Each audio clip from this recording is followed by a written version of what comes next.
And beyond statecraft and formal treaties lies the true heart of our ambition, our deeply rooted cultural diplomacy and people-to-people politics. In rapidly changing global landscape, foreign policy must be anchored in strategic clarity and shared prosperity. We are turning a page in Nepal's political economy on the bedrock of good governance and bold reforms. We want to accelerate the pace of economic catch-up.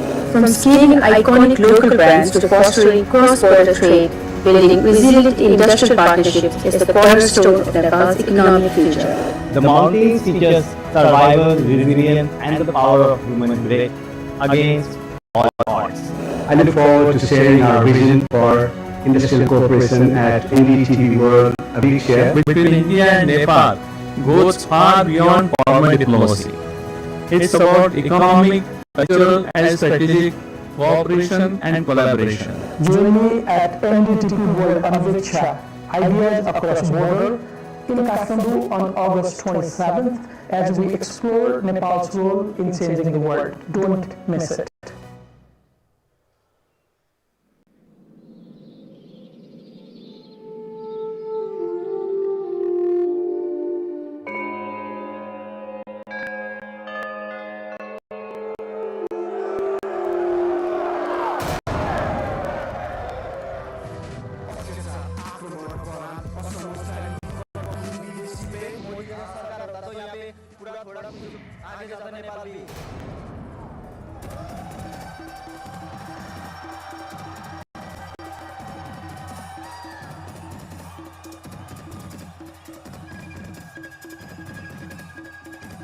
They raised the questions of accountability and transparency. They wanted corruption-free Nepal.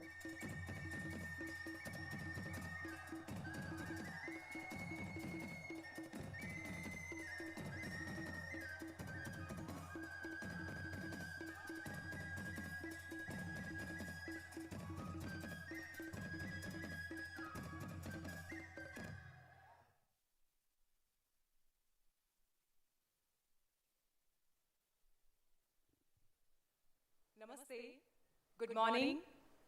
भगवान पशुपतिनाथ की धरती से मैं मीनाक्षी गढ़वाल और मेरे सहयोगी आदित्य राजकौल आज Bharat Nepal dialogue world summit Anveeksha में आप सभी का स्वागत करते हैं। अनवीक्षा आप सबके मन में एक जिज्ञासा, एक सवाल लेकर जरूर आई होगी, क्या है अनवीक्षा? अनवीक्षा ही क्यों? अनवीक्षा यानी किसी विषय को सिर्फ देखना नहीं बल्कि उसे गहराई से समझना, उसके भीतर उतरकर सच को तलाशना। और शायद आज दौर में जब दुनिया बहुत तेजी से बदल रही है तो हम सभी को इसी अनवीक्षा की कहीं ना कहीं जरूरत है।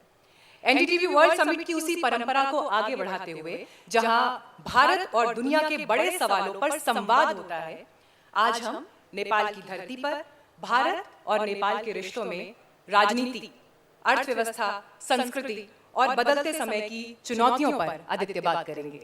A very good morning to you all at the NDTV Anviksha inaugural event here in Kathmandu, Nepal. Well, NDTV Anviksha was a thought here in Nepal to take the civilizational roots forward between the two countries, but also to take forward the aspirations and the expectations of the youth, the Gen Z. So it is the beginning here at the Himalayas of Nepal. But this journey will be taken forward to across the globe, from the Middle East towards the West, but also primarily in India's neighborhood. और जैसा आदित्य ने आज यहाँ पर कहा, बहुत सारी उम्मीदें हैं, बहुत सारे सवाल भी हैं, और इन सब के बीच अनवीक्षा लेकर एक ऐसे समय में हम नेपाल की धरती में मौजूद हैं जब फ्लैश फ्लड की वजह से नेपाल में कई परिवारों को गहरा दुख पहुंचा है, बहुत हानि हुई है।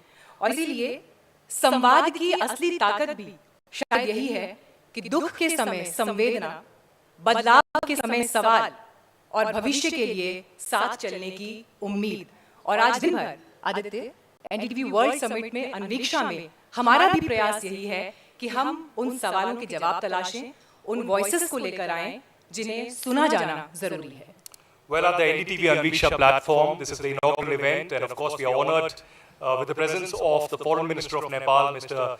Shishir Khanal, also Mr. Shashi Tharoor, India's ambassador to Nepal, Mr. Naveen Srivastava.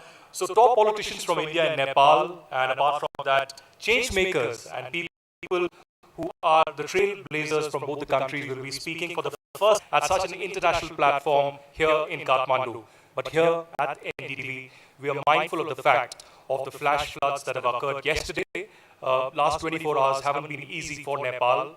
And while India stands shoulder to shoulder with Nepal as equal partners in this hour of grief, we stand with the brothers and sisters of Nepal in this important time. And as we look for the loved ones who are missing, we stand with those families and we convey to the government of Nepal and the people of Nepal the solidarity from the NDTV family. हमारा प्रयास भी यही है कि इस आवाज में हमारा दुख भी आपके साथ सम्मिलित है, क्योंकि भारत से बहुत सारे परिवार यहाँ रहते हैं। पूरी दुनिया से इस वक्त नेपाल को देखा जा रहा है, नेपाल को सुना जा रहा है और कष्ट कैसा है वो समझा जा रहा है।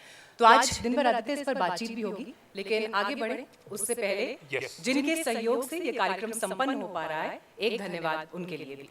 Well, to begin this event formally, I would request now to come on stage the CEO and the Editor-in-Chief of NDTV, Mr. Rahul Kamath. Thank you very much.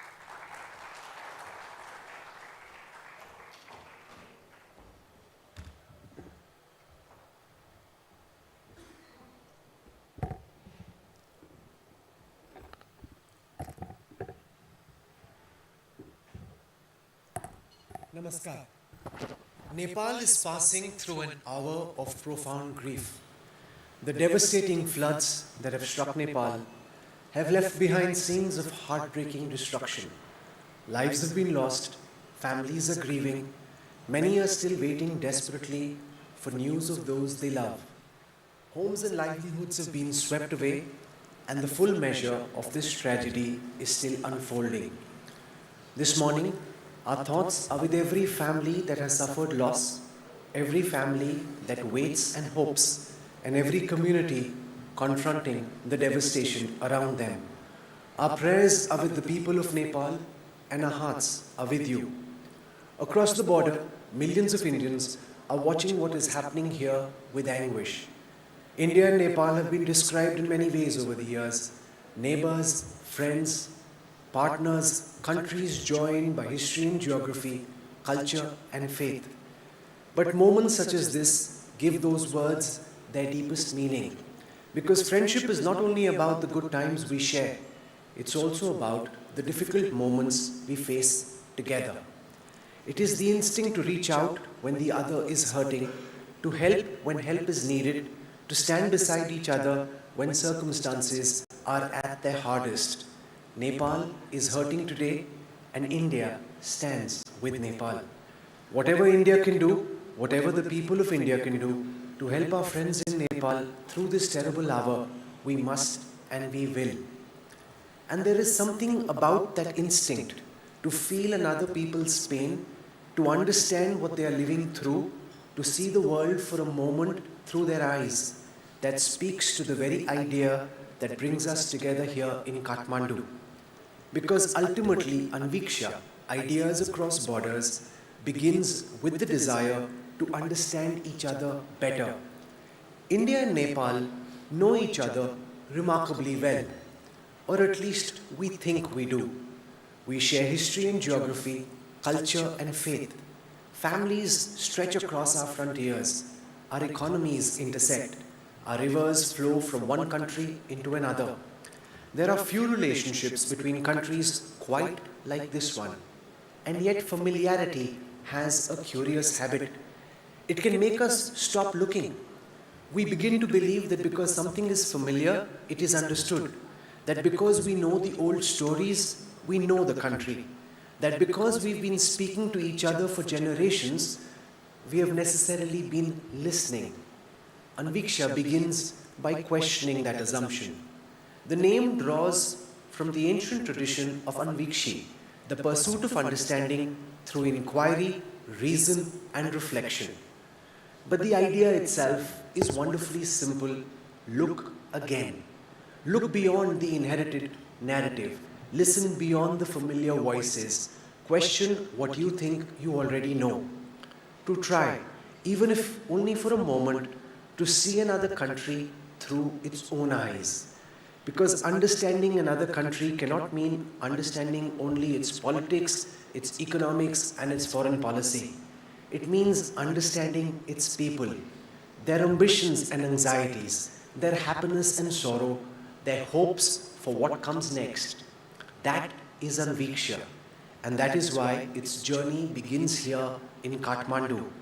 We have come not to tell Nepal the story of Nepal. We have come to listen to the people of Nepal tell their own story, to understand the Nepal that is emerging, the Nepal its young people want to build, the choices the country faces, the opportunities it sees, how Nepal sees India, and how it sees a rapidly changing world. There will be agreement in our conversations today. There will also be disagreement. There should be, because friendship between countries cannot mean the absence of differences. It just means having a relationship strong enough to contain them. There is a journalistic idea behind Anviksha as well. We live in an age of extraordinary access to information, and yet genuine understanding can sometimes feel harder to find. Countries are reduced to binaries, people to labels, complex relationships to convenient narratives. Journalism must do more. It must help us see the full picture, find the signal in the noise, bring different perspectives into the same conversation. To choose clarity over chaos, sense over sensation, substance over spectacle, and sometimes to possess the humility to ask whether something we thought we understood might look different if we were willing to look again. That is the promise of Anviksha. Kathmandu is its first chapter. From here, ideas across borders will travel to other countries, other relationships, and other conversations. But wherever that journey takes us, the question at its heart will remain the same. Can we understand each other better? Because understanding at its deepest asks something of us more than knowledge. It asks us to care, to recognize another people's hopes as well as their fears, their happiness as well as their sorrow, and when circumstances demand it, simply to stand beside them. Ladies and gentlemen, there are times for conversation, and there are times when silence says more. So the first act of Anviksha today will not be a question, it will not be an answer, it will be a moment of solidarity. May I request everyone here to please rise and join me in observing 1 minute of silence for those who've lost their lives, for those who remain missing, for their families, and for the people of Nepal. Our thoughts are with Nepal, our prayers are with Nepal, India stands with Nepal. May I request everyone to please rise.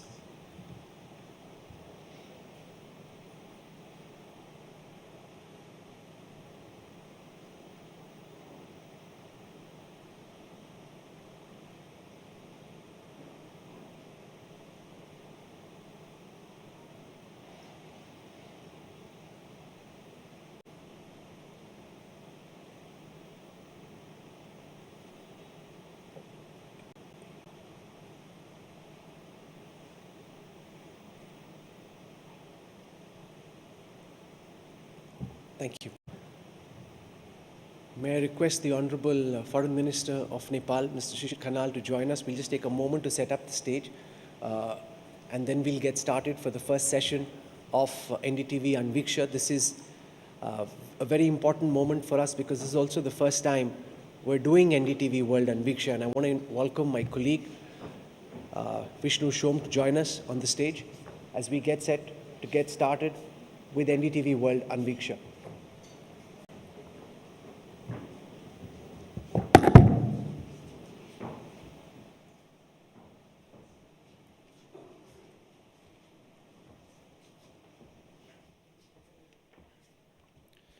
Thank you very much, Rahul.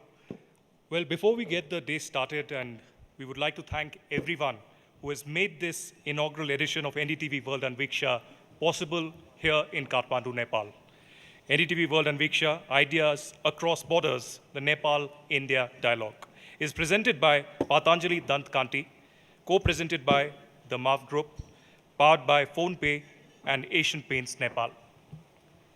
कार्यक्रम के लिए हम धन्यवाद करते हैं education partner Parul university, nutrition partner Sudha, associate partners gold star shoes, Panchkanya group, Padmajyoti group, banking partner Nepal SBI, media partner Kantipur media group.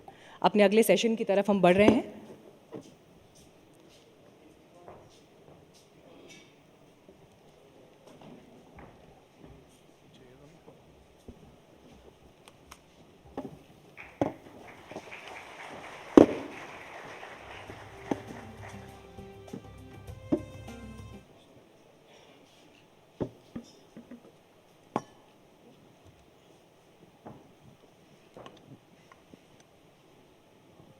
Good morning, everyone. We are delighted over here, the entire NDTV team, to be in Nepal, in Kathmandu today. And we couldn't be more happy than to have a very special guest with us. Shishir Khanal is the foreign minister of a very young country. He comes in at a time when Nepal sees so many opportunities within the country, outside the country. And at NDTV and at NDTV World and with Anviksha, our goal is to take forward the equation, the relationship, reflect on what a young Nepal seeks, and to go beyond boring rhetoric about the relationship between India and Nepal, but to look at the present, look at the future, look at each other's countries through a new lens. This is a conversation on Nepal's foreign policy in a rapidly changing world. But sir, and this is my first question, we came over here, I was actually on the flight, and we were about to take off when news actually came in of this horrific tragedy that took place. I spent more than a month over here in 2015 when the people of Nepal lost so much. 24 hours later, today, could you share some detail about the extent of the tragedy? Are you able to gauge how big it is at this stage? Thank you. At the outset, let me express my gratitude to NDTV World for hosting the first of its kind dialogue in Kathmandu. And also, I wanted to welcome our friends who have traveled from India to Nepal to participate in this dialogue. As we were discussing about this dialogue, I was hoping that we would be in a much different context and circumstances, but unfortunately, just 24 hours ago, the devastating flash flood we experienced, I sit here with a lot of heavy heart, a lot of pain and sorrow and in empathy with thousands of Nepali families who we're still not unclear whether the status of the devastation. I mean, we've seen in the videos that has been circulating on the media and social media. What we know is towns after towns have been completely wiped out in a span of a couple hours. Thousands of people are still reported out of contact or missing. As of this morning, 160 people had lost life. That is official data. But we fear more numbers will flow in this afternoon. We know that thousands of families have lost their homes. There's been huge the bridges, the rivers have been swept away. Many of the communities are out of access at this stage. So we're still trying to grasp with the scale and depth of disaster, but what I can say is this is one of the largest and natural disasters we have experienced in most recent memory. And as a government of Nepal, as soon as the news came our National Disaster Council met, our cabinet met, and made urgent mobilization, but we are still trying to understand the scale of this disaster at this point. Many foreign nationals, including Indians, are feared missing in this tragedy. Can you give us a sense of how you're cooperating with other countries to get rescue and relief to those who need it the most? And what do you want to tell those watching in India and elsewhere who are very concerned about the status of their loved ones? Many Indian nationals, as well as other nationals, those particularly who were either going to or were returning from Mansarovar Kailas Yatra, they would have passed through that region or were waiting to clear the border area when this flood came yesterday. At this point, estimated about 500 foreign nationals are out of contact. Closer to 300 among them are closer to 300 Indian nationals. Because many of these areas have been out of contact, we do not know the current status. We know that many are in that area alive, but we have not been able to fully establish a contact yet. We absolutely are coordinating with the Indian Embassy here, as well as our other national embassies in Kathmandu. I have also personally been in contact with governments across the world. We've both called, sent messages expressing their solidarity with Nepal, as well as concerned about the safety of their citizens.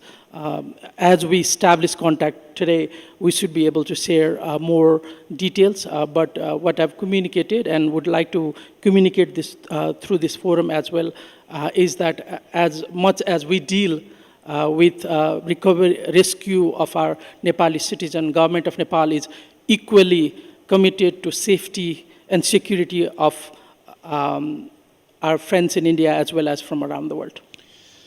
I also think it's important, and we were discussing this with some friends of yours, some colleagues of yours, that Nepal will overcome this. It may take time. Nepal will overcome this. Nepal is open to the world, to tourists. And I think that's a message that perhaps you'd like to reflect on as well. Absolutely, at this point, as we grieve, and also as a government of Nepal, as we try to do, with any disaster, there are several stages. Right now, a lot of our focus is in rescue and immediate relief. But at the same time, this particular disaster has struck in one particular area of Nepal, and many friends from around the globe, including Nepali diaspora, but other nationals and governments are calling us, asking how they can support. And one of the ways to support, obviously, sort of the immediate relief support, the way Government of India already sent relief.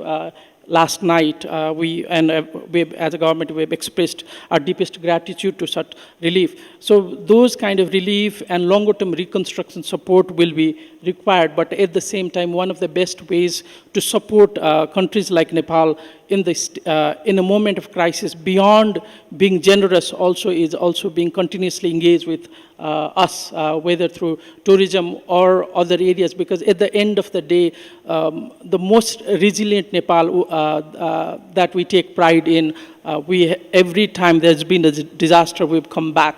As recently as 2015 earthquake. So one of the ways a global community can support, and what I wanted to also share with the friends watching in India and around the world, is that many of our communities are not impacted. Cities like Pokhara are not impacted. Your visit to this location would not only support local families, local economy, it will also strengthen and build a resilient economy for Nepal. And we, Kathmandu, Pokhara, Chitwan, Lumbini, and other, most of our communities where most of our tourists go, or the Annapurna Circuit Road, or the Mount Everest region, all of these areas are unimpacted. And one way you can support also is to spend your tourism dollar in Nepal over the next few months. Shishiji, you've repeatedly spoken about Himalayan climate vulnerability.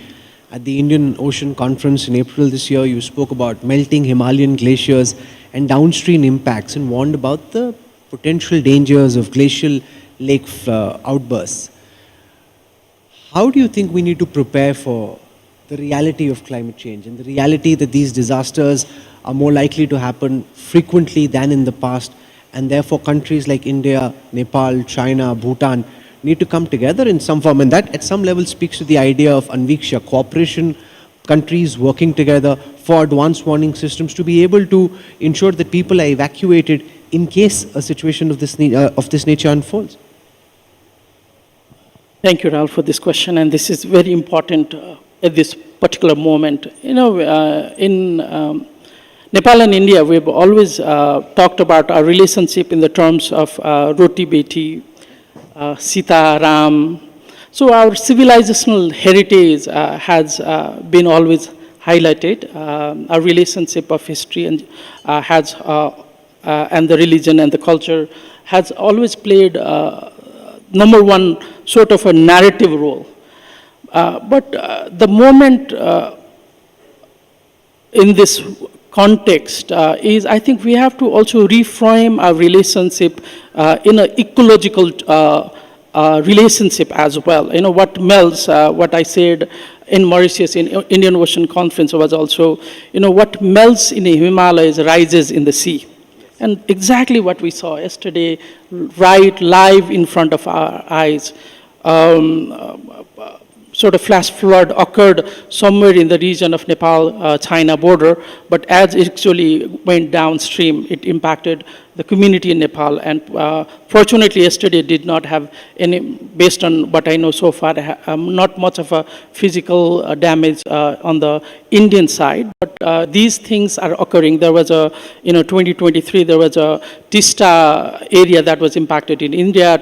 Last year, in the exact same region, we had a much smaller scale flash flood. This year, the scale has been significantly higher. So China, Nepal, India, Bhutan, we are connected by ecology, and our shared survival and future depends on protecting this Himalayan ecology. And we have to come together. I mean, there could be political rivalry, competition, there could be different political ideology between us, but at the end of the day, it impacts. I mean, Himalayan region is one of the most vulnerable areas in terms of climate change. Temperature rises are one of the highest in the world, and as this, the ice melts, as these glaciers flood continuously happen, it not only sort of converts into disaster like this, it will eventually have impact on fresh water accessibility of our community to about 2 billion people in our region. Yes. So how are we coming together to this potential, the civilizational linkage we talk about? Civilizational threat is what because of ecology, we need to also grapple and come together to solve this problem. No, I think that's such an important point. But if there's something else civilizationally which impacts us, it's this new generation called Gen Z. It's frightening at one level, deeply ambitious, hopeful of transformation, and unpredictable. And we've seen a Gen Z revolution in your country. How is so much of what you do, what your government does, linked to the ambitions, to the interests of Gen Z? I feel that each generation feels the other generation is more rebellion than the predecessors, and we probably belong to the older one, thinking the newer ones are more unpredictable than ours. So with that caveat in mind, what I would say is that, this government is a product of a movement, Gen Z movement, and the election that took place in Nepal, the mandate we received both as a political force and people involved in this political movement, we broadly represent very young population of Nepal. a third of our parliament is less than 40-year-old, almost average age of cabinet is about 37. So it sort of represents that from the young demography of Nepal. So sort of median age of Nepal is about 26 at this stage. Because this government is a product of this movement, there are two broad rationale that had propelled the Gen movement. One was absolute uncompromising good governance and desire and aspiration for faster economic growth. Young people who are now connected through technology around the world, they have seen how fast the world around them has changed, including in the neighborhood, including in India. So our commitment as the government also is to deliver results on both the economic front and in the front of good governance, and that's what we are very, very committed to. Kanalji, you don't come from a typical foreign policy establishment background. You ran Teach for Nepal, you come from a public policy background.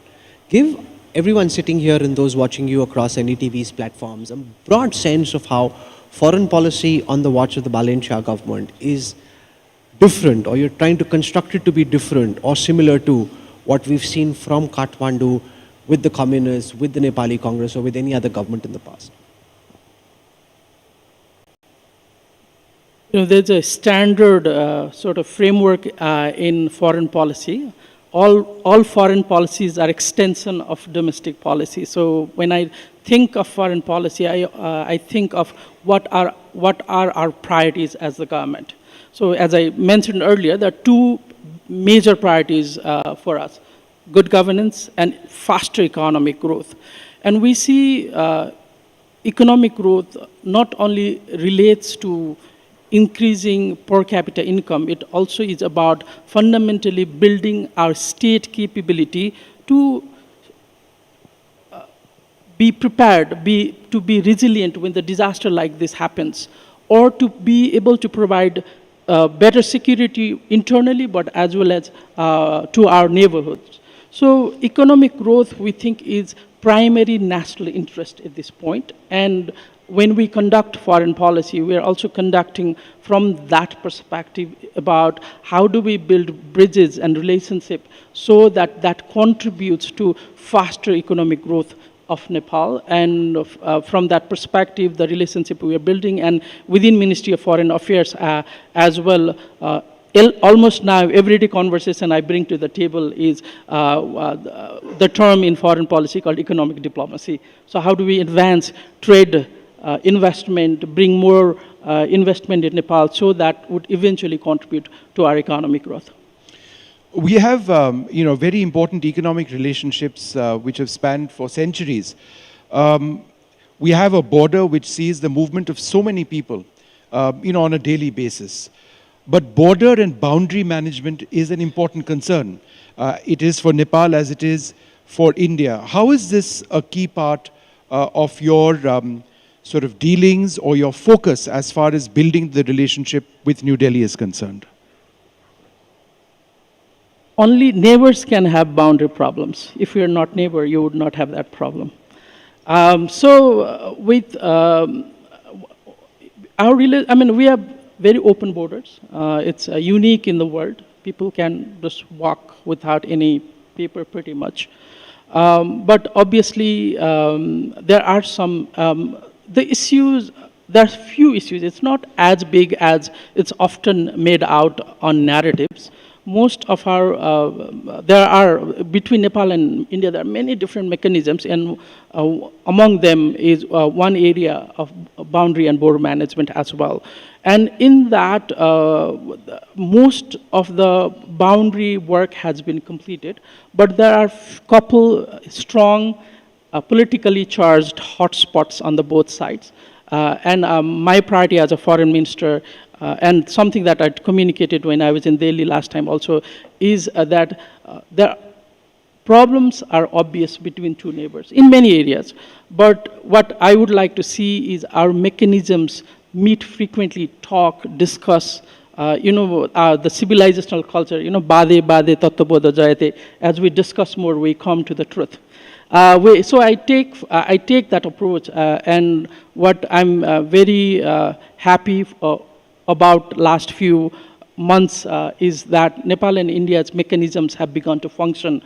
Several meetings have taken place, including last week in Lucknow on the boundary management, and Dehradun on border management just a few days back. So our mechanisms are active. I feel that as we strengthen our existing institution, we'll be able to overcome the challenges we have. Shishirji, you often use the phrase balanced diplomacy. Balance between whom? Between India and China? Between China and the United States? Between great powers in general? What does balance mean when powers increasingly are forcing countries to make choices and to pick sides? Well, I don't know if I personally use that term much, but that's definitely a term that's used to look at Nepal's foreign policy. To me, relationships are unique in their own right. We have our relationship, we have a very sort of the multi-dimensional relationship with India. We also have sort of similar relationship, but they are of a different nature. And I often like to think relationship from the perspective of our relationship as human being with our family, right? Do we have a balanced relationship with our siblings or our parents? Each relationship is unique and they have their own unique merit. And we have to look at these relationships in those unique terms from the history, civilization, engagement. And we are, something that I'm striving towards is, as a foreign minister, my job is to think about, work towards strengthening Nepal's national interest. So our relationship dynamics are based on Nepal's national interest rather than anything else. And that national interest, of course, is one that's seen one of the finest armies, the Nepalese army. Your Gurkha regiments are legendary, both in the Indian army and in the British army as well. But there have been changes in India over a period of time. How would you like the defense relationship between India and Nepal to be stepped up? Gorkha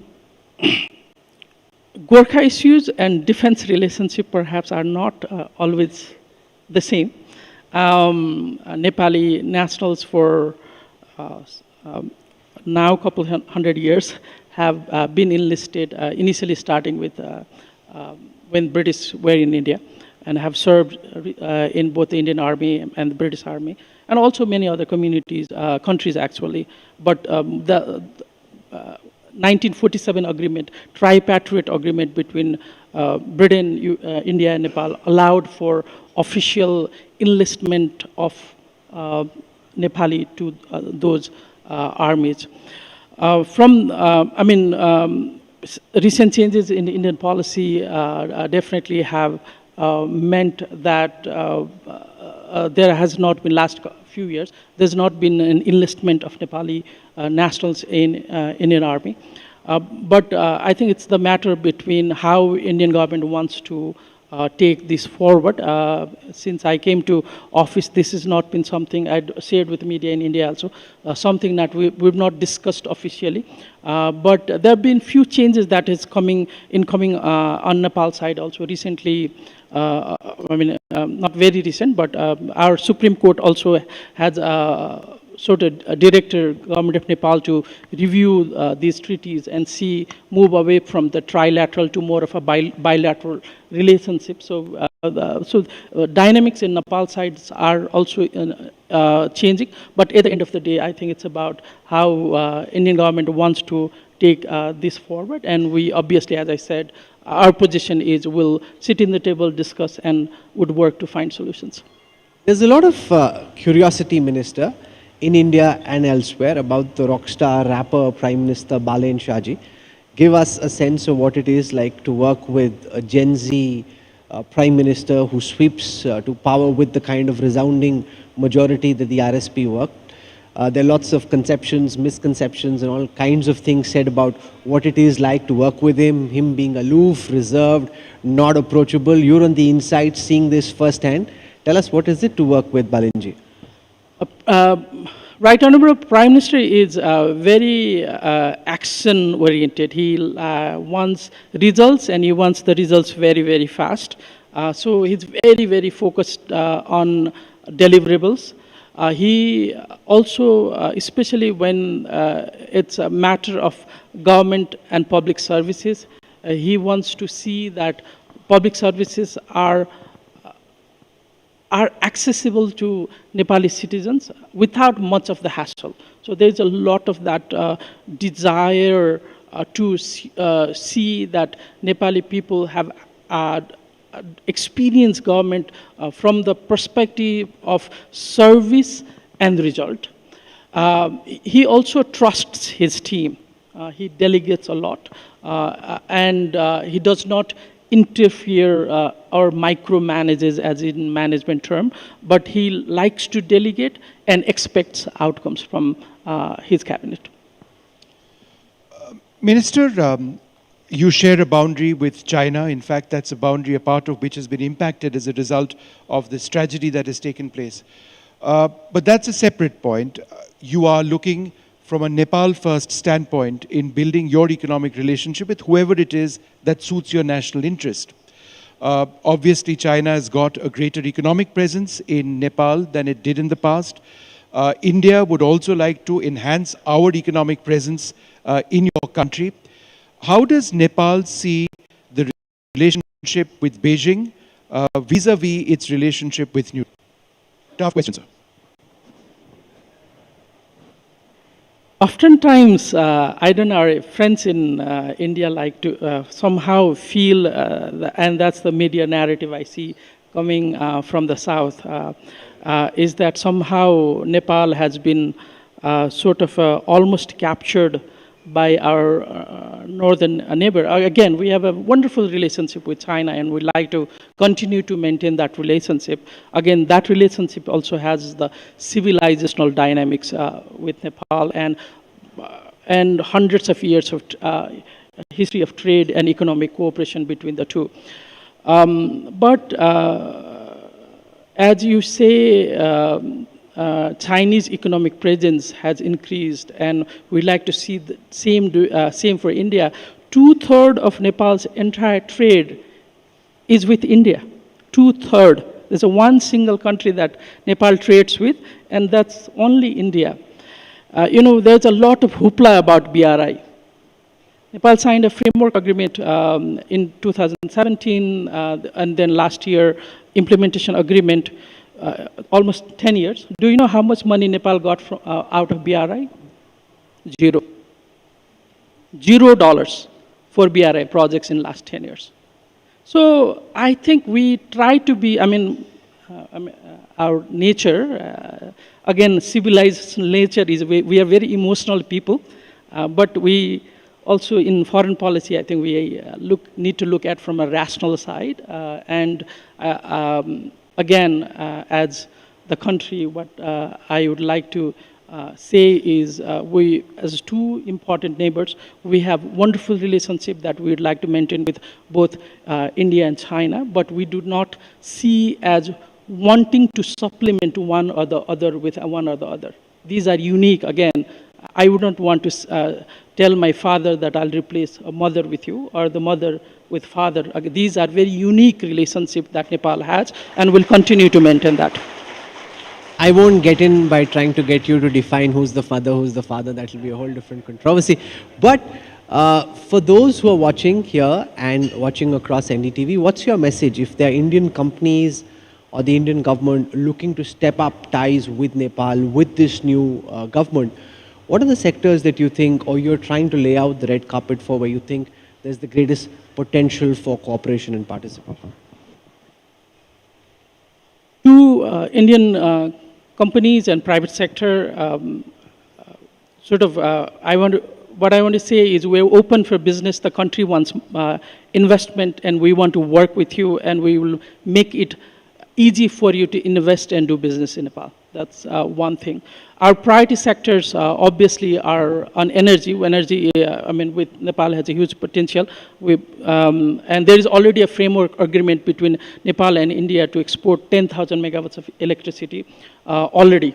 So there is a sort of agreement, there is a market in India, there is a potential in Nepal. That's one major area.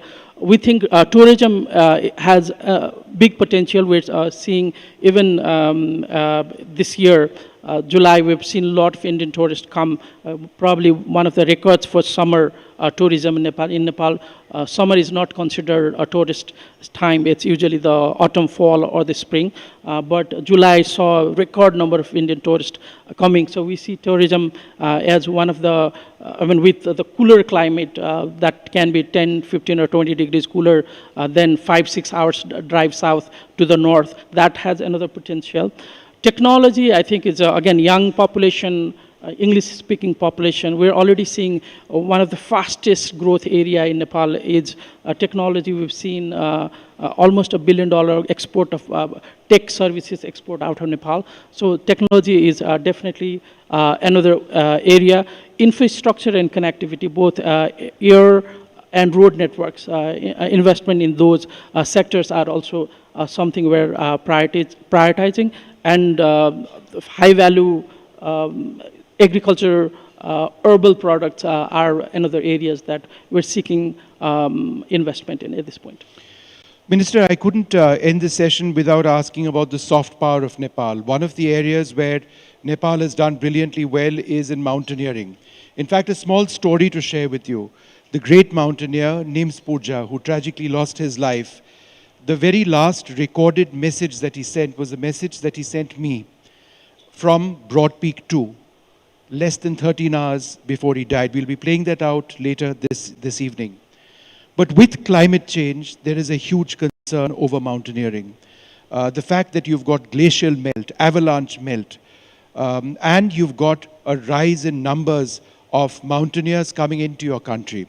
How do you balance these environmental concerns with the economic imperative and the sporting imperative of encouraging mountaineering in your country? This is one of the most important questions, and I think has to be looked from much broader perspective rather than just the perspective of mountaineering. You know, Nepal's, if you look at how do we think of climate change, ecology, preservation of ecology, but this is not, when we're talking about climate change and impact, it's not entirely of Nepal's doing, right? I mean, if you look at greenhouse emission, Nepal's total contribution is 0.01 or 0.2%.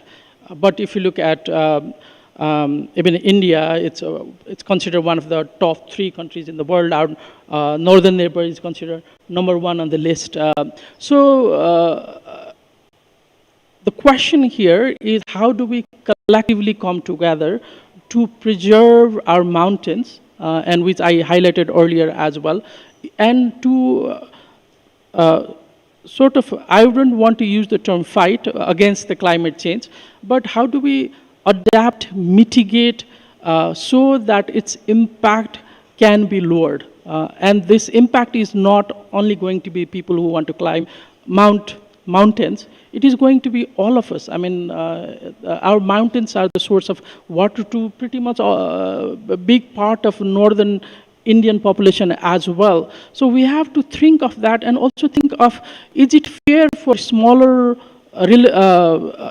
countries in terms of not just the size but also economy as well, to have to fully bear the burden of its impact. If 2 billion Indian population may not have water in the future, what would Indian government want to work with Nepal to preserve these ice and snows and mountains? I think we need that kind of conversation. I'm pointing out India because I'm with you right now, but it would be the same question for China, same question for America. Is that if the entire human civilization for us as at risk here, are we only talking about projectizing climate mitigation strategy, or are we thinking about a global or a regional scale, or what we can think of as a civilizational scale collaboration, so that regardless of our political differences, we can come together to work to mitigate this challenge together? Minister, we are almost out of time. Before I end, when do we see Prime Minister Balen Shah making a state visit to India, and when is India's Prime Minister Narendra Modi, who is hugely popular across Nepal, when is he coming and visiting Kathmandu again? These kind of, there is a lot of anticipation of this high-level visit on both sides. As a foreign ministry, we are always ready to make these visits happen, and I do anticipate these visits to take place in 2026. That's the plan we have. But do we have the dates? We don't have the dates yet. Where both sides are working to make sure that these visits take place at the earliest. Been very careful, Vishnu, extremely guarded for somebody who comes from a public policy, education, teach for Nepal background. I see you've got your diplomatic pad and guard straight up. Thank you very much, Shishir Kanalji, for joining us and for getting us started with NDTV World Anviksha. Really appreciate you taking out time, sir. Thank you. Thank you, Rahul, and the team and NDTV. Thank you, and lovely audience here. Appreciate this opportunity to share Nepal's new government perspective of the world and the way we want to lead Nepal in the future. Thank you for hosting this event, and hopefully this is not going to be the first and the last, and these conversations can happen both in Kathmandu and Delhi and other countries, so that we're bringing our people and our countries together to work on some of the pressing challenges of our time. Thank you.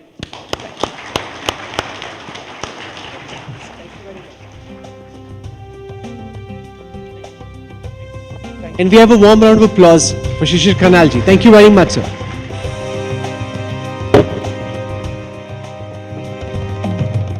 Thank you so much mister Khanna.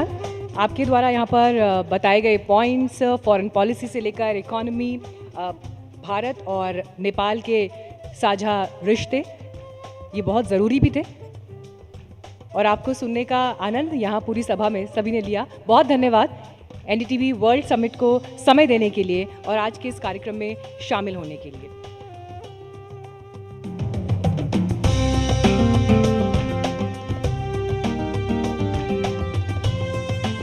We will move on to our next session. While foreign policy establishes the macro framework, execution relies heavily on bilateral diplomatic channels.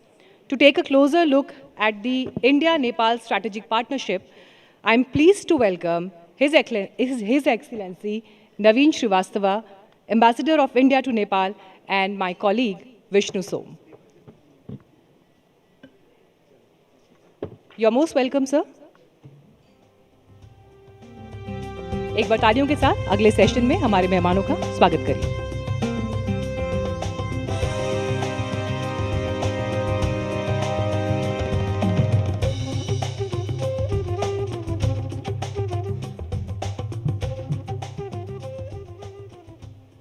Well, I think just listening to the foreign minister over there talking about the historic relationship between India and Nepal, not just about the past, but about where the relationship can best go.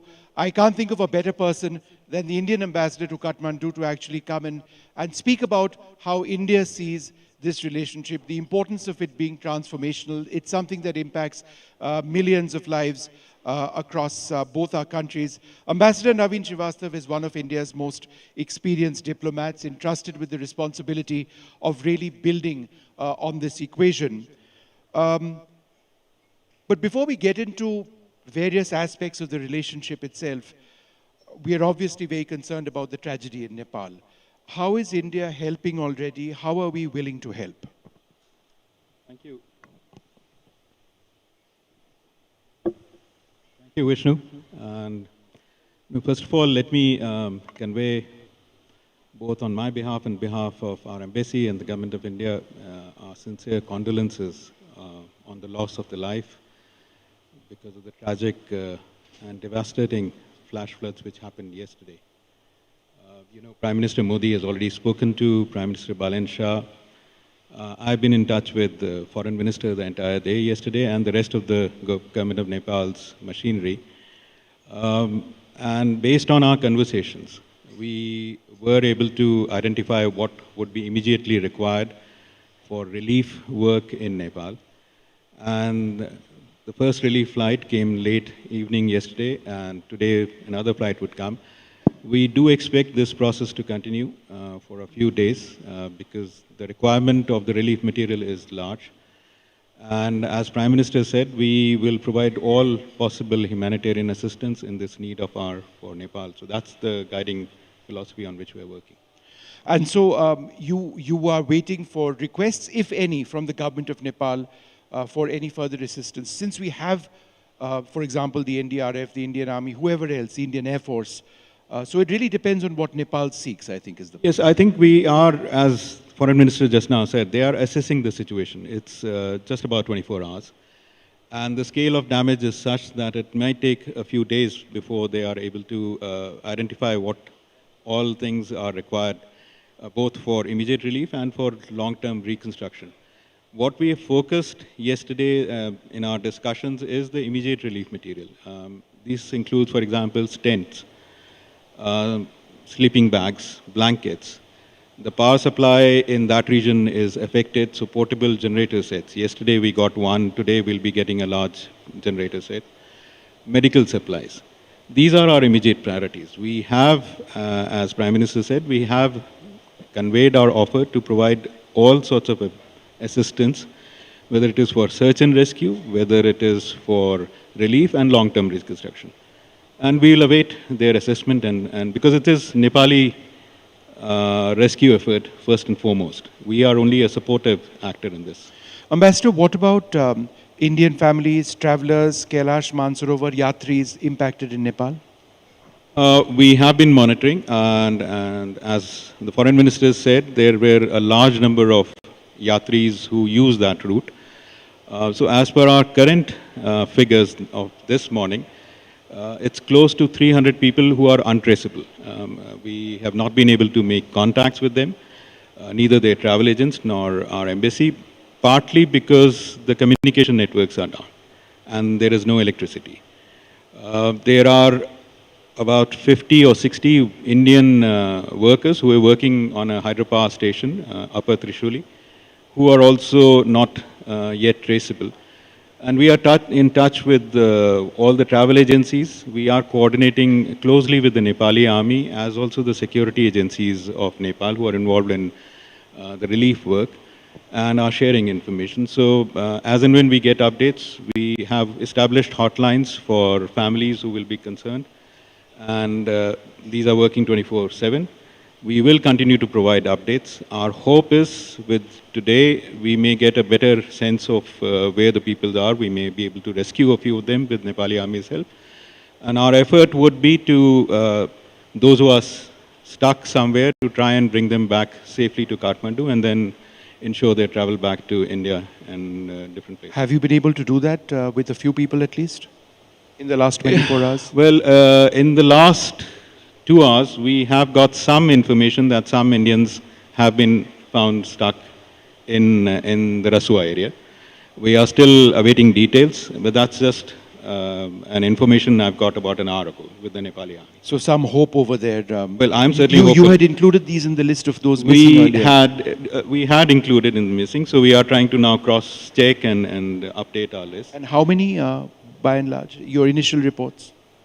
Well, as I said, it's close to 300 people who are untraceable. Who have now potentially been found?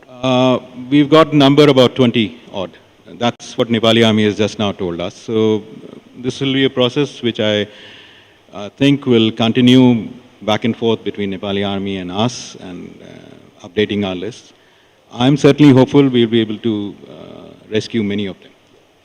Ambassador, we all know what we've seen in Nepal, a youth-driven political change of massive size. From an Indian foreign policy standpoint, how did India need to adapt really fast from an older regime to a new youth-led sort of movement which wants immediate accountability? They raise important civic issues. and their worldview is perhaps very different than what it was. How did Indian foreign policy have to adapt to that?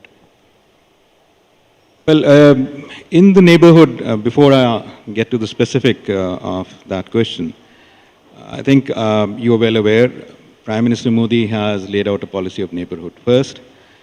And as External Affairs Minister has said, we basically want all our neighbors to grow and prosper with us. So for the last several years, we have been doing work in that direction.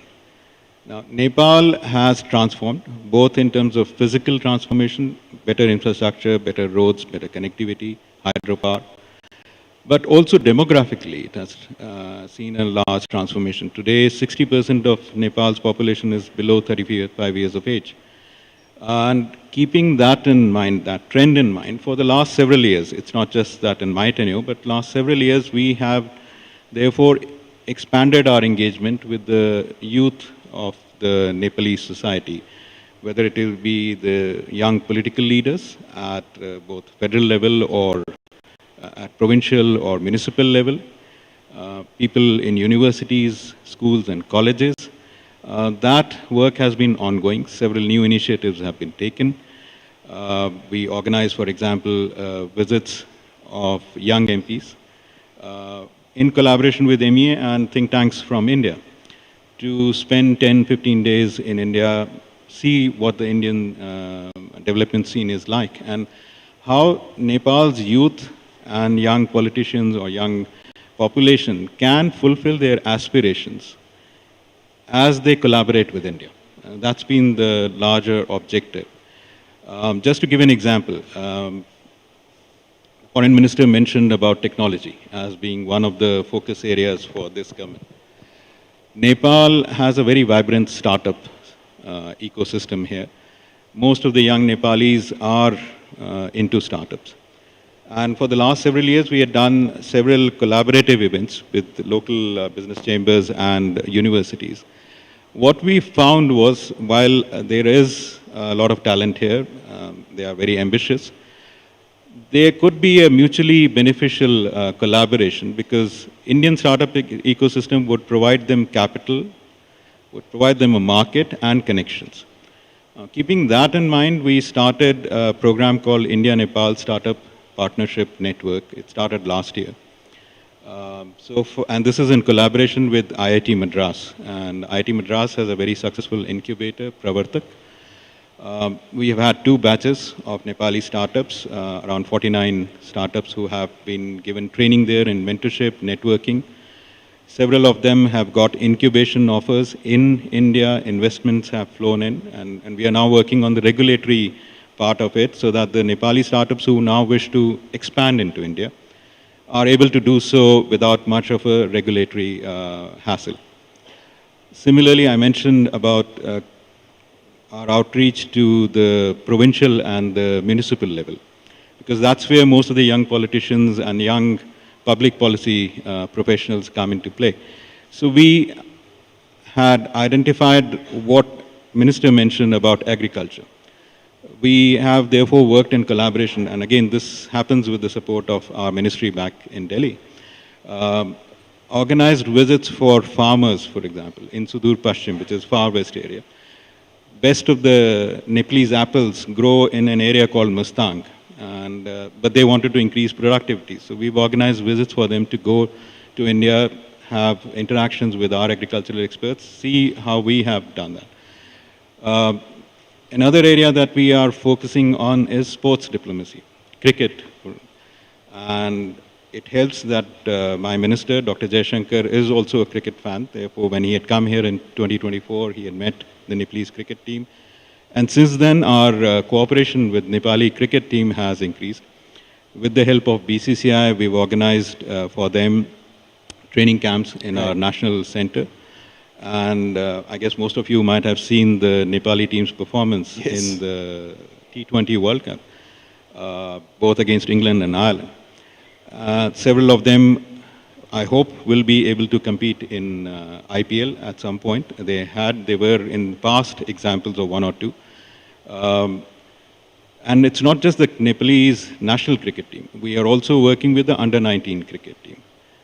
We've started a short-term training program for them in Bhopal with an academy. So last year we sent 3 of them, including under 19 girls team member, Pooja Mehto, who's now their vice captain of the national women's team. So those are some of the areas we are working on in terms of engaging with the youth, and that is a process which will continue in the future. We've got young people on both sides of the border looking for quality education, which eventually results in jobs. I studied in St. Paul's, Darjeeling, and the reason I mentioned that is because, I don't know, maybe 30-35% of the students there were Nepali. Some of my oldest friends, are from Nepal, based on the years that I spent in St. Paul's. But what opportunities exist now for young Nepalese students in India, either at schools or in universities and colleges? And how does that fit into a larger issue of cross-border mobility and employment? Well, education, as you mentioned, I mean, it has been one of the stronger pillar of our people-to-people connection. And even today, India is one of the most preferred destinations for most of the Nepali youth who want to pursue education. We support that through provision of scholarships. Annually, we provide about 1,500 scholarships. And these scholarships range from school studies in Nepal and then in India, and to higher degree programs, whether it is postgraduate or PhD programs. And most of the people are going to India are for engineering, medical sciences, or allied fields. Many of them have become successful entrepreneurs in India, and we are engaged with them through our alumni association. So Embassy works with the alumni association of people who have studied in India in different, let's say, fields. IIT Roorkee, for example, has the largest alumni association in Nepal. Some of the first buildings in Nepal, including Singh Darbar, were built by engineers who were trained in IIT Roorkee. We have recently also helped support a new alumni association of people who have studied law in India. Many young graduates from Nepal go to National Law School for pursuance of their law education, and they come back here. It is, I would say, a matter of honor for us. In the current Supreme Court, the Chief Justice has studied in India. Several other justices of the Supreme Court are alumni of Indian institutions. So we are expanding that, and we are looking at finalizing a new scholarship for people who want to study law in India. And this process is an organic process. People who have studied in India either come back to Nepal or are successful businessmen.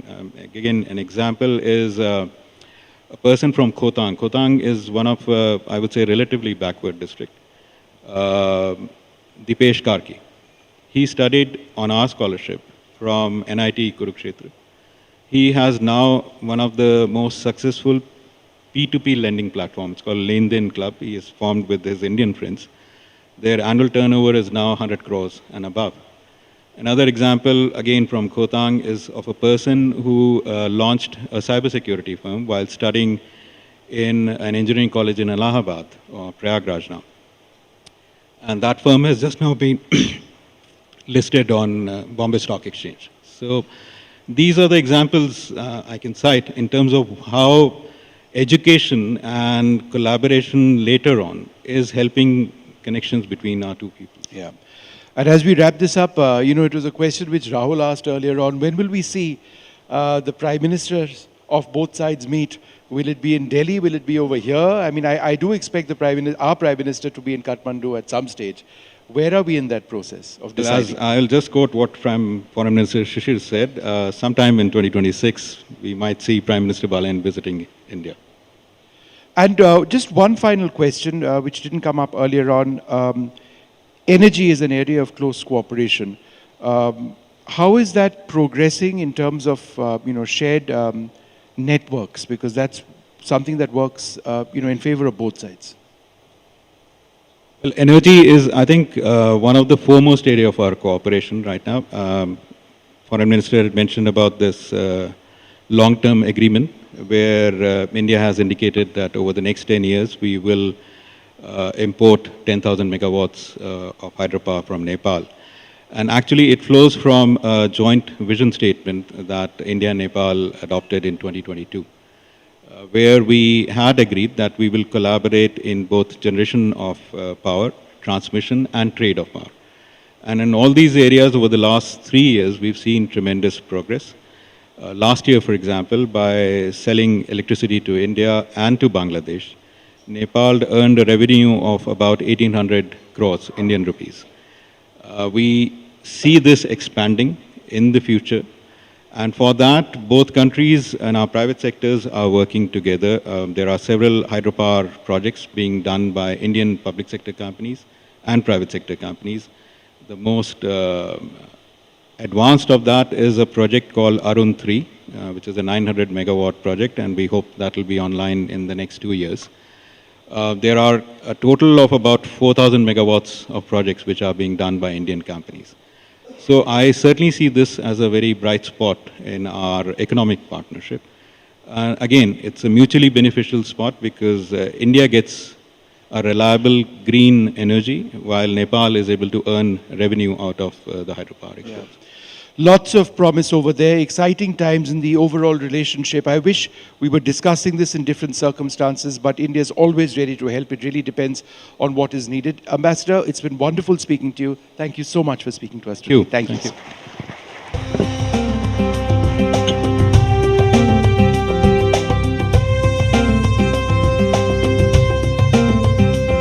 Thank you very much, Ambassador Shrivastava. आपको यहाँ मंच पर सुनना और किस तरह के प्रयास अभी भारत की तरफ से नेपाल के लिए हो रहे हैं और कितनी मुश्किल ये घड़ी है, ये सब बहुत ही ज़रूरी बिंदु थे जिनको आपने मंच से हाईलाइट किया। अपने अगले सेशन की तरफ हम बढ़ेंगे। Diplomacy creates the foundation, but economic enterprises build the structure. To unpack trade corridor possibilities, we now invite on stage Mr. Gaurav Tayal, Vice President, Nepal India Chamber of Commerce and Industry; Birendra Raj Pandey, President, Confederation of Nepalese Industries; Mr. Shishir Priyadarshi, President, Chintan Research Foundation; and Mr. Vishnu Agrawal, Managing Director, Ma Group of Companies. They will be in conversation with NDTV's Aditya Raj Kaul.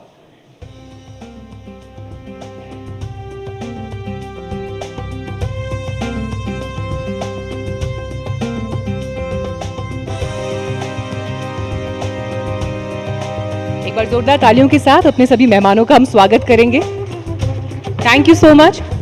Thank you so much.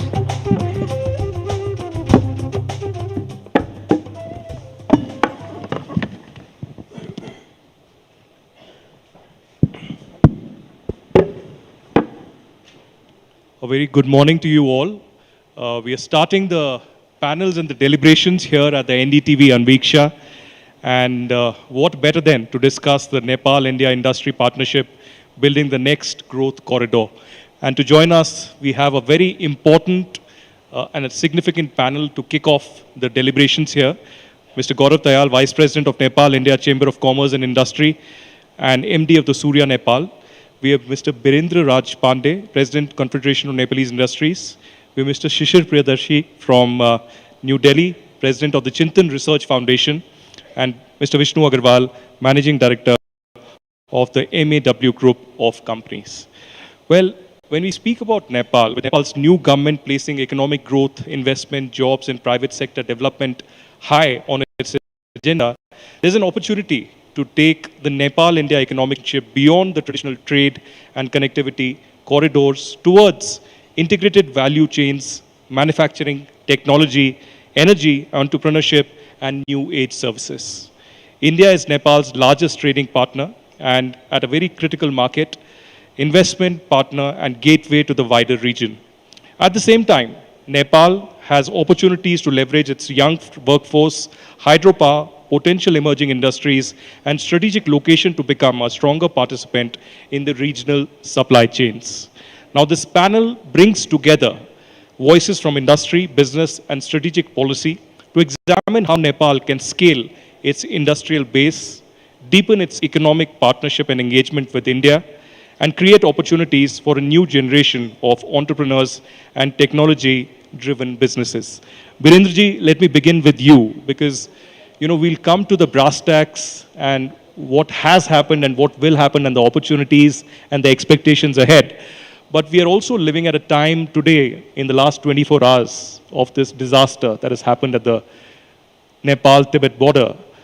How do you see this development in terms of the infrastructure, unfortunately, that has collapsed? Now, we may have the strongest of infrastructure, but in face of such a calamity, nothing can stand. But still, I know that you are focused towards an infrastructure event just in a few days from now here in Kathmandu. So it's important for you to reflect also on the kind of infrastructure that is in place, but also with the new government in power here. What is the kind of infrastructure that could be in place in future? What are your expectations, especially when you look towards India? Thank you very much. We are aware of the vulnerability that Nepal sits historically, given the geographic conditions and our very pertinent position in the region. Our very young mountains, steep terrain, and there are a lot of vulnerabilities like Gulf and others. And infrastructure is so important, and CNI has been raising this point the last decade or so, that we need to build infrastructure more sustainably. Resilience is very important. And as our border is, we're spread only about 200 kilometers along, so it's definitely, as we've heard in the earlier session, we are so much connected, and especially in our water system, we have to build infrastructure in a resilient way. And CNI has done a study in 2019, especially in these infrastructure provisions, and we've said that we need to climate-proof the infrastructure. There's additional investment needed. And the way we plan our infrastructure, that needs to consider all these elements so that the precious lives of our citizen, our neighbors' citizen, is protected, as well as the properties as well. So that we need to work together with the neighboring countries, both the northern and southern neighbors, towards building a resilient infrastructure, as well as making our warning systems more predictable and more resilient as well. Well, certainly, we are also living in very unpredictable times, a deeply divided world, and we often speak about resilient supply chains. So, Mr. Priyadarshi, if I can come to you now, all across the globe, it's a deeply divided world today. But when we speak about the Nepal-India bond, it's not just about the civilizational foundation. It's also about the roti-beti relationship that we speak about often.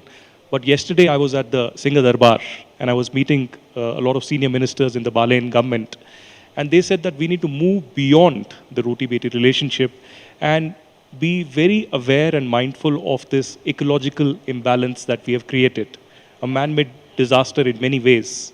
How do you see India's role in this as well? Because, it's not just Nepal that is being impacted now. China is in many ways. We've seen the Chinese ambassador to Nepal also put out a statement just a few minutes ago. But this could knock on the doors of India. In 2013, we had a similar disaster in Uttarakhand. How does India, Nepal, or perhaps a broader base of South Asia coordinate in terms of the ecological disaster that are perhaps knocking at our doors? Because today we are looking at this kind of a event, but tomorrow it could be something much bigger where a wider population could be impacted. Thanks, Aditya. Look, I think every developing country today, no matter in which part of the world, in some way or the other, faces this very difficult question: how do you balance out your developmental aspirations with the challenges of sustainability?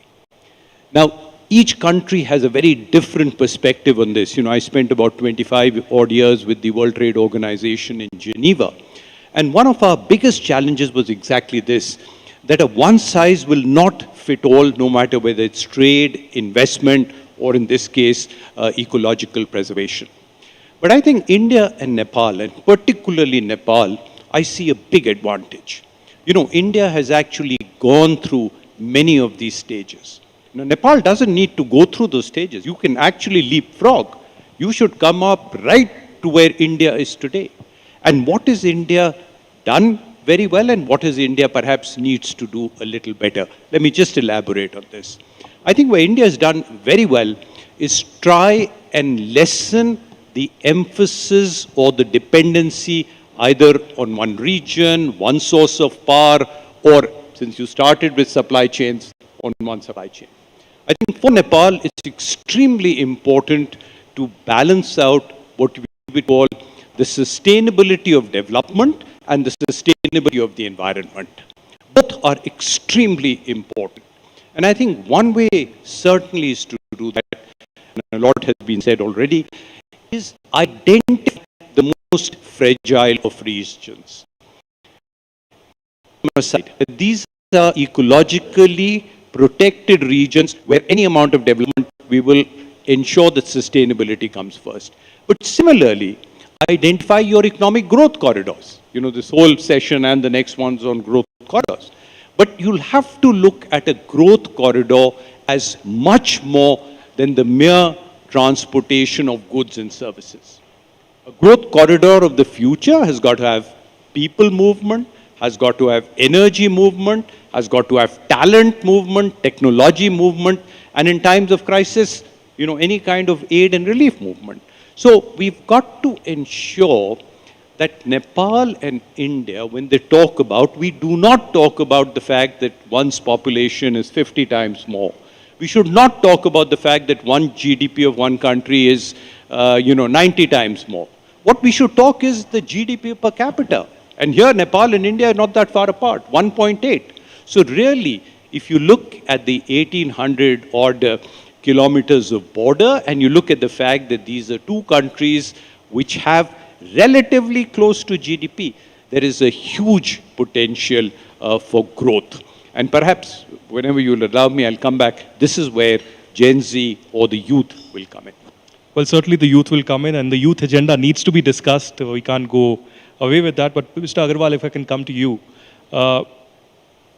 Now speaking about the topic, that is what we are here for, about the investment that is happening here in Nepal, and now we have a confirmation that both the Prime Ministers of India and Nepal would be meeting perhaps later this year in November or December.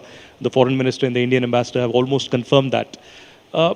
What kind of an environment would you want here in Nepal to be created so that there is more vigor in the Indian industries and Indian startups and Indian investors to invest in India?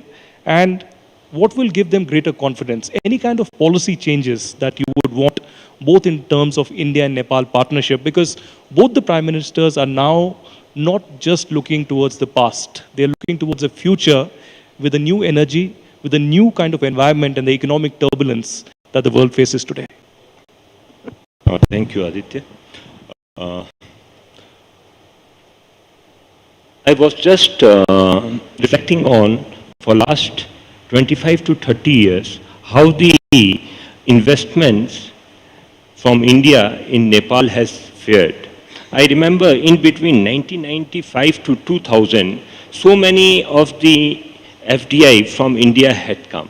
I will like to give you a few examples, just like Surya Nepal. Then there was Nepal Liver, then there was Aarti Strips, then there was Nepal SBI. So many of them had come in between 1995 to 2000. Today is 2026. All of them, to tell you very, very frankly, they have fared very, very well. They have given huge returns to their investors, and they are still doing extremely well. But somehow what happened after 2000 has to be thought. Why the investment environment was, deteriorated, why the confidence was lost. What I feel, there are two things which are happening, and one thing is most important, that is the narrative. In spite of these companies doing well, the narrative got built was, there are so many problems in Nepal, and because of those problems, people are not interested. Whereas, the companies who had come over here, they had done extremely well. So there is contradiction in the narrative itself. I think this narrative needs to be improved. I don't say that it is completely the fault of narrative. There had been some kind of stability in Nepal, instability in Nepal. There had been very frequent changes in the government. There has been, there were policy inconsistency. There were issues in operation also, I should say. We had gone through one of the most difficult civil wars also in between. But somehow, what I feel with the current scenario, those policy consistency and the will to bring the people, investors in Nepal, and the will to give them a very good environment is there. So that policy inconsistency kind of thing, I think we have to rise above that. And during this visit of the Prime Ministers, I think narrative should go that Nepal is a good place and a very stable place and a consistent place for investment all over India and other places. Secondly, what I think that we also have to look at our competitive advantage. One of the competitive advantage that we have is energy. How industries can take use of this particular energy and build a competitive advantage all over South Asia. Secondly, we have seen a lot of countries like Bangladesh, India, through their industrial parks and the special schemes that government have offered in these industrial parks, they have done very, very well. They have been able to lure industrialists to put money in industries.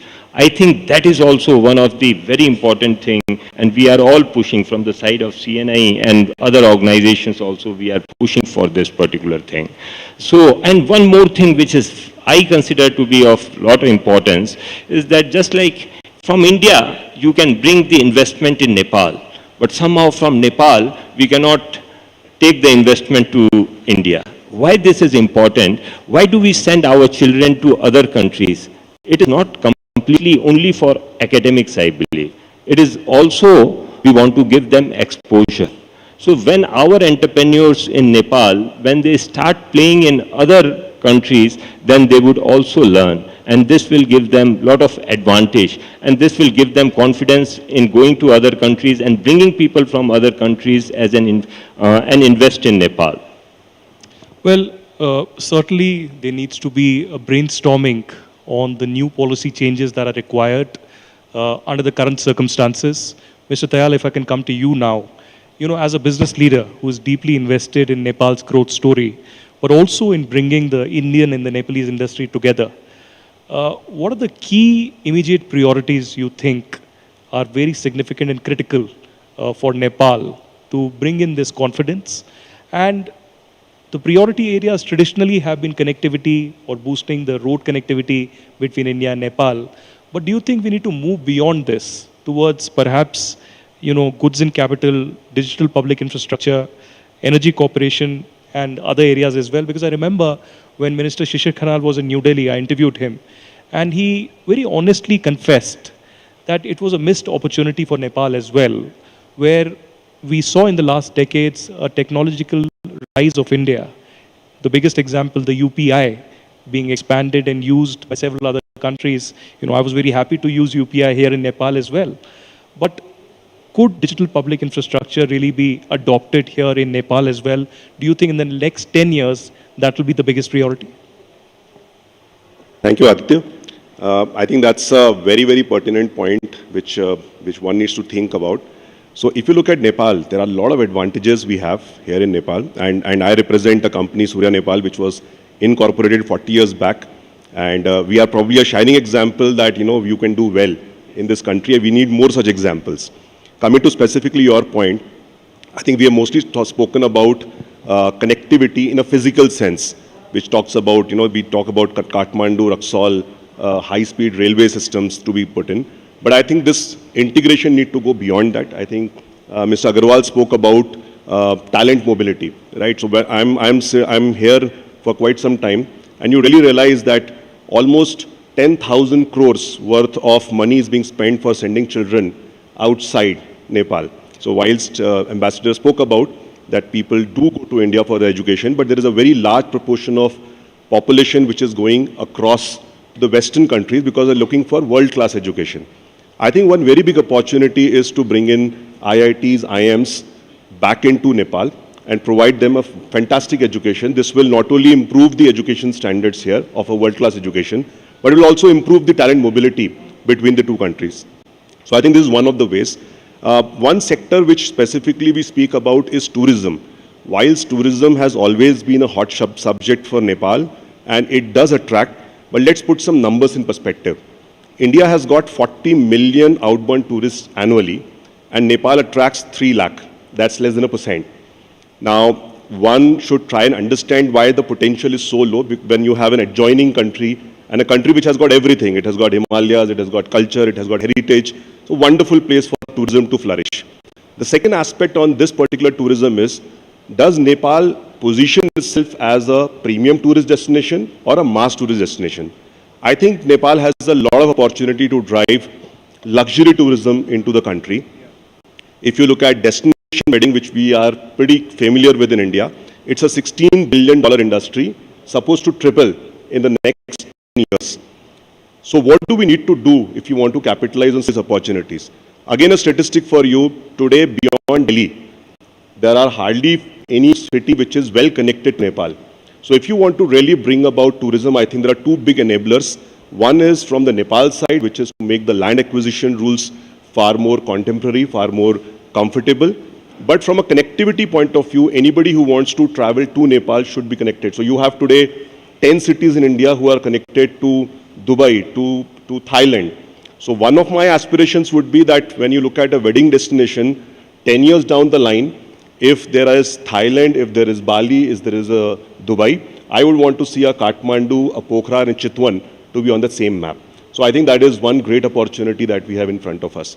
One of the points on the power integration, so because we belong to a corporate sector, many companies right now are following this ESG framework, where you are bound by certain zero emission targets, clean energy usage targets. I think this whole hydro opportunity that Nepal presents itself, and we keep on talking about, but we talk about mostly an export opportunity.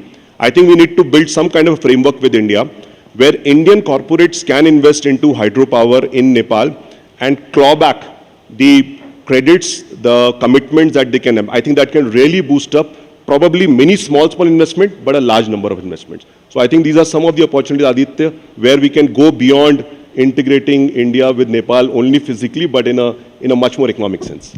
You know, on a lighter note, I think Prime Minister Balensha is already listening to you, because I remember just a few months back, they had the RSP National Convention in Chitwan, which was, widely spoken about in media.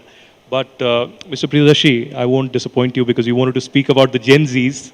Let me come to you. Nepal has the region's youngest population at this stage, but it is also the youngest government. The average age would be perhaps around 40. If I'm not wrong, here in Nepal. India, on the other hand, in the last decade, as I said earlier, has been a digital technology and an innovation powerhouse. How does that combine together, Nepal and India, the young population of both countries, and looking towards digital innovation in the next decade? How will this mutually benefit both the countries? Do you think there needs to be policy changes, but also a mindset change? Thanks, Aditya. Look, as far as a young population is concerned, whether it's India, whether it's Nepal, you have this very, very important constituency, the young population. Now, what's very important to realize that they have aspirations, they have education, and they want to see a better life for themselves. In the past, traditionally, governments, when they've addressed the youth, they've tried to create job opportunities for them. It's been a very classic model. You've got a youth population, you've got a young population, let's create job opportunities. I think, and I'll take the last word of your question, there needs to be a radical mindset change. Instead of creating job opportunities for the youth, we must train them to create jobs. For instance, instead of just creating a job for one, if we can give the following 4 things to the youth today. We give them the skills that are needed to fully become an entrepreneur. We facilitate the transfer of technology. We ensure the availability of capital, and we ensure access to markets. Then each one of them would be able to create jobs. And I was delighted to listen to the two examples that the Indian ambassador gave. He did not give examples of people who had studied in India and then gone on to hold a high post. Obviously, he did mention earlier in his state. But if we can get any set of people to become entrepreneurs. But the second, and this is where the Indian advantage comes in, we must ensure integration and the cross-border travel of entrepreneurship. Again, a difficult word. What I'm saying is that entrepreneurship should not be limited to entrepreneurs in India and entrepreneurs in Nepal. Suppose you're looking at setting up something in Nepal. The innovation and the ideation could take place at one place. The technology could come from a second, and when I'm saying second, it means both India and Nepal. The capital could come from a third, and the actual company could be based in fourth. The more integrated we can make entrepreneurship, the more easy it would be to ensure that the benefits of one economy, which you mentioned so correctly, digitalization, the market, also becomes available to the other thing. So we need to move away from a normal export of goods and services.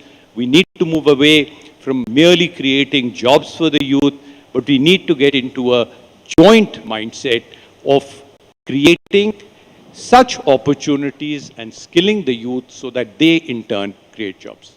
Well, that's a very well-made point, because there is a complete mindset overhaul that is required, and thinking from the perspective of the Gen Z. So we are living in the times when we are trying to understand the Gen Z and how they think and how they operate. But Birendra ji, coming to you on something that Priyadarshi ji mentioned and taking that forward, there's been a considerable discussion in Nepal and beyond about Nepal becoming an export and production hub. But in the overall scheme of things and the competitiveness constraints, what are the challenges before you? Is it in regard of the cost of logistics? Is it beyond that, the regulation currently, the skills, the financing or skill? And which are the major areas that the government needs to immediately tackle? Thank you for that. There are a few obvious challenges that we see. The first is the regulatory provisions that we need to work on, and the government has been very proactive in discussing with the private sector together to reform the regulatory processes. There are multiple unnecessary laws, the very old regulations contradicting to each other. So we are very closely working with the government on that front. The other obvious constraint is the cost of logistics, because we are landlocked and our industry's cost is around 20% is the logistic cost. And as compared to our peer country, it is about 20 to 25% higher than the other countries. So this is where we need to work on. And the affordable and reliable electricity, so far as we speak, we still have a lot of potential to as a generation capacity, but currently only 4,000 megawatt that we produce. And we conduct a regular survey with our industries, and they're still saying that almost 60% of our industry still rely on the generators. So we need to improve on that. Not only generation, but it is actually sending the necessary power to the industrial corridors in a reliable manner. That is probably the other one. And definitely, as Priyadarshi has said, skill in human capital is another key constraint. And we as a private sector, from demand side, we are working really hard in collaboration with other Tibet providers so that we can enhance our skills of our workforce, so they become more relevant to the industry needs. So that is, these are two challenges that we see, and maybe we can act very quickly on that. Thank you. Well, taking that forward to Mr. Agrawal, and since you are a key pillar of the industry on this panel, traditionally we've seen, imports happening from India, and the discussion and the debate stops there. We haven't, discussed or deliberated or implemented policy beyond that. But in the Nepal-India relationship, which has been traditionally, spoken about in trade, how does the next corridor, next industry corridor look like? Does the corridor involve manufacturing, technology, automobiles, energy, and integrated supply chains? And what would be your vision for Nepal in the next 5 years?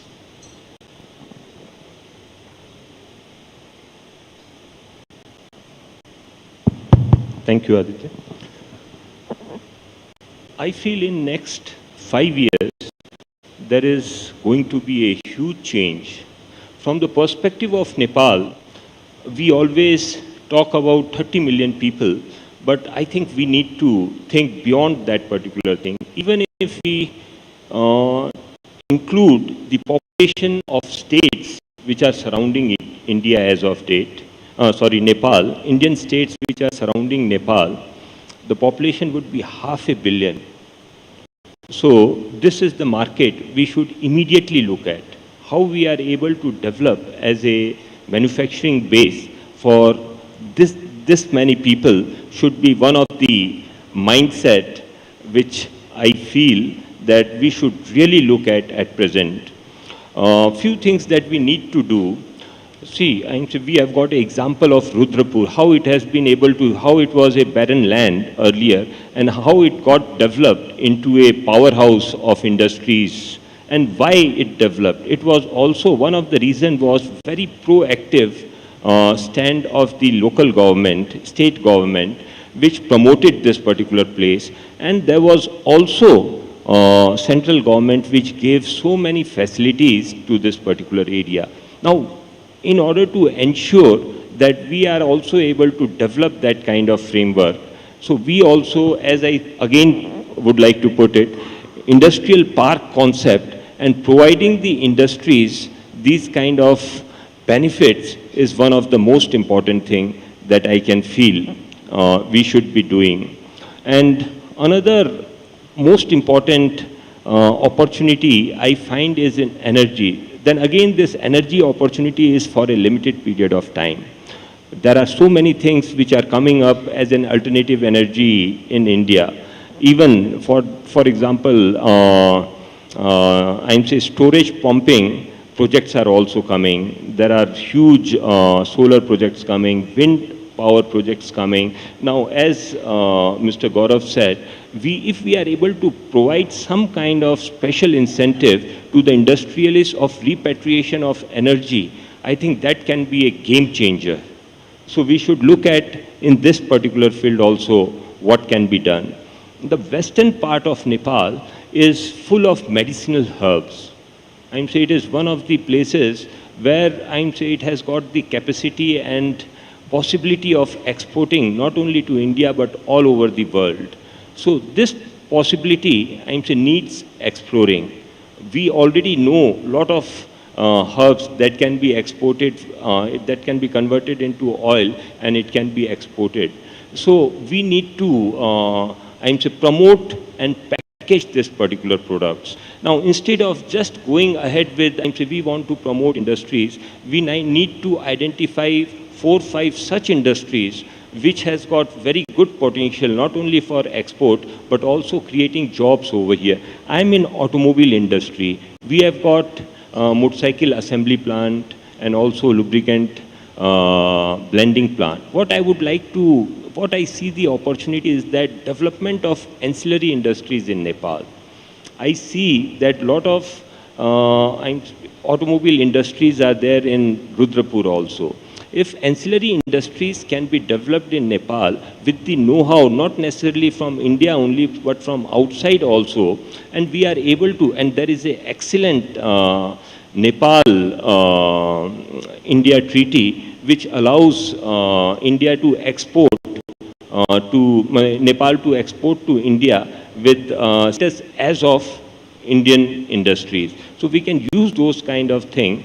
And we can use that particular possibility and we can look at the possibility of exporting industries also which are open besides the border. And we should also have a lookout that instead of we saying that Nepalese industries exporting to India, we should also look at India and Nepal industries collaborating in order to export all over the world.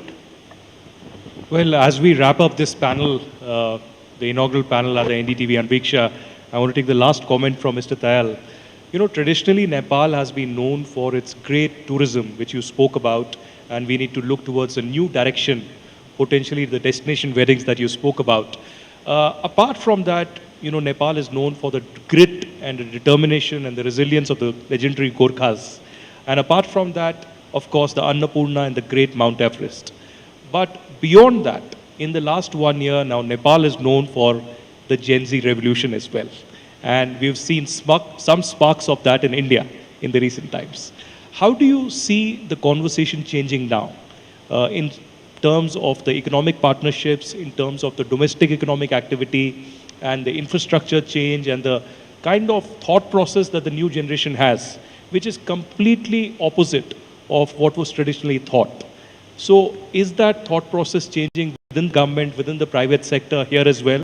Very mindful of the fact of what the Gen Zs want, require, because if you don't agree with them or you don't understand them or at least listen to them, they will be at your doors. Aditya, that's a wonderful question. And why I say this wonderful is because you typically hear from Nepal that we are a landlocked country, as if it is a very big disadvantage. I think what is exciting about Gen Z, and specifically about the new government which has taken over in Nepal, they do not have a very constrained way of thinking. I think there is a lot of positivity that one is able to experience in Nepal. I think someone spoke about the narrative, and I think the narrative specifically, if I just talk about India-Nepal, I think the narrative even within India about Nepal isn't correct. The positioning of Nepal within India isn't correct. It is being seen in a particular light, and I think I definitely see a lot of discussions, a lot of intentions towards changing that particular narrative.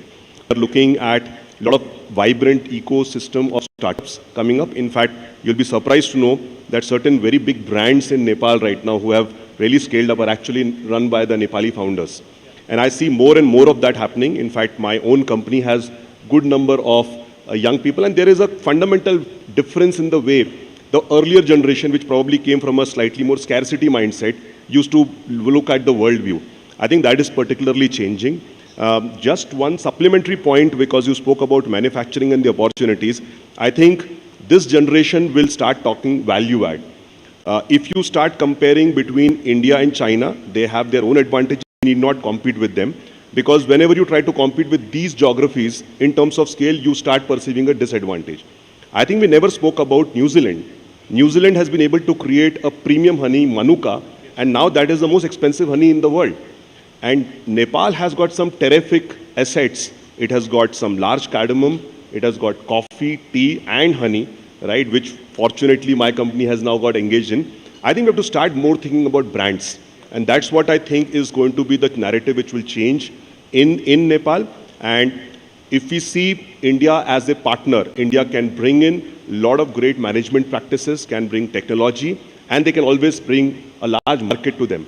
I think both of these things, if they happen, I have no doubt that in the coming 5 to 10 years, we will be seeing one of the most vibrant growth corridors developing in South Asia.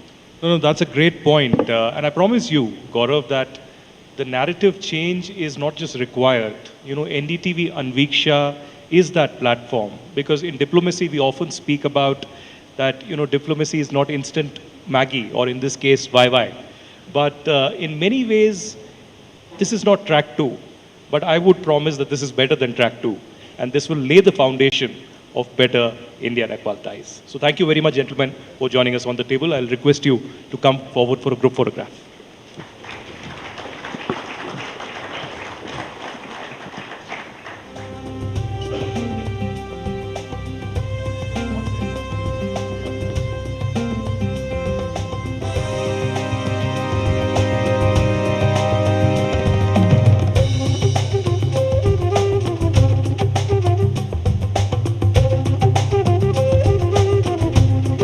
Thank you very much, everyone, for joining us on this panel. For the next panel, which is on Building Digital Bridges, India-Nepal Collaboration and AI, DPI and Digital Payments. I request our panelist, Professor Dr. Balkrishna Bal, Associate Dean, School of Engineering, Kathmandu University, to join us. We also have Simanta Dahal, Advocate and Partner, Abhinava Law at Chambers. Suraksha Adhikari, Project Lead and Chief Operating Officer of Tulu.com. And Paras Kumar, Chief Operating Officer of PhonePe. And for the next session, I would request Manokia Loiwal to join us.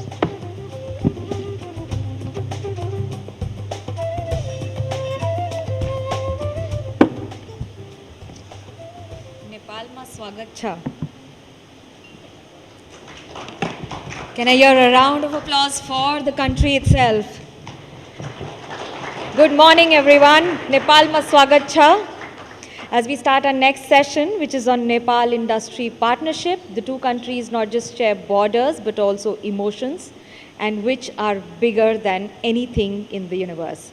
I would like to request my panelists to be on the stage. Vidushi Rana, Member of Parliament, RSP, Nepal, and Director in Branding and Marketing of Gold Star Shoes. A warm welcome to you, ma'am. Kamlesh Agarwal, President, Nepal Chamber of Commerce. Ujjwal Kumar Shresht, Executive Director, Panchakanya Group. Paras Karel, Executive Director, South Asia Watch and Trade, Economics and Environment. Ladies and gentlemen, a round of applause for everyone.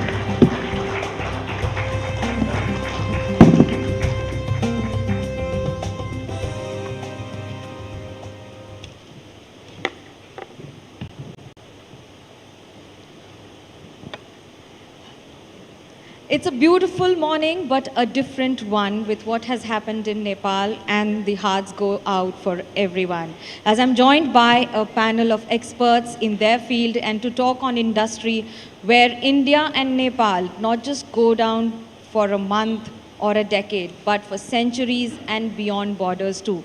I start with Vidushi Rana. Vidushi ji, just give me an idea on what is the biggest challenge for the industry as well as the achievement that you see in past few decades, and with what has happened presently in northern Nepal. Do you see that impacting the industry too?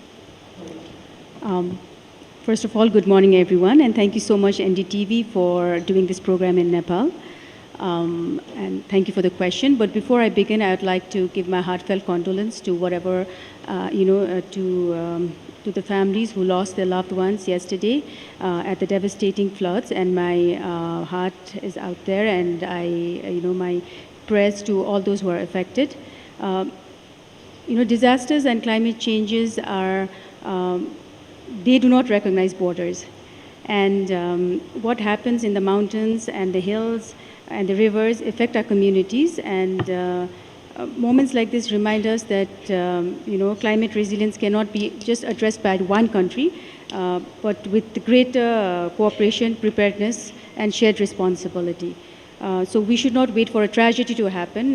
We're, I think, taking climate change not very seriously, which we should, of course, as neighbors also. And now that brings me to your question. So actually, I see Nepal-India trade as one of the most, Nepal's greatest economic opportunity, because we share we share a border of 1,751 kilometers. That border is not, just not connect. Nepal and India is not just connected through geography, history, cultures. We have people, and there are a lot of things that connect Nepal and India, and I think it's very, very special. And I feel that the 1,751 kilometer of open border should actually now be an economic corridor more than just a trade border. And we all know that we share our borders with the UP, Bihar, Uttarakhand, West Bengal. So it's a big opportunity for Nepal to do trade. And we're very fortunate to have India as a neighbor. It is our largest trading partner also, Nepal. I was just looking at the figures, and we import NPR 1.21 trillion rupees of products from India, and we export 2.58 billion. So that is a huge market. So the opportunity is enormous, like in manufacturing, it could be in agro-processing, it could be in IT, It could be in, tourism, hospitality, all of that. But the biggest difficulty today is not the tariff, but is the standardization, the certifications. So that's what I'm here to talk about today, the Bureau of Indian Standard.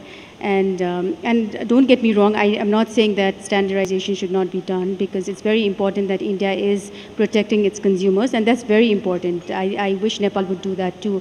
And me, I come from a manufacturing, we've been manufacturing Gold Star shoes for more than six decades now.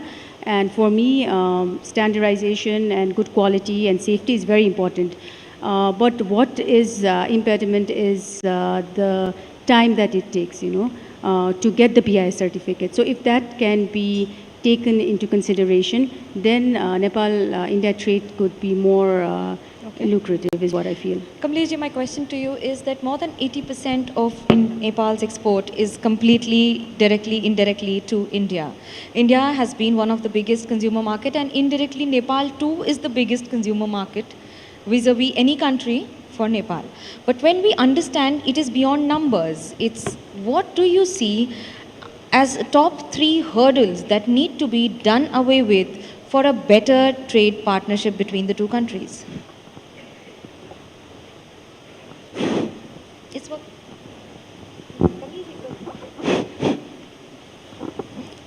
So, thank you very much, Malakya. First problem, what I see in my experience of more than 40 years of business life, we have to differentiate politics and economics, because Nepal and India has special peculiarities.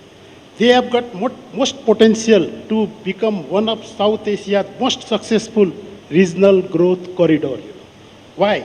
We have got open border more than 1,850 kilometers. We have centuries old cultural and business commercial ties. We have religious integration. We have families connection due to marital connections. We have complementary economies for each other. We have rapidly improving connectivity. Both countries are well positioned to create an integrated manufacturing, logistics, energy, and technology ecosystem. So we have to concentrate on the only economic development of this corridor.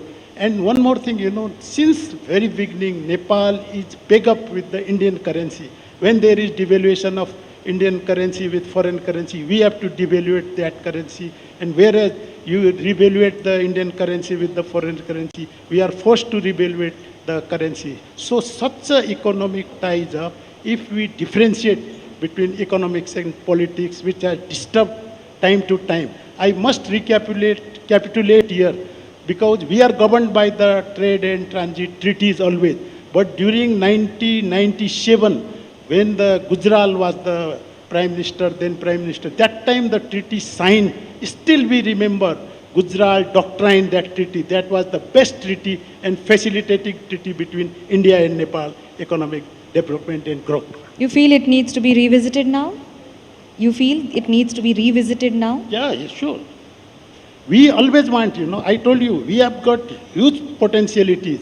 We can do a lot of things, if we really go on the economic policies centered towards the economic policies only. We can have a manufacturing ecosystem. We are so close to the border. We have got hydropower. Nepal has huge potential. That takes me to Ujjwal Kumar Shresth ji, but about from manufacturing to hydropower, everything. It's the demography that comes as an advantage, and it's the demography that comes as a disadvantage. But when you talk about Nepal, how do you see it progressing vis-a-vis manufacturing sector in India, and how it is the next big growing business? Because we understand Panchakanya has been for 5 decades in the business and is just growing leaps and bounds. Thank you. Well, let me give you a few stats of hydropower in Nepal. The projected is about 80,000 megawatt, 40,000 is possible for generation. Currently, Nepal is tapped about 4,000 megawatt, out of which 1,500 megawatts has been, close to 1,600 megawatts has been exported to India. And thanks to India, again, with the Indian grid, we were able to export to Bangladesh about 40 megawatts, right? Now coming back to hydropower, green energy is the talk of the world. And I think whatever we produce in Nepal is all green products. That's what we are very proud to say. And India, being one of the largest manufacturing hub in the world now, large global economy, and a very large manufacturing global supplier, India also is pressurized for green energy. And this is the right time where we see our partnership can be largely scalable. Now it's all coming down to policy. Cultural similarities there, generations of relations are there in Nepal, India. There are so many things that we have yet to tap, but then what I see currently is the reforms of cross-border transmission, number one. There are already investments from the Indian side where generations are happening towards India. But what I also see is not only electricity export from India to India, but also having energy-intensive industries manufactured via Nepali energy, or having joint venture manufacturing with the Indian counterparts in Nepal with high energy requirement, because now the European market where India exports is demanding for green products. And that's where we come into play, because the way I see it is India should see us as their partner for growth, and Nepal should be part of India's scale and grow with India together. Paras, my question to you is, you've been monitoring the entire growth, not just in the country, bilateral, but also the zone and the region. Where do we stand as far as Nepal's relationship with India and Nepal's relationship with China is concerned? Does it still remain emotionally stronger, so more viable, or any more reason to it? Hello, check. Yeah, thank you. India is Nepal's largest partner, with 2/3 of our trade with India. Over 70% of our exports are bound for India, and about 2/3 of our imports are from India. But at the same time, one cannot ignore China if you are talking about global supply chains. Just as India also significantly import intermediate goods and capital goods from China, similarly, China accounts for about 1/4 of our total capital good imports. And that contrasts with 55% share of India, but both are important in this context. And the global supply chains are shifting, and India is responding to it. Forget about 2025 reciprocal tariffs or Liberation Day tariffs of Donald Trump. Even prior to that, since 2018 to 2024, until Donald Trump was re-elected, there was a shift in supply chains away from China. And there are rigorous studies that document who were the winners. And India is one of the winners, as per rigorous studies, whereby India's exports of goods to the US that were highly tariffed by the US on China have increased. And so has India's imports of intermediate goods from China, whereby India adds value to them and also re-exports. So it's intertwined, everything. So here is an opportunity for Nepal to identify small areas, even potentially small areas within the Indian supply chain, whereby it is increasing exports all over the world, how it can fit in. For example, India has signed a so-called mother of all trade deals with the European Union, followed by a trade deal with United Kingdom. And simulations show that it will have a positive economic growth effect on India. Now, how can Nepal supply certain products or inputs to India that can then feed on to India's exports to the EU? I think there is a significant gap in research in this area. There's a huge potential, but there are different constants which we can discuss later. Well, that was a very cautiously guarded answer, I must say. Vidushi, my question to you is, when we talk about trade deficit, there's a massive trade deficit between Nepal and India. Do you see that there are more avenues like value chains and raw material or other growth or manufacturing structures that need to be revisited so that reduces and both the countries benefit more? Yes, there is a trade deficit of 952 billion with India, which is huge. But I think Nepal makes a mistake if we just talk about trade deficit just as a number. I think the time has come now that we need to co-produce things together, because India brings scale, it brings capital, it brings digital economy and all of that. And Nepal also brings a young population, youth who is cheaper labor here than in India, and then we also have clean energy. So I think if we combine these two, we can now, it's time that we're not just trade partners, but we become partners who do business together, Nepal and India, and co-produce things. Like I was just reading about Haldiram, which is now being made in Nepal. I know that Britannia has started making it in Nepal. So there are a lot of products which we consume. Of course, we have 1.21 trillion of imports from India. So out of those many things, if we can produce those things in Nepal and export to India and also export to the rest of the world. So I think it's time that we co-produce. I think that's what we should do.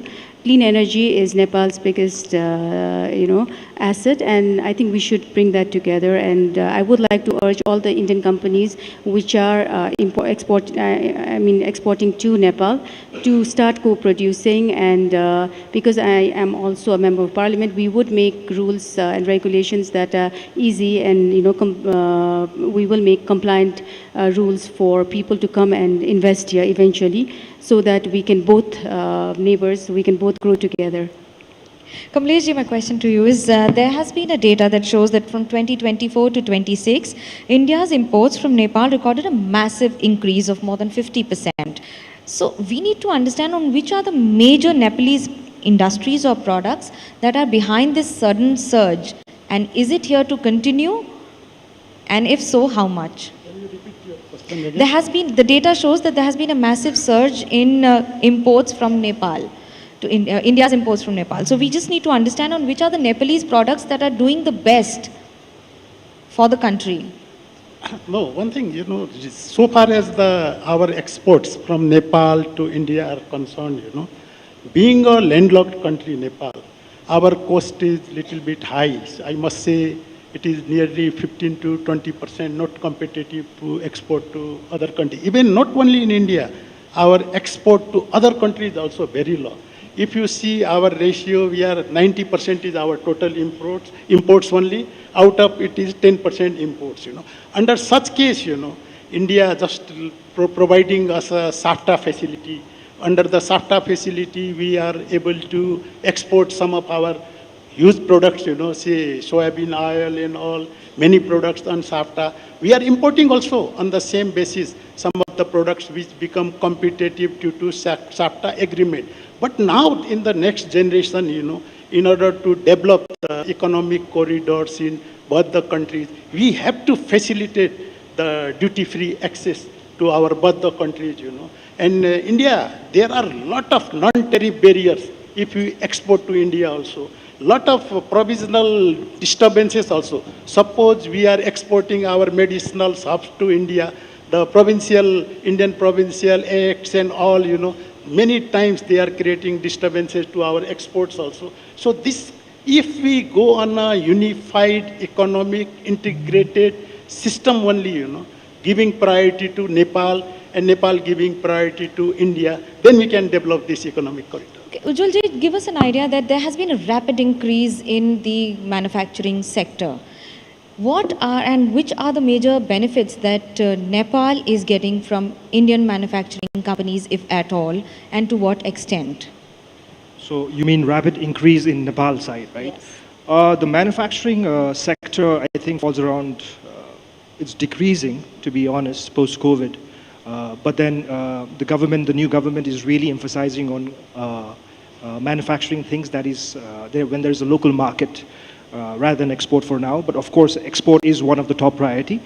For us, if you ask about particularly about my company, right? 99% is Indian machines, Indian technology, Indian raw material, and Indian certifications where I base. So we have so much advantage being the neighbor of the South. The scale when it comes to manufacturing, Nepalese are a very import-based economy, which is absolutely okay. But when there's a market size where you can manufacture, so earlier my panelists just mentioned Haldiram. That's just a recent joint venture in Nepal because there's a market size for the local market, right? So those are being tapped in to see where we can really add up, because we have engineering backup close by, we have machine backup, we have raw material backup, right? Of course, our northern side also supports to a certain extent, but one of the things that the manufacturing face when it comes to export is the certification and understanding the international accreditation, where Nepal also needs to do a lot of reform on really scaling up their certification level, because Nepal standards or Nepal Bureau of Standards is not really well recognized even in India today. And a lot of the exports are also limited because of that. And that is where we've also been very open about it, having a dispute settlement mechanism where we can have non-diplomacy channel to help Nepal really export. And also we've been having a lot of interest from Indian manufacturers where they can take the benefit of duty, proximity, and the energy to bring back goods to Nepal. There are a lot of MSMEs that do small supplies to India even today, but they have not been having the linkage or the exposure, the finance to really grow and supply to Indian large manufacturers for that matter. Well, that brings me to my next question to Paras. Give me an idea, do you think that the MSME restructuring will be big for Nepal? And how does it help in improving and making a bigger global chain with Indo-Nepal partnerships? Most of Nepal's exporters are SMEs, including those that cater to the Indian market. And they also already have experience in exporting, and they have a potential role to scale up those exports, no doubt about that. And that's also underpinned by the fact that Nepal-India trade treaty, despite some constraints, is still a liberal trade treaty in that it offers duty-free access to Nepali products, virtually all Nepali products, and that is not tied to Nepal's least developed country status. We are graduating from LDC status soon. After that, many of our duty-free market access in developed countries will go away, but not with India, because it's not tied to LDC status. And SMEs, this is good for SMEs also. That uncertainty is not there. But in terms of market intelligence, it's always a problem for all industries, but particularly so for SMEs. They don't have links on the Indian side, and that's where Nepal government's relevant agencies can backstop them. My last question to you would be that what are the 3 practical steps that you see that the governments of Nepal and India should be building for the next corridor of economic growth in the region? Okay. I mean, economic corridor, right? Economic corridor would first and foremost require certainty, right? Certainty in the trading relationship. On the customs tariff front, there is a fair degree of trade or tariff certainty, yes. But on the non-tariff measure front, that's where the Nepal-India trade treaty needs to have a kind of a binding mechanism that can effectively address non-tariff measure. And non-tariff measure is just an economist's way of saying what these industrialists, from the horse's mouth, we have heard about certification issues, right? Whether it's the bilateral Nepal-India trade treaty or the agreement on South Asian Free Trade Area, SAFTA, or other agreements that we might sign with India, they do not have a mechanism that deals with non-tariff measures so that they do not serve as non-tariff barriers and create uncertainty. So if we can address that aspect, then I think it will unlock a significant potential. And mind you, India ranks alongside China as the destination with which Nepal has the largest missing potential. That is the difference between potential exports and the measly exports that we currently have. That's a very interesting one. Ujjwalji, my question to you would be, how do you see the role of Gen Z in industry and the development of the country in multiple sectors? So what was the first line? Are we? What do you see the role of Gen Z in multiple sectors of industry? Well, I formed a committee in FNCCI, like FICCI, and I have 3 Gen Zs, to give that, we have a country formed by Gen Z, the government is formed by Gen Z, so I think age is just a number, that's what we say. Today it's a real reality.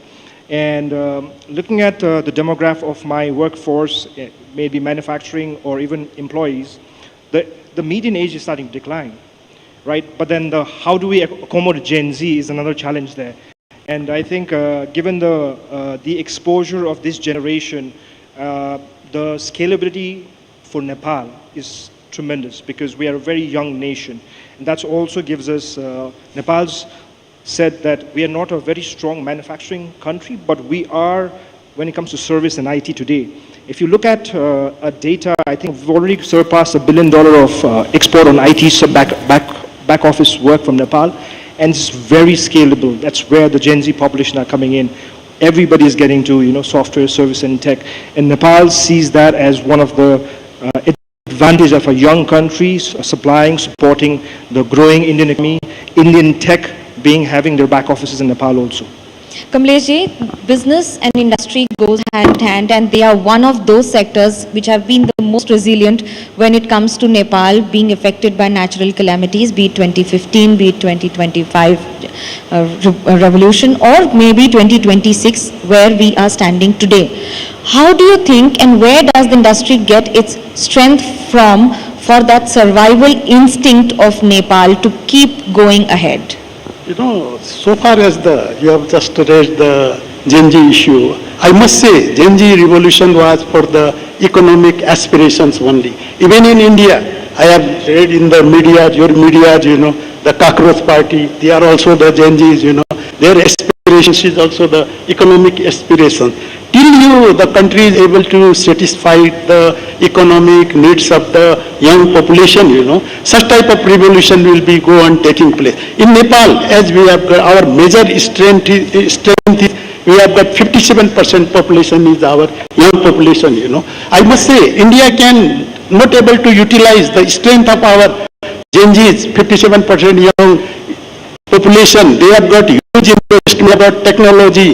They have got a big market. Why not they are investing in Nepal, This year, today's symposium, it will open a new milestone to develop the economic corridor between Nepal and India. In spite of such much potentiality, so much opportunity, so much nearness, why Indian investment is not in Nepal? If you see comparison, your Indian investment is very high in Bhutan, which is smaller than Nepal, Now let us analyze and think about where are the lapses in our relationship, economic relationship, I mean to say, and policies, so that we can develop that. We will convey it to both the countries without mincing words. My last question to Vidushi, the role of women in politics as well as forming of government and industry, you are one face that has represented everything seamlessly.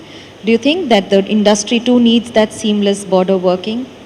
Yes, thank you for that question. But before I answer your question, I just want to also, I think we've not touched upon the illegal trade that's happening between Nepal and India, and that's something that I really want to talk about.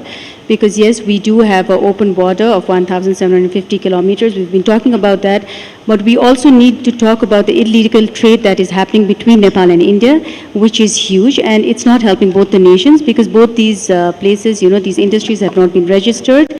And before I answer your question, I just want to reiterate that we need to make illegal trade difficult and legal trade easier for both countries to prosper. So that I think that is very important. Now coming to the question about women I think your question is about women entrepreneurs. Yes. Yeah. So Nepalese women are incredible entrepreneurs, and I can see a lot of women entrepreneurs here, my friends and organizations that I'm working with. I think the problem here is just, getting them from moving from small SMEs to getting them access to the finance and to the real world and out there.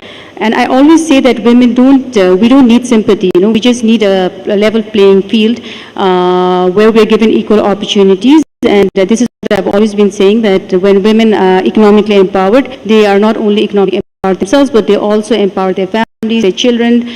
Children get better education, and then the whole nation develops. So I think that's very, very important. And Nepal, and I'm very proud of the Nepali women because they have that sense of entrepreneurial sense. And also in today's world, women are, even in Nepal, the girls are getting education, and there are a lot of women entrepreneurs who are doing extremely well. So I'm very proud of them. And a quick answer to where does Brand Nepal stand?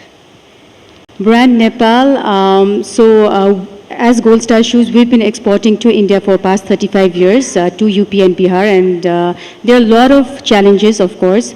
We had the earthquake, we had the Nakabandi, we had the Notbandi, we had COVID, and now this border issue. But since, we're still doing business with India.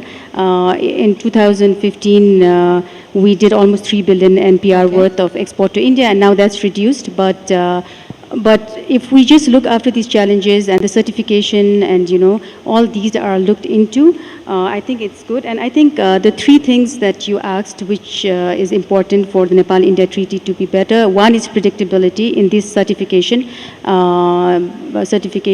The next is co-produce, like I said, and the third one is connectivity. If we are better connected, then we can I think do business together. Thank you so better. much, but Thank I you. do believe that both the countries have been connected via hearts more than anything else. Thank you so much for the panel discussion.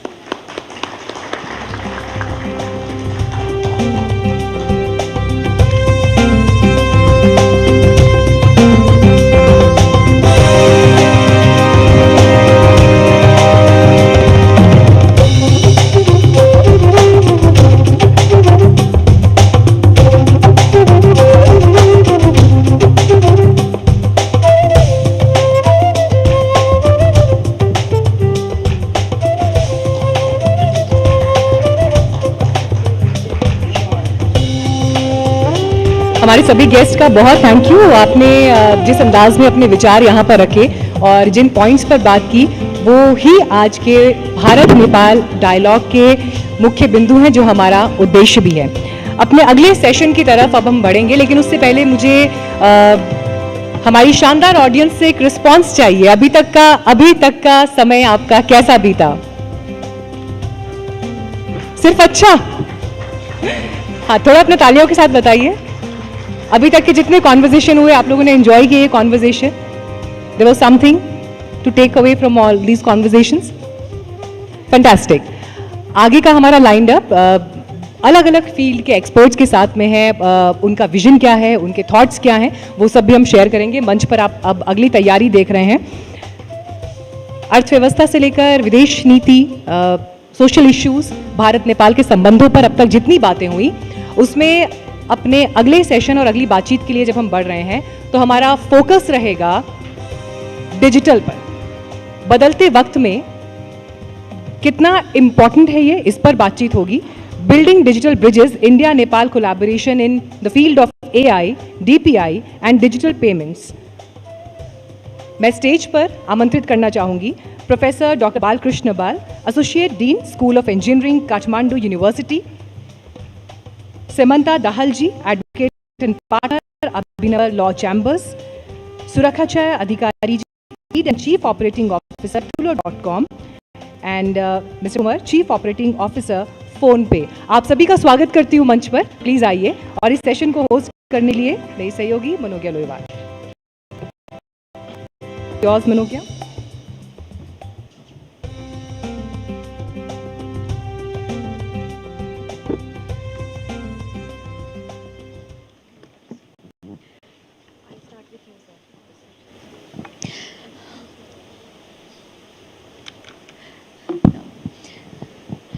There was a time when you would ask someone, what is your address, where do you come from? But these days, they just ask you, may I share the QR code? Perhaps that's the beauty of the transition that the world has seen, and this region is topping the list. Believe it or not, Nepal and India are perhaps one of the biggest leaders in the world and are just emerging with every passing day. However, there are more to it than what meets the eye, and that's what we will discuss upon. My first question to you, Dean Sir, just give us an idea, Balkrishna ji, and where do you see the digitalization going completely vis-a-vis the UPI, NPI and the entire consumption in today's date? Thank you. It's okay. What I see here is this UPI and NPI payment, cross-border payment facility that has been initiated.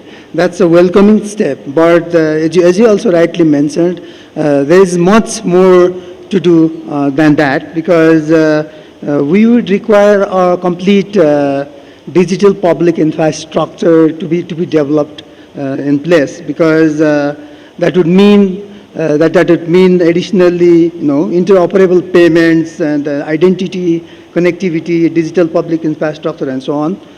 Because payments is one part, but we need to have this identity verification and then exchange of documents, so that the whole ecosystem basically gets a complete cycle. So payment is a welcoming step that's happened. That has been now enabled. But in the days to come, we need to focus more on a complete digital public infrastructure, which would not be just simply automating things, but there should be a complete integration of all three components, which basically comes under the DPI. That's identity, payments, and exchange of documents, and only then we'll have a complete infrastructure. Okay, so there's a beautiful saying, कानून के हाथ बड़े लंबे होते हैं. The more and more you have a revolution coming in, there are more and more regulations coming in. Samantha, what are the biggest challenges for this preparation? क्योंकि do you feel that the thief is smarter than the police? Thank you. First off, I'm delighted to be here. While this session is focused on cross-border digital transaction, I would like to begin with a broader point. Digital content from NDTV had already crossed the border and had a huge leadership and viewership in huge audience and viewership in Nepal. But I believe Anviksha marks the first occasion where NDTV has actually crossed the border and physically holding an event of this scale in Nepal. So we are really grateful to NDTV. Huge shout out to Rahul, Aditya, and everybody from NDTV team who's made this possible. I believe this occasion really helps us to, not limit Nepal's vision and voice, not within Nepal or Nepal's frontiers, but across all over India. So thank you very much for that. You highlighted a critical point regarding how long the hand of law should be. I'd like to begin with saying that we have had a bilateral agreement that was signed between UPI and NPI recently during the foreign minister's visit to India in June earlier this year. UPI already has a significant global presence and global footprint. NPI is increasing its global footprint with acceptance of its payment in India recently. Cross-border payment transaction sit at an intersection between two distinct digital architecture. There are multiple players involved, multiple app service provider, multiple banks, multiple system aggregators. So when multiple entities are involved, the dispute that arise pose, significant multi-jurisdictional and multi-institutional challenges. And how do you really address that is the question, and I would like to respond to that. Firstly, let's categorize the nature of dispute that arise. It could be consumer complaints, it could be disputes between the remitter bank and the beneficiary bank. Consumer complaints usually fall under three broad categories. The first category is where the account is remitted, but the beneficiary does not receive the payment. The second category is where there are fee discrepancies or there are discrepancies in the commission that are being charged. The third category is usually about unauthorized payments where the credentials of the user is compromised and the payment outflow happen despite there being an authorization. So it's a fraudulent transaction. When the dispute are local in nature, I think both countries have dispute resolution mechanics within their own countries. So for example, if you take in Nepal or even in India, so the consumer has a complaint, the consumer first goes to the app service provider or the remitter bank, files his complaints. If the complaint does not get addressed, in the second stage, the consumer reaches the system operator. It could be NPCI in India or NCHL in Nepal's case. And even in that case, the dispute does not get resolved, then the regulator, respective regulator in India, RBI, or respective regulator in Nepal, NRB, then is involved in resolving the dispute. But these are very local nature dispute. But when the transaction or the default or the fault happens in the other side. Are we prepared for it? Sorry? Are we prepared for it? Yes, I'm just trying to answer that question. So if the fault happens on the other side, but there is a fault in the foreign bank or foreign beneficiary side, then on that aspect, I think there is some kind of a shared framework that is needed, and that is where we need to work towards. Firstly, I think we already have a bilateral agreement between business to business, entity to entity level to resolve the dispute, but perhaps I would recommend that at some stage, there should be a regulator to regulator agreement, an RBI agreement with NRB, where disputes between cross-border payments arise, then the regulator can also get involved in addressing and resolve the dispute. Thank you very much. Suraksha, do you think that it also adds to better business opportunities of selling products from Nepal to India or even globally? Or are there many more hurdles that need to be addressed? Is it as easy as it was to sell something from Kathmandu to Mumbai? Can you hear me? Thank you for the question, and thank you NDTV for having me today. I think there's so much more to do. We've already placed the bricks there, but there's so much more to do. I think in the first phase, it's more to do with person-to-person sending of money, transactions happening around, and on the implementation part, I think there's so much to do for the B2B transactions to happen, because if you see a person sitting in Nepal who has products in the Nepali website, that person is not able to easily sell to somebody in India because the Indian customer will not be able to check out properly, pay to the Nepali website seamlessly. So that's still an issue. But again, there is a positive aspect as well to it.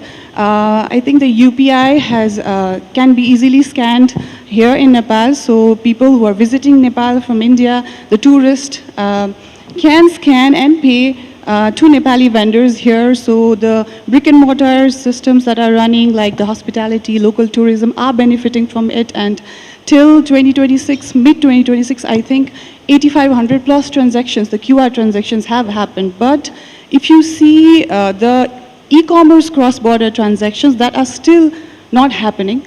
There are a lot of, I think, work to be done. Technicalities are there, but yeah, brick and mortar is going really well, but the e-commerce transactions, there is a huge gap for that. Okay, Paras, you've been at the epicenter of everything. You've been watching it very closely and building it too. Give us an idea on what has changed on ground in reality in terms of digital business when it comes to families, tourists, both the micro and the macro view of it.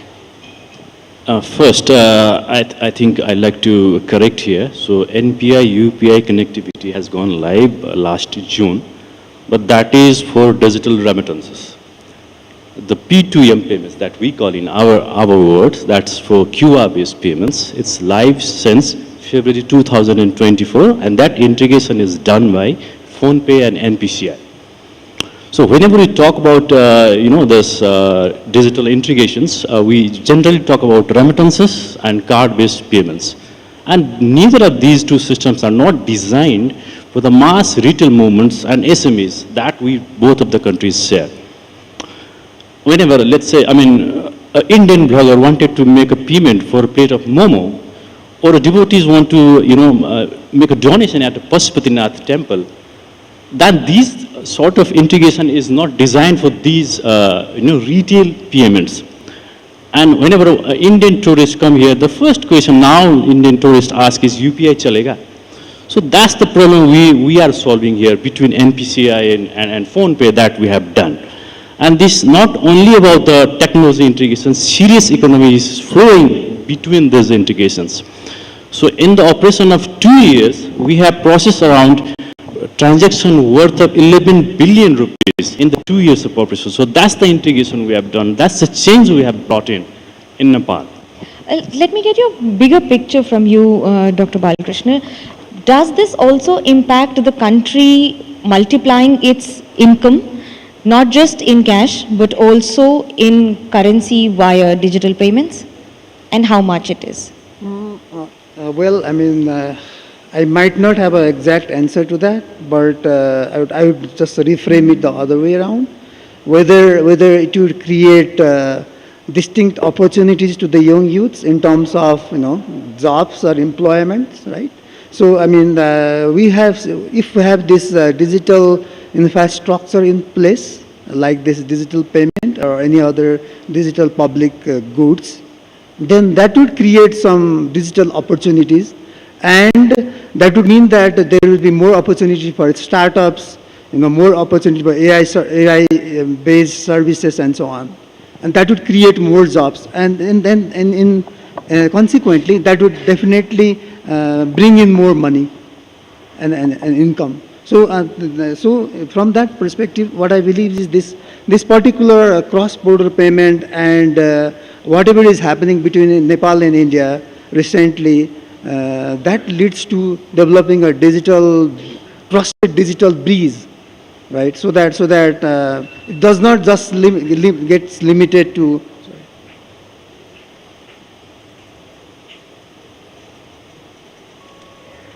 It does not just get limited to payments itself, but that would invite basically our integrated digital public infrastructure across country, and that extends beyond border. Okay, Simanta, give us an idea. This is a generation that has grown up digitally, the Gen Z or even the earlier ones like millennials like us. But the digital transformation also comes with a lot of misinformation and disinformation. Is the government and the entire infrastructure prepared for it? If yes, how much? If no, how much needs to be done? Thank you. I think, thank you. Quite a lot needs to be done. Because you mentioned Gen Z, I think there are quite a few Gen Zs of Nepal in this room, and quite a few Gen Zs who were part of or leading the front in the last year's September movement. One of the impetus last year behind the Gen Z movement was the social media directives that the government had passed. The social media directives mandated a compulsory requirement for social media networks to register in Nepal. And also, and quite a few social media networks refused to register, because of which the government made a step that they will ban or prohibit social media from operating in Nepal. And against that, there was a huge backlash. Youth students all came out in protest, and because of that, there's a significant change that we see that we witness in Nepal right now. So, the point is, back then also it was important that the social media and digital platforms are regulated, and today also the same thing applies. But what is the content and the tool to regulate social media or digital network is something we should have an answer to. Last year we said, government, you cannot regulate social media by issuing executive directives. If you really want to regulate social media, pass a parliamentary law. The reason is, freedom of expression, is subject to limitation. Limitation include, it should be proportionate, it should be reasonable, and it should be passed by a law passed by the parliament. And last year it was just an executive decision, a simple executive decision. Fast forward now, the government or the current parliament has not debated a law significantly that could regulate social media or digital platforms as yet. But now the question is, how do you regulate social media or digital networks? I think one side is freedom of expression, the other side is, of course, regulating harmful content in social media. And we need to strike a balance here, and no country in the world has really struck an appropriate balance in this regard. The reason is, you find two kind of categories of content usually in social media.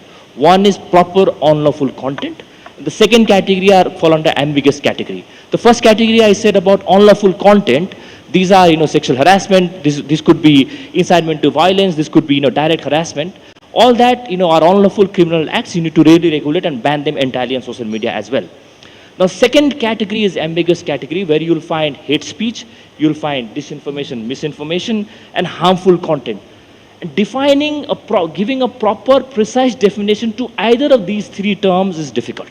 And no country in the world has really been able to provide a clear, precise definition of either of these terms. So how do you really propose a solution to do this? I think, firstly, we need to make sure that we look into international convention, human rights convention, and the committee decisions or the committee reports that ICCPR human rights bodies have passed.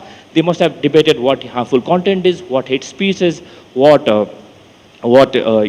disinformation is, and then rely on those definitions to build your own law in Nepal. The second is, we should make sure that if any harmful content is spread on social media, the social media networks should, for that purpose, be brought under the ambit of the law, and at the same time, I want to emphasize, this should not be given absolute safe harbor rule. So I think that is the second category. If we try to incorporate all this, probably we'll reach a balance where freedom of expression and digital content moderation or digital networks can be regulated. Okay, Thank you very much. Since you work a lot with young entrepreneurs, Gen Z ko kya chahiye? What does Gen Z need today? I think I think it was discussed in the last session as well. it's mostly about economic freedom. So Gen Zs are looking for, if they're looking for jobs, I think they're looking for remote work so that they can work from anywhere. So they want to stay back in Nepal. And they also want to start their own businesses. They want to scale. They want to do amazing things.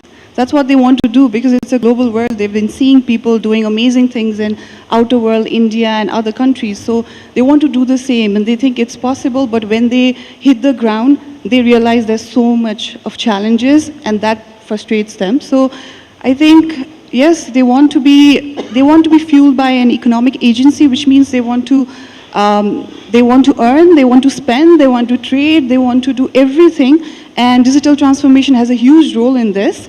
We are talking about how we can sell our products to India or other countries easily, but another thing is we also need to be able to pay for the international services, international vendors as well, and that is also a disadvantage to Nepali youths because we're not able to easily pay to Meta for digital marketing, for the ads, There are ways to pay. We can SWIFT transfer, we can opt for very low limit dollar prepaid cards, but that restricts our operations and that restricts our scaling ability. So all of those things, if they are taken care of, if the provisions are there, rules and regulations are there for that, I think that would really make Gen Zs happy and they would stay back in Nepal but work globally.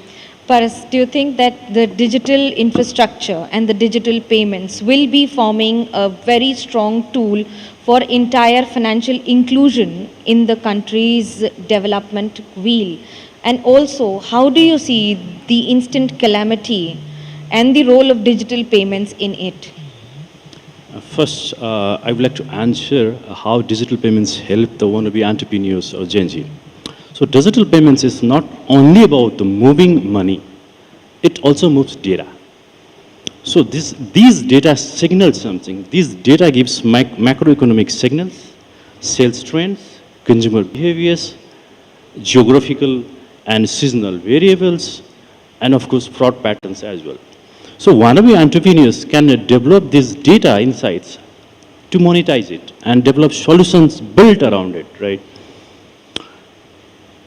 So these digital integrations giving lots of opportunities to wannabe entrepreneurs, startup companies, to make a solution built around it, to give more and more additional benefits to the consumers and across the borders. If you see the trend, I can see that from the trend is moving from the app-based payment to app-less payment. In a year or two, I might be having only Siri in my mobile. There are no any mobile banking apps, right? So that's where we are shifting from a traditional banking towards more AI-based banking. And in your question of how we can help in such of natural calamities, today also we had a meeting with the Prime Minister's office how we can collect the donations using the QR codes. And our digital connectivity that is done by PhonePe now, even Chinese customers, Indian customers are making donations using the QR-based payment system. That's much easier we have been made with this digital integrations. And this is helping us also, in a way that it was difficult when through the legacy banking channel when these donations are channelized. So that's how we are impacting or becoming a change agent in the country. Nepal has a different challenge than any other country in the world, which is it's a landlocked country and has a different kind of demography. Does that become a challenge for you, Paras? Not at all for me, at least. So it's an opportunity for me. We are sitting besides two big neighbors, and we are always there to learn from what India or China has done in the digital payments. And I can proudly say that, the PhonePe has done the integration to both the countries, UPI also and Alipay also. So that's the level of digital payments that we have achieved in this country. Well, thank you so much. And on this note, I'd like to thank you all of you and maybe a little more on the QR code in days to come. Thanks a lot.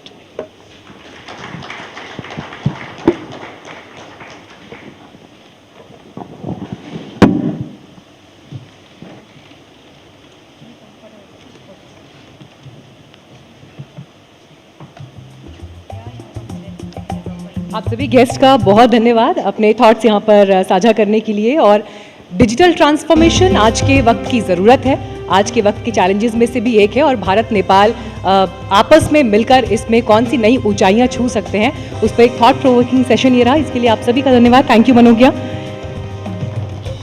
Digital transformation की हमने बात की, लेकिन आज भी जब रिश्तों की ऊंचाइयों की बात होती है तो पीपल टू पीपल कनेक्ट, दिल का दिल से रिश्ता, ये हमेशा ऊंचाइयों के सर्वश्रेष्ठ पायदान पर रखा जाता है। और भारत नेपाल के संबंधों पर जब भी बात होती है तो जैसे आज सवेरे से बातचीत चल रही है, रोटी बेटी का रिश्ता, हिमालय से प्रगाढ़ रिश्ते हमारे हैं। इन रिश्तों की गहराई हमारी परंपराओं में, हमारे कल्चर में, हमारी हिस्ट्री में छिपी है। और इसीलिए अब जिस अगले सेशन की तरफ हम बढ़ रहे हैं, जिसका आपको काफ़ी बेसब्री से इंतज़ार भी था, हमारे बहुत से मित्रों ने जो ऑडियंस में इस वक्त मौजूद है बाहर मुझसे पूछा भी कि डॉक्टर थरूर किस समय यहाँ पर आने वाले हैं, किस समय बातचीत करने वाले हैं। तो वो प्रतीक्षा आपकी यहाँ पर अब ख़त्म होती है, क्योंकि भारत नेपाल संबंधों पर, परंपराओं पर अपने थॉट्स शेयर करने के लिए हमारे साथ इस वक्त member of parliament, farmer international diplomat and author doctor Shashi Tharoor मौजूद हैं। डॉक्टर थरूर, आपका बहुत बहुत स्वागत है। मंच पर आपको आमंत्रित करती हूँ। मेरे सहयोगी विष्णु सोम इस बातचीत को होस्ट करेंगे।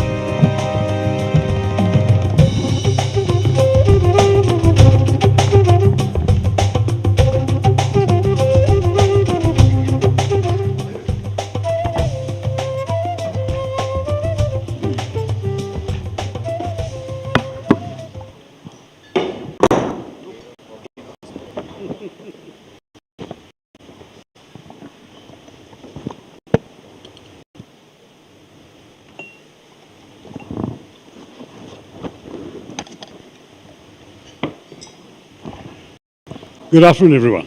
Good afternoon, everybody. It's wonderful to have all of you here today. Anviksha comes at a very challenging time, and we've mentioned that, and I thought I'd mention that again. It's been a difficult 24 hours for Nepal. It's something that we will reflect on throughout the day, and certainly in this session as well. Shashi Tharoor is one of India's finest authors. He's a parliamentarian. He's been a UN diplomat. His worldview really matters. It certainly matters for the subcontinent, and he's got a real vision of where India and Nepal can go. This is a session called Bridging Hearts and Borders. It's about people-to-people relations. In a time like this, and indeed, given where Nepal and India are, Dr. Tharoor, how important is it for India to listen more and perhaps talk less?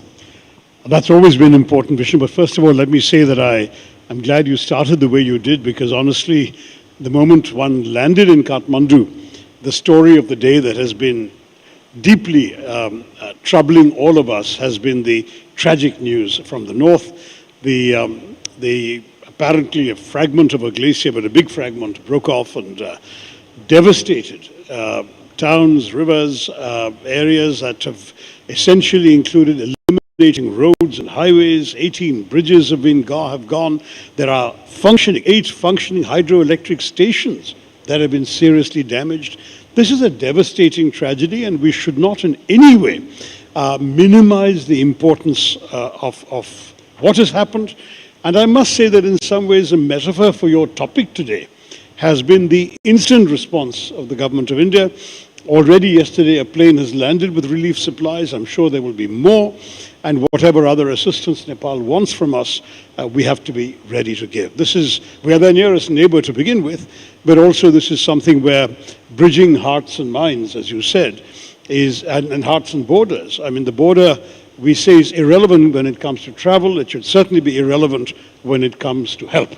And Nepal needs all the help it can get. And I think all of us in this room, Indians and Nepalese alike, will stand in solidarity with the victims, their loved ones, and all those who are today mourning and battling and searching for missing people. As an MP from India, I myself have had requests from people saying, so-and-so is missing, can you help? I've shared some of those with the ambassador. I think everyone is now looking. It was good news this morning that they found 19 or 20 Indians who had been earlier feared to have been lost. We hope they'll find more. The rescue efforts are proceeding apace. The Nepalese police, the army, disaster relief people. A lot is happening, and I'm so glad that you began absolutely with this moment of solidarity that both our countries really feel from the heart. And having said that, then back to your question. You know, Vishnu, I've always argued, and this is on the record, so there's nothing new in what I'm saying, that we needed very much to change our approach to Nepal. I did so when I was minister in the foreign ministry. I delivered the Lal Bahadur Shastri Memorial Lecture back in 2010, where I made this point about our neighbours in general and Nepal in particular. I continued articulating this view in the External Affairs Committee, which I chaired from 2014 to 19. And I was an open and public critic of the blockade episode in 2015. Of course, our government says there was no conscious blockade, certainly not from the government's part, but what de facto happened, I think, was a colossal blunder, a Himalayan blunder, to use a phrase, which I think was very damaging for us. And what I've been saying throughout since then has been that we need to show Nepal the respect that a sovereign, equal country deserves. All this roti-beti relationship that we keep talking about is real, it's important, it's valuable. But at the same time, we have to go beyond that. We have to show to the Nepalese that we respect them as an independent sovereign state, that their views are as important for us to listen to as we think our views are for them to listen to. And this process of respectful dialogue is, to my mind, fundamental to strengthen and take our relationship forward. On this, there can be no two opinions, and I think it's now clear that more and more people on both sides of the border have come to this view. And I think the earlier days, going back to the 1950 Friendship Treaty and the sort of implicit big brother attitude that India brought to the relationship, is rightly yielding to one where we are respecting Nepal, its independence, its sovereignty, its equality with us as a member state of the United Nations, as a sovereign state in this area, and in the same spirit that we are seeing how we can be helpful as a brother. You know, Vishnu, I have to be reminded, not I have to be reminded, I remember this from my research into the days of the 71 war, when, you know, the build-up to that war was going on. And at one point, Nepal was judged by many in India to be playing both sides, as it were. And there was a famous visit of the Pakistani foreign minister of the time in the middle of 1971 to Kathmandu. And at the press conference that was held after his visit, I think it was an Indian journalist, asked the Nepalese foreign minister, you're receiving these people at a time of such terrible tension between India and Pakistan, India, your brothers. And apparently the foreign minister replied, it was such a memorable quote, I'm going to quote it. He said, yes, India are our brothers, Pakistan are our friends. Pause. You can't choose your brothers. So that was ultimately a reminder that whereas the relationship was extremely close, there was something sort of unavoidable about it, even from the Nepali perspective. I'm talking more than 50 years ago. Whereas friendships are chosen. And I think it's important that while you can assume a brotherhood, you need to earn the friendship so that that choice is made by Nepal to be our friend. You know, it's often a problem if journalists criticize journalists, but the reason I'm saying so is because I was here in 2015. I was covering the earthquake for more than a month. And I actually thought that we saw some of the worst of the Indian media. I saw OB vans charging down villages over here, reporters taking mics in the faces of people and asking them the most insensitive questions when they'd suffered so much. Right. The Nepalese people have a great deal of dignity. They've got a great deal of self-respect that needs to be looked at very carefully. Do you believe that that was, in a sense, a low chapter in how we treated people with whom we share a border, a proud civilization, and how that's a mistake that should never be repeated, particularly in the present context? I agree. I mean, the fact is there have been other low chapters and there have been high moments. During that earthquake, the relief provided was significant, and that's something we can be proud of. But you're right, the manner in which the media behaved and the boosting, you know, the self-congratulatory tone that we are doing so much to help Nepal naturally grates. No one needs to be or needs to feel that they're in a position of needing assistance. And I think the last persons to remind somebody that they need assistance are the people giving that assistance. So I would stress to you that that was indeed, as you said, a low point. even though the assistance was tangible, it was important, it was substantial, and it helped make a difference. But, you know, I had just visited Nepal a couple of months before the earthquake, and to see some of the places I'd been to in such pain and distress was heartbreaking. I was chairing the Foreign Affairs Committee at that time, and we had a number of conversations in the committee about how India's assistance could go. We didn't discuss the media, that wasn't our mandate, but I share with you the concern that everybody in India, all segments of our society, including your colleagues on the media, need to be as sensitive as I would like our government to be about this relationship. You know, a little while back you spoke about the relationship and you characterized it as one being of Roti Beti Ka Rishta, that's a civilizational, old, historic link. Some say that it's based on, you know, the Hindu, Buddhist heritage, the pilgrimage association. But then there are others who turn around and say, but then, you know, looking at Nepal through that prism is over, it's gone. This is a government that has come to power on the basis of a social media ban. If they are communicating, it is on Instagram and YouTube. They are not communicating with either India or anybody else in different vocabulary or that old vocabulary. Do you think we need to get with it? Totally. I mean, that's become apparent in India too, about our own young people, but certainly in Nepal, I mean, we have a 35-year-old prime minister here. And we have a government that not only has come to power partially or maybe principally on the backs of social media, and as you said, in reaction to a ban on social media, which is what transformed and ignited the protests, but we are also looking at a government which frankly is very conscious of social media, that gets its messaging done on social media, and that seems very much to be living in the glare of social media. So for us not to be sensitive, I'm not saying we're not sensitive, we are. I know from my friends in the ministry, including the embassy here, that they're very conscious of the changed framework of the game. And I think that that's important, that's right. As you say, we need to get with it. We need to understand not just the concerns, but also the vocabulary and the medium through which those concerns are coming our way. But I think we are in a good place. I think honestly, I'll be very blunt and say that we've all shared concerns about the relationship in the past. I am much less worried about the relationship now than I would have been even a few years ago. And I would say that today, the body language on both sides is positive. And the latest evidence of it, as I said, was yesterday's plane load of relief assistance.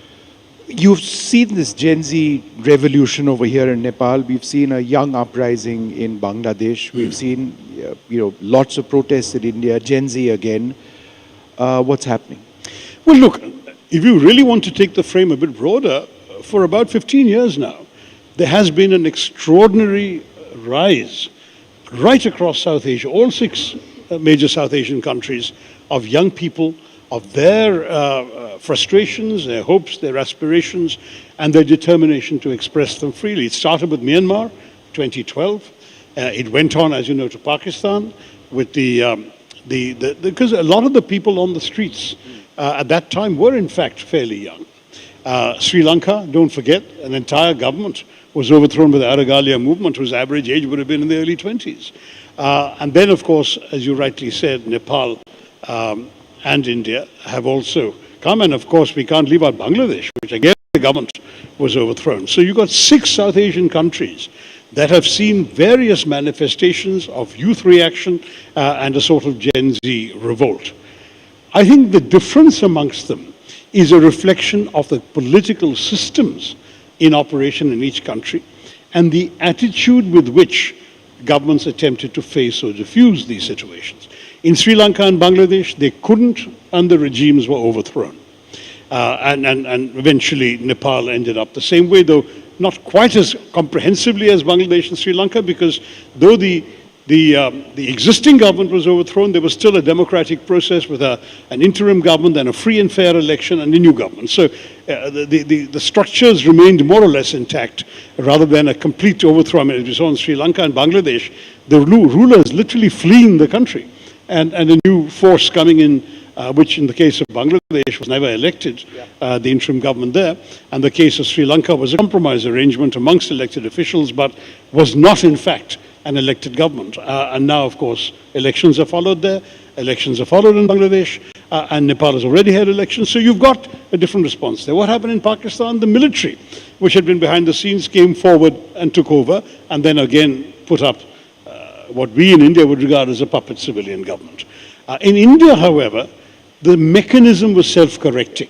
That is, a democratic system adapted itself to the new reality with what many would consider astonishing speed. No one expected the BJP government, which had had a reputation for being impervious to public demands for resignations. There have been at least half a dozen examples where the opposition had unanimously called for a particular leader, a minister to be replaced or to resign or to step aside, and the BJP had throughout refused. In fact, Rajnath Singh in a famous press conference said, "We are not the Congress. No one will resign from our government." Suddenly somebody has resigned. And the recognition that democracy needs to be nimble enough to turn around and recognize a public reality, that I think was a tribute to the Indian system, in that our system bent, but it did not break. And I think that is an encouraging way for us to go forward. Myanmar, of course, is the other sixth country I didn't talk about here, which is, of course, the military openly destroying the democracy movement, and 10, 15 years, 14 years later having an election which, frankly, very many people don't take very seriously. So a different story. But the Indian example gives me some encouragement as an opposition figure that our democracy still has flexibility, still has openness, still has receptivity to popular currents. And that is essential if our democracy is to remain strong and effective. You know, Dr. Tharoor, we are here in this session talking about people-to-people relations and Indians and Nepali people, but when that people-to-people equation extends from Nepal to China, we have a problem. Because we invariably see the relationship of, let's say, Bangladesh with China through an India prism, whereas all of these countries say that, look, you know, our relationship with India is independent of our relationship with China. And that's what and the hypocrisy is that we are trying to build our own equation with China. No, also that's what we say about our relationships with any other country. I mean, we don't like the Americans to tell us how to conduct our relations with Russia, for example. It's the same logic that Nepal would like to use with India and China. But I would say that, you know, the Indian media, though it hasn't been too hyper of late, it needs to cool down a little bit. How much, I mean, for example, we are the biggest investors in Nepal. Indian companies account for 35% of the investment in Nepal. China is like a distant fourth.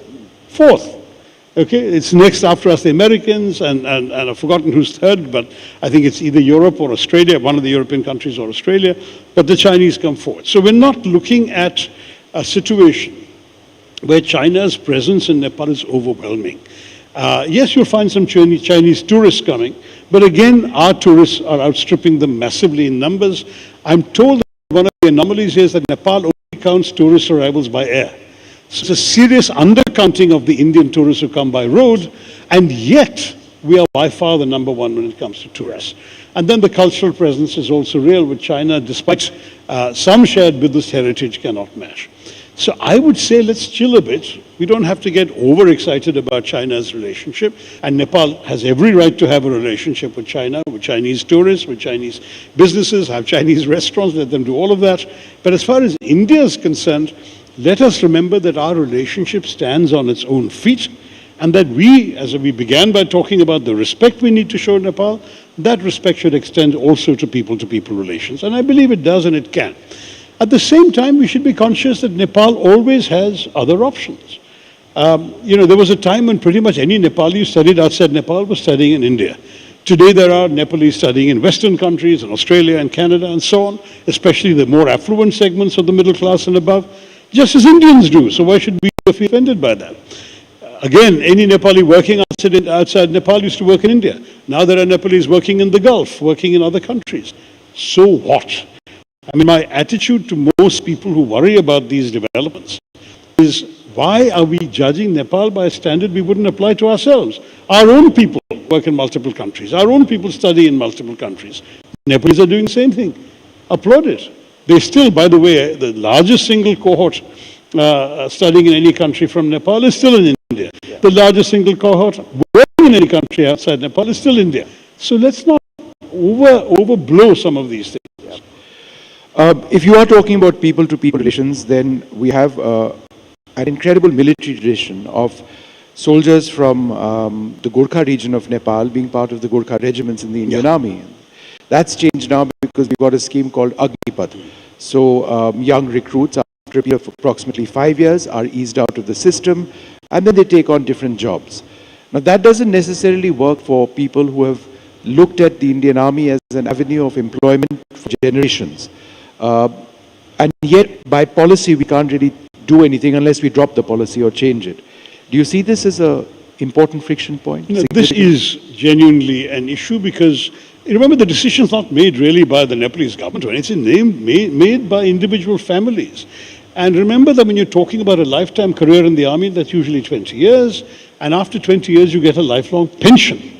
So for many of the families, the career was important, but the pension was equally important. There are an estimated 100,000 Nepalese citizens living on Indian Army pensions. So for them, and for others who would want to emulate them, including the next generation of these families, there are people who have had 4 generations serving in the Indian Army. And for them, this has certainly been a blow because the Agniveer scheme doesn't work in a way that would be attractive to them because it's that lifelong career and the fierce loyalty that the Nepalese Gurkha feels, for example, requires an equal commitment on the other side. We are loyal to you too. We look after you and your family for life. So it's worth fighting and dying for us. That was the unspoken contract. No, but isn't it really sad? I mean, if you look at the history of the Gorkha regiments in the Indian Army, I'm not criticizing the policy. I'm just asking from a historical standpoint. We've had incredible contributions of Nepalese soldiers, officers, all of it. You know, I mean, in our larger system, it's sad that that history is gone. Well, I would argue that the government could still perhaps carve out an exception for people from this extraordinary tradition joining the army, that they don't have to come through the Agniveer scheme, that they could be taken directly. And the numbers are not vast, they're not comparable. But I think that one of the problems very bluntly behind the Indian government decision to create Agniveer was their concern about the size of the pension burden indefinitely. And because that was a factor, I mean, finance was a calculation in inventing the Agniveer scheme. I am not sure the Indian government will carve out any exceptions to it, especially one where pensions are a key part of the answer. So, frankly, I don't know. I can't even tell you what we would do differently if we came to power, but I think my understanding from the Congress Party's initial criticisms of the Agniveer scheme is that we are still committed to reviewing that scheme if we come to power, for a number of reasons, including this. All of a sudden, a couple of years back, the words Lipu Lake Pass suddenly emerged in conversations and a difference in where the border lay over there. I know India and Nepal are talking very hard on this particular issue, but it remains a difficult issue on both sides. How do you look at this? Well, it is a difficult issue every time it is raised, but what's important to watch is it always being raised? Aren't you impressed with the fact that this government has never mentioned Lipu Lake and that our government has had no reason to raise it and say it must be settled? There's some issues that sometimes are best left on the back burner. We have far more important issues to sort out with this government. And as long as they don't feel that it needs to be elevated into an issue, why make an issue of it? Let's face it, the communist governments of the recent past were doing some political point scoring by raising it, issuing a stamp showing a disputed area, that sort of stuff. But that entire sort of overblown rhetoric has calmed down. And I think we as Indians don't need to be the ones raising it. It's not specifically an issue that's a priority for us unless the Nepalese choose to make it a priority, and there are far bigger fish to fry. Let's start ending this, where we began, which was, looking at the tragedy. And I asked the foreign minister this question as well, that we have a shared environment ecology. Mm-hmm. This was triggered perhaps by an avalanche. It could have been triggered by a rise in global temperatures or temperatures in this region. Mm-hmm. How important is it for all of the Himalayan nations to be working together? Because this is a disaster which has probably already been initiated. It is absolutely indispensable. And we noticed that the foreign minister very diplomatically, very politely mentioned that North India contributes far more to global warming than Nepal does. And that's a gentle reminder that we have a big share of the responsibility, just as we remind the Western industrialized world that they have a larger share of responsibility for global warming than we do.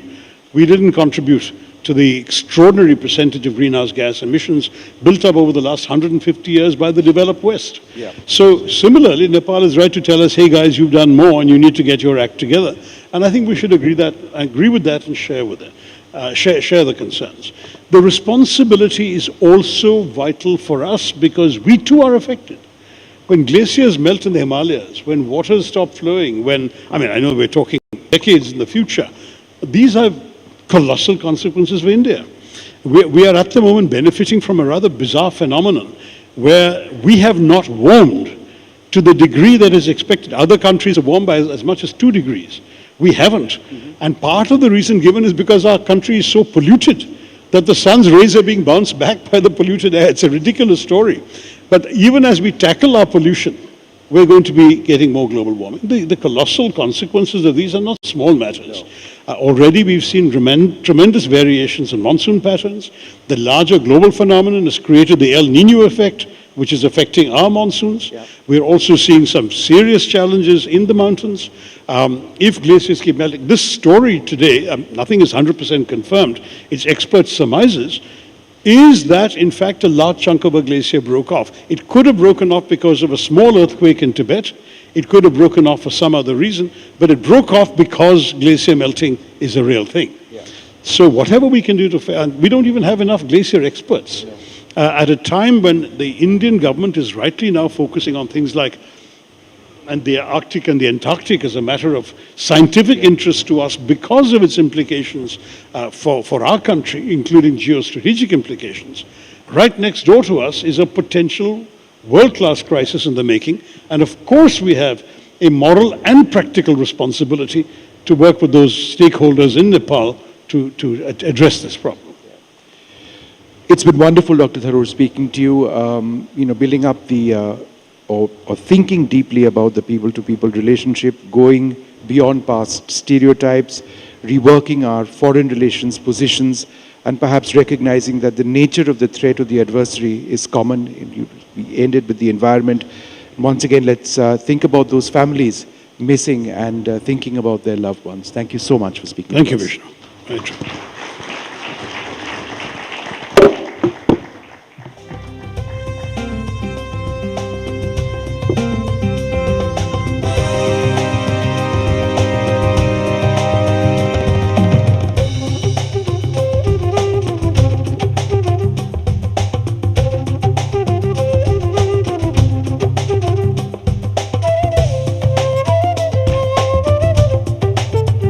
Thank you so much, Dr. Tharoor, for a wonderful session and wonderful points that you just made on different issues.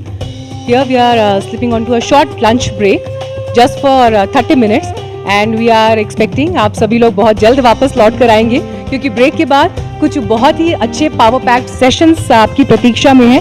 हमारे साथ break के बाद यहाँ पर doctor Ram Madhav होंगे, BJP के national vice president.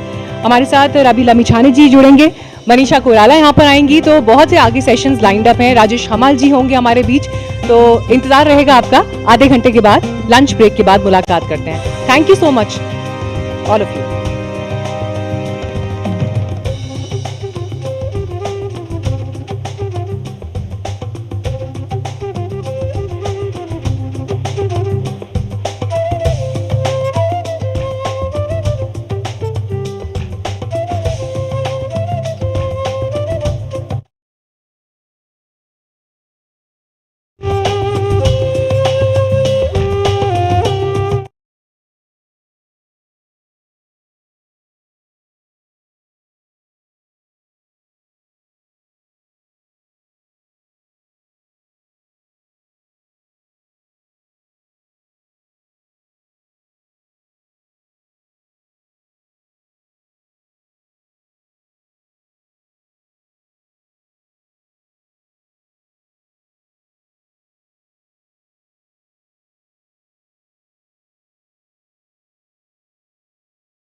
Anviksha.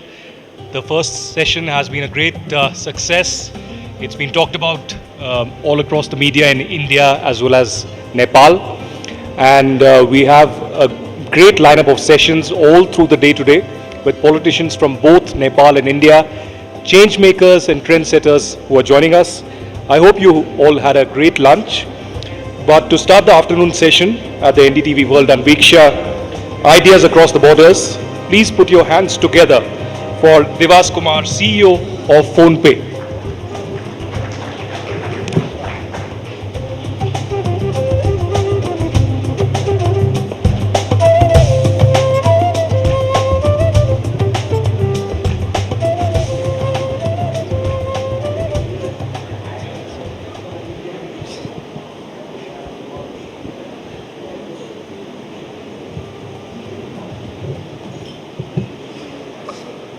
Namaste. Good afternoon. Before anything else, I want to acknowledge what this country wake up yesterday morning, and I really feel sad, and Nepal is grieving today. So I feel like it's the same for all of us. So before going to that, so I will be talking about the perspective from the PhonePe, which is basically a payment provider. It's a network in Nepal who does a payment, digital payment in Nepal as well as across the borders. So first of all, thank you, Rahul and NDTV World, for choosing Kathmandu to launch this program. To the ministers, diplomats, business leaders, and everyone who traveled from India, welcome to Nepal. And this is the right time. We are in the middle of writing a new chapter for us. Nepal is one of the youngest country in the region, and that is our greatest assets. We now have a generation that has never known cash economy only, build business over the phone, and expects the same digital convenience as their peers in Bangalore as well as in Singapore. So our job is not to manage that generation's expectation downward, but it is to build the rail fast enough to meet their expectations. We should be honest about what those expectations rest on. Nepal today has records, reserves and stable prices, and around 800,000 young people who still take a labor permit and live every year. Their remittances are quarter of our economy. This spring, when conflict spread across the Gulf, we saw how quick that foundations can shake. A more accountable, more responsive political environment is what the need of an hour. The India-Nepal corridor is already among the most active in the Southeast Asia, but its next generation cannot run on the infrastructure of the last one. It has to run in an interoperable digital systems that let the small business in Nepal transact and grow as easily as its counterpart across the region. So let me tell you from where I sit what moves across this border today and what does not. An Indian traveler coming to Nepal can easily do payments using the QR codes issued by the PhonePe, even in a 5-star hotel or in a very small shop. Last week only, we actually enabled P2P payments, which is basically a digital remittance from using the UPI NPI rails. Wherein like we can send from India to a mobile number sitting in Dang. Right? So that's how we have built. But at the same time, the issue is that we as a Nepalese going to India cannot do our transactions on a QR. Also, a normal person or a business that is doing business cannot do a payments to an India counterpart using a fast, reliable and secure. We are heavily relying on the technology built over the 1995. So that's where we stand as of now.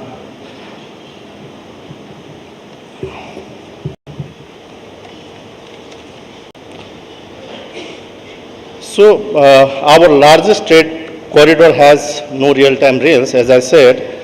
One just opened, two still closed. That is the honest scorecard as of now, right? So here is what gives me the confidence that it will be. Everything in that scorecard that works was built in Kathmandu, not licensed, not imported. Designed, coded, and run by Nepalese engineers. So most of them under 35 who choose to stay in Nepal and do something at their own.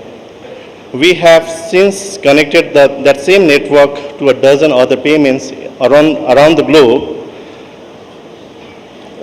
We have made this payment accessible to the globe, but we have not actually utilized our own technology to the great mass. So the panels after me will be talking about the brain drain and brain drain, but what I feel is like, since we have a technology capabilities, we have built everything at home, so that's a confidence that I want to give to every people in Nepal, even in India. That is what I meant by the shared future between the India and Nepal. It is the QR code that finally works the same way on the both sides of an open border. Is the young entrepreneur pricing her product for a market and one and a half billion people, not to the just 30 million people. So it is a country using movement of self-examination and as a starting point for institution worthy of its youngest, most digitally fluent generations. Anviksha asks us to look again at the familiar stories. The familiar stories about Nepal is that it sits between two giants, defined by its geography. The story I see and I really feel is a bit different. A young, digitally native country built between the financials and the human infrastructure to define its own next chapter, alongside India, not in its shadow. Thank you. Thank you very much.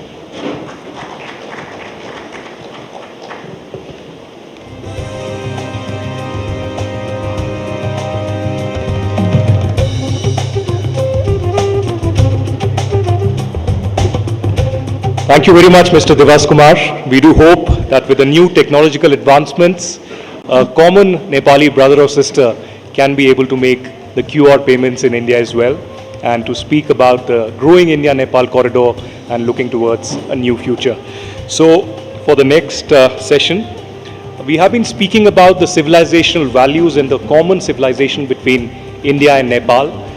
There's great history behind us, but there's also technological advancement, and also now, over the last 1 year, we've been speaking about the Gen Z movement and those commonality as well. For our next session, we pivot to the regional strategy. I would like to invite on stage Dr. Ram Madhav, National Vice President of the Bharatiya Janata Party, and to conduct this session, our moderator for the afternoon, Manogya Loibal from NDTV.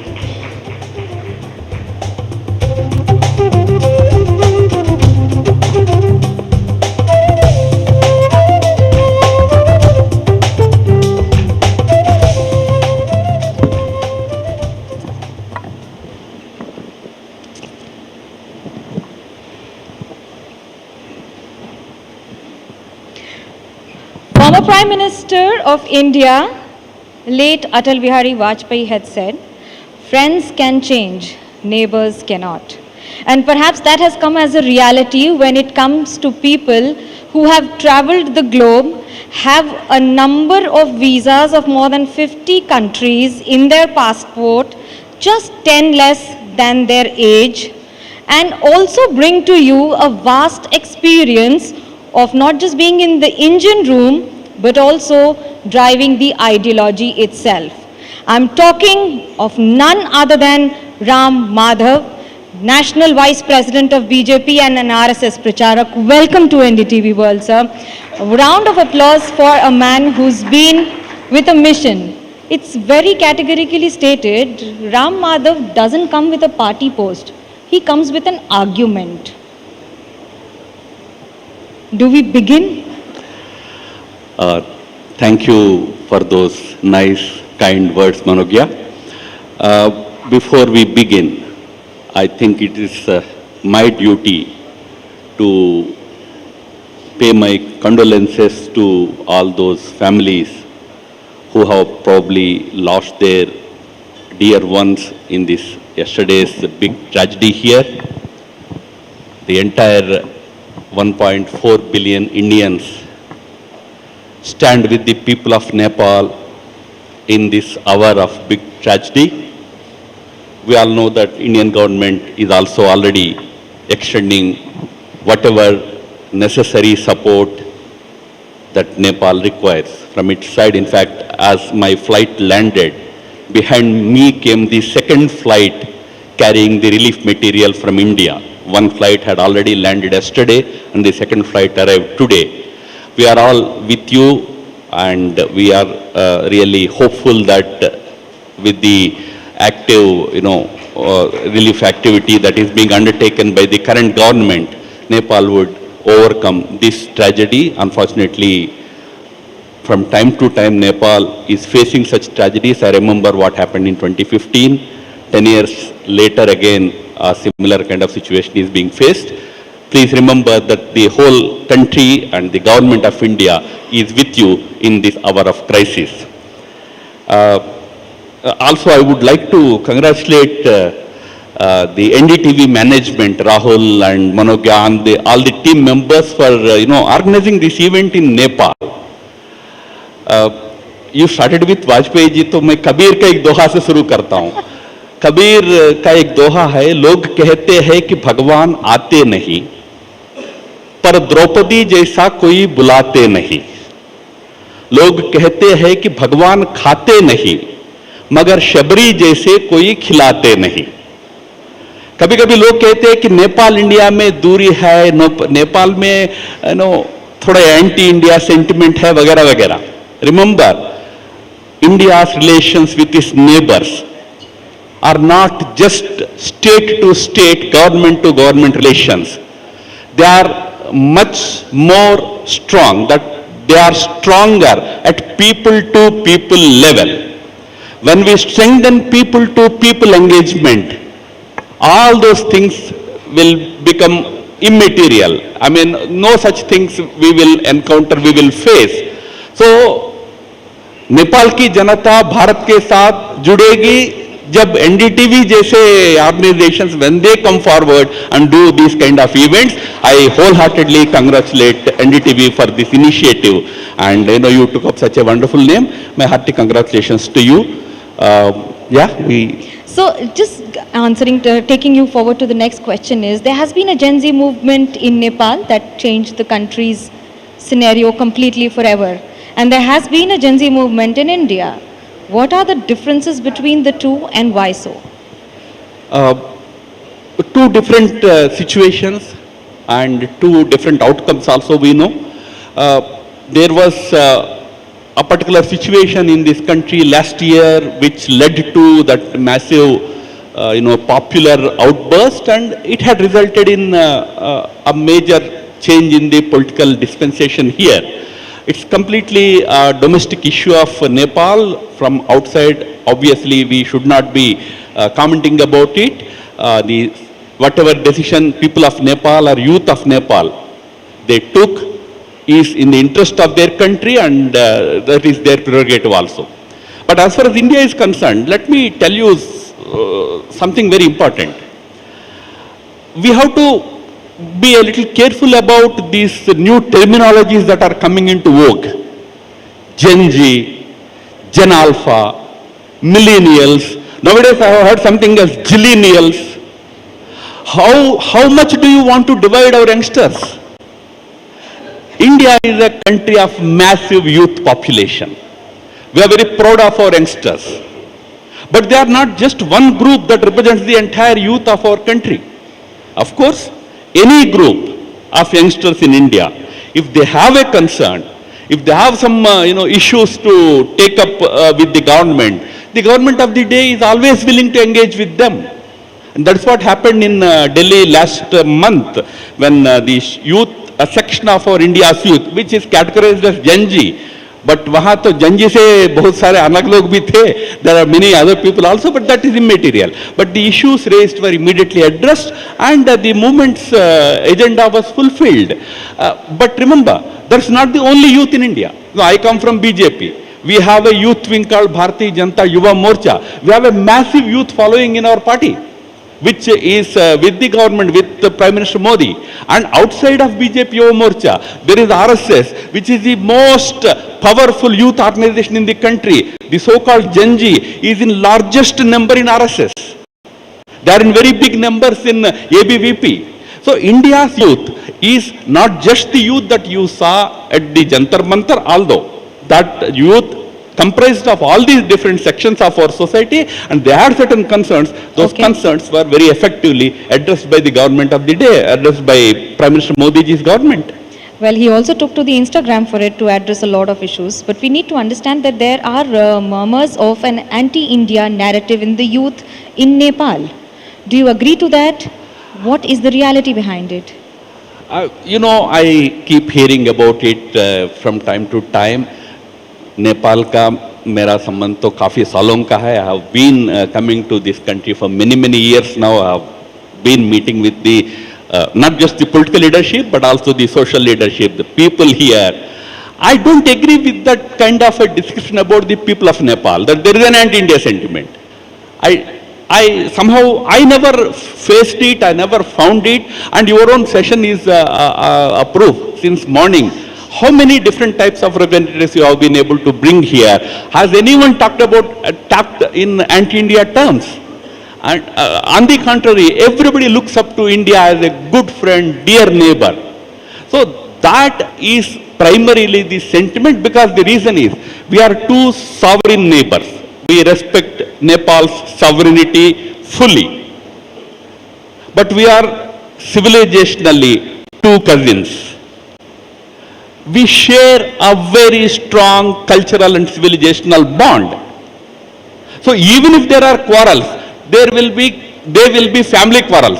कौन सा ऐसा family होता है जिसमें थोड़ा बहुत भाई भाई के बीच में मनमुटाव नहीं होता है? थोड़ा बहुत होता होगा, but that should not be portrayed as anti this, anti that. I don't think there is anything called so-called anti-India in Nepal. If there are issues, we are always there to engage at political level, but also, as I said, very importantly, at people-to-people level. Right from the time of India's independence, Indian social, political leadership has always engaged with people of Nepal. I know Chandrasekhar ji, George Fernandez Saab, socialist leadership to Kathmandu mein aake baithta tha. And all the leadership here used to be in India, studying in Varanasi, studying in Delhi, even now. Okay, so I take you to another neighbor, China. With its Belt Road initiative and so much happening and so much of expansion in Nepal itself, how is India looking at the expansion of interest of China on the land of Nepal, or even the relationships between the two countries? No, as I said, Nepal is a sovereign nation. It has sovereign right to engage with all the countries that it wants to engage with. India cannot dictate to any other country about its own sovereign priorities. What India expects, Prime Minister Modi ji has given a very interesting call to all our neighbors. The call was, together we grow. Meaning what?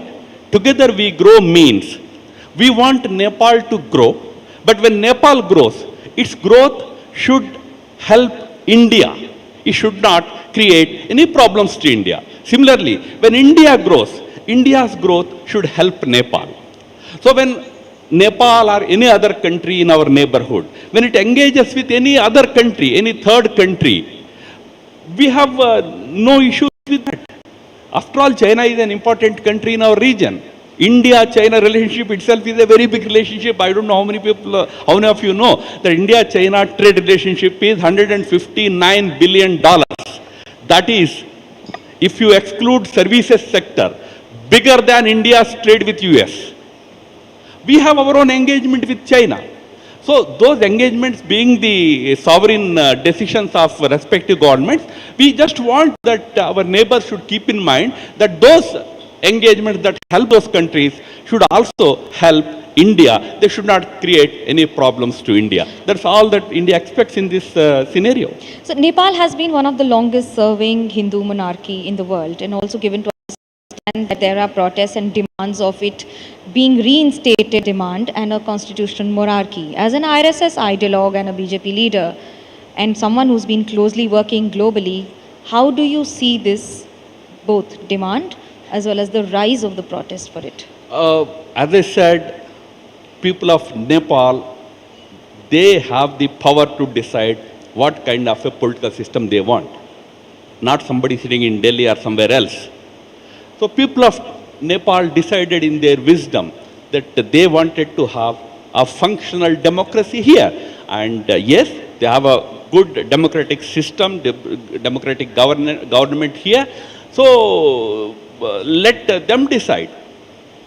There can be different voices, but democracy is generally the most respected and most accepted political system in the entire world.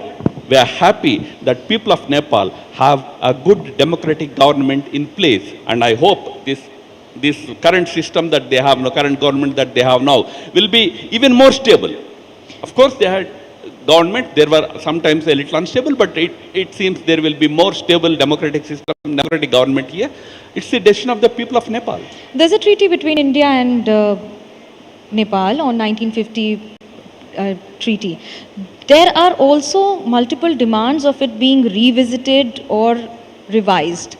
What are your thoughts on it in present scenario? Look, these are all G2G issues, government to government issues. It's not for everybody to comment upon whether some treaty should be revisited or not revisited.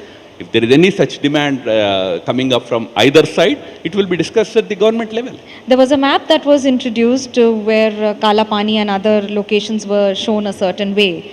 What is your thought on it? Any objections, or is it acceptable? So India conveyed its views on that through the representative of our Ministry of External Affairs, and subsequently whatever necessary communication has to happen with the government has happened. I think the issue ends there.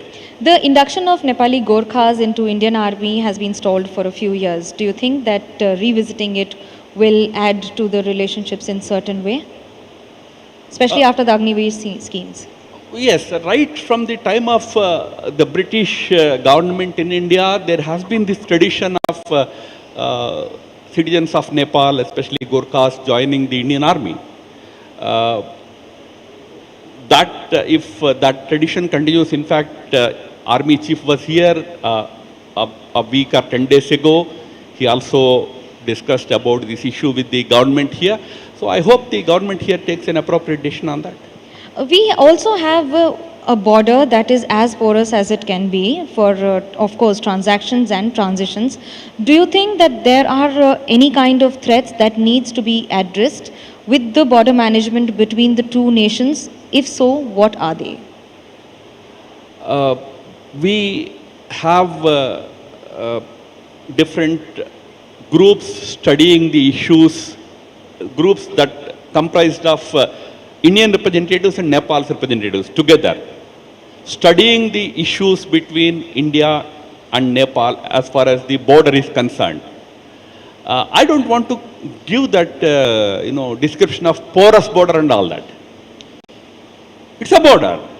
But we, as I said, being a very strongly civilizationally bound two peoples, it is bound to be porous. We bound to meet with each other frequently. Border being border, we have to, whatever necessary steps have to be taken to ensure that no illegal activity happens across the borders on both sides. is being addressed by both governments. Okay, I take you to another border, that is India-Pakistan border. I'm sure you don't have the same thoughts when it comes to that border. And also given to understand that there was a statement made by RSS stating that we should speak to Pakistan. Your thoughts on it? Especially first of all, let focusing me on the clarify. terror activities.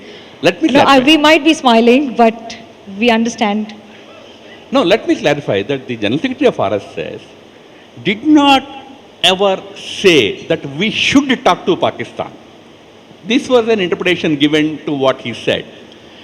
What he said actually was, look, there are big security concerns when it comes to dealing with Pakistan. Government should be very firm in dealing with those security issues. Meaning government should take strong measures to tackle Pakistan when it comes to India's security concerns, terrorism, cross-border, so much happens across the border. Weapons trade happens across the border. Illegal weapons are sent into India. Narcotics are sent into India. And of course, terrorism is a constant product export, keeps happening across the border from Pakistan. So he was very clear that we should be very firm in dealing with them. And the subsequent question when asked, what about people to people, he said, if people to people is to happen, let it happen. It was a casual comment. Not that you should now start doing something new. As far as people to people is concerned, we are already engaged. Our two countries are. We play cricket. We play cricket not in India, not in Pakistan, but we play in Dubai, we play in London, we play in other places. We have sports engagements. So those kind of whatever possible engagements happen, they happen. But at the government level, there is no change in the attitude of Pakistan as far as India is concerned. I'm just talking, giving you the India's viewpoint. There is no change in Pakistan's attitude with respect to dealing with India. Operation Sindoor happened just 1 year ago. It's 1 year ago we went and destroyed their terror headquarters in Muridke, in Bahawalpur and other places. In 1 year, they rebuilt them. Who is rebuilding them? The support of the government to those terror outfits is very much intact there, very much there even to this day. As long as that kind of an attitude continues in the dispensation there, the government, the leadership there, the leadership is army leadership. As long as they continue to patronize terrorism, continue to promote anti-India activities across the border, there cannot be any engagement possible. It's clear. We conveyed repeatedly that terror and talks cannot go together. That stands as important and relevant today as it was 1 year ago or a few years ago. You've been very crucial in Jammu Kashmir and multiple signing of agreements that have happened with the government of India and other states also. But also to give an understanding, where do you see the present situation of Jammu Kashmir according to you? Look, Jammu Kashmir has it's now a union territory in India. And in the last 7 years after the creation of union territory, so much transformation has happened. I tell you, if any friends from Nepal plan to visit Srinagar any time, you better book your hotel rooms at least 2 months in advance. You won't get rooms otherwise. It is such a now popular tourist destination. So today, so much has changed in Jammu and Kashmir in the last 7 years. Prior to that, we did have a government which was a coalition government between BJP and the regional Jammu and Kashmir regional party called the PDP. Necessity of the time compelled us to form a coalition government, which we did, we formed. When we formed, I did not say this publicly on any other forum in at least last 10 years. Let me say this from the NDTV forum today. The Chief Minister, Mufti Muhammad Saeed, he told something interesting to me when we finalized the alliance. He said, look, Mr. Ram Madhav, I am placing the destiny of my 1.3 million people in the hands of your government, Prime Minister Modi's government. This was his words when we formed that government. And I can tell you, after 10 years, we have bettered the destiny of Jammu and Kashmir. You have a better Jammu and Kashmir today as to what it was 10 years ago. That is the greatest, greatest support or effort that was made by Prime Minister Modi's government. Things have greatly improved in Jammu and Kashmir. Okay, Ram Madhavji, a small question on Uttar Pradesh. Since we are in Nepal and Ram ji and Sita ji ka jo rishta hai, that comes on a very, very solemn note here.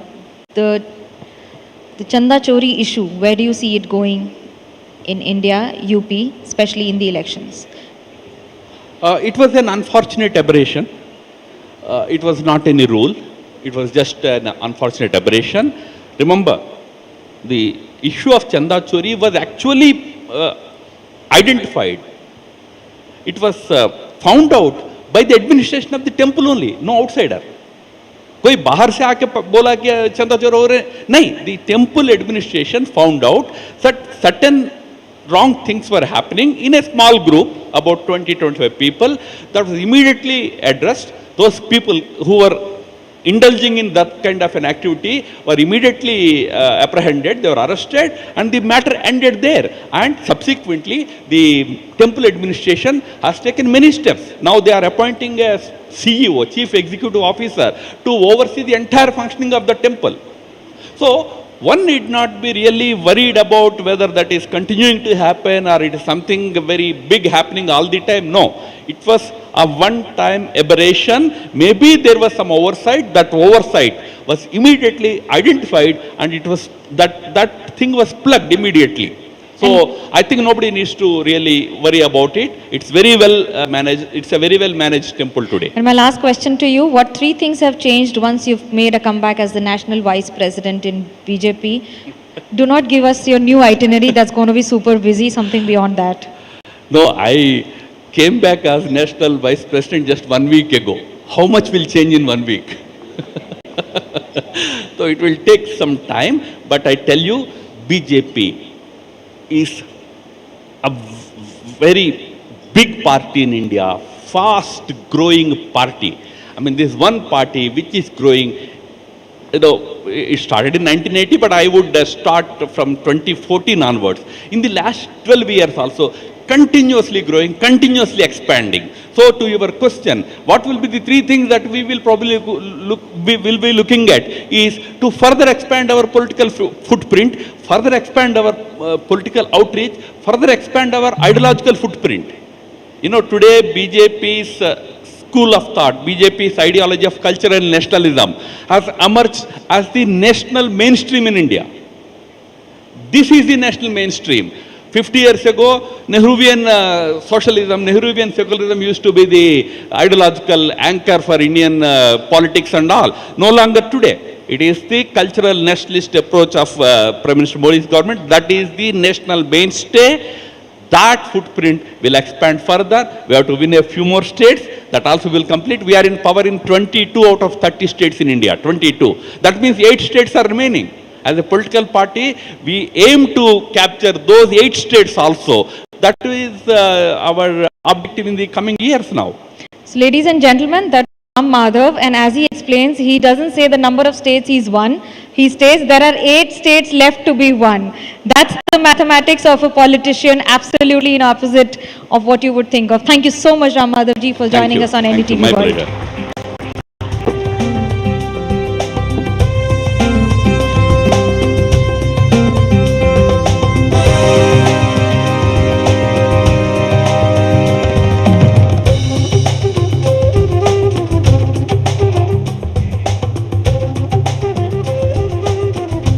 Thank you very much, Dr. Ram Madhav, for elaborating not just on the India-Nepal ties that are touching newer heights, and we will probably see the 2 prime ministers engaging and meeting for the first time later this year, but also elaborating on the cultural nationalism of Prime Minister Narendra Modi's government in India. Now, policy and regional frameworks set the stage truly, but the true drivers of tomorrow are the youth of both Nepal and India. To look at how the Gen Z is transforming not just a narrative, but policy and the government as well. We have the brain drain into brain gain and leading the next decade of growth for a new Nepal. Please welcome on stage Sandeep Rana, Member of Parliament of the Nepal, We also have Darshana Shrestha, founder and CEO of Nature Nepal and President FDEAN, Ayushi Kesi, founder Kali CC, and Manish Jha, Member of Parliament of the RSP of Nepal. And the session would be moderated by Manogya Loipal.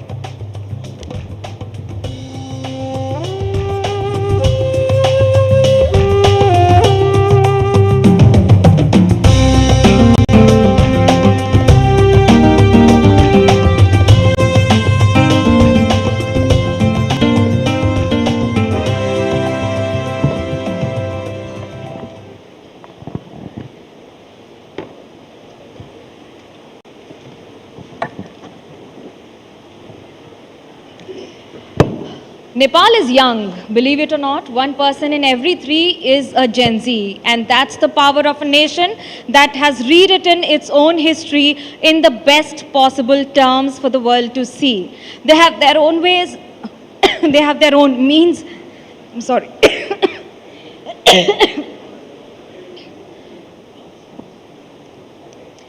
And that's Nepal, that's just rising and shining with every passing day. But is the rise and shine similar to what it seems like, or is it brain drain and brain drain?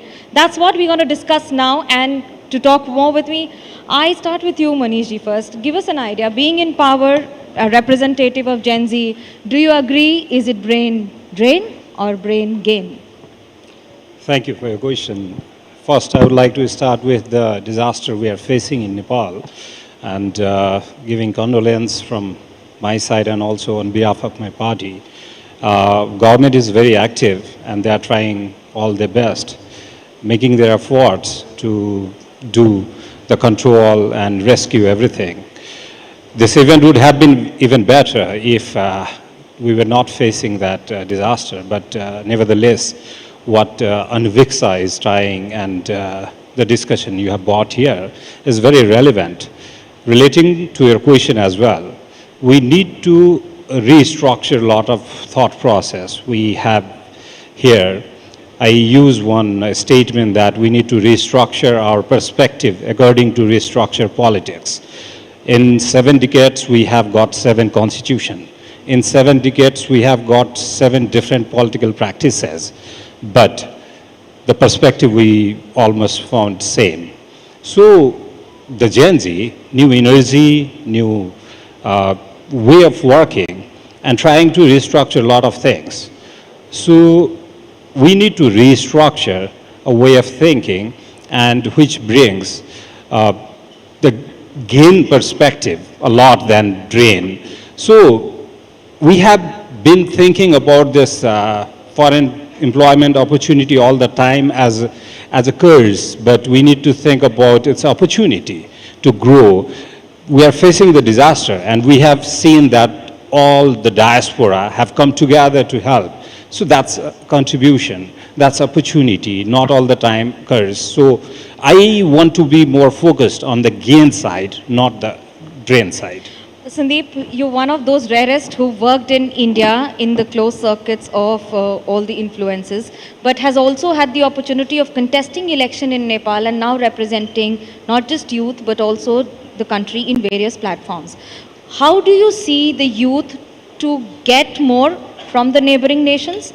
या आपको लगता है कि नेपाल के पास जो talent है वो अपने आप में ही खुद कर सकता है, थोड़ा सा हैंड होल्डिंग की ज़रूरत है?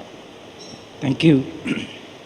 First of all, I would like a warm welcome entire NDTV family in this Devbhumi.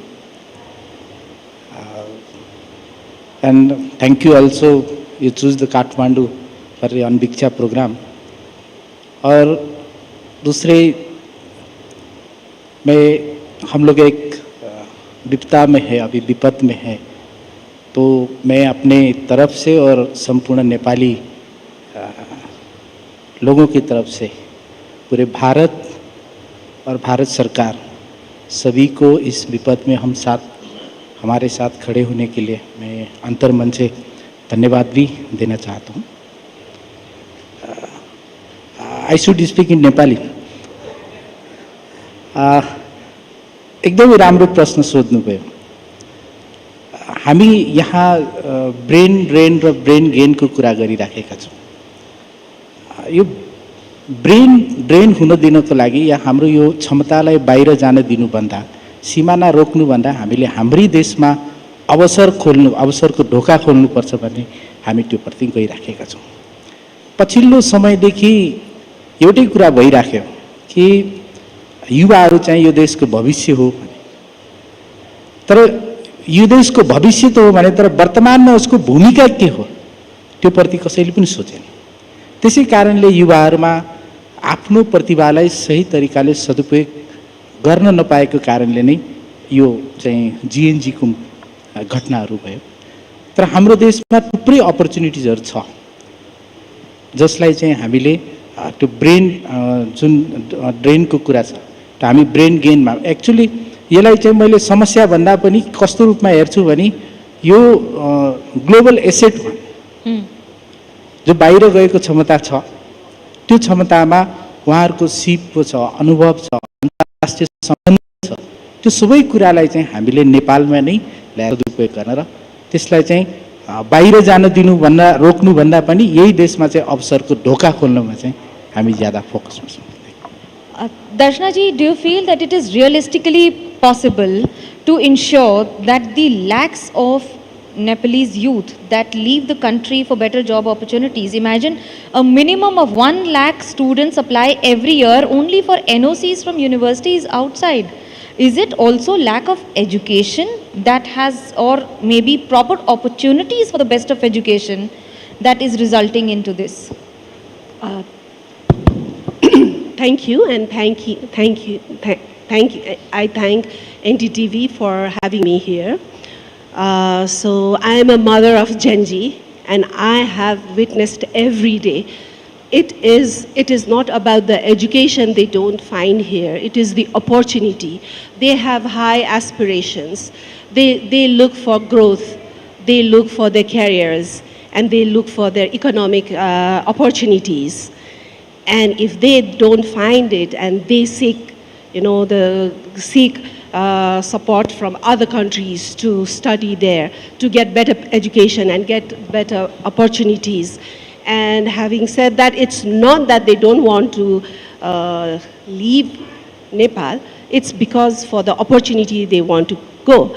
And if they go, this is a very, very difficult period, will be very difficult period for Nepal. So think about these big chunks of population living for education or labor outside. So think about the future. What will be our next future leaders? Where will be our future intellects? Where will be our future politics? And where will be our nation? So this is a very high time that the government has to look into it, motivate those chunk of people, group of people, keep them here, motivated there. And I see the government and all the private sectors like us, we are trying to keep them here within the country, but the opportunity is very much limited. So to do that, there are lots of systemic ecosystem where there lies the responsibility, government's responsibility lies, private sector's responsibility lies there, and even the civic societies, the parents like us, we have to be very difficult. Otherwise, it will be very difficult in our near future. Okay, but there are also people like Ayushi who are role models because they're not just flag bearers of entrepreneurs who are working in their own country and making the country proud. How difficult or how easy it is for young entrepreneurs to work in Nepal, survive, thrive and progress? Thank you, that's very kind of you. First of all, a very warm welcome, especially to the Indian delegation to our country, Nepal. And thank you for the support you've given us in such solemn times. I think it's, to be fair, it's not just a Nepal-specific sentiment. I think it's a global South reality. Just a few days back, I was in India amongst other young Indian entrepreneurs, and they shared a common frustration of working in India as well. So imagine for someone who is a Nepali working in Nepal and hearing people talk about a country like India, a country that has access to world-class education, world-class technology, investors, and growing market with fueled by ambition and economy.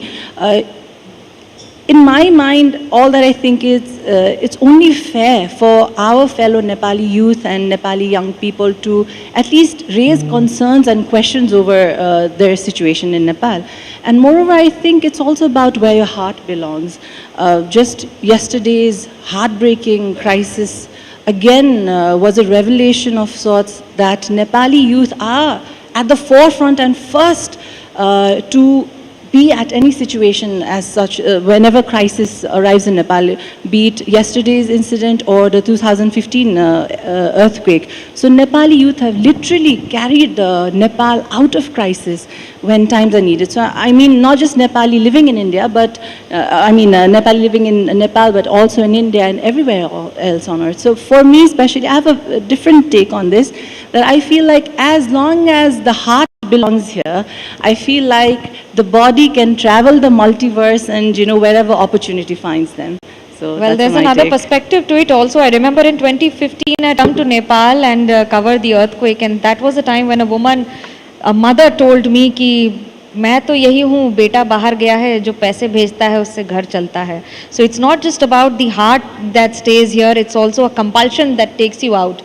Manish, it's your government. Do you feel you've done enough to ensure that the 8 lakh people who move out of the country every year only as a workforce, how do you justify that this is not a brain drain?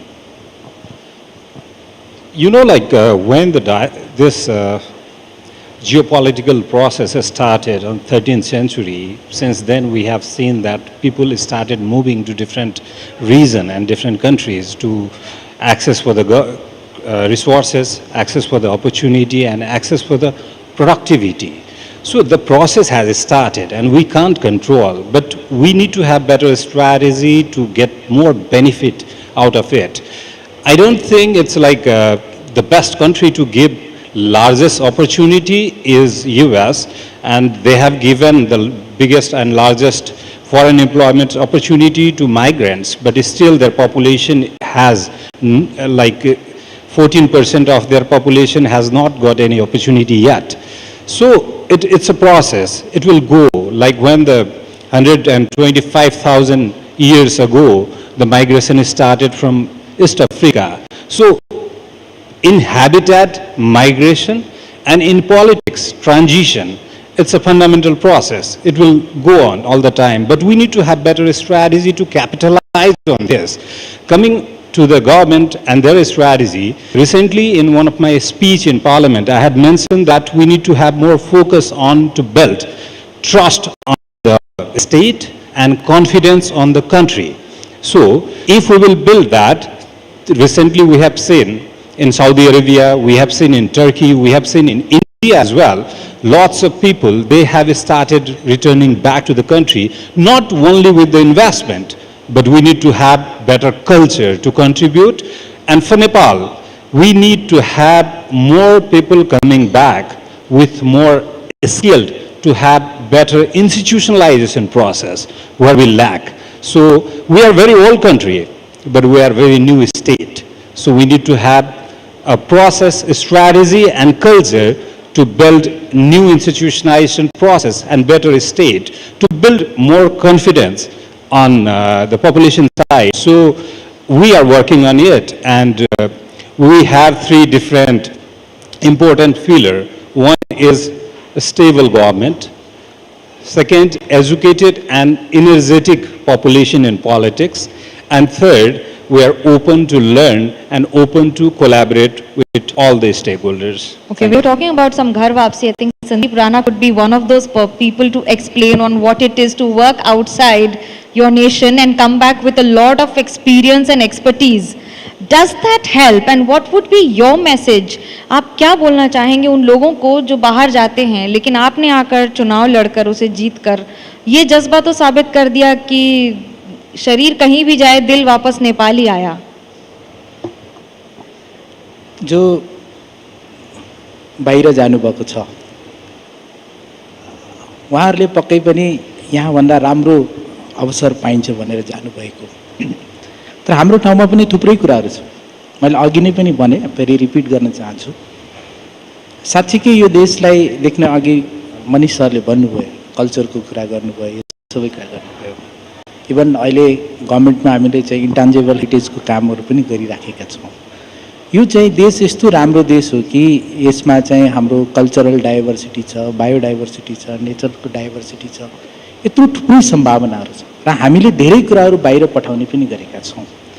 र बाहिर बस्नुभएको उहाँ साथीहरूले त्यहाँ सिक्नुभएको अनुभव, त्यहाँ जान्नुभएको कुराहरूलाई यहाँ ल्याएर त्यसलाई चाहिँ प्रडक्टसँग जोड्नु। विशेष गरी हाम्रो देश चाहिँ रेमिटान्सले धानेको भन्ने गर्छ, जसमा चाहिँ 17.2 खरबको आसपास चाहिँ हामीसँग रेमिटान्स आउँछ। यो देशको जिडिपीको 28% को आसपास छ। हामीले त्यो जिडिपीलाई कन्जम्सनमा भन्दा पनि त्यसलाई इन्भेस्टमा बदलिन चाहन्छौँ। त्यसलाई चाहिँ ल्याएर चाहिँ हामी चाहिँ पहिला चाहिँ जम्मा गर्न चाहन्छौँ, जम्मा गरेर त्यसलाई चाहिँ इन्भेस्ट गर्न चाहन्छौँ, इन्भेस्टबाट प्रोडक्सनमा लैजान चाहन्छौँ, प्रोडक्सनबाट हामीले चाहिँ जब क्रिएसनको तर्फ माने चाहिँ इम्प्लोइमेन्टको तर्फ चाहिँ लैजान चाहन्छौँ। त्यसै कारणले हामीसँग जो बाहिर भएको हो छ, यसलाई मैले बाहिर भएको सम्पूर्ण साथीहरूलाई भन्न चाहन्छु। इभन भारतमै पनि बेङ्गलुरुलाई हेर्नुहोस्, हैदराबादलाई हेर्नुहोस्, आइटीको साथीहरूले त्यहाँ ठुलो आइटी पार्क बनाउनु भयो र हाम्रोमा पनि थियो। त्यो यहाँको एग्रिकल्चरलाई चाहिँ हामीले एग्रो बिजनेसमा लैजान चाहन्छौँ, यहाँको टुरिज्मलाई चाहिँ हामीले चाहिँ टुरिज्म इकोनोमीमा लैजान चाहन्छौँ। त्यसको साथसाथ यहाँको जुन युवाहरूको डिजिटल क्षमता छ त्यसलाई चाहिँ डिजिटल इकोनोमीमा बदलिन चाहन्छौँ। र यो सब कामहरू हामी गरिराखेका छौँ। र as a parliamentarian, as a ल मेकर हामी के भन्न चाहन्छौँ, यो सबै युवाहरूको आवाज हो जो सडकमा उठिराखेको छ। र यो सडकमा उठेको आवाजलाई हामीले सदनमा एउटा चाहिँ नीतिगत रूपमा रूपान्तरण गर्न चाहन्छौँ। र सदनमा जो नीतिगत रूपमा रूपान्तरण भएको चिजलाई मानिसहरूको डेली लाइफमा, दैनिक जीवनमा चाहिँ त्यसलाई चाहिँ प्रत्यक्ष रूपमा देखिने खालको त्यो गऱ्यौँ भने पक्कै पनि हामीले बाहिर भएको युवाहरूलाई हामीले यहाँ राम्रो अवसर दिने। Okay, I get that. But Darshana ji, do you agree to the fact that the level of education is matching the level of employment and opportunities, or the lack and the gap is so much that bridging itself is a challenge? Yes, it is very much challenging because the education and opportunity, they do not match here. So that is why they want better education and better opportunity abroad. And even those who get basic education here, they go beyond the country and they do the labor work just because to earn the money. And that is why Nepal is based in the remittance-based economy, and that should not be the model, I think. So that should be flipped, and those who have higher education and higher opportunity, they should be bringing back to the country, use that in productive model, and then they should be able to generate more employees. They should be more. They should be creating more jobs actually. So there is a very big mismatch. So the opportunity and education has to be really looked into it. And with that opportunity, we should be able to create more jobs here also with the education they get here or abroad. Well, we're sitting in a city that has one of the oldest schools in Asia, and that itself speaks volumes about being a beginner but not surviving the race could be a challenge sometimes. But give me an idea, Ayushi, how difficult it is for women entrepreneurs specifically to face the challenge and survive and thrive and rise in this particular society model. I feel like for me personally, a question that do you want to become a small fish in a big ocean or a big fish in a small pond has been the guiding question whenever I take such decisions on a personal scale. And I think in Nepal especially, given the circumstance, given the challenges and issues, we have a very large scope to not just create businesses but industries. We have so many broken systems that require the underutilized gender, which is women. For example, in our own case, for the first time, we've been operating in industry with over 150 to 200,000 men who've been in this industry for the past 50 years. Through our work, we've been able to open a completely new economy for women to get into circularity. So there are so many ways women can get into this. And also for me, I think, it's not just another gender thing at play here, but family, I think, that makes the decision even more crucial. In my own case, I'm raising a 3-year-old daughter. I have aging parents. I have an aging mother-in-law. So spending time with them is quality success for me. So I feel like, you know, in the American dream chases cars, stocks, vacations and whatnot, but the Nepali dream overall combines that with family, culture and pride, which I think is an irreplaceable capital, be it for women or men in this transient existence that we're at. Okay, Darshana, give me an idea on what is your thought if someone wants to come back to India, Nepal. What would be the major reason for a youth? Major?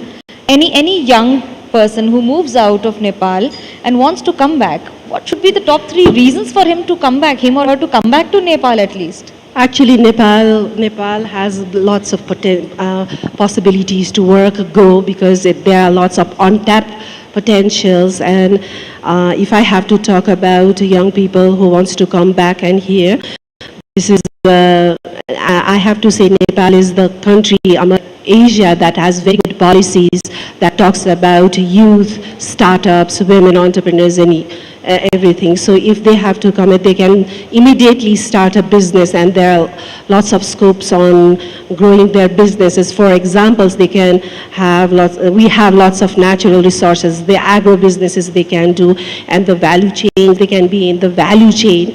So, and also there are bigger corporates who are anchoring the smaller businesses, because we are FWIN and we are also supporting, we are only the apex body across, apex body for women entrepreneurs across the country, and we do support for those young women who come here and support them, and that is, we do help them in creating their businesses. Okay, let's ask Sandeep on this. Sandeep, you've come back.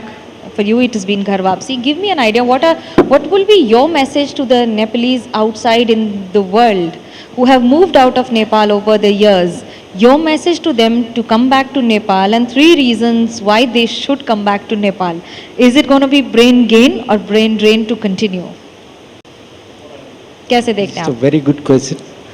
मैंने पहिला पनि भनिसकेको छु, हामी कहाँ धेरै चाहिँ अपर्च्युनिटिजहरू छ जसलाई हामीले अगाडि बढाउनु पर्ने छ। विशेष गरी युवाहरूमा जुन हाम्रो यहाँ जुन जब सिकरवाला छ, त्यो जब सिकरलाई हामीले पहिला स्किल सिकर बनाउनु पर्नेछ, स्किल सिकर पछि हामीले एन्टरप्रेन्योर बनाउनु पर्नेछ, एन्टरप्रेन्योर पछि हामीले चाहिँ एम्प्लोइमेन्ट, त्यो विषयमा हामीहरू काम गरिराखेका छौँ। र जुन अनुभवहरू विदेशमा पाइराख्नु भएको छ, उहाँ सम्पूर्ण युवाहरूलाई म भन्न चाहन्छु कि हामीले यहाँ आर्थिक आधारभूत मात्रै होइन, राज्यमा विश्वास पनि पैदा गर्ने चाहिँ, राज्यप्रति चाहिँ यही नै नेपालमै सम्भावना छ भन्ने राज्यप्रति विश्वास पैदा गर्ने काम पनि गरिरहेको। विशेष गरी गभर्नमेन्टमा चाहिँ हामी अपोजिसनमा छौँ, बट अपोजिसनमा भए पनि त्यसलाई अगाडि गराउन मैले मेरै कन्स्टिट्युन्सीमा पनि केही कुराहरू सुरु गरेका छु। इन माई कन्स्टिट्युन्सी मेरो सांसद मेरो अधिकार, त्यसको तहत हामीले चाहिँ 1 वडा 1 कृषि उत्पादन, फ्री सोइल टेस्ट, अनि त्यसपछि माटो सुहाउँदो शिक्षा, त्यसको साथसाथ हामीले चाहिँ वैदिक smart city, live indigenous village, त्यस्तो कुराहरूको चाहिँ हामीले चाहिँ आफ्नो क्षेत्रमा मेरो कन्स्टिट्युन्सीमा हामीले त्यो कुराहरू सुरु गरेका छौँ। र हामीले त्यो गाउँका युवाहरू जो बाहिर हुनुहुन्छ उहाँहरूलाई जोड्ने प्रयास गरेका छौँ। You have to come back. तो आएर जस्ट लेट मी कम्प्लिट, त यहाँ आउनुहोस् र हामीले सुरु गरेको प्रोजेक्टमा जोडिनुहोस् र त्यहाँ सिकेको अनुभव यहाँ लगाउनुहोस् र त्यहाँ बनाउनु भएको सम्बन्धलाई यहाँको प्रडक्ट त्यहाँ लैजानुहोस्। त्यसको लागि हामी काम गर्छौँ। Manish, give us an idea. What are your top priorities for next few years for your government when it comes to skills, youth, or maybe training or job opportunities? What are the top 3 priorities and how do you intend to achieve it? In political side, we need to work on to build more confidence. In the state side, we need to make a perspective to become more facilitating government, not a ruling government. And on the economy side, we need to create more opportunity. Like recently, in 1 decade, we have seen that in the sector of hospitality, in the sector of information and technology, in the sector of tourism, we have come up with new innovative ideas, and that has been working, and people are making money. So we need to create more area for opportunities to invest. And I want to repeat again, more confidence in the politics, more facilitating attitude in the government, and more opportunity in economy would be better possibilities for people to come back and work here. Is this social media strength or stress for your government in Nepal? So far it has been a strength because that has helped us in the past election as well and the recent one as well to communicate to people, to convince as well why we need this change. Is it also understanding that most of the youth, which are the countries that find top 5 positions when it comes to moving out of Nepal and going to other countries? Like India continues to be a top choice, also an easy one. Is that a beneficial step for the youth of Nepal, or should the youth of Nepal target the countries to move ahead also? No, so far we have seen all the countries where our people have raised for education and to earn more money for better life. That has been good. We don't need to think about lots of other alternatives, but we need to make them more educated, more informed, and more skilled. That should be our priority. Just give us an idea, why will someone who's earning well enough in dollars in US come back to Nepal, invest and start from a scratch? Would you ask your children to do so? Yes, definitely, because we have sentiment towards your country, and there are young generations who are saying it's not, they want, I told you earlier, it's not because they wanted to go there and earn dollars, because they didn't see the opportunity. If they have opportunity here, and if they have that enough money here to spend, then they would love here and spend it because they love Nepal very much. Well, ladies and gentlemen, the fact says that 1,500 of youth every day moves out of Nepal, and that's a figure that we need to live. However, the government claims and says it's all set to reduce it too. Thank you so much, ladies and gentlemen.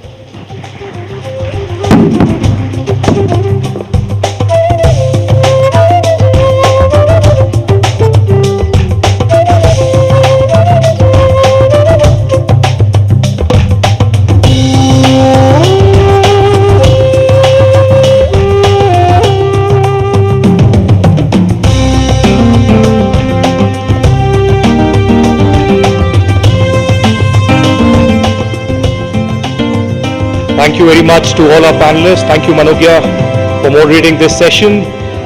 As we head forward, we now broaden our horizon to examine how South Asia positions itself on the global stage.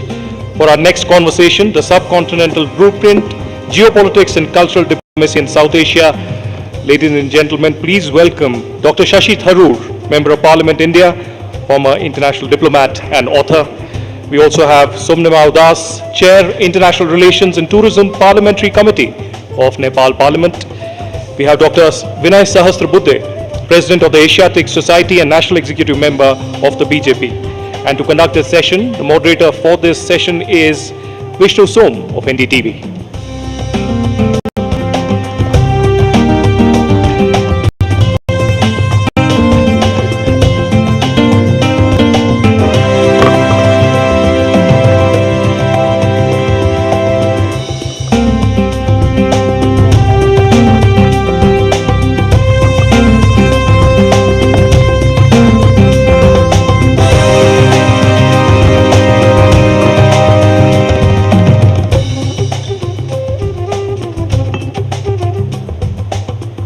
Everyone's got a mic? You've got a mic? Hello. Okay. Hello. Well, good afternoon. It's great to see so many of you over here this afternoon, continuing with the very large audience that we've seen throughout the day. This is a session which is called the Subcontinental Blueprint, Geopolitics and Cultural Diplomacy in South Asia. The fact of the matter is that in as much as we speak about the affinity, the closeness that we enjoy among nations in South Asia, there are profound differences as well. How does one address that? Is it only exclusively through state mechanisms? Is there a tier 2 also that is sometimes very important? Do we overstate the historical or cultural significance, or is that in fact something that binds us very closely? We've got a fantastic panel, Dr. Shashi Tharoor with us, Sumne Maodas and Dr. Vinay Shastrabuddhe. I'd like to thank you all once again for being with us. Dr. Shastrabuddhe, it's stating the obvious that we have enormous historical links, but institutionally sometimes there are problems. For example, SARC. It's moribund, it's defunct, and it was the big hope of binding all these countries together. Why is it that these institutions, or particularly SARC, has effectively failed? Well, it's a matter of elaborate discussion why SARC is failing. But before I reflect upon the points you have raised, let me also congratulate NDTV and express my sentiments for the people of Nepal, especially when they are in the midst of such a challenging situation. Coming back to the points you have raised, I believe it is required to do away with this coinage as cultural diplomacy. Because when there is culture, diplomacy is not required. Because the cultural relations are stronger than any diplomatic relation for that matter, and this is more true than in the case of any other country than Nepal. And therefore, this is not cultural diplomacy. Your title also suggests that. I would say cultural relations. They are more central to the history of India-Nepal relations, staying together, working together, growing together for that matter. And I would say, perhaps that may answer the question why SARC fails. It is required, and let me recall what Dr. Baba Sahib Ambedkar had said, that we need to have some kind of a cultural commonwealth. And I believe perhaps it is required that we revisit the idea of cultural commonwealth. In fact, it comes to my mind that it could be a Ramakrishna-Buddha alliance kind of a thing, because Sri Lanka, Nepal, India, many other countries could be a part of this new formulation, which could be, it's a suggestion, Ramakrishna-Buddha alliance. Dr. Tharoor, do you agree? Well, the question you asked initially about SARC deserves a reply, but since I'm asking if you agree with Dr. Shastrabuddhe. I'm coming to that, but fair enough. Well, he has written a book that he is a Hindu and a proud Hindu as well. Yes, so at the same time, I think our subcontinental relationships do involve countries that do not feel part of the Ramakrishna Buddha tradition, and therefore there is a case to be made for not perhaps embarking on a path that needlessly alienates other neighbors. And for example, we are making very serious efforts now to cultivate Bangladesh. I'm not sure this would be received very well there. And in fact, we have a lot of cultural commonalities with Bangladesh, which I would suggest that we also need to develop.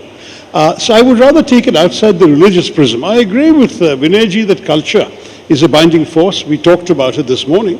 But I think there is a little concern that if we manage to project it in a spirit that sort of we are the center of Indic civilization, which arguably we are, and that therefore everything sort of emerges from that, it places relationships with sovereign equal nations on a very awkward footing. And that's my only difficulty with the formulation that Vinay just suggested. On the first question you began with, I think it's very obvious that SARC didn't work because Pakistan was obstructive for a very long time. Pakistan took the position that there could be no real normal relations with India until what they wanted, namely the Kashmir dispute and so on, was front and center. We weren't going to play that game, but SARC's rules of operation required absolute consensus. So essentially every member had a veto. And as a result, after some years of this kind of obstruction, the government of India decided to take the view that there was not going to be any meaningful progress as long as Pakistan had this attitude. And therefore, they essentially put the entire organization on the back burner and started focusing on alternatives like BIMSTEC, which excludes Pakistan. Now, I would say that that's a fair response, and that answers one of your questions. But that the argument that Vinayji raised, which is part of a larger panel discussion today, is extremely important as well, that we must accept that culture is a very, very important basis, but that roti beti is not enough for us to assume and take for granted a certain level of response from Nepal. We must show Nepal the respect it deserves as a sovereign equal country, and we must treat it as an independent actor with its own asks and its own wishes as well. So that's the answer I would give, rather than us floating a Ramakrishna Buddha thing, which may or may not appeal. If Nepal had suggested it, it would be a different discussion. For India to suggest it, I believe, would be diplomatically and politically unwise. No, just simply to do away with the misinterpretation that it may generate, Dr. Tharoor has expressed his reservations, but let me make it very clear. It doesn't posit India as some kind of a big brother at all. We never treat ourselves as big brother in this entire subcontinent as what they describe. We are brothers, and brothers of the same civilizational soil. There is no question of who is big and who is small. We are all equal. We have respected sovereignty of all our neighboring countries beyond doubt. Only point is that Ram, Krishna, Buddha are not confined to India.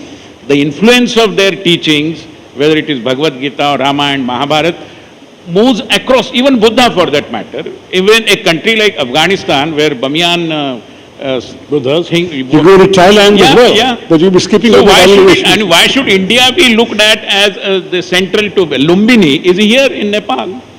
No, but that's stating the obvious, and there's no doubt about what you're saying. But in a subcontinent which is divided sharply on religious grounds, if you look at nations which are not Hindu majority or Buddhist majority and are Muslim majority, that construct would be a problem. I think that's the point that was raised. But if the countries, including our neighboring countries, go beyond the traditional way of looking at belief systems, I think they should join this kind of an alliance. Where is the quarrel? Okay. Sumnima is waiting very patiently, and we have to keep her involved in this. I just wanted to, the word brother has been thrown about quite a few times in this conversation. In different, sort of constructs, I mean, they are all our brothers, etc., etc. But a concern in Nepal has been that India has been this big brother. Is that changing? Is there not, for example, recognition of a very young government now, where that big brother adage simply doesn't work? First of all, I'd really want to take a moment to express my condolences to the victims and families of who have been affected by the devastating floods yesterday. Nature has this uncanny way of putting everything into perspective, right? We worry so much about development, we worry so much infrastructure, geopolitics, but in a matter of seconds, Mother Nature catches us all off guard and shows us how interconnected and interdependent we really are. I mean, an ice avalanche in China breaks off, affects a river downstream in Nepal that now flows down all the way down to India as well. It's very humbling indeed, and I'm sorry, we've all been a little bit distracted by the affairs no, as all we are morning. all, absolutely. But in terms of, I much liked the fact that you said that India is not a big brother, and for the rest of South Asia, you see everyone as equal. That's very welcomed by us, because as you know, we have a Gen Z government, a very young government, a very young prime minister, and that's really answerable to the people of Nepal, which is also very young. And the people of Nepal now have more confidence, I would say, in the nature of our sovereignty. And they don't want to be forced to pick sides all the time. They don't want to be, it'd be nice if we could have our own strategic autonomy and decide for ourselves what we want to do on major international decisions. But having said that, we respect our two large neighbors very much, and that's always been the case. So, but I'm glad to hear that you addressed that. Thank you. If I may just for 1 second, because this is a separate panel and I'm the only one who seems not to care about, and it's not true. I did want to say that I did in our earlier panel begin by expressing my profound condolences. I think the others have done so today for the first time on stage. I've done so earlier. And I'm very pleased to say that I gathered that some of the search and rescue efforts have, for example, found 20 missing Indians. We certainly hope and pray that the Nepalese victims' numbers will not be as dramatic as some reports are suggesting. And we obviously extend our solidarity, our concern, and our support for the efforts that are going on to find as many people as possible. And we all share that. Sunima is my counterpart in Nepal as the chair of the Foreign Affairs Committee here. And I do want to say, and I'm pleased to acknowledge my senior member, Ravi Shankar Prasadji, is in the audience from the other side politically in the Foreign Affairs Committee. So this is a united position we all have, that it is our duty to extend every support and solidarity to Nepal at this very challenging time. Vinayji, that said, again, two words which came up in this discussion, sovereignty, and I think the word autonomy also came up. And I think we need to reflect on the dragon in the room, as it were. We cannot have sovereignty or autonomy if you've got a neighbor which salami slices away at our boundaries. Despite the fact that they are economically very important to us, there's no taking away. And why India? Why not Bhutan, where several territories in Bhutan, which we very close to us, have been sort of salami sliced by China? How does one deal or accept, if at all, if that word can be used, this reality? Well, I think, as they say, familiarity breeds contempt. And between most of our neighboring countries, especially Nepal, Sri Lanka, Bangladesh, and even Bhutan for that matter, we should move beyond this familiarity, because that familiarity at times is at a very superficial level. And media, academia, they play their own part in interpreting or misinterpreting things. And therefore, I would suggest that there has to be some kind of a Nepal study centers in India and India study center. Well, I know they are there here. ICCR also has been supporting some such centers, but they need to be in big number, because the upcoming generation requires to look at the relations in multiple angles, with multiple dimensions of it, including the developmental dimension which is required. No, but specific to China, sir, I was asking about China and the fact that it pegs away at the autonomy of countries across the region. And we can add it on to the South China Seas, we won't go there. But is that not a concern collectively for countries across this region? Well, it has been a concern, and many countries, including India, have voiced these concerns. But then that is the point I am trying to make, that many times, even China for that matter, we believe that we know everything about China, but fairly, if we analyze it, we know precious little about China.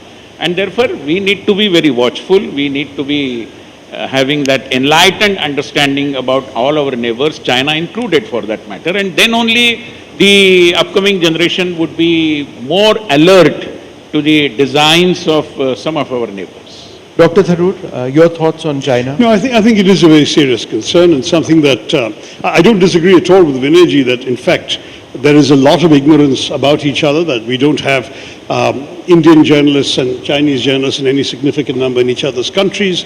We don't have academic study centers of any number or any substance of great importance that are consciously aware of what's going on, and sort of superficial knowledge, as Vinay rightly said, is not going to be enough. But having said that, we have an objective reality we're living with. We're living with a country which has repeatedly probed across the ceasefire line, which has shown very little inclination to move towards a regular settlement, which has in fact tried to push away the issue by saying that future generations can settle it. But while waiting for those future generations, the present leadership appears to be attempting to change the reality on the ground. The various villages they built up on what they claim is their side of the border, the infrastructure that they have built up is significant. The Doklam incident was followed by the Chinese building a different road in a different part of disputed Bhutanese territory in order precisely to overlook the chicken's neck that connects mainland India with the northeast. And all of this these are not the actions of a friendly power. Equally, we've had them withholding rare earth mineral exports, withholding important power stations, important tunnel boring machines, and now denying visas rather arbitrarily. I've had calls from very senior influential businessmen or major importers from China saying their visas have been denied. Now this is a suggestion that, to be very honest, we Indians cannot afford to ignore. I mean, it is true that our business community has developed a certain dependence on imports, cheaper imports from China. But that is merely enhancing our vulnerability. China is getting more and more of a leverage, and we have no counter leverage to offer. The trade deficit to China is almost $200 billion now. We're not in a situation where this can be considered healthy. So your cringes on our sovereign autonomy and freedoms. But to the credit of the government, they are trying to diversify. We've now concluded a lot of free trade agreements with other partners. We are trying to explore closer relationships with, for example, Europe, which is got its own challenges with both America and China. We are trying in many ways to repair fences in the neighborhood, certainly with Sri Lanka, with Nepal, with Bangladesh. We are trying to improve our relationships. We certainly don't want to be a sort of a subject of Chinese actions. So I will say very frankly, there is a value in a good, equal, mutually respectful relationship with China. But there is no value to me as an Indian in an unequal relationship with a dependence and a vulnerability on one side against the other, and the other one periodically using its leverage to squeeze us and show us who's boss. That is not going to be acceptable to any self-respecting Indian. Subnima, does Nepal have concerns about your growing, I wouldn't use the word proximity, but working with Beijing a lot more, certainly economically, than Nepal has done in the past, the growing economic presence of China and projects in Nepal? You obviously share a boundary as well. Are there any of these concerns which have been expressed in this country vis-a-vis your equation with Nepal? I think our geography is one of our most exciting opportunities, really, and that's how we see it. Both India and China growing so quickly, and us being right in the middle of all of this is a very exciting opportunity. And as this political party has, our party has always said, we would like to play the role of a vibrant bridge between India and China. And I think our relations with both, it's different, right? With India, it's very instinctual. It's so natural. It goes back thousands of years, and with China too. I mean, if you go back again 2,500 years ago, Nepal, Kathmandu Valley was a trading hub connecting along the Silk Road, connecting China to traders in Kathmandu Valley all the way down to India as well. So we've always managed, or in the past at least, played a very significant role in that, and I think we, as this government, sees this as a great opportunity. Vinayji, we've seen this Gen Z revolution. I've asked this question to others. I haven't asked it to you in this country. We've seen Gen Z active in India. We've seen young people active in Bangladesh. How do you assess Gen Z as a political force, or is it just a movement without necessarily being political? There is a larger context to this, and which is about democracy. I'm a student of democracy, and I believe people who believe in democracy require to think about as to how we can make democracy deliver. Wherever democracy fails in delivering, these kinds of things are bound to happen on the one hand. On the other hand, if we take the Indian scenario, I think there is nothing so very, special about this agitation recently, because India has, after a few years, time zone, always seen this. We fought against emergency, where the youths of that time, they were not called a Gen Z, were not they at the forefront of the struggle against emergency, the draconian rule? Then there was the mass public movement for Ram Temple in Ayodhya. It was the youth-centric movement, Assam movement, youth-centric movement. So what is so special about Gen Z? Indian youths are a live wire kind of community, and they keep on voicing, and the governments of the day keep on responding to their demands as well. So it is as simple as that. Let us not put it in a different bracket, I would urge. Gen Z is one half word and one letter. Young people have always led movements, I think is the point. Would you agree? Yeah, I mean, I think actually Vinayji is quite right that young people have been in the forefront of many agitations. So there's nothing new over here. There's nothing new. But at the same time, the curious thing about the Gen Z phenomenon is, first of all, that it happened at this particular time when, as we discussed in the morning, you have similar phenomena in a 15-year span across 6 South Asian countries, which to my mind is a factor worth paying attention to. There wasn't an equivalent in any of the earlier examples that he gave. And the second thing is that at the same time, what we are seeing about Gen Z now is that it's coming up against a very securely entrenched and dominant government that had been widely assumed to be invincible to this sort of pressure. And clearly it wasn't, because it did surrender, it did make its minister resign. There is in a sense, this has been a proving ground for the receptivity and responsiveness of Indian democracy to this kind of protest movement. So Vinayji is right with his historical examples, but this one has something special about it in our time. Of course, it's only been a few months we've been talking about this, and the entire thing could still fizzle out. But there's something that suggests to me it's not going to fizzle out in a hurry, and that indeed there has been a sort of qualitative difference, not just a difference of degree, but a difference of kind in the nature of the democratic protests in our country. Certainly in the context of the last dozen years of BJP rule, this is a phenomenon they have not faced before. Vinayji, I just wanted to come back to a point you mentioned earlier on when you spoke about a cultural construct, perhaps a cultural commonwealth is the word that you used. I actually agree with you in the context of Nepal. If we take a look at 2015, where the RSS did incredible work in Nepal in the wake of the earthquake. As journalists, whenever we felt hungry, the first place we went to was to the closest RSS camp. And they fed everybody. And they looked after as many people as was humanly possible. Therefore, in the context of Nepal, other than, say, government mechanisms, do cultural associations or institutions like the RSS have a serious play in statecraft? Statecraft, I wonder, because that is a different zone altogether. But yes, the society over here and RSS may not be under the same banner, maybe it is Hindu Swayam Seksam, whatever it is. They are working wherever they are for the local people over there, for the society over there, during natural calamities, for rehabilitation, and several such things. So, it is very natural for the Sangha Swayamsevaks to come forward and to work for the society of which they are a part. And therefore but I would again say that let us not look at cultural relations from a very narrow and skewed approach. Cultural relations should also take into consideration some kind of an exchange between artisans. Why should it not be? We have a rich artisan culture. There is a tradition both in Nepal and in India as well. So we can work in that context. Languages, for example. Many neighborhood languages, unfortunately, in India are not being taught properly.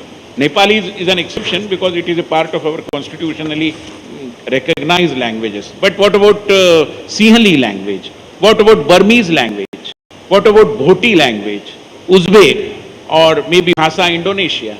We need to work going extra mile on these issues so that there is a kind of alliance of all these neighborhood languages also. Unless and until we do that, I think it would not be easy to understand the neighboring countries and what all is happening in those countries. Yep.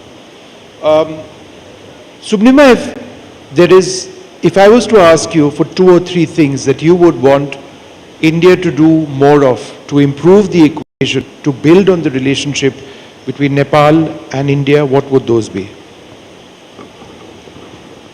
I think the narrative has to shift to a certain degree. For example, right now, the fact that the Prime Minister of Nepal has not visited India yet. There was a time when as soon as the Prime Minister is appointed, the first thing he would do is meet an Indian ambassador. And that sort of engagement was never sustainable and never correct. And the fact that he hasn't, it took him a while to meet the ambassador, and now he will be visiting India soon. But the fact that he didn't do it right away, it's being perceived in a certain way in the Indian media. And And I don't think you should read so much into all of that, because the Prime Minister has always said that, he wants to focus on domestic issues first and foremost. Having said that, diplomacy besides what happens behind closed doors is really about symbolism. It's about improving or maintaining ties, personal trust, and so I think the Prime Minister's visit would go a long way. So that's one thing, really changing the narrative. Well, actually, that would be the main, really. That would sort of resolve a lot of the long-standing issues we have.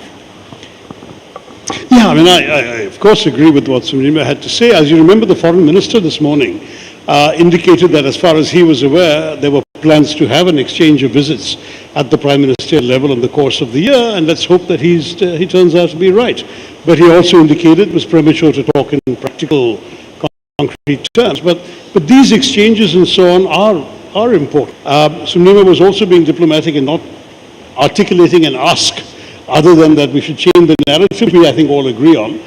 But I would say one thing more, which is that what we have seen in the sort of the body language, as it were, between the two governments has, I think, been rather encouraging. There is clearly a respect for each other's decision-making, a respect for each other's right to do things in their own way, at their own pace. I don't think that India has expressed any public discontent or dissatisfaction with the fact that the Prime Minister has not come, or that that it took him a while to receive the Indian ambassador, which he finally did quite recently. And I would say that that's, to my mind, the right thing to do. Let Nepal proceed according to what it considers its priorities and its ways of going. And we, in turn, will show Nepal the appropriate. If Nepal says, we'd like you to come soon or whatever, I'm sure our Prime Minister will oblige. And I think we should just leave it as not an issue that needs to be blown out of proportion. So let me blow it out of proportion. Thank you. Let You me have just to do that as a journalist. So, Vinayji, the other way of looking at what Dr. Tharoor is saying is that it's not just the Nepali Prime Minister who hasn't come to our country as yet. It's even the Bangladeshi Prime Minister who hasn't. And therefore, are there signals being sent that, don't assume that a relationship in the past is going to be the same as it is now? I think many a times journalists read between the lines. They don't read the lines. So read the lines. Nothing like unnecessarily reading between the lines. They may have their own reasons, but we have already laid a red carpet for all our heads of neighboring states, and I'm sure today or tomorrow they would definitely visit India, and the relations could be taken to a different level, beyond doubt. All right, look, I'd like to thank all three of you very much for being with us. By all means, sir. One small point, just I'm tempted to make it because I believe external affairs in countries like India are definitely monitored at the central level, which is good. But the states also can play a role. For example, I come from Maharashtra, and everybody knows about Tulsa Bhavani, which is a temple created by Chhatrapati Shivaji Maharaj. And Tulsa Bhavani has its own connection with Nepal. Degu Taleju is the deity over here, and the idol that was created in Tulsa Bhavani temple is of the stone which was brought from Nepal. Likewise, many states, including Uttar Pradesh, Uttarakhand of course, and Bihar, West Bengal, all these states, many more also could be, have a very vibrant historic relation, ancient relation with Nepal. And we need to build upon that. We should encourage our states to cultivate these relations further and take them to a different level, because as I said, the foundational aspect of India-Nepal relations is people-to-people relations, cultural relations. No, I couldn't agree more. I'd like to thank all of you for being with us. Geopolitics doesn't necessarily need to be sort of some high-level positioning of governments. It actually stems from the people, from our past, and perhaps the role of states needs to be looked at as well. Thank you very much. Thank you. Thank you.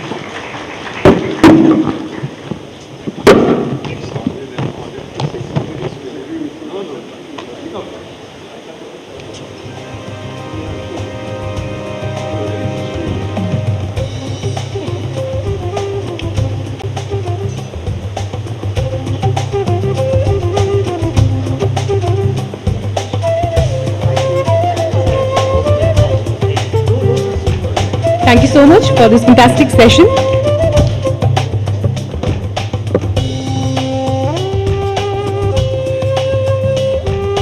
So moving from subcontinental geopolitics to domestic policy and strategic balance, we now invite on stage Mr. Pradeep Gyavali, former Foreign Minister of Nepal and senior leader CPN-UML, and talking to him is my colleague Manogya Loiwal.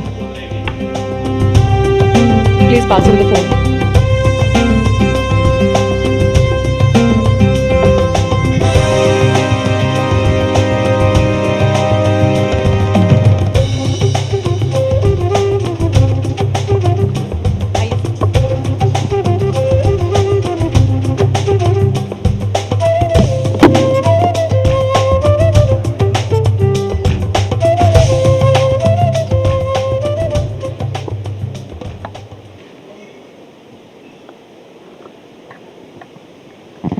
There's a very beautiful saying, name the man and the machine, but there are some men who remain behind the machine to ensure that it works faster and smoother than ever. However, leave it to the history to decide on whether their decisions were good enough for the nation that had voted for them. To talk more on this, I am joined by former Foreign Minister of Nepal, Pradeep Ji. Welcome to NDTV World. As we speak about the present circumstances, give us your thoughts on the tragedy that has hit Nepal and how the people are struggling at present. Thank you very much. Let me begin with thanking the Government of India and the friends from India who have extended their solidarity, support and empathy in our difficult time. Yes, you are quite aware. The incident we experienced yesterday was so unimaginable and catastrophic that we are struggling to cope up with it. Still, so many people are missing. We are not aware about their whereabouts. However, the government is trying its best. Political parties are giving support. Security forces, they have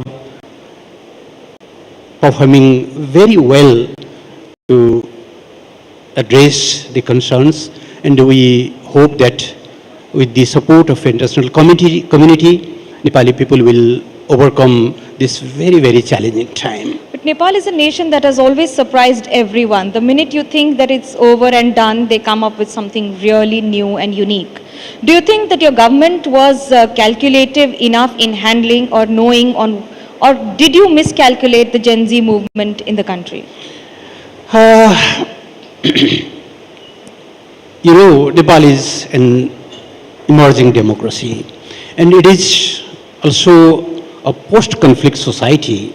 So it is quite natural that in every emerging democracy, there will be a gap between the delivery capacity of the government and the people's expectation.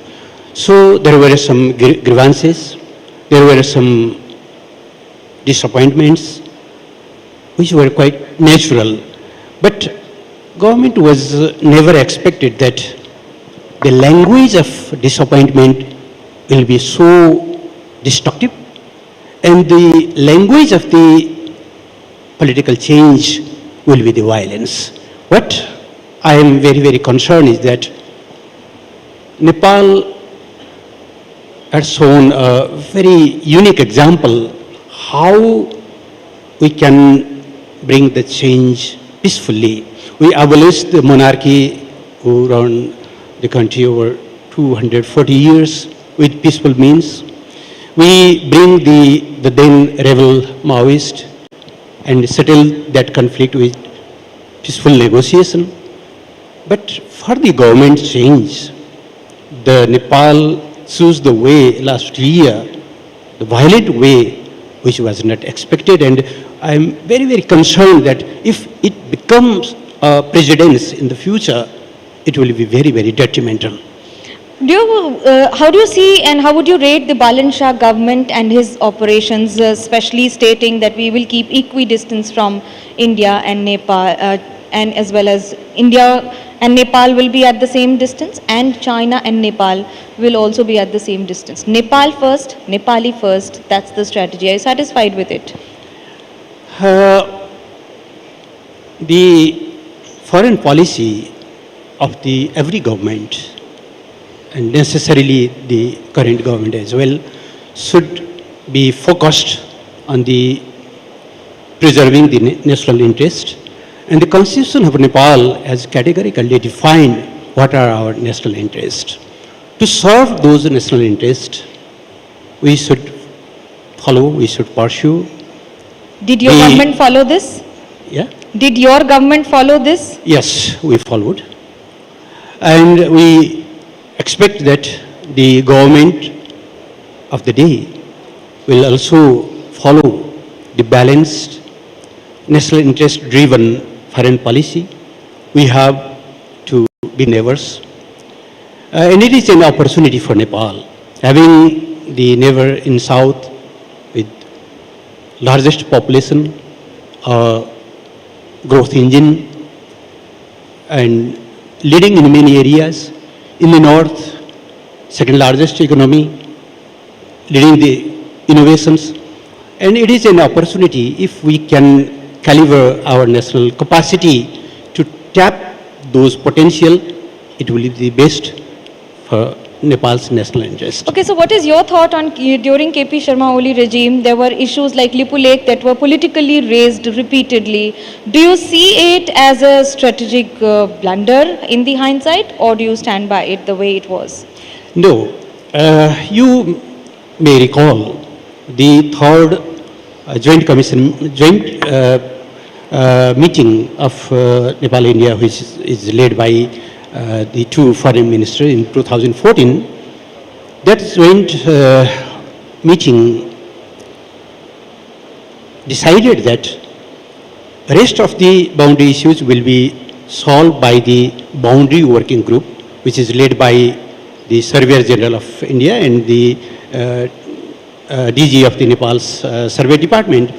But for the Kalapani, Lipu Lake and rest of areas, those will be solved by a special mechanism which will be comprised by two foreign secretaries. But did it result in souring relationship with India at that time? Could have been avoided, or do you stand by it?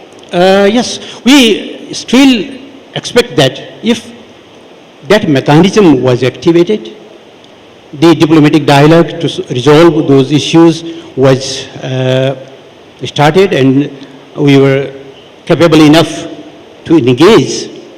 I think things may have moved other way, but that was not happen. And in 2019 November, when Government of India published the earth edition of his political map comprising those areas which were unresolved, then Nepal, at that time I was a foreign minister and I tried my best to resume the diplomatic dialogue.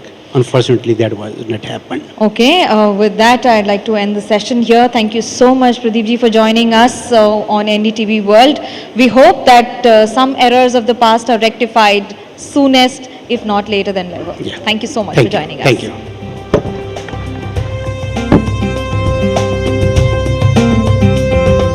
Thank you very much to the former Foreign Minister of Nepal, Mr. Pradeep Diwali, for joining us here on the NDTV Anviksha.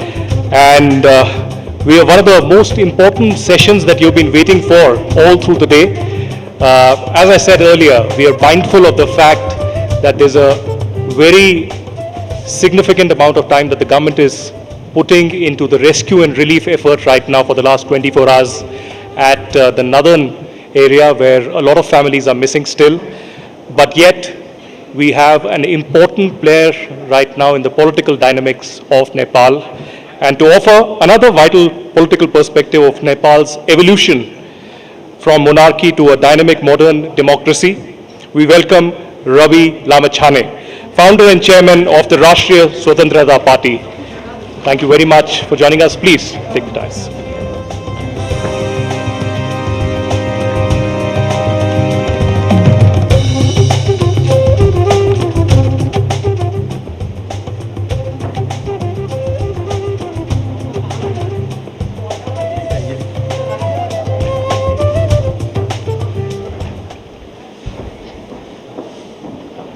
The Chairperson of the event, friends from India, ladies and gentlemen, namaskar.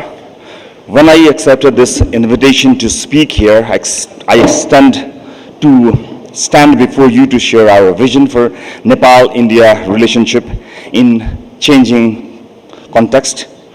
But yesterday morning, everything changed. Before I say anything, I would ask everyone in this hall to stand with me and to observe a moment of silence for the people we lost on Wednesday.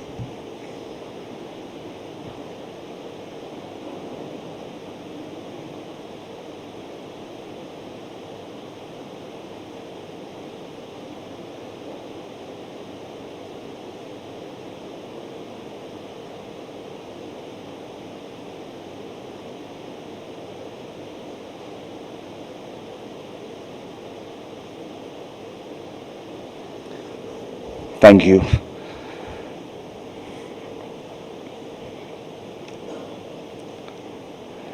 On Wednesday morning, a flash flood tour through Rasua and Nuakot carrying water and debris that wiped out villages, hydropower, and destroyed infrastructure and took many lives, mainly around Botikusi and the Trisuli River Basin.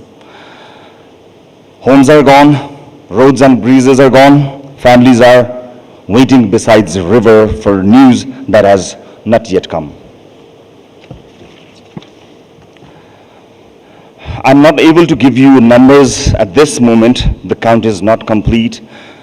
What I can tell you is that the government of Nepal has mobilized on every front, search and rescue through our security agencies and relief moving to the affected districts. I want to record my gratitude to the men and women doing especially the rescue work in extremely difficult condition, and to the local communities who, as always in the country, were the first responders long before anyone else could reach them. I also would like to thank our friends abroad. I'm grateful to Prime Minister Narendra Modi for his call yesterday evening to our Right Honorable Prime Minister Balendra Shah, and for India's offer of whatever assistance Nepal requires, an offer already backed by relief supplies, which arrived last night. Several other partners have come forward in the same spirit. In a week like this, that solidarity is not a formality, it is felt. Ladies and gentlemen, I want to make one observation and then I'll have to leave early today. I'm sorry about that. This flood did not only strike Nepal, it caused damage across the border in China, and the full picture there is still emerging. That tells us something we already knew and have never properly acted upon. Nepal, India, and China are three countries, but we are one mountain system. Our rivers begin above one border and end below another. The water that took lives in Nepal on Wednesday morning did not stop to ask whose territory it was crossing. The Himalaya is changing faster than our institutions are. Glaciers are retreating. Lakes are forming where there was ice. So if today's gathering is about ideas across borders, let me offer the most urgent one I have. Let us come together, Nepal, India, and China, to work together to mitigate the impact of climate change, to build early warning system, and to share hazard data crosses our borders immediately.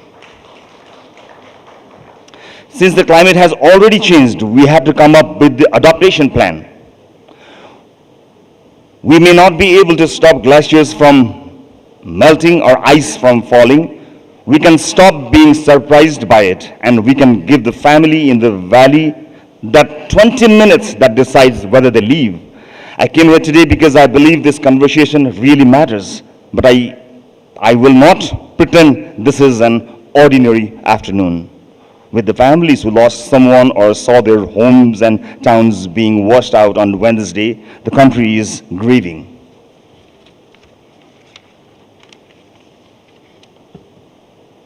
Besides all the unfortunate situation, we are fortunate enough to receive such a warm messages and solidarity from the friends and all across the world.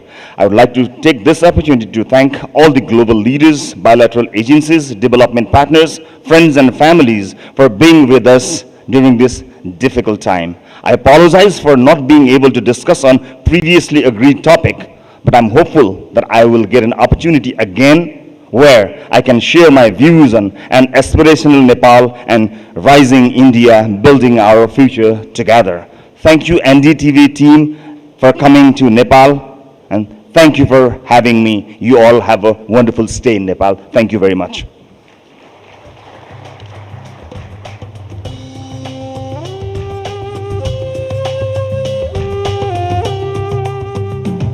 On behalf of the NDTV World Anviksha team, can you please join me in a warm round of applause as we thank Ravi Lamichaniji for having made the effort of joining us here at NDTV Anviksha.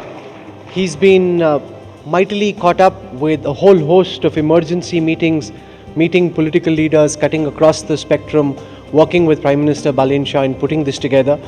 And in the midst of this national emergency, for having taken our time to join us means a lot. Thank you very much. And as you said, this wasn't the topic we agreed to speak on. So that just means we'll have to come back once again with another edition of NDTV Anviksha to Kathmandu. And we hope to have you back with us when we come back. And hopefully that time we can have a detailed conversation. But for having taken out time, thank you. Our thoughts and prayers are with you and the people of Nepal. It means a lot to us, all of us gathering here, those watching on television and on social media, that you could join us. Thank you very much, Raviji. Thank you.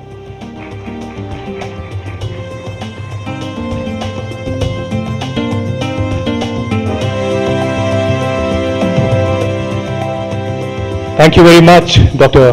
Ravi Lamichhane, for joining us for this important conversation. Our prayers and thoughts are with all the victims of the floods that have devastated lives, and there are thousands that continue to be missing. For our next session here, staying on the pulse of the political leadership, we now move to a sequence of perspectives from key political figures in Nepal. And Ravi Lamichhane put out one perspective from the RSP, the ruling government in power. And I now invite on stage Gagan Kumar Thapa, President Nepali Congress, to tell us about the path forward for Nepal that is at the crossroads. Mr. Thapa.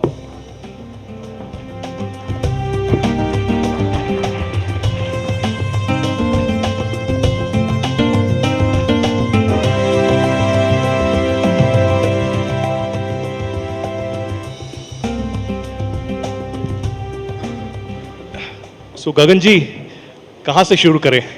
Gen Z movement से शुरू करें या अभी की जो situation Nepal की है? लेकिन सबसे पहले मुझे लगता है कि it is important to speak about what Nepal is facing right now, and that is the tragedy of the devastating floods. I am sure that you have spoken to people. I saw your video that you released last night, and you've spoken with the people of Nepal, and you said that you stand with the government of Nepal, with the Balin Shah government in this time of need. What can you tell us about the devastation that has happened, and especially also in the context of that help that you expect from regional partners and global community right now? Sure. And India has also expressed deep sympathies and sent out some aid. Well, first of all, thank you very much. Thank you for having me here. Nepal is right now going through a moment of grief. We are yet to know about the numbers, but what we know so far is many people have lost their loved ones, their homes, their livelihoods. So this is a time where we need to stand together, and that's why this morning all the political parties we gathered for all-party meeting, and we expressed our firm commitment that by all means we will stand together with government, and few of our places Raviji also mentioned during his speech. And this is a time where we also need our friends, and I would like to use this platform to express my gratitude to Prime Minister Sri Narendra Modi, Government of India and people of India for the promptness and also for the assurance and for again showing that a friend in need is a friend indeed. So, but this is just a start. The primary evaluation, the loss is unimaginable, and this is beyond our capacity as economy. So we'll, of course, we'll reach out to the global communities, and then even at that time, during reconstruction, we firmly believe that Government of India, people of India, we will see them on our side, as we saw them during the earthquake and during different this sort of incidents. गगन जी, मैं आपको थोड़ा सा वक्त में पीछे ले जाना चाहूँगी. जिस समय नेपाल में जेनजी आंदोलन हुआ और उस समय आपका घर भी जला दिया गया था, और हमें वो वीडियो याद है क्योंकि हम सब खबरों पर लगातार नज़र बनाए हुए थे. आदित्य तो ग्राउंड पर नेपाल आए थे कवर करने के लिए. मुझे आपका वो वीडियो याद है जिस वीडियो में आपने एक मैट्रेस को पीछे रख के अपने बैकड्रॉप पर मोबाइल सामने लेकर बात की और आपने एक्नॉलेज किया कि जो गलतियां हुई उनको हम सुधारने के लिए तैयार हैं, आपको सुनने के लिए तैयार हैं, बात करने के लिए तैयार हैं. वो एक्नॉलेजमेंट एक ऐसे वक्त में आया था जब नेपाल एक ट्रांजिशन के फेज से गुजर रहा था. तब से अब तक बहुत कुछ और बदला. आज की आपकी अंडरस्टैंडिंग क्या है नेपाल में? यूथ के वो एस्पिरेशंस, उनकी वो चिंताएं, उनके वो कंसर्न्स किस हद तक रिजॉल्व हुए हैं आपकी नज़र में? Even before September 8, उससे पहले भी हम अपने पार्टी के अंदर ये बात काफ़ी बार we raised this issue.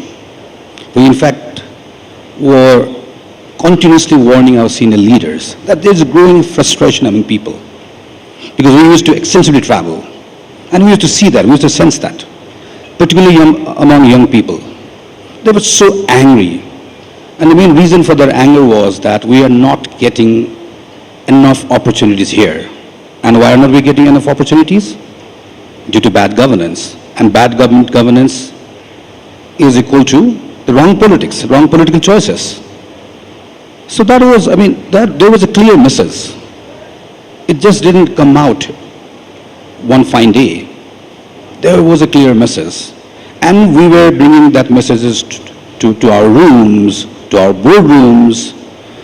पर हम लोग अपने नेता, खास करके सीनियर नेता को जो बात बता रहे थे उस समय, शायद हमारी कमजोरी थी कि we were not able enough to make them realize that. So even after September 8, so there was kind of debate within my party. So to view the Gen Z movement. So our position was very clear that, okay, so there is a reason to disagree with the methods and the way the things took place in September 8 and 9, particularly 9. But the message is very clear that we don't want to, you to continue the old way of politics, the old way of governance. So I think that was also expressed during election. जिस दिन आपका घर जला था, वो आपके लिए एक मोमेंट ऑफ रियलाइजेशन था आपकी पॉलिटिकल जर्नी का? हम तो उससे पहले तकरीबन एक साल से, so not only realization, I want to recall the day when I decided to stand against the parliamentary party leader, against my party president, the then Prime Minister, Mr. Sarvada Deva. I knew that I am going to lose it, but the reason I chose to stand against him was that I was listening to people's voices. वो लोग खास करके हमारे senior नेता, we have a very high respect for them, but everyone has its on their own time, and everything has its limit. So we ignored that message. So now the thing which we're trying to do right now is that, so ये भी नहीं कि the politics has all the capacity to solve all the problems. It's not that. And the way, sometimes we try to come up with quick fix solutions, that's not even going to solve our problems. I believe that is the reason why current Prime Minister is struggling with it. Because when you make promises that I have quick fixes, Because that was not the only problem of the quick fixes. There are some are very structural problems, there are some are very cultural problems. We need to see in the whole context. So I think, I mean, now we are using this time trying to understand it, trying to get reconnected with the young people, trying not to repeat the same mistakes which created their angers. It will take some time. You spoke about the past way of thinking and perhaps a new way of thinking in the government and the political system of Nepal. You know, I was reporting for NDTV inside the Nepali parliament when it was burnt. And I still remember those visuals. And it's been now, we know the Gen Z movement led to a new government, the Valencia government. This is perhaps the youngest government in power, but it's been 6 months now. How do you evaluate the performance of this government? The initial plank on which they came, from transparency to accountability to freedom of expression, but also ending of corruption, ending of red tapeism, is that something that they have achieved, or do you think the honeymoon period still continues? It may not be a very appropriate time, as we are going through this movement, to pass any sort of judgment about the government or the head of the government. But I would urge them to, go back to our history. It's not first time some leader of some party has got this strong mandate.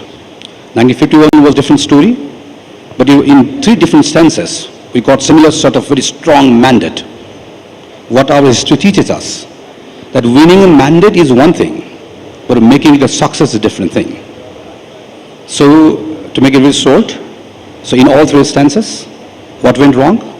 What did the strong leader, what was the wrong decisions? One, got stuck in fighting within your own party. You start to think that I am the most powerful, and you start undermining the institutions.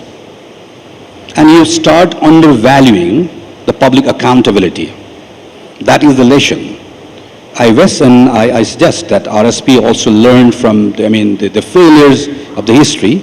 And also, as a friend, I would advise them, you may not listen to us, but keep on listening to your supporters, particularly the young people who are now criticizing you, who voted for you just 6 months ago, and they will tell what's going wrong, or they will probably advise you, give you better advice. You know, one more question that I had, and I'm sure people of Nepal also have, they've given landslide victory to Prime Minister Valencia, but also Mr. Valencia has a different style of working. One, social media has played a very incredible role in the rise of both the Gen Z movement and this current government. Do you think in the past, when it happened in September last year, the banning of the social media played an incredible role in youth coming out against the Oli government? And secondly, do you think the way of speaking to the people through social media that Mr. Valencia has is the new normal now, or do you also have another piece of advice?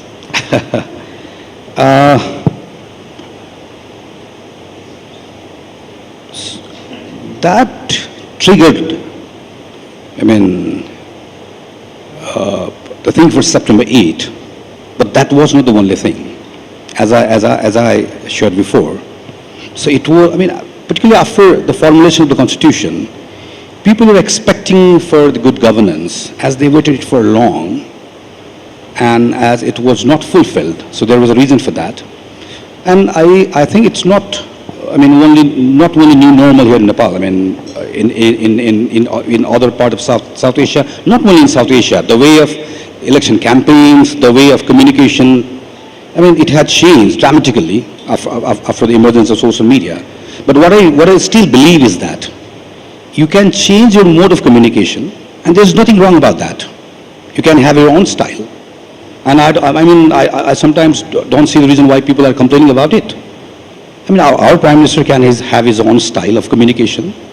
But the only thing you need to be aware of is that you choose your lane, it's fine. You choose your speed, it's fine. But you have to understand that you also need to follow the lane discipline. There is a red line. We are extending our support to him regarding, whenever there's an issue of this public concern, national security, this sort of calamities, everywhere. We are probably time and again. So, I mean, we are playing our constructive role. So, I mean, we are majority in National Assembly. We don't have numbers in lower house. We respect people's mandate that they are here to run the government for 5 years. We are here to play our role of opposition, but that doesn't mean that we oppose for the sake of opposition. We play our role very constructively. And I expect that all the time you don't rely on only social media platforms, but also rely on having good relationship with your team members. I always want to see my Prime Minister as a captain of team and all other as team members. Even during this is what we have advised Prime Minister this morning. So this is the federal Nepal. We have 7 provinces. We have 753 very powerful local governments. So when you say my government is doing this, then also think of this local governments. They're all your partners. Take them as partners. Take us as partners. So this is not same old Nepali Congress. I mean, we have number of disagreements on number of policies, but we just don't simply say no. We say this is wrong and this is alternative. Our criticism is based on evidences, research. So, this is what I expect from Prime Minister. I don't have anything, to complain about the way of communication, mode of communication. That's your choice.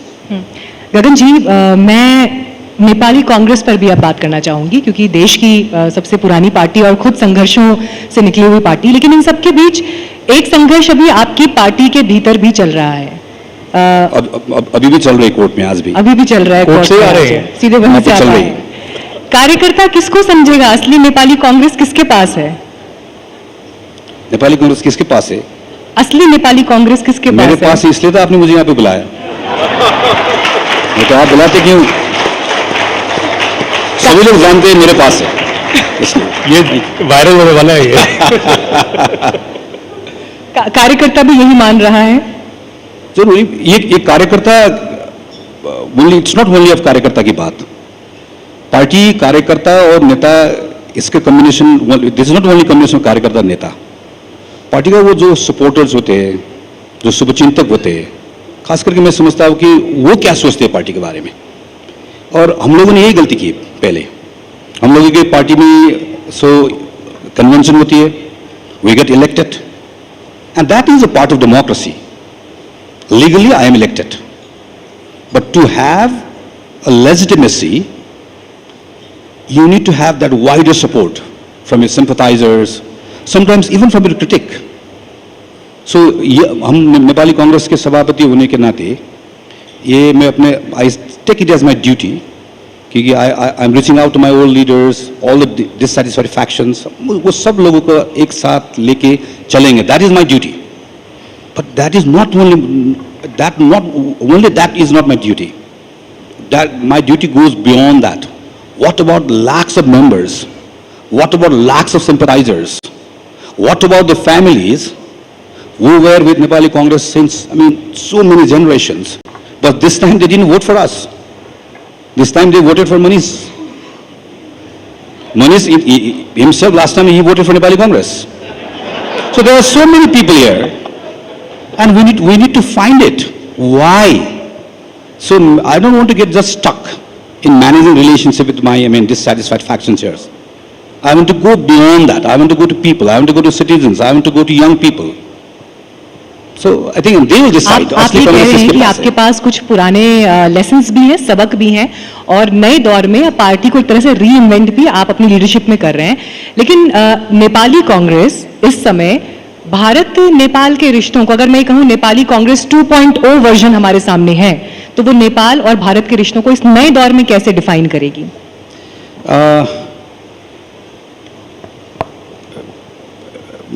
मैं यही कहना चाहूँगा इसमें कि हम लोग कागज में, बातों में, अभी इससे पहले सेशन में भी that was brought up here, हम लोग all of us feel that this is a very special relationship. सभी लोग मानते हैं. But as a nation, particularly as an economy, I would say, it's so underutilized, खास करके on part of Nepal. So, और बातें, हमारे संबंध कभी उतार चढ़ाव होते रहेंगे. दोस्त थे, रिश्तेदार है, इसलिए होते सब, ये सब चलती रहेगी। पर जिस तरह का goodwill is there for Nepal and Nepali people, and there's a giant economy there, and we have so many, we have to leverage it. So मैं चाहूँगा कि in next 10 years, I'd like to see Nepal gaining so many benefits. And of course, there's always mutual. But we have to make our move. Nobody will just wait for us. We have to make our moves.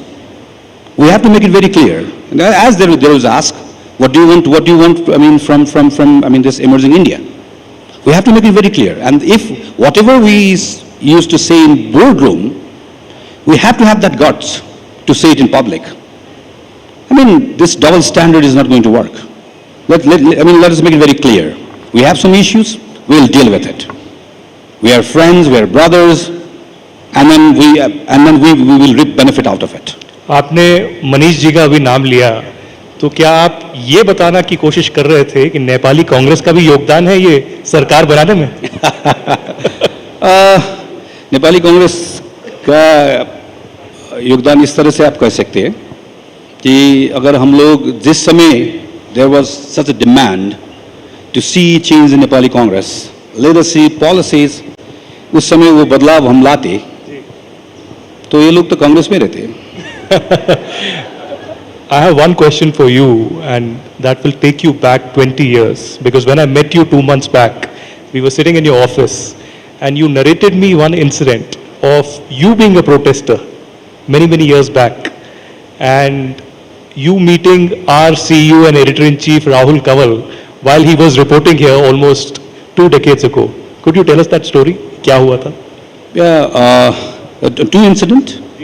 One, I still remember, I may not be very sure about that, but it was just few days before this royal announcement was made of reinstatement of parliament, back probably in the very 1st of April.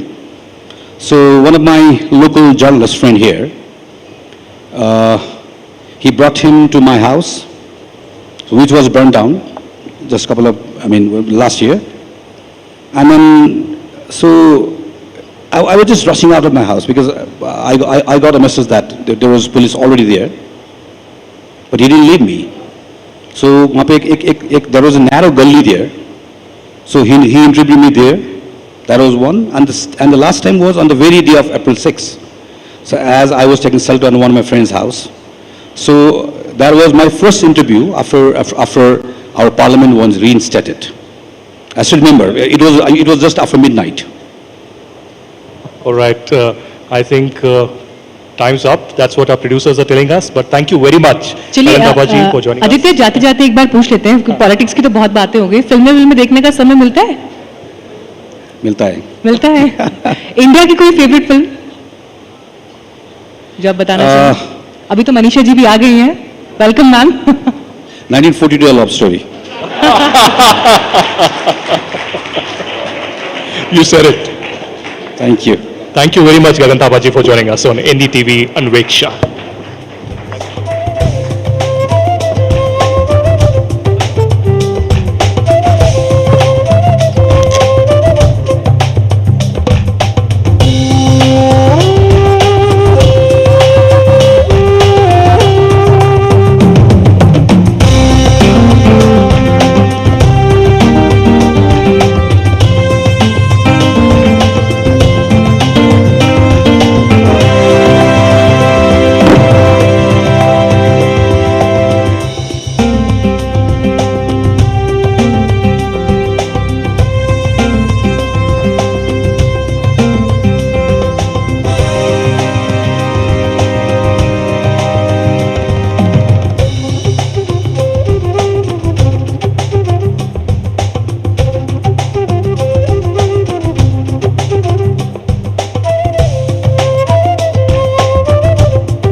गगन जी के साथ अपने session की बात जब हमने ख़त्म की तो फिल्मों पर आकर ख़त्म की और एक छोटा सा हिंट आप सभी को भी मिल गया होगा कि हमारा अगला सेशन किस दिशा में जा रहा है। राजनीति की बात हुई, इकोनॉमी की, फॉरेन पॉलिसी की, अलग अलग मुद्दों पर हमने आज बात की, लेकिन सिनेमा ने कैसे दोनों देशों को जोड़ा है उस पर बात करने के लिए, और कैसे महिलाओं का रिप्रेजेंटेशन आज के दौर में, आज के वक्त में दोनों देशों की रिलेशनशिप को डिफाइन करेगा, इस विषय पर बात करने के लिए मैं स्टेज पर मनीषा कोइराला जी को आमंत्रित करती हूँ। You are most welcome ma'am. Anveeksha Bharat Nepal dialogue में आपका बहुत बहुत स्वागत है और बहुत इंतजार हो रहा था आपके लिए, प्लीज आइए।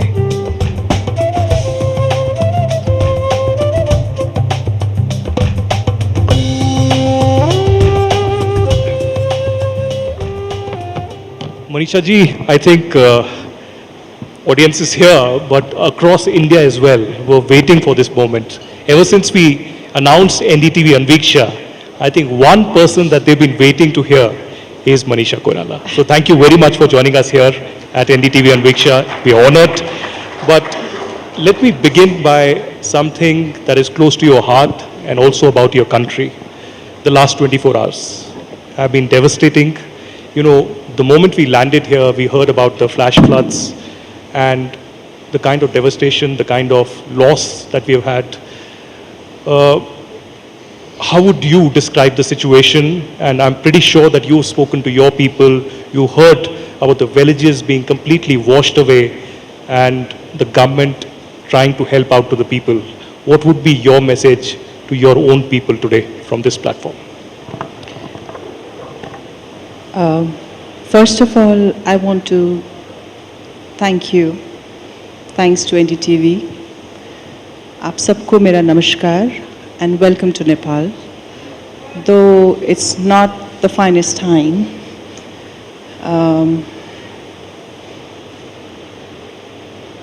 so my first thought are towards the people, the victim, the people who are suffering, prayers for them. I think we all need to pray for them. And beyond borders, beyond this thing, on a human to human level, to see in such a huge amount of human suffering, it's a heartbreaking situation. And it came all of a sudden, shockingly, like the way even the earthquake, I remember many years back, shattered. The visuals, the news, the stories, I've never seen. I don't think many of us have seen this kind of, floods or this kind of fury of the nature. And we all need to pray and we all need to step forward to support and help. And yeah. Manisha ji, क्योंकि आज जब आप हमारे बीच मौजूद हैं और अनविक्षा की जब हम तैयारी कर रहे थे उस समय की परिस्थितियां कुछ और थीं, और फिर जैसा बीते एक दिन में जो कुछ हुआ, आपसे बातचीत के लिए बहुत सारे परिचय मैंने तैयार करे, बहुत सारे इंट्रोडक्शंस मैंने तैयार करे, और वो इंट्रोडक्शंस मेरे नहीं थे, वो उन सब लोगों के हैं जो आपकी फिल्मों को इस पूरे समय में देखते रहे हैं।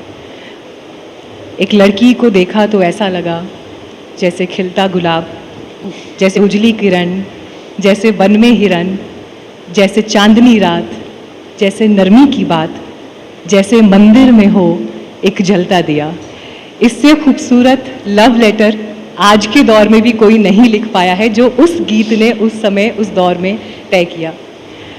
इन सब गीतों को जब हम देखते हैं तो एक तरफ हमें नेपाल की परिस्थिति भी दिखाई देती है और दूसरी तरफ ये बात भी है कि सिनेमा ने कैसे लोगों के जख्मों पर मरहम लगाया है। सिनेमा के किरदारों ने कैसे उन आवाज़ों को मंच दिया जिनके पास शायद आवाज़ नहीं थी, और आपके ऐसे किरदार, चाहे 1942 लव स्टोरी हो, सलाम बॉम्बे हो, चाहे उसके बाद की जो फिल्में रही हैं, उन सब में हमने उन किरदारों को देखा। आज के वक्त में जब आप पीछे मुड़कर देखती हैं इस पूरे दौर को, भारत और नेपाल के रिश्ते आपको कहाँ खड़े दिखाई देते हैं सिनेमा के आईने से, सिनेमा के चश्मे से? मुझे तो लगता है कि जो भारत और नेपाल का जो एक यूनिक रिश्ता है, वेदर हम सब जानते हैं culturally, religiously, in so many ways, language-wise, you know, there is a certain level of bond. और मैं हमेशा क्या कहती हूँ कि हम लोग आए हैं और हम लोग एक दिन ऊपर चले जाएंगे, will not, but the border between the two nations, the friendship between the two nations will forever remain. And we as human beings, mortal human beings, we should always keep that in mind and do whatever we have to do. अभी आपने फिल्मों की बात कही तो मैं यही चाहूँगी कि एक कोलैबोरेशन हो नेपाल फिल्म इंडस्ट्री और बॉम्बे फिल्म इंडस्ट्री और इंडियन फिल्म इंडस्ट्री के साथ, कुछ आइडियाज़, कुछ नॉलेज आदान प्रदान हो, कुछ अच्छे काम हो, together will be wonderful. In fact जब मैं आपकी फिल्मों का ही जिक्र कर रही थी, बहुत सारे लोग जो इस वक्त हमें बैठकर सुन रहे हैं वो ज़रूर इस बात से अग्री करेंगे. मनीषा जी के बहुत सारे एवीज और पिक्चर्स भी इस वक्त चल रहे हैं. तो वो वक्त जब भारत में आपकी फिल्मों के बाद जिन जिन घरों में लड़कियां पैदा हुई उनका नाम मनीषा रखा जाना शुरू हो गया. घुंघराले बाल एक स्टाइल स्टेटमेंट हो गया. मनीषा जी की जो आंखें हैं उनको एक विशेषण के रूप में लोगों ने इस्तेमाल करना शुरू किया. ये है ओजी ट्रेंड सेटर. और इसलिए मैं चाहूंगी एक बार प्लीज आप उनके आर्ट फॉर्म के लिए, उनके सिनेमा के लिए जरूर जोरदार तालियों के साथ स्वागत करें. Thank you, thank you, thank you so much. तो आज लेकिन इसमें मेरा कुछ क्रेडिट नहीं है, क्रेडिट तो मेरी माँ बेटी है, सुशीला जी का. मेरे पिताजी और मेरे. गंगा हमेशा हिमालय से बहती हैं और उसके बाद फिर आगे तक पहुंचती चली आती हैं. तो सोर्स हमें दिखाई दे रहा है. नमस्ते मैम. सोर्स हमें दिखाई दे रहा है. और आपका भी संबंध बनारस से है, तो मैं तो आपको आज बनारस की यादों में भी लेकर जाऊंगी. मैंने आपके स्कूल का नाम भी अपने पास लिख कर रखा था, बसंत महाविद्यालय बनारस. बसंत कन्या महाविद्यालय, कन्या महाविद्यालय था. बताइए वहाँ के बारे में जरा कुछ, आपकी स्कूलिंग जब वहाँ हुई वो वक्त कैसा था? Basically our family was on a political exile and I was raised in Banaras, and that school actually my mother had studied, so she put me into that school, and I think मेरी हिंदी शुद्ध है इसीलिए कि मेरी basic studies Hindi में ही हुई है. तो हालांकि मुझे अपने आप को ढालना पड़ा बम्बैया हिंदी में, लेकिन मुझे अभी भी बहुत अच्छी तरह से बनारस की गलियां याद है, बनारस के पुराने घर याद है. मैं बहुत बार गई हूँ और वापस बहुत बार मैं बैठती हूँ और घाट में बैठ के अपना मेडिटेट करती हूँ. अगर मुझे इनकॉग्निटो में चली गई तो me and my family have always enjoyed being always our younger days being part of Banaras. It's a privilege and honor. If I can take that forward, you know, you come from a family, Manisha ji, which has a political legacy and deeply rooted in Nepal. You've also seen a transformation in Nepal from a monarchy to a democracy, and from a democracy to a Gen Z movement last year. When you, in hindsight, you know, think about it, look back, do you miss monarchy in some ways? And or do you feel just that the current form of democracy and the current form of republican system is the way forward?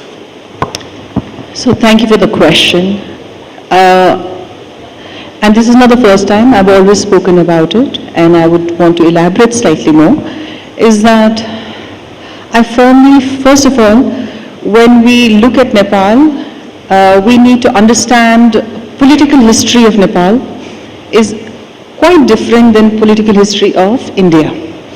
So whenever we're trying to, I would request everybody to understand, first of all, the country was made by the forefathers of the monarchy, of this present king's forefather. Because of that, this country exists. So the stake of the monarchy is much more for the existence of the country. And I remember my grandfather, B.P. Koirala, saying that in Nepali he had said, "Mero राजा को घाटी एउटै तरबारको म्यानमा छ, meaning my neck and the king's neck is on the same space.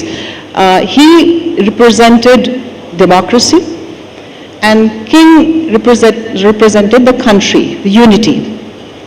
And I feel when we became republic, I don't think it was backed by a referendum. It was backed by a political debate in the parliament. It was imposed by external forces. And a lot of we Nepalese feel that Nepali voice was not even considered. That's why even till date, the king is very popular. And also I would like to say, I am progressive, I know that, but Nepal, Nepal is geographically in a very unique and special position.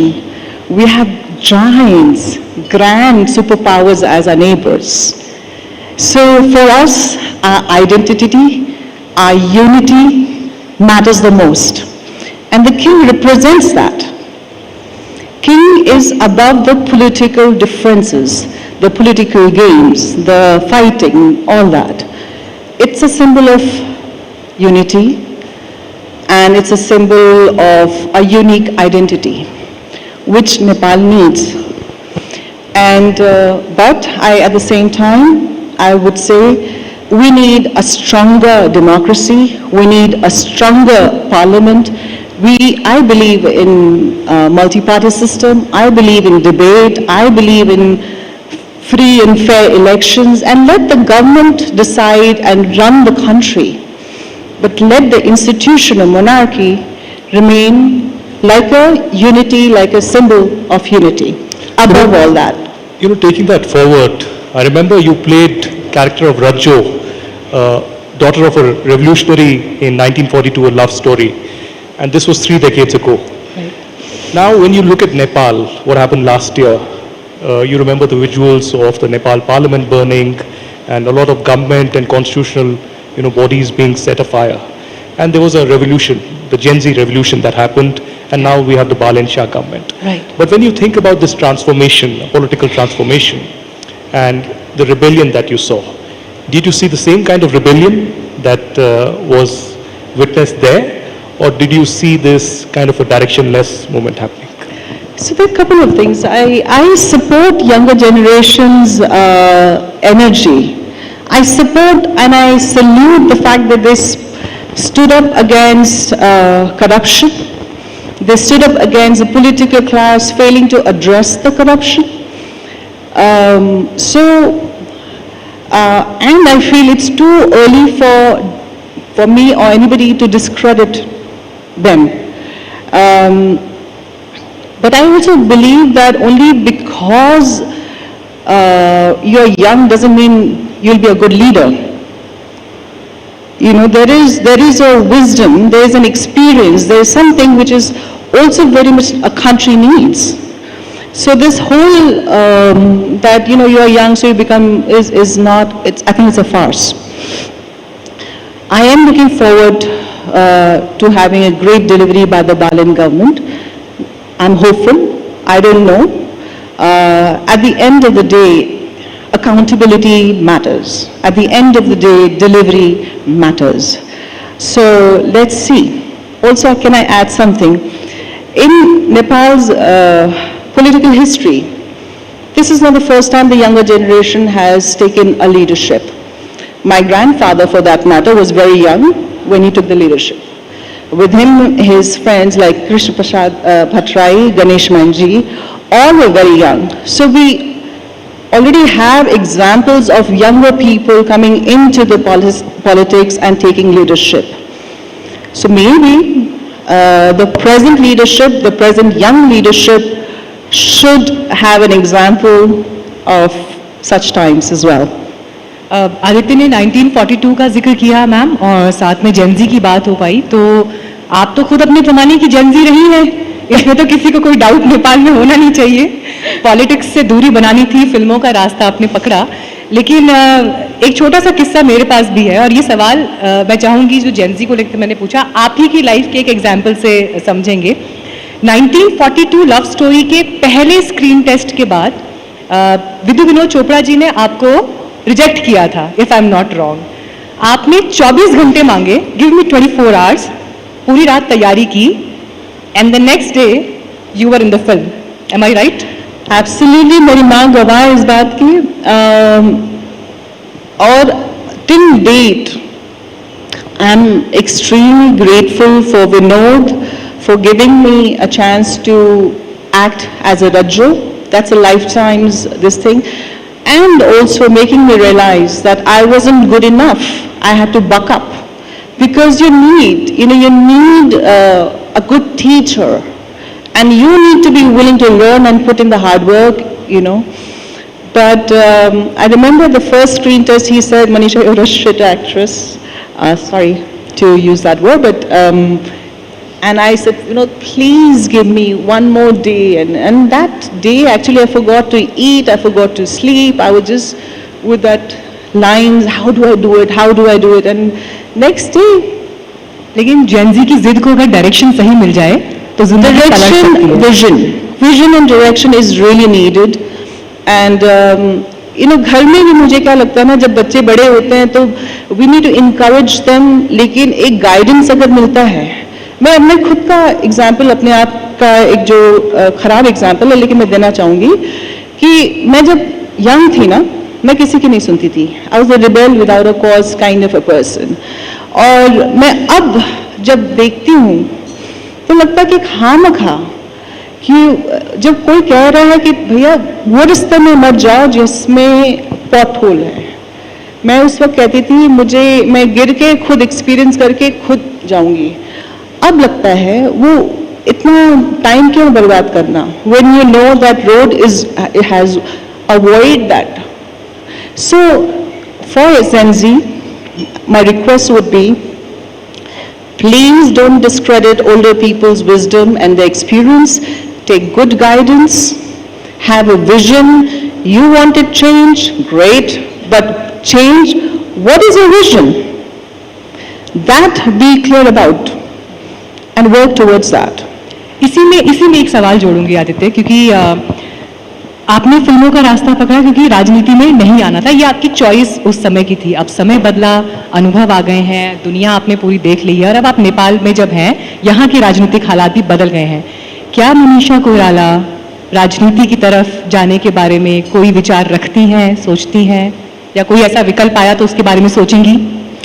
Honestly मैं राजनीति को बचपन से ही देखते आ रही हूँ, तो मुझे कुछ नया करना था तो मैं फिल्मों में आ गई हूँ।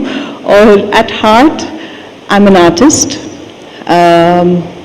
And I may be misfit for the main stream politics. हालांकि by default I like to know what's happening in the country, outside the country, in the world. I am well versed with what's happening, but I don't see myself getting involved in mainstream politics.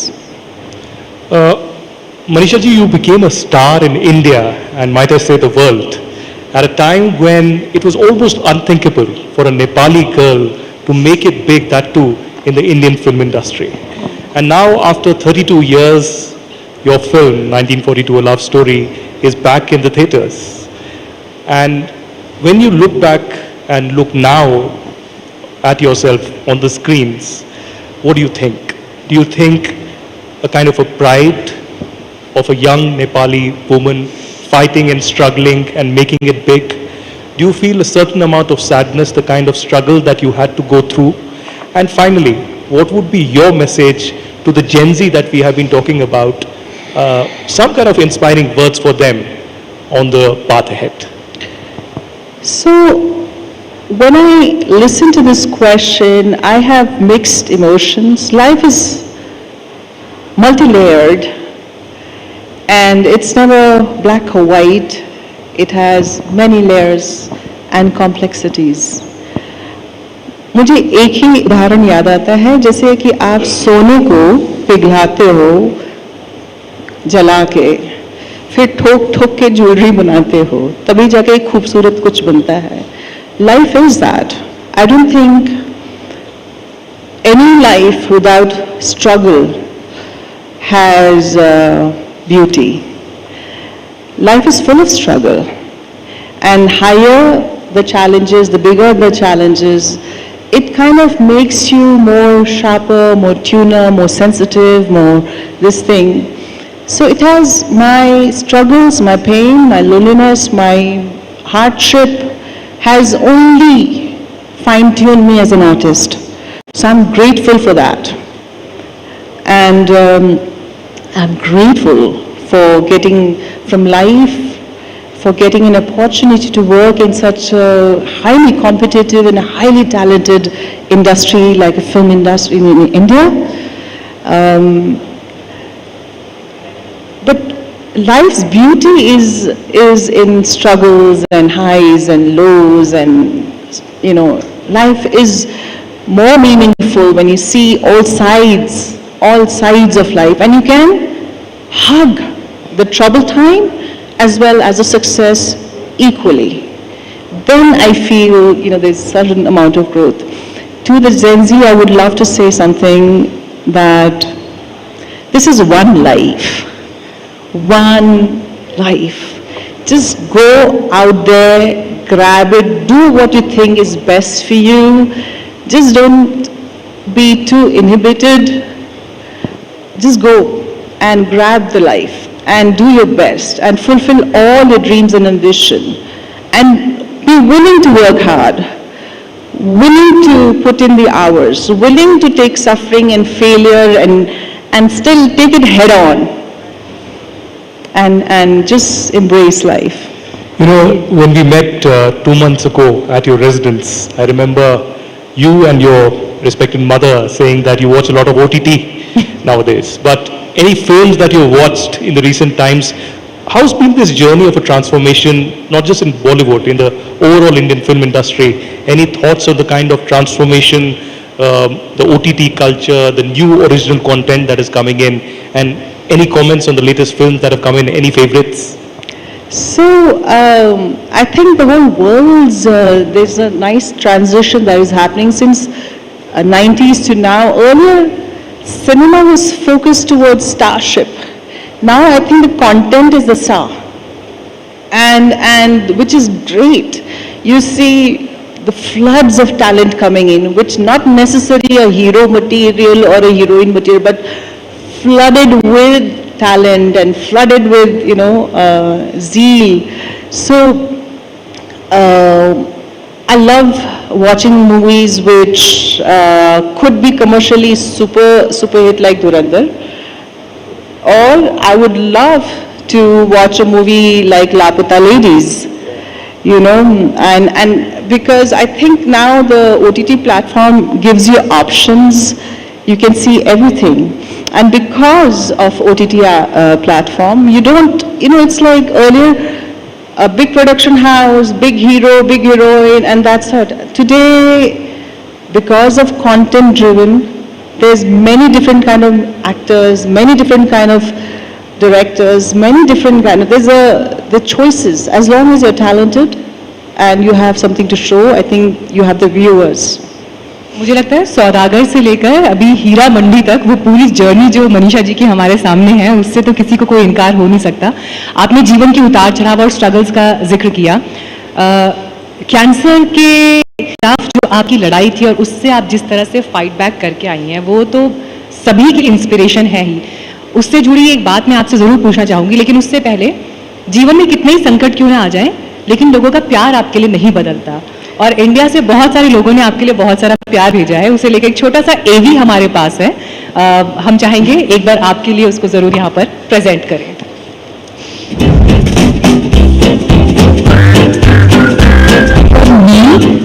It is Bombay. मुझे जो मेरी खुद personally जो पसंद है वो मन है movie. So my favorite movie is Bombay. I loved her in ये खामोशी and Dil Se Bol. The movie which I liked most was Man, and the second one was Dil Se. So for me, I recently watched a movie Maska. It was very joyful to watch her with all the grace. Man was a film that, I mean, the music is music of all the films, but Man was something. Yeah, I'll go with Man. I would say Hira Mande because of her bold acting. My favorite movie is 1942, A Love Story. India's Gen Z. So her songs Some of them said, "We are jealous that you are going to interview Manisha Koirala." So that is also a love for you from India. Absolutely. I'm so grateful for this love, and I'm so grateful for the opportunity to go and show my work and be able to work. I'm hugely indebted, yeah.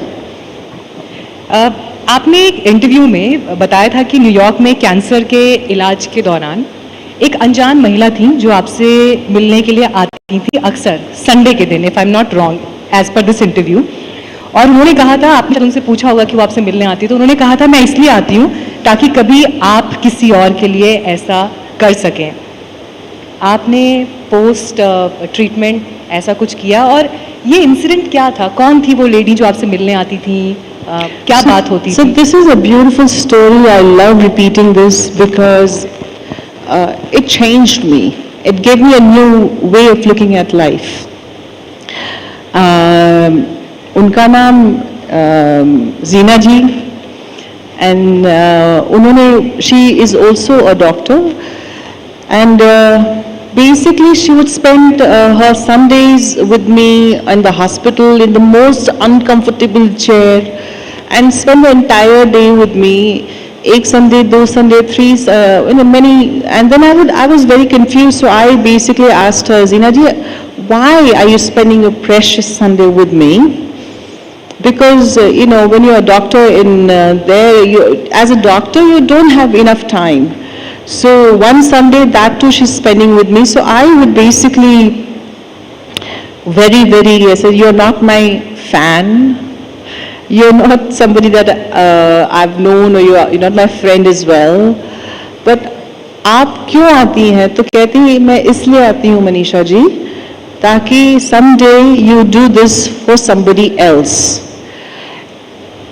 I was like so taken aback that, oh, she's setting an example of giving forward. I used to be lonely. I used to be very scared of death and disease and all that.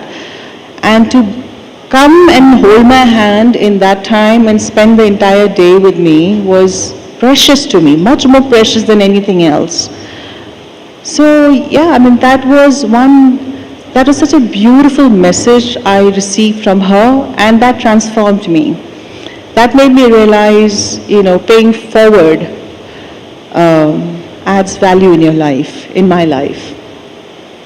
आप गई फिर कभी किसी hospital में, कभी किसी से मिलने या कोई मुलाकात? मैं जाती रहती हूँ. I know it's very personal to you. जी, मैं जाती रहती हूँ. And I would love to give encouragement. I would love to talk about it as much as I can. And I don't know if I should, maybe I should have mentioned right now. So one of my aunts is going through a tough time recently, and I had sent a message yesterday, and she has sent me such a beautiful long message. I wish to go and meet her also. Thank you very much for saying that. But before we end, any final thoughts about India and Nepal? Because we talk about the civilizational values of both countries, the same culture, the same belonging. We eat similar food often. But we're looking towards a new chapter now. We had the foreign minister earlier in the day and the Indian ambassador as well. Both of them stressed that both the prime ministers will be meeting later this year. Right. So we have a confirmation on that. Right. So there is a new beginning that is being made. How would you see, as somebody who has seen the relationship very closely and coming from a political family, what would be Manisha Koirala's vision for India and Nepal to collaborate together? So, the best thing I find it, because it's so culturally similar to each other, is people to people. Of course, political heads and they should have best of relation, but it's people to people interaction, people to people love and affection and respect that matters, and that's forever lasting. I'll give you an example, like my friends in Bombay, Mumbai, they love listening about, and they want to come to Kathmandu, they want to come to Nepal, and likewise, my family members, they keep going to India so much. Ye tirth, wo tirth, yahan ghumna, wahan ghumna. So it's already there, and it should be more encouraged, I feel. And I feel when a government, whether it's a big country or a small country or this or that, on a state-to-state level, if there's a deep respect and trust, and if we treat each other with dignity and respect, I mean, that's the best way forward. Any relationship, any friendship without trust and respect doesn't mean anything. And do you go to Mumbai often now, and any food in particular that you miss? I love Mumbai street foods. The Pani Puri and the Vada Pavs of Mumbai. Absolutely, absolutely. So on that और note, इस बाजी को खत्म करें उसमें एक आखिरी सवाल मनीषा जी आपसे मैं जरूर पूछना चाहूंगी बाबा पशुपतिनाथ की धरती से बाबा विश्वनाथ की धरती पर आपको वापस लेकर जा रही हूँ Banaras. Imagine, I feel so blessed that the two ancient cities of the world, Banaras and Kathmandu. I mean, I feel so blessed. Banaras में आपकी फेवरेट जगह कौन सी है? Favorite jagah, I love ghats, I'm sorry to say this, but I love to sit there and take it all in. I love ghats. वहाँ पे अभी आखिरी बार टमाटर की चाट कब खाई? कब खाई हूँ? अभी हाल फिलहाल में आना जाना हुआ या अभी हाल फिलहाल में खाना हुआ? नहीं. चलिए अब अगली बार आप जब भी जाएं तो जरूर वहाँ के खाने का आनंद लें और हमें भी आपके विजिट का फिर अंदाजा मिलेगा. आजकल तो इंस्टाग्राम पर और सोशल मीडिया पर तस्वीरें आती ही हैं. I think it's a discussion with Sushila ji that we need to have. Sushma ji, we need to have on Banaras, because Banaras वाली कचौड़ी. we take that as an invitation and coming soon. Thank you very much, Sushma ji, and thank you very much, Manisha ji. Thank you for having me. We are honored to have you. Thank you very much. Thank you.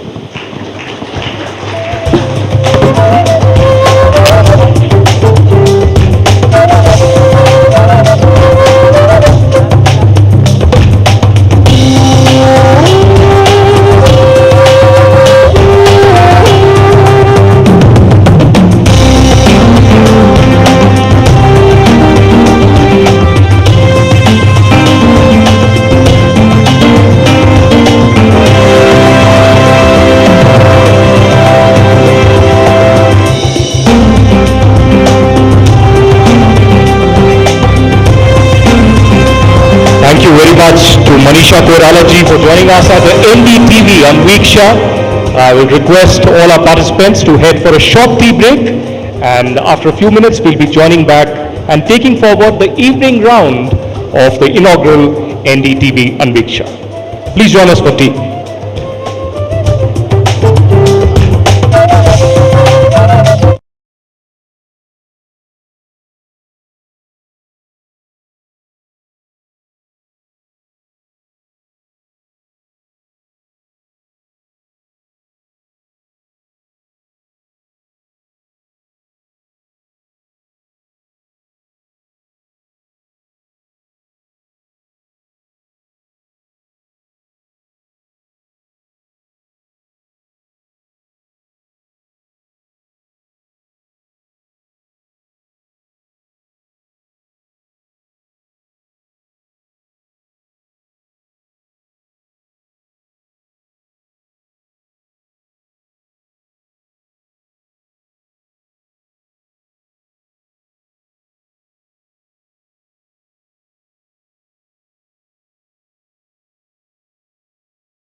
of NDTV World Anviksha.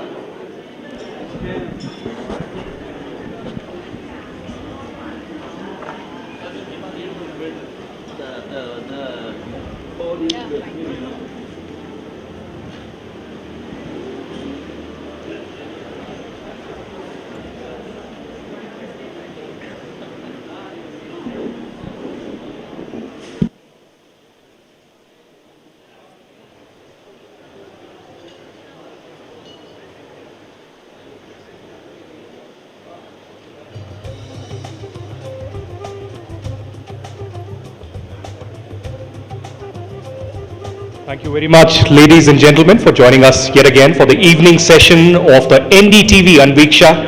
I hope you enjoyed your tea because we have a power-packed lineup through the evening. We have some politicians coming from Nepal and India. We'll have Finance Minister Swarnim Vagle. Apart from that, former Minister and Senior BJP Leader Ravi Shankar Prasad, and several other important sessions through the day.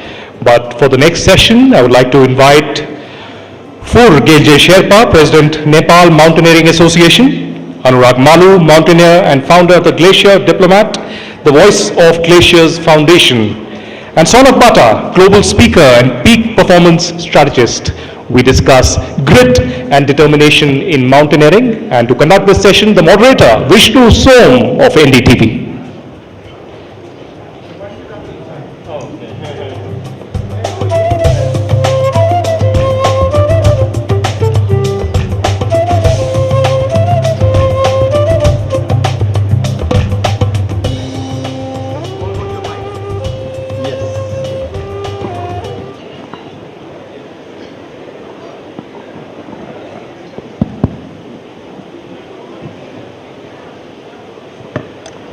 Well, good afternoon, ladies and gentlemen. Throughout the day, we've been talking about so many aspects of the relationship between Nepal and India. But it comes at a time when there's been a tremendous tragedy with an unknown number of lives which have been lost.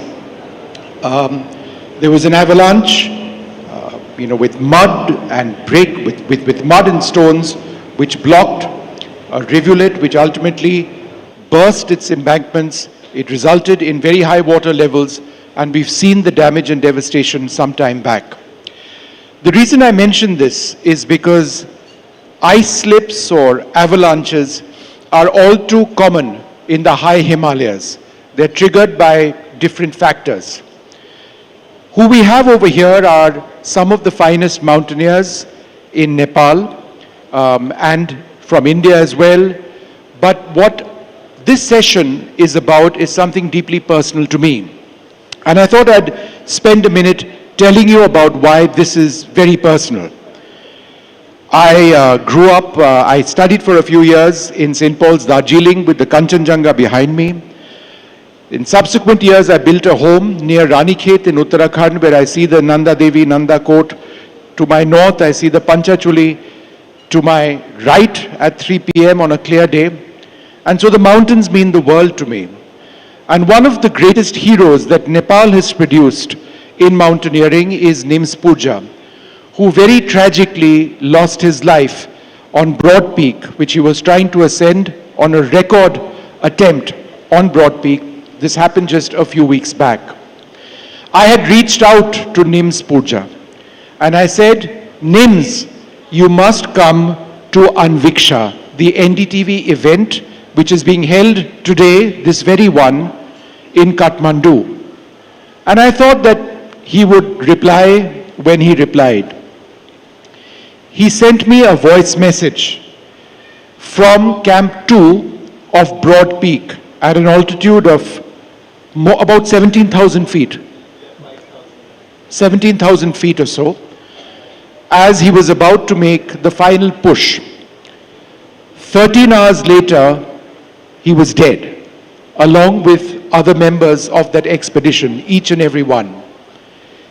I thought I'd play out that last message of Nims Purja over here for you to listen. It was sent on a satellite phone. It was a WhatsApp message to me where he said he would come, most likely, to this event. And he also spoke about where he was. So listen in before we begin this discussion. Hey brother, greetings and namaste. Right now I'm at Camp 2 of Broad Peak, which is 1,000-meter mountains. I'm now currently running for 58th summit of 1,000-meter peaks, which is the highest in the world. I just opened the internet to check the weather forecast, but this message got downloaded as well, so I will be in touch after the summit. But yes, if anything, please leave the message, what you're thinking and all that. I will also be connecting Vicky, who manages all my diary and stuff and all that as well, and that will be easier to move the things forward. Hope you guys are well and great to be connected. Thank you guys, and greetings from Camp 2 on Broad Peak. Ciao, ciao. Greetings from Camp 2 of Broad Peak, ciao ciao. Those were the final words, the final recorded words of the great Nims Pooja. An inspiration, I mean, the fastest ascent of the 8,000 foot peaks. Of course, that's been beaten, but his was a world record. Your thoughts as you hear those words of Nims, because besides being a great mountaineer, he ensured that the Sherpa community in Nepal was seen around the world in a very different light. He projected the Sherpa community, and the Sherpas are the backbone of mountaineering. You're the greatest mountaineers on earth, full stop. There's no two debate about it. Tell us about Nims. Go ahead, just put it to your mouth. Okay. 1 second.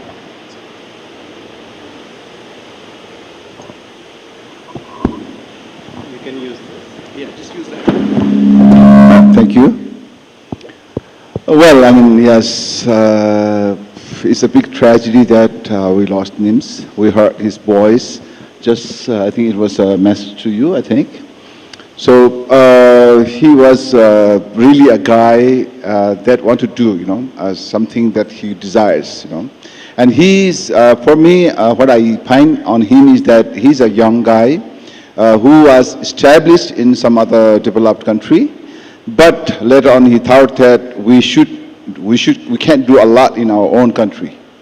So that is how he returned back to Nepal, and he started a new adventurous job, climbing mountain, which was really tough decision that he made it. He abandoned his career, and then he changed everything, He changed completely new step. So then he came to Nepal, and then he started climbing peaks. He climbed along with the Sherpas, and then he found the trust of the Sherpas all the time. So then he trusted Sherpas, and that is how he decided to, make a lot of challenges. He tried to set a lot of records, which he was able to do it.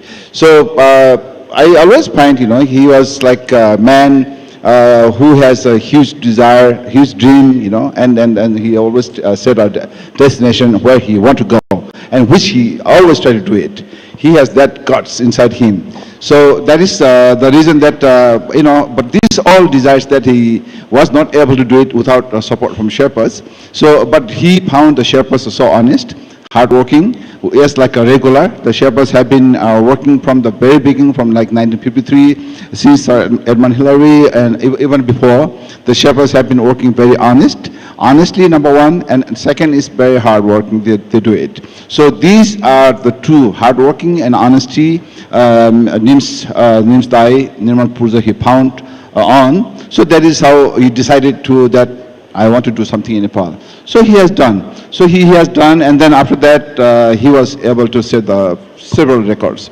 So after that he think that I was doing this all. I was able to doing this all because of the support of the Sherpas. So that is how I have to pay back something to Sherpas. So that is how he carries the name of the Sherpas, and he planned to do a lot of things about the Sherpas. I had a question for you. Do members of the Sherpa community have 3 lungs? Well, we need to check it again. Because the physical fitness which is required is unbelievable. Yeah. Think about it, ladies and gentlemen. If there was one more chair over here today, it would have been for Nims Pooja. Couldn't join us. But I'll tell you another person. I'll tell you another person who we're very lucky to have. Anurag Mallu over here, in a sense, has no business to be here. But he is over here because of two factors. Number one, God up there. And number two, his own determination, his own strength, his physical fitness. He's going to tell us a story, but very briefly, a few years back, he'd completed a summit of Annapurna. He was on his way back. That's when he tripped. He went into a crevice. There is usually no escape from a crevice, but he spent 72 hours in minus 40-degree temperatures in a crevice. And guess what? He's still over here. And the man who played a huge role in rescuing him is Sonak, who's seated to his left. So we're going to be hearing from both of them. Anurag, what kept you going? Thank you, Vishnu. Just to clarify, I did not summit Annapurna. I turned back 150 meters below the summit because it was getting late in afternoon, the weather was getting bad, and if I would continue climbing, it's like a suicidal mission. So there is no point, you need to value the life. We made a decision to turn back after talking to the leader, and we came back to the lower camp. It was on April 16th. We came to Camp 4, slept that night. Next morning, we were leaving from Camp 4 to Camp 3. The plan was to go and spend few days on lower camp at Camp 2 and recharge our batteries, get food, because we didn't have enough resources up in the higher camps. So when we were on our way back from Camp 4 to Camp 3 to Camp 2, and those who are in the world of mountaineering, they know Annapurna, the deadliest mountain, the 10th highest mountain, and between Camp 2 and Camp 3 is the most dangerous section of Annapurna that's very avalanche prone. Every 20-30 minutes there are avalanches coming there. So I was crossing that particular section. Suddenly at one point when I was rappelling down, I picked up a rope to come down, and I started descending down, and suddenly the rope vanished. That rope was broken and I had a huge fall to the surface, and then I slid into a crevasse. I entered that crevasse. A Brazilian climber, Moses, saw me falling, and he said, "You had a fall with this back, on your head. There was no way you would survive the impact of the fall." And I just vanished from that surface. No one can see me, no one can hear me, no one can find me. And I spent not 1 day, not 2 days, 3 days, 3 nights inside that crevasse, 70 meters under the earth at 6,000 meters at temperatures below minus 30, minus 40 degrees. And without food, without water, without no way to call mama on WhatsApp, no, nothing. And except the hope that someone would come to rescue me, that hope stayed alive, that someone would come to rescue me. People won't give up. And so that's the incident that happened on that mountain on April 17th, 2023, 3 years, ago. What he hasn't added, perhaps he was going to, but I'm going to say it nonetheless, is when they managed to get him out, and Sonak is going to tell us how, they detected a feeble pulse, so he was alive, quite obviously. So, and then they did 4 hours of CPR. Yeah. 4 hours of CPR to keep him going, because he may not have made it after a few minutes at all. I mean, they got him out because literally at the 11th hour, right? Yeah, it's like a frozen body that has been taken out of a refrigerator. And, after 30 minutes, so once I was taken to the base camp, and my brother was there, and then he quickly took me to the nearest hospital, Manipal Teaching Hospital in Pokhara. And after 30 minutes of CPR there, that is a normal CPR, and after 30 minutes, Dr. Ashim Subedi and his team, they said there is no life in the body. We want to declare you dead. But then that's where my younger brother, Ashish, who was with Sonak, played a role. I think in Pokhara, he went alone, not with you. But he insisted doctor to continue giving CPR, that we know he is alive, because a lot of healers and different people from around the world have told my family. They were doing telepathic communication with me, and they said, we know he is alive. You just ask doctor to continue giving CPR.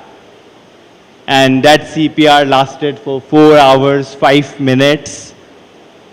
And after that, I took my first breath in Pokhara. So that's where I say, I'm born in India, but I'm reborn from the womb of Annapurna in Nepal. So it's also my home. How did you keep him going? How did you rescue him? So, I don't know if that would be the right question, because I keep on getting a little bit of the credit, and I genuinely feel like I don't deserve that basket of the credit, because there were like a whole bunch of people, the entire communities of India, of Nepal, and people all around the world, anytime focused in one mission of having to see Anurag back in town, is smiling with that spirit that he have had. I was asked by one of our mutual friends to take the family of Anurag, who had come to Kathmandu, to the hotel. I took them to the hotel. I had not much of idea then. And one of the guys who was involved in coordination of the rescue, he came to me, Nepali guy, and then he told me that, Sonakji, I know you, and I'm telling this to you. I cannot tell this to his family. There is no hope to this mission. That guy, Anurag, is probably dead, just like anyone else in his position would already have. And that shocked me, because we had not even tried anything. After a couple of minutes, I received a phone call from the office of the president. They asked me, what is the update with Anurag? And I'm like, why are you guys giving me the phone call? And then I started receiving phone calls from tons of people, from army officials, from India, from diplomats, from embassies, from tourism board associations. What happened was my number got circulated in WhatsApp, and people are like, I'm in the ground, I'm with the family, and everyone is giving me the phone call. And that was the moment when I'm like, I'm going to leave all of my work aside, and I'm going to focus on this priority until the mission is done. So what was happening behind the scene, Vishnu, was entire community, thousands of people in WhatsApp, they were into the mission. They were building the pressure, they were building the campaign, they were making the phone calls anywhere, wherever it was possible. They were trying to come up with innovative ideas, brainstorming what else could be done when the weather is bad. They were trying to find out who else would be able to risk their life in order to carry forward the rescue. So a lot of things were happening. But for the 2 days rescue, they said that rescue is happening, but we were skeptic about it. And after some time, also because of the huge pressure that happened, they attempted for the rescue. And before that, there were some other people who wanted to carry forward the rescue as well. So on the 3rd day, they attempted the rescue. A lot of the gadgets. 4th day. On the 4th day. So we had collected a lot of technological advanced equipments. They were not that useful in that particular altitude. But even then, the rescue was attempted on the 4th day, and it was medical miracle, it was rescue miracle, and it was absolute surprising thing for everyone who was out there. Your recovery took a long period of time. Yeah. It's not like you walked out of hospital the next day. No, absolutely not. But before I talk about recovery, I just want to talk about the rescue part in terms of, so in the end, the rescue was done by 2 Polish climbers, Adam and Marius, and along with a team of 5 Nepali Sherpas, from 7 Summit Treks, and a helicopter pilot, Sobit Gauchan. They all came together to recover my dead body, because no one thought I would be alive. And when they reached the bottom of the crevasse, when Adam found me, he kicked me basically. He thought it's a body. And then my chest moved. And then they put torch in my eyes, and there was a movement in the pupil. And that's where they said like, oh, he's alive, he's alive. And that was the moment, these people put their lives at risk to get me out. So there is just so much of sense of gratitude for them, for, people going out of their way for a fellow human being, because that's the mountaineer's code of conduct. Today, it's you. That's what Adam told, when it was asked, he said, today it's you, and tomorrow it could be me. If not me, who else would? So, Fulgenji Sherpa, would you like to talk about that? The spirit of rescue. Yes, Mr. Anurag, I just have got some information about this evacuation. I knew that your brother was in India, and your brother and you did have kind of spiritual connections, and you were under 70 meters under the ground, and your brother somehow figured out that you are still alive. And then your brother called here in Kathmandu to some of our friends and saying, my brother is still alive, he's waiting for us, please go. We need fast evacuation. So that was the reason that everybody put much pressure to conduct the evacuation as early as possible. Is that true or not? Yes, so that part of the story, there were a lot of healers, telepathic communicators involved in my rescue. And from India, from Portugal, from Guatemala, Colombia. And they all said the one thing, that there's a motherly figure that's protecting him. And telepathic communicator, basically I'm telling them my state, how I'm feeling, what I'm going through inside the crevasse. And my last communication with them was on 19th of April, before an avalanche came and fully buried me under the snow. So all of that information they shared with my family. So family had full conviction that I am alive and they need to find a way to reach me anyhow. So family was just so adamant and very clear with only one single mission. We have to reach Anurag. You know, Indian Embassy of Kathmandu played a huge role in organizing a lot of resources. So there were just multiple things going in parallel. You know, the whole world coming together to bring me back home safely. So Sonak, I don't know if you agree with me, but the two people to my left are basically crazy. Because like the entire world of mountaineers, they just want to keep doing it. They just want to keep climbing. They want to keep pushing themselves, and they know what they're getting into. What makes people like Mims Pooja or the two gentlemen over here, what makes them do it? The one thing I truly believe is Anurag Malu's mission was the battle between extreme optimism versus the loudness of extreme pessimism. Nobody believed it would happen, and therefore what you said is so right, that there has to be some sort of madness and craziness, and that is spirit and that courage for you to go up there with minimal technology, risk your life because you want to save that guy that you have no idea who he is. So you got to just challenge whatever you are, your identity, your family and everything for you to be out there, and that definitely requires that sort of craziness. And Malu's rescue mission, Anurag's rescue mission was definitely a benchmark to this spirit of resilience, grit that is needed for rescue. Purgeja Shepa, you wanted to say something? Yes, I just want to mention about evacuation of Mr. Anurag. So the evacuation is how important, and the evacuation is that we all figure out now, right? So there has been a rumor spread all over the world at the beginning of 2025 spring expedition time. They said everybody, a huge number of medias, more than 47, even television and print media, they all said in mountaineering the peg rescue activities is going to take place. You know, they mentioned about it, peg rescue. And it is, I can tell through your very popular media, television, that in Nepal, in mountaineering, Mr. Anurag knows, no single peg rescue takes place in Himalayas, in mountaineering. But during the trekking, some people, some bad intention, you know, by those who keep bad intention, these people do it, some peg rescue. But now the government is working hard to control them. But in expedition, in climbing mountains, no single peg rescue is going to take place. Never taken place, and is not going to take place as well. So this I want to clear here. Purgeja Shepa, let me ask you this. Okay. You are 200 or 300 meters from the summit, and Anurag went through this, but the question is to you. Yeah. You're leading an expedition or are part of an expedition. Yes. The weather might be getting bad. Maybe it'll be okay. Yeah. When do you decide, I will not go? Or when do you decide you will go? It's that life and death decision that defines success or death. Yes. How difficult is that call? Yeah, it's very, very important questions. During the expedition period, we have two leaders, a group of the leader from foreign clients. We have a climbing Sherpa, we call Sardar, the guide. And these are the two important person inside the team. They decide. They check the situation, the condition of the climb, all the climbers. They both And then we also normally take a doctor. We also take advice from the doctor, true leader, and the guide, main guide.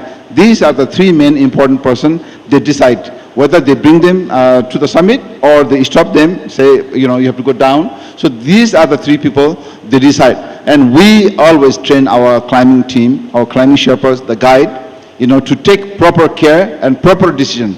The decision of the guide and the true leader is the most important.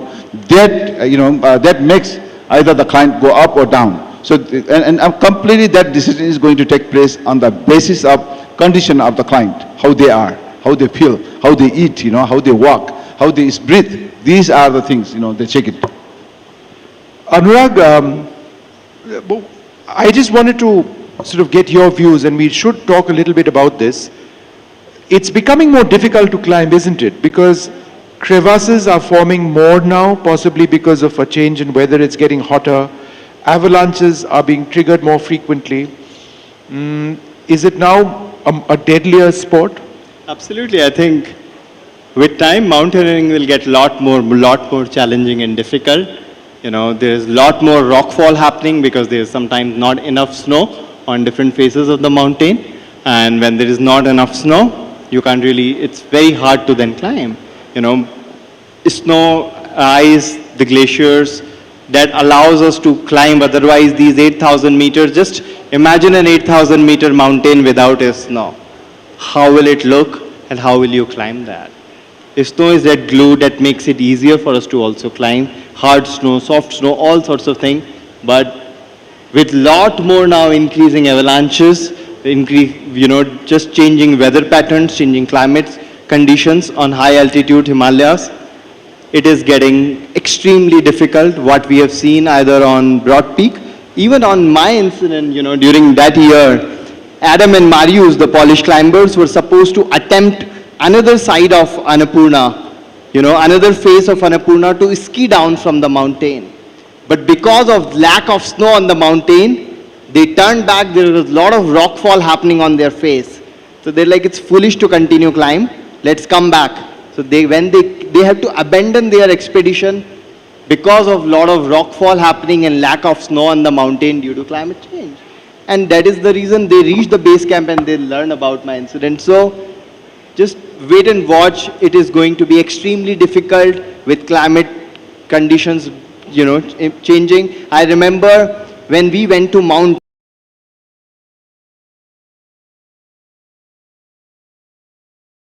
and he's like, ये crevasse तो यहाँ नहीं था पिछले साल. The crevasses conditions have opened up, new crevasses have opened up. Completely new route they have to create because it's not the same anymore. And every time now new routes have to be created. This year, Broad Peak avalanche is a clear example of that. Heavy snowfall happened few days before this, the incident, and I think that's where probably it's an important time to even ask this question. When there was heavy snowfall on the mountain, why there was an attempt to even climb? And unfortunately, And we won't have an answer. We don't have an answer. We were not there in that place why this decision was made, but yes. Sonak, what is the death zone? How does the body start shutting down above 26,000 feet? Physiologically, what happens? So I would be a bad person to answer this technical question. So I guess our technical expert. No, he has 3 lungs. It doesn't affect him. He runs up and down. But why don't you answer? At 26,000 feet and above, in the death zone, as it's called, what happens to the body? How does the body begin shutting down? Well, it depends on each individuals, At 26,000, when you reach there, you have a very thin oxygen there. So because of less oxygen, so your body can, work well. They can function properly. So in this case that we always advise them to have as much as liquid, eat proper, take good rest, and beside using other equipments which we take as a supplement, like oxygen and other things. But these are the major things that they feel it, so we let them to follow these advices. Anurag, go ahead. No, main thing what really happens is the oxygen level drops. It's not the oxygen level drop. It's above 8,000 meter. The oxygen density is very less.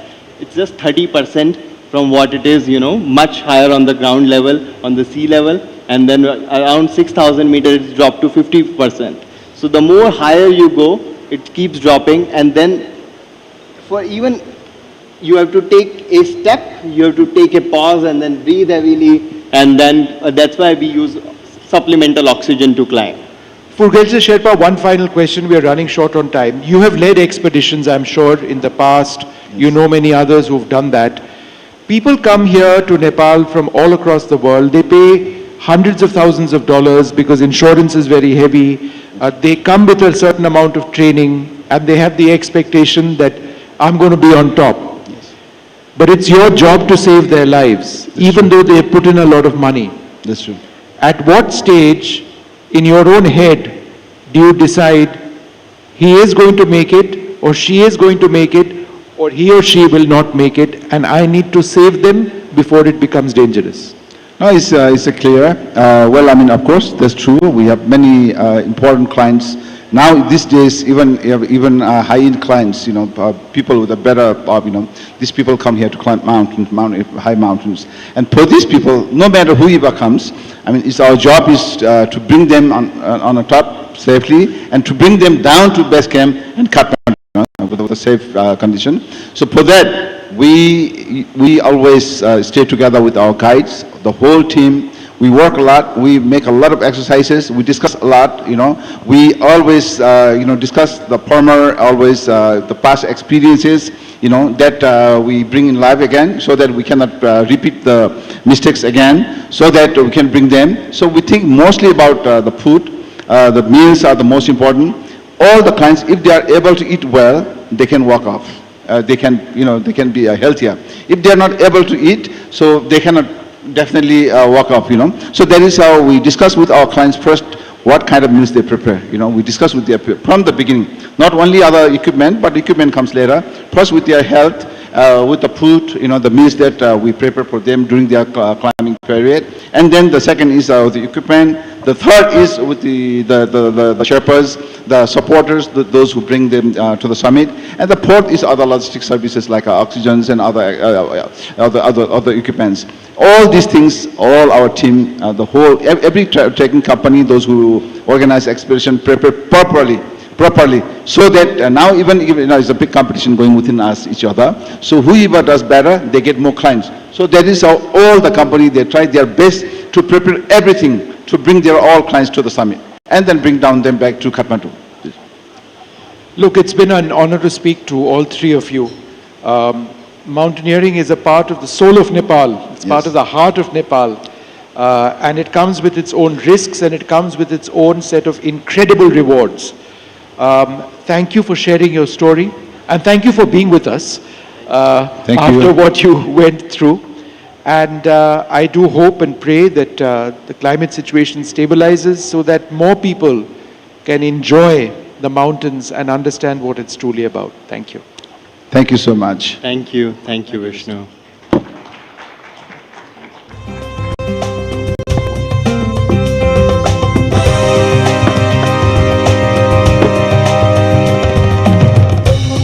Thank you so much for this wonderful session. It was one of my favorite sessions also because I also belong to a state of Uttarakhand, Himalayan region. So we have this common in us. Thank you so much for sharing your stories.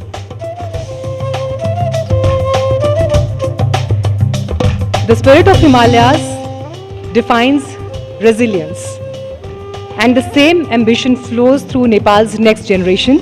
Talking to us about what Nepal's youth want, the next gen agenda. So please welcome Charu Chadda, Editor, Media 9 Private Limited, Paras Khadka, Secretary Cricket Association of Nepal and former cricketer, Astha Pokhriyal, supermodel and influencer.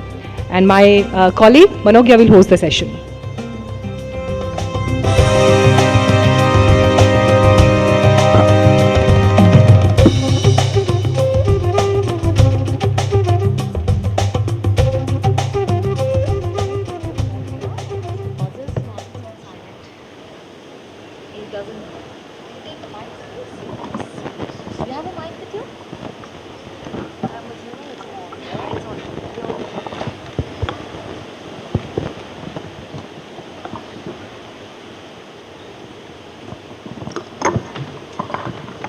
Nepal has a total population of 30 million people, median age ranging between around 26, that's roughly the average that comes it down to.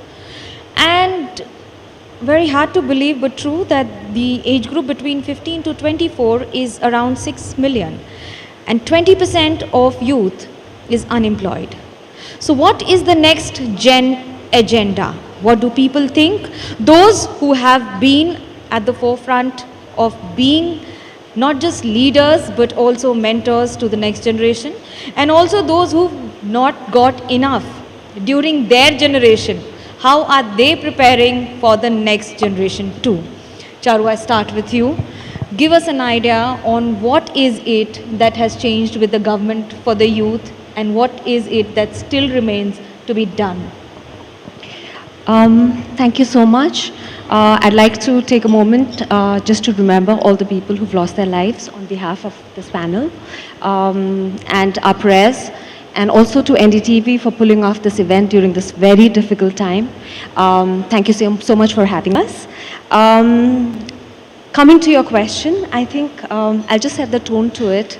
I see youth not as a political qualification, but I also don't see age as a political qualification.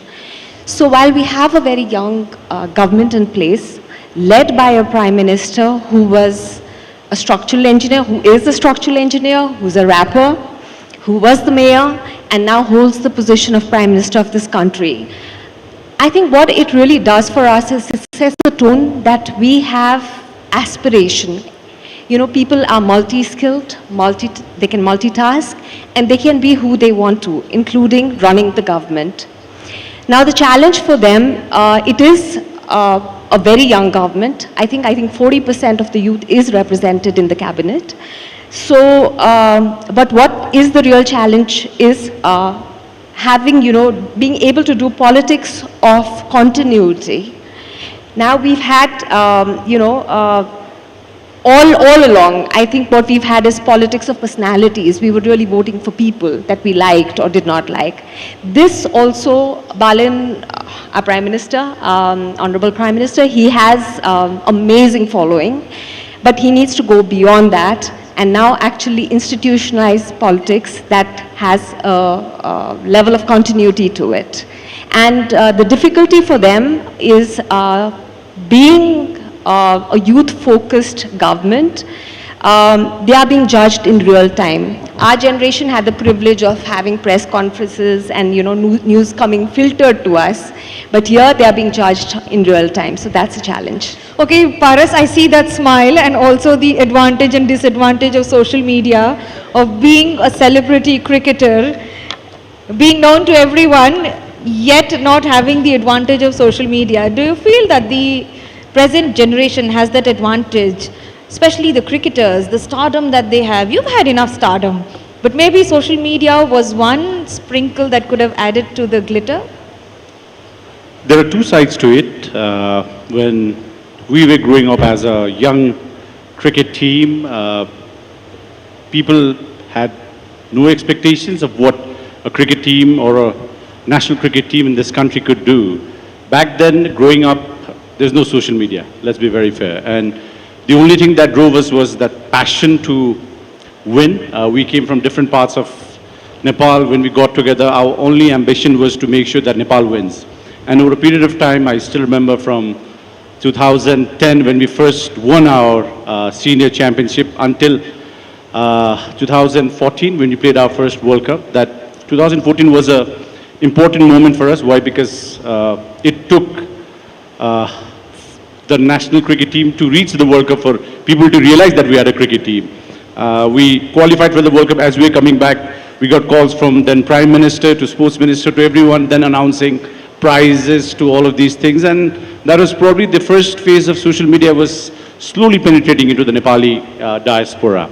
And from then until now to 2026, we are probably one of the most followed cricket teams in the world. Why I say this is because we've won 2 ICC Digital Engagement Awards over the last 4 years. So which means the organic viewership for Nepal cricket has grown phenomenally.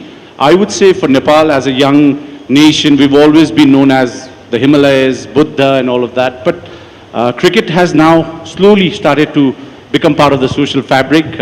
Cricket has started to bring people together, and that Nepal cricket team now doing well on a cricket field means people, when they watch us, when we win, they are very, very supportive. When we lose, the critical part of being part of sports also comes along. But I would say, if you compare all generations put together, social media has its pros and cons. Today, there's more pressure on cricketers. Why? Because every match that they play is on TV. When we played, it was on a screen where people had to scroll and just follow the scorecard, which means from their social media, how they handle it. It's about handling the failures, I would say. Why? Because, I mean, when you score runs, everybody talks about it. But imagine you go through a string of 5 zeros, all of a sudden the world will be against you. Then how do you come up as a cricketer is probably the most challenging thing, not just for cricket, I would say for every one who's in sports. But for Nepal cricket, I would say social media has been a very strong element for us to make that impact.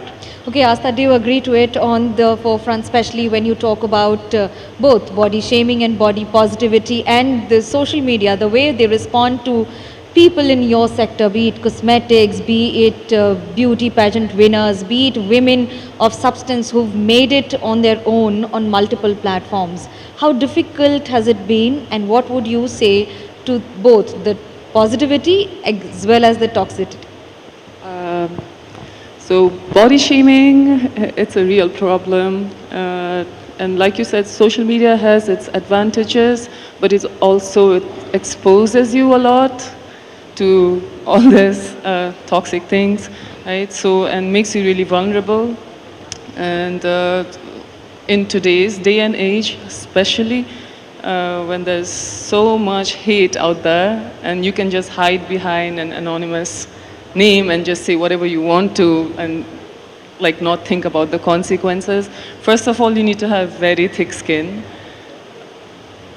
We've been saying that, but even if I believe I have thick skin, I might have down days, you know, I may not be feeling so strong that day, and some comment can get to me.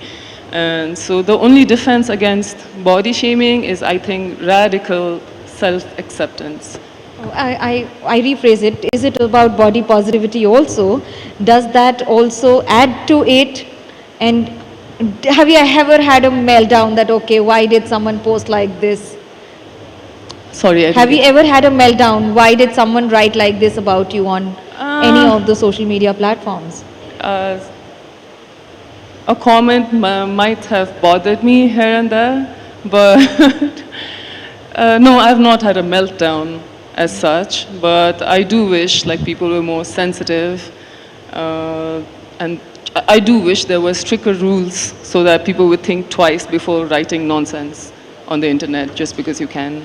Okay, Paras, give us an idea. The NPL has been a massive success in its own way, especially for a country like Nepal, where Nepal Premier League has been making waves literally in mountains, to say so. But when you see the performance, do you see that there is more need of finance and exposure into sports per se, vis-a-vis other countries, maybe BCCI and other countries, just to be speaking about? Nepal cricket's grown on its own, which means now world cricket is talking about us. I was there in Scotland last month. Everyone's speaking about this, especially, you know, we lost to South Africa in 2024 by 1 run, and we came very close to beating England, and when we lost by 4 runs, which means that now for us, people really want Nepal to do well. What Nepal cricket needs, obviously we've been saying this and endorsing this for years, has been exposure. We've been talking to test playing nations. I think next year there will be a lot of big names that will be coming to our part of the world. The Nepal Premier League, I would say in the last 2 seasons, has managed to ignite a lot of good waves inside Nepal as well as outside, especially with the investment part. Why? Because before the first season of the NPL, there wasn't much investment. Why? Because people always looked at sports as almost, it was a thing that when people won, they celebrated, but nobody actually invested into it. As part of Cricket Association of Nepal, when we went out into the market and said that this is what we are. We have 20 years of history of what Nepal cricket's managed to achieve. And when we got hold of the sponsors and the team owners, what it meant was we put on a spectacle. I think for the first season, I remember TU International Cricket Ground. It used to be called a cricket ground until 24. And after the first season, because you had so many people coming to the cricket ground that it was inevitable for the government that they had to build stands and put in floodlights. And after that, for the second season, cricket under floodlights was a dream for players of our generation. Back in 2014, when we played our first World Cup, we'd just gone 1 week before to Dubai, and we'd never played cricket under lights. We went to Dubai, trained for about a week, went into the World Cup. First match, Nepal versus Hong Kong, I still remember. When I went into bat and at that black side screen while I was batting with international floodlights, I had never seen a cricket ball as clear as how it was then. So to see the transformation of how things have changed from 2014 to 2026 and to see investments now pouring in at local level, with NPL now getting global attention, the investments will come in. What Nepal definitely needs is one world-class cricket stadium to start with. We've always been speaking about hosting the Asia Cup, where the India-Pakistan rivalry has always been a very strong factor in cricketing terms. But I believe in the next 3 years, 4 years, with the government really keen to invest into infrastructure, once we have a couple of proper infrastructure cricket grounds, Nepal cricket with its own investment can sustain on its own, and we're heading in the right direction. I have to ask this immediately. A player who started in 1996 is standing on the stage as a Secretary of Cricket Association of Nepal in 2026. What 3 things would you like to change immediately, if you could, in your past as well as present? I've seen the whole journey in terms of Nepal cricket. So for me, as a former cricketer now into cricket administration, I would say not just cricket, there are laws that need to be governed. I've been very adamant, or we've been very adamant that there are certain regulations within our sports structure that needs to be changed. We just can't rely on the government for them to invest. We have people inside and outside of Nepal that want to come invest into our sporting structure. But for that, what it means is the regulations of when people invest into a particular region, they would also like to get an ROI out of it. So that structuring of laws, getting more investors to come and become part of the sporting fraternity here. For Nepal cricket, yes, definitely. All I seek is once we have a couple of good cricket grounds with world-class facilities, we will take care of it with the kind of fan following and the kind of love that Nepal cricket has managed to gain over the last 3 decades. It's just a matter of time that we grow into a full cricketing nation. My dream is to see Nepal become a full member, a test playing nation. We don't know where test status or test cricket is heading towards, but that full membership is something that we're very keen on. As of now, the sports regulations, if we can bring about certain changes in terms of how we can bring in more investments in Nepal, I would say that'll bring a lot of success, not just to cricket, but to every other sport in this country. Okay, we admire that positivity that with what you speak and the conviction that you are expressing. Charu, give us an idea. How do you see the digital era and AI impacting the present evolution of youth in the country, both in case of job opportunities and the challenges for the government to handle misinformation and disinformation on ground? I think basically the challenges are pretty much global. You know, it's not particular to Nepal alone. I think India has the same challenges. Everybody has the same challenges. The creator economy, I think, allows us to go beyond, you could be sitting here and having a job in Australia, or you could be producing, technology for adaptations for different things. So I think it's really widened the spectrum. In terms of disinformation, as a journalist, if I were to speak, it's tough because the disinformation and the misinformation is huge and the regulations are not particularly very sound anywhere. So you can damage something really immediately, but saying sorry is not enough. And that is a serious challenge. And if you had to give a suggestion to the Bulen Shah government, what would that be? Sorry? Any suggestions to the incumbent government and Prime Minister? I think they're doing a good job. They've got the experts on their side in terms of handling. They've got digital strategies in place. I think we would be having our finance minister speaking later in the day, so we'll hear a lot more in terms of how we are going to take that forward. From my side of things, I think we cannot really, because it comes down to freedom of expression again versus regulation. So it's a very tightrope to walk. I think even for the journalists sometimes. Even for the journalists, Say absolutely that, for the without mincing journalists. words today for sure. Asa, give us Absolutely. an idea when you talk about content creators and people who have influence. Does it or has it arrived as a full-time job opportunity for people? And is that influence enough for both their survival and making an impact in society? As a content creator, yes, but you have to be committed to it. And there's a lot of competition, and you have to catch a niche, and if it's already saturated, then you're going to have a tough time. So I think you should give your best, but also know that it might not turn out 100% like you expected it to. But I have seen many examples where people have and are making a living out of it. And it's amazing because even 10 years ago, I don't think that would be a viable career option, especially if you're based in Nepal. But now it is, and you can be a content creator, you can be a full-time influencer, a streamer, basically the online sphere, that's where your career exists. And there are lots of people I can look at and say, okay, they have made a career out of this. And even if you're not fully a content creator, you can do that on the side, and it's going to supplement your career, and I think it's a positive thing. I just wish everybody did it responsibly, because once you have a voice... But there's the other side of it, including cyberbullying, targeted approach of not just maligning your image, but also online harassment.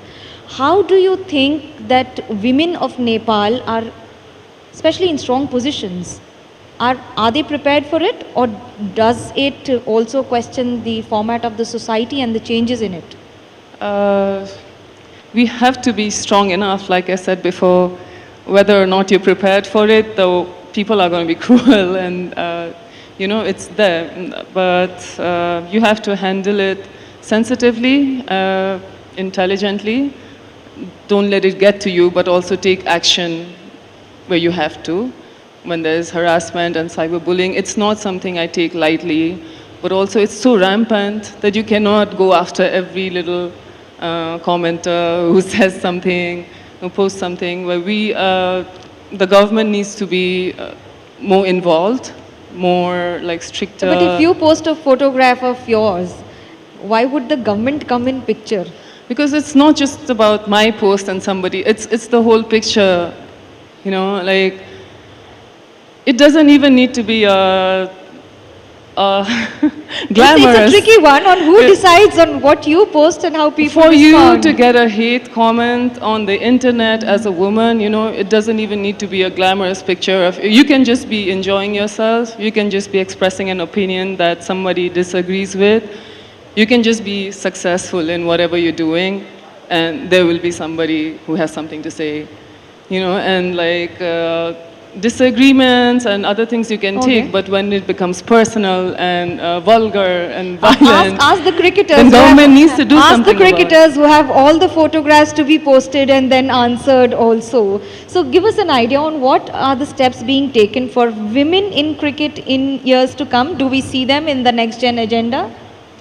Nepal's co-hosting the Women's Under-19 World Cup next year. So for Nepal to host World Cup will probably be the biggest event that Nepal's ever hosted. So for Under-19 women's team that we have, I think it's a start. Yes, men's cricket obviously gets all the attention, all the sponsorship and everything around it. It takes time. I kept being asked, even by our fellow female cricketers, saying, is there going to be a women's Premier League? When are we going to play franchise cricket? What women's cricket in Nepal right now needs is more exposure to international cricket, which we got back 20 years ago. For that, we are putting in all the efforts, and there'll be a time when there will be franchise cricket for our fellow cricketers as well. But for now, we contract around 20 cricketers, female that is, and they've been paid to play cricket. I'm using this term why? Because for boys as well as men, all of the money that comes into Nepal cricket is on the performance of men's senior cricket. So when the national cricket team performs, we have this ICC structure where the ODI cricket structure means when you're an ODI country, that's where money comes in. And with the money, as part of Cricket Association of Nepal, we have almost managed to pull in around 90 cricketers from provinces to districts to, combined with men and women. That also brings me to the next question. What is your roadmap for next 5 years, and how do you see fresh talent coming in and winning over Nepal and the world on the 22 yards? We need to build a proper domestic structure. Your production line of cricketers has to be premium. Nepal cricket has been lucky because we've had great generation of cricketers over the last 30 years, backed by good coaching, and somehow, against all the odds, I would say Nepal cricket's always punched above its weight.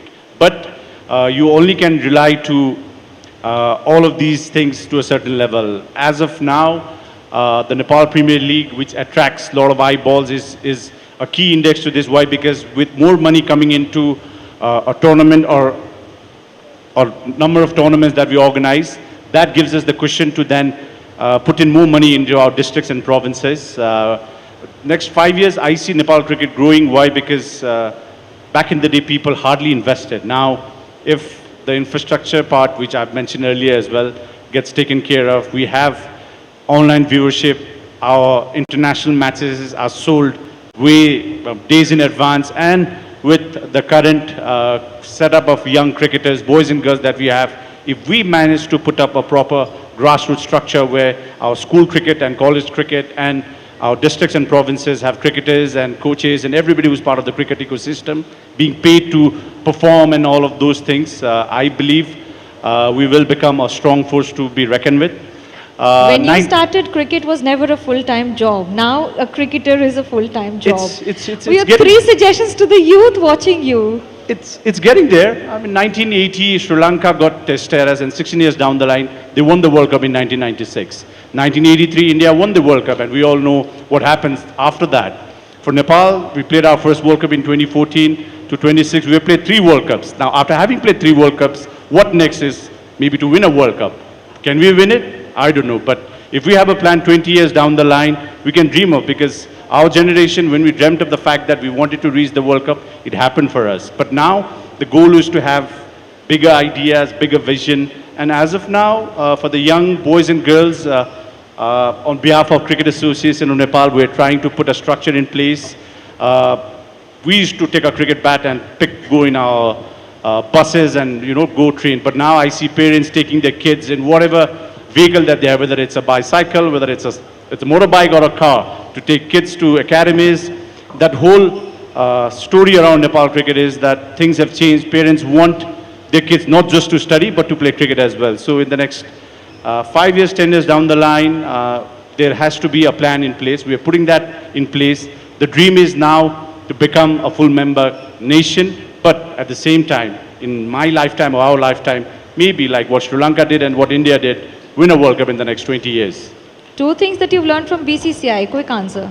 The BCCI has been very supportive, in fact, for the last 3 years, very much in touch with them. The Indian Embassy, of course, has been helping us with arranging logistics and accommodations and all of those sorts. Mr. Jaisha, who's the ICC president now, the India A team is scheduled to come to Nepal in December. So we're very glad that our neighboring country is now finally taking in the right strides, even for cricket. Why? Because being so close, we've watched cricket on TV but never had the support. But now, because our cricket team is performing, there's attention from all relevant stakeholders, and with BCCI support, which we know is a very strong element in the cricketing world, we are very grateful that things are falling in place, but long way to go. Okay, Charu, there's a long way to go. Do you see a roadmap, any 3 suggestions that you feel that these have to be done with immediate effect so that Nepal comes ahead as a better country on the economic roadmap and job opportunities for the youth? Okay, so three things would be, one would be to see out-migration not as a loss of human capital, but as, us kind of increasing our economic footprint. That would be one. Number two, I think, would be depoliticization of businesses. So the businesses are very strongly interlinked with politics in the country, and politicization of even the federations and the apex business bodies would really help. It would also be encouraging to compulsorily have more younger people at the National Planning Commission, the various platforms that are available where they can have a stronger say in terms of policies. And what could the third one be? The third one could be, I think, we just need to kind of bring a lot of mindfulness into, a lot of humanization of maybe also the media in terms of how we tell our stories and how we present Nepal to the world. Okay. Thank you so much, all three of you, for joining us. It was a pleasure speaking to you, and of course, a message to the youth of Nepal who are eagerly watching you. Thank you so much.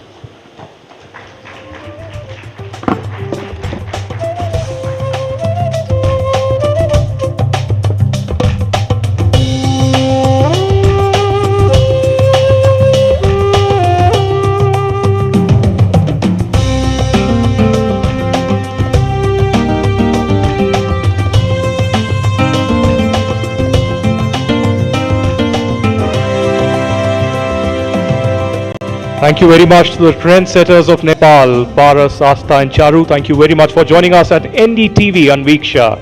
And for the next session, ladies and gentlemen, this is a fireside with Varun Chaudhary, Brands Without Borders, the Managing Director of the Chaudhary Group Corp Global, joining us here. Thank you very much, Varun. Please, the stage is yours.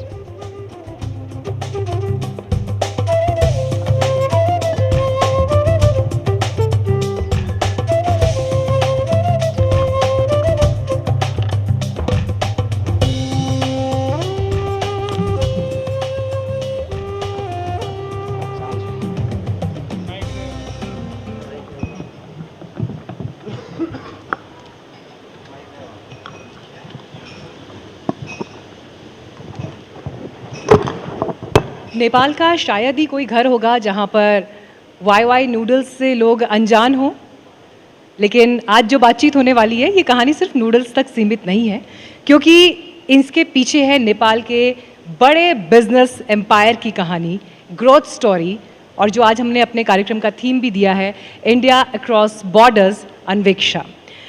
मेरे साथ इस वक्त विनोद चौधरी जी stage पर मौजूद हैं, वरुण चौधरी जी stage पर मौजूद है, जिन्होंने बिजनेस स्टोरी को दुनिया के नक्शे पर पहुंचाया है। So first of all I welcome you on Anveeksha and mister Chaudhary, the journey for brand Nepal, what was it like? And I would like you to throw some light on this.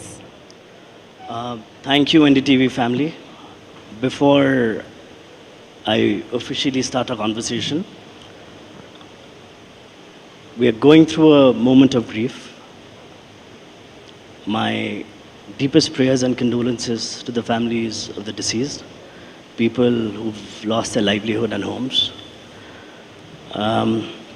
Nepal's seen calamities even earlier, and this is the time to stay united, and we've always had this incredible and extraordinary courage to fight back. So coming to your question, the biggest brand story probably across borders is of YY for sure. Born in Nepal, it's traveled the world without a passport. It's a story typically, I mean, we were sent to a boarding school at the age of 6, my brother is here as well. The boarding school kids who used to leave Nepal and go to India and other parts of the world, they were the ones actually who started carrying YY all across. And India being a big market, it's a typical word of mouth sort of a case study. And it became so popular that, you see, Northeast the Sikkim Darjeeling side does have a similar pattern as Nepal, so it was like an extension for us. And the word just spread across. And now we are in India, we are number 2 in India, we are probably the market leaders, at least in the Northeast, that part of the world. And we are in 100 possibly countries now. So the story of YY has led our group expanding into 15 different business verticals. And this is globally. So you know what one brand can possibly do is give you that strength and a launch pad to take off. And with me, you know, I spend about 50% of my time in India because it's such a serious market for us. Even for long term, because you know, we do have our plans of going IPO. And it's such a vibrant market, very dynamic consumers, and the capital market especially, you know, it's so promising. So, you know, keeping all this in mind, we have a very good growth story to look forward to. In fact, a few hours back, Mr. Gagan Thapa was here, President Nepali Congress, and he specifically mentioned about the economic opportunities between India and Nepal, that they are underutilized. So from a business leader perspective and your point of view, I would like to know on this matter, when we talk about brand Nepal and when you take these opportunities on the global map, so specifically about India and Nepal, do you also believe that these opportunities are underutilized and there is a lot more that can be done and that needs to be done? No, absolutely. You know, when my colleagues who were speaking earlier, they mentioned only about Haldiram, but our group, you know, we are partners with the Tatas, the Reliance and the Adanis, and so many other brands. So for any Indian company that sort of wishes to come to India, you know, we really encourage them and we end up partnering with them.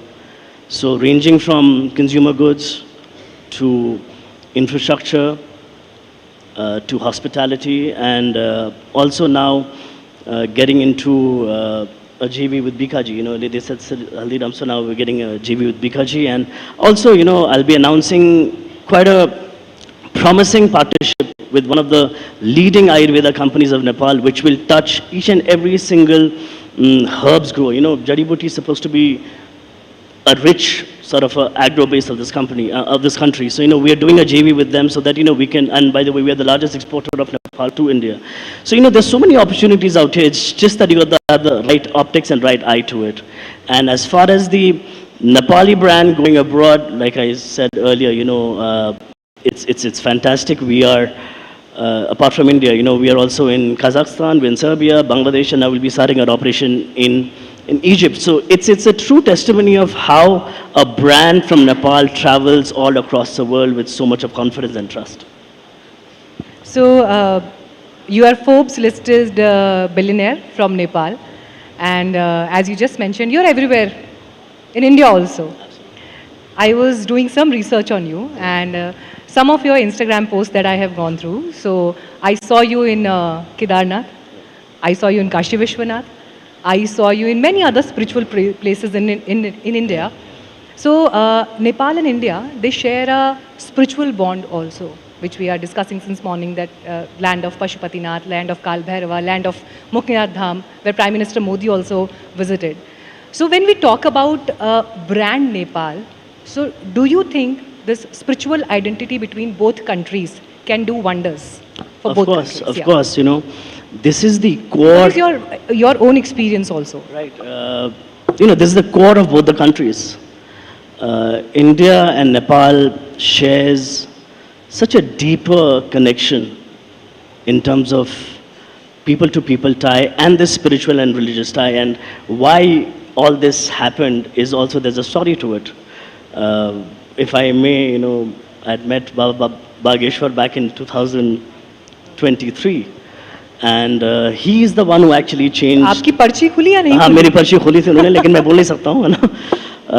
He is the one who actually got in this entire adhimikta in me, the soul seeking, the soul searching in me, and even our family. In fact, we built a temple as well.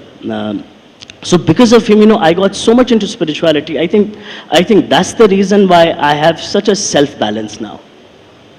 first you need to look at yourself within, and then once you start looking outwardly, then you look at the larger picture in terms of such a beautiful religion we have. And this religion is, and I got, by the way, Baba Bageshwar in Nepal as well for a katha. So that time when he had come, we had about 40,000-50,000 people who used to come for the katha, and the kind of blessings I got from the people, just by, igniting that inner sort of a hidden Hinduism in them. So if I may ask, एक businessman के भीतर वो feeling कब आई कि मुझे एक कथा के लिए भारत से एक गुरु को, एक स्पिरिचुअल टीचर को लेकर आना है, वो शिफ्ट कब आया आपकी पर्सनालिटी के भीतर और क्यों आया? नहीं, वो मेरी जब मुलाकात हुई थी उनसे तो उन्होंने मुझे ये बोला था कि नेपाल से बहुत लोग आते हैं मुझे नेपाल इनवाइट करने के, लेकिन उनके और मेरे बीच में पता नहीं एक अजीब अद्भुत रिश्ता है।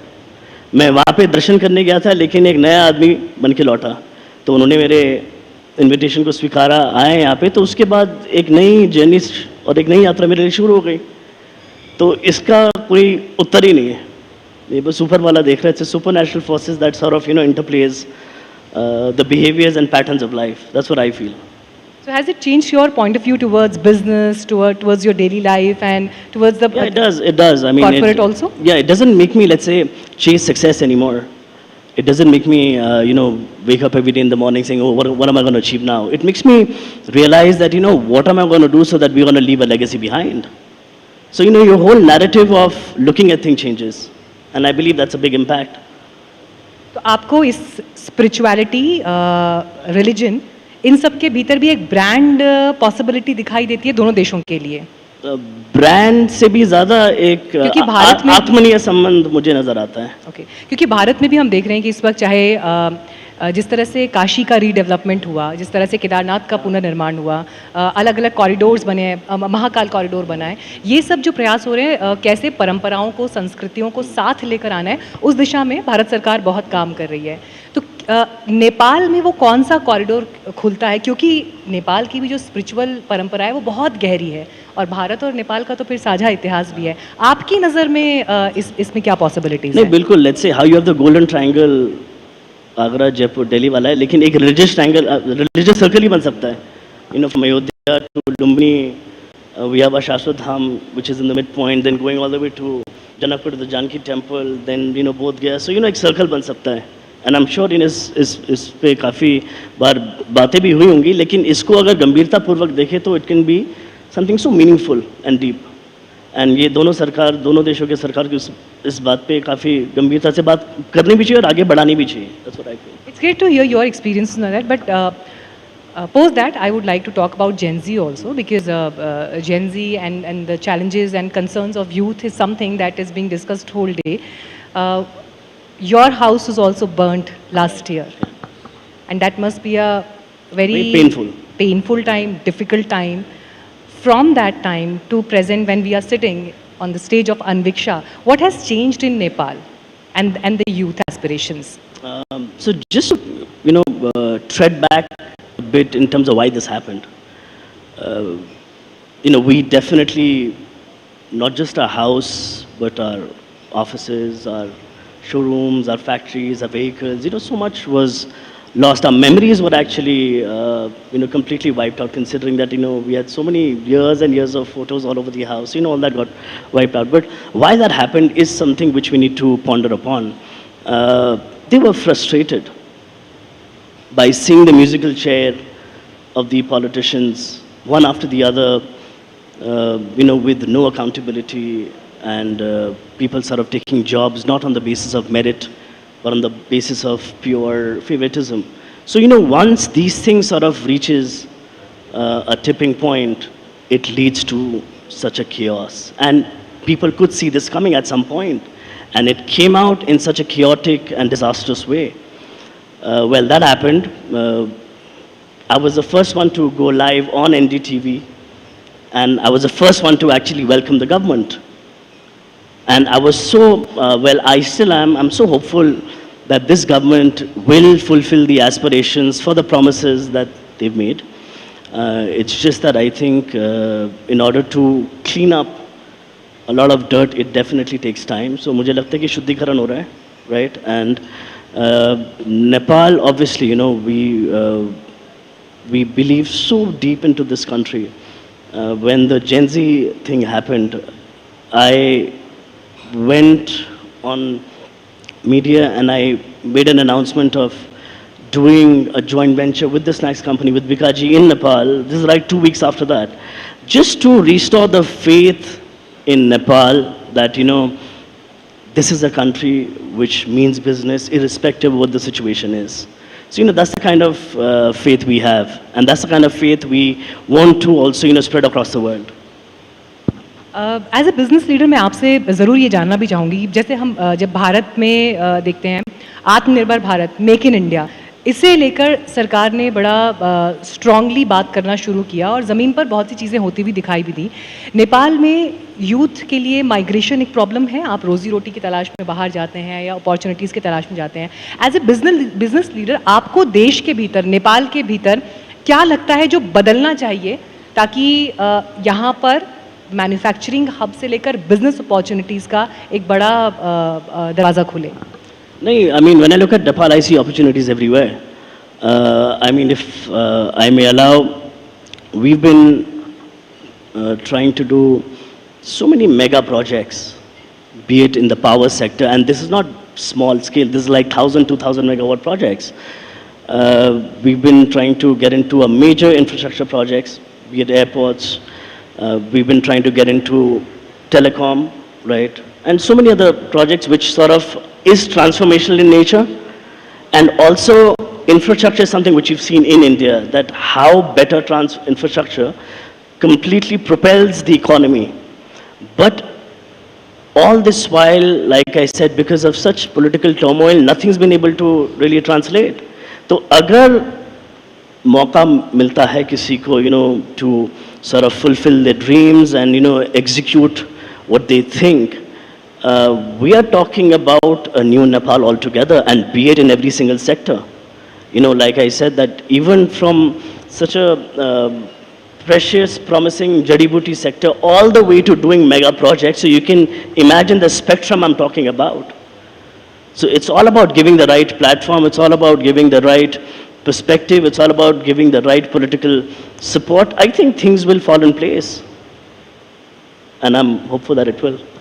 You think there is a time now when we can think about brand Himalaya also, because it is something that India and Nepal share as a deep bond and deep connection. Brand Himalaya, what it can be? No, of course. I mean, it's a strong global brand, if you ask me. And so I've got my cement plants in the India border and in the remote places as well. I end up interacting with so many people, considering I live in India as well.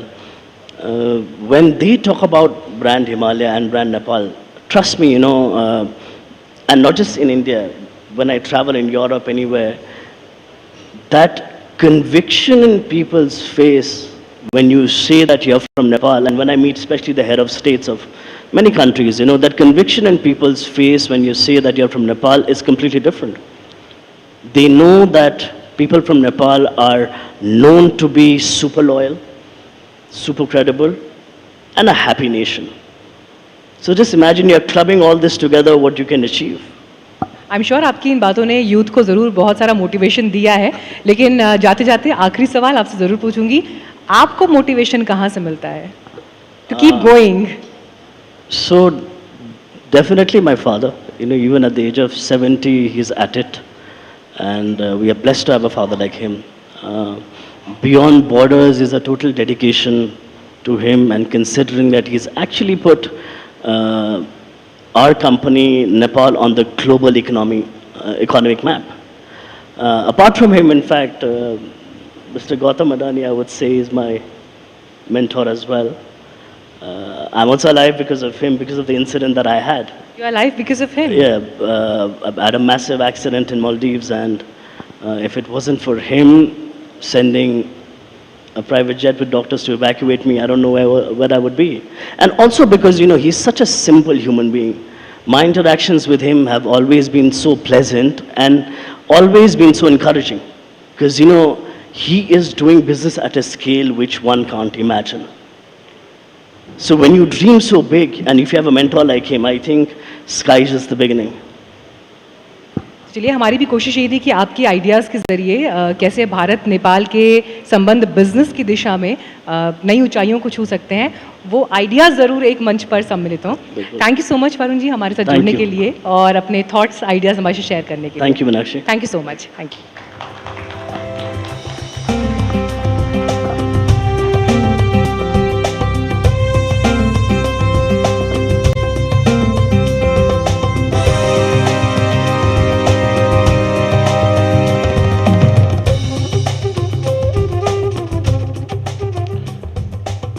Thank you very much, Mr. Varun Chaudhary, for joining us for an incredible session on the next Nepal story and his inspiration and how the next India-Nepal corridor looks like.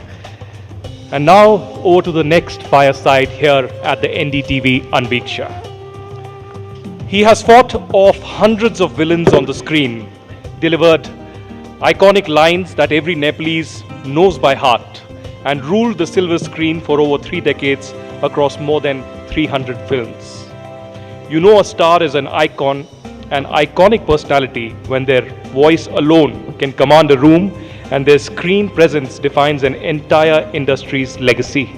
I got a taste of it while interacting with him behind this auditorium. He's more than just an actor. He's a cultural phenomenon.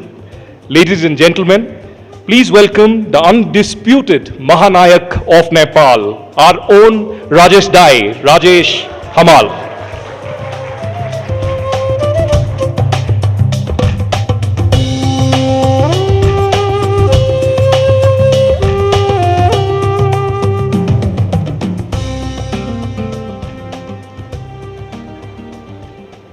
Rajesh ji, such a pleasure. As I told you and confessed, behind this auditorium, 2 months ago when I came to Nepal, we know politicians, people from other industries, etc.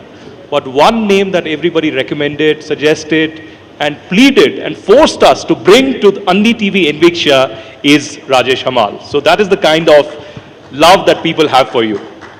But Rajesh ji अगर stage पर हो तो इतनी कम तालियों से तो काम नहीं चलेगा। तालियां तो ज्यादा होनी चाहिए। जब तक तालियां थोड़ी ऐसे नहीं आएंगी बातचीत का मजा नहीं आएगा। हाँ, ये हुई ना बात। You are an undisputed Mahanayak, and we will discuss your journey. We will, of course, have a take from you on different issues about Nepal and India. But while for the people of Nepal, you might be a Mahanayak for years together, many people who introduced me to you said that you are the Amitabh Bachchan of Nepal. But my first glimpse in that handshake that we did somehow gave me Imran Khan vibes. What is it about you and your personality? So if you're confused with so many other personalities while you're comparing with me, I probably don't compare to anyone. But thank you so much, and I hope you guys are having a wonderful time here in Nepal. We're meeting at such a turbulent period here in Nepal, and our heart and feeling goes to all the people who are suffering and have suffered. And as a nation, like Varun said, we need to be united. We need to build up our resilience and the endurance to recover. And I also think we need help of kind neighbors like you as well in this time of despair. So wonderful. Thank you for inviting me. It's wonderful to be here and having a conversation with you guys. And you compared me to such a stalwart, so I really don't know what to say but to thank you, And the reason is, like I've been in the Nepali movies for the last almost close to 40 years now, but I'm only 25, so 25 years old. So you do your maths when you go. But yeah, probably the reason why people are connected with my art and my journey is because, when I started a Nepali film close to 40 years ago, it was almost non-existent, When I did my first film, I had no idea where my second film was going to come from because we were hardly making any films. Close to 40 years ago when I got into this line, we're making about 2 films in 1 year, three, or 3 films in 4 years, that kind of ratio. So we were not consistent, so there was absolutely no career as such to speak of for an actor. So that's the time when I started Nepali film, but once I started it, and I was lucky enough that the people accepted me with open heart, and then my career started accelerating, and I've been lucky enough to witness my own personal career going forward and the Nepali filmmaking scenario going parallelly with me. And that is what I consider my truly achievement, which is dear to my heart more than anything else. So it's probably because of that journey and the way that I have been able to consistently work in Nepali film that the people are, open with their admiration towards me. So what can I say? I'm just thankful. Rajesh, you are modesty personified, I must say, but let's do a little bit of time travel. So, time travel में कौन-कौन interested है? बस 1-2 लोग ही.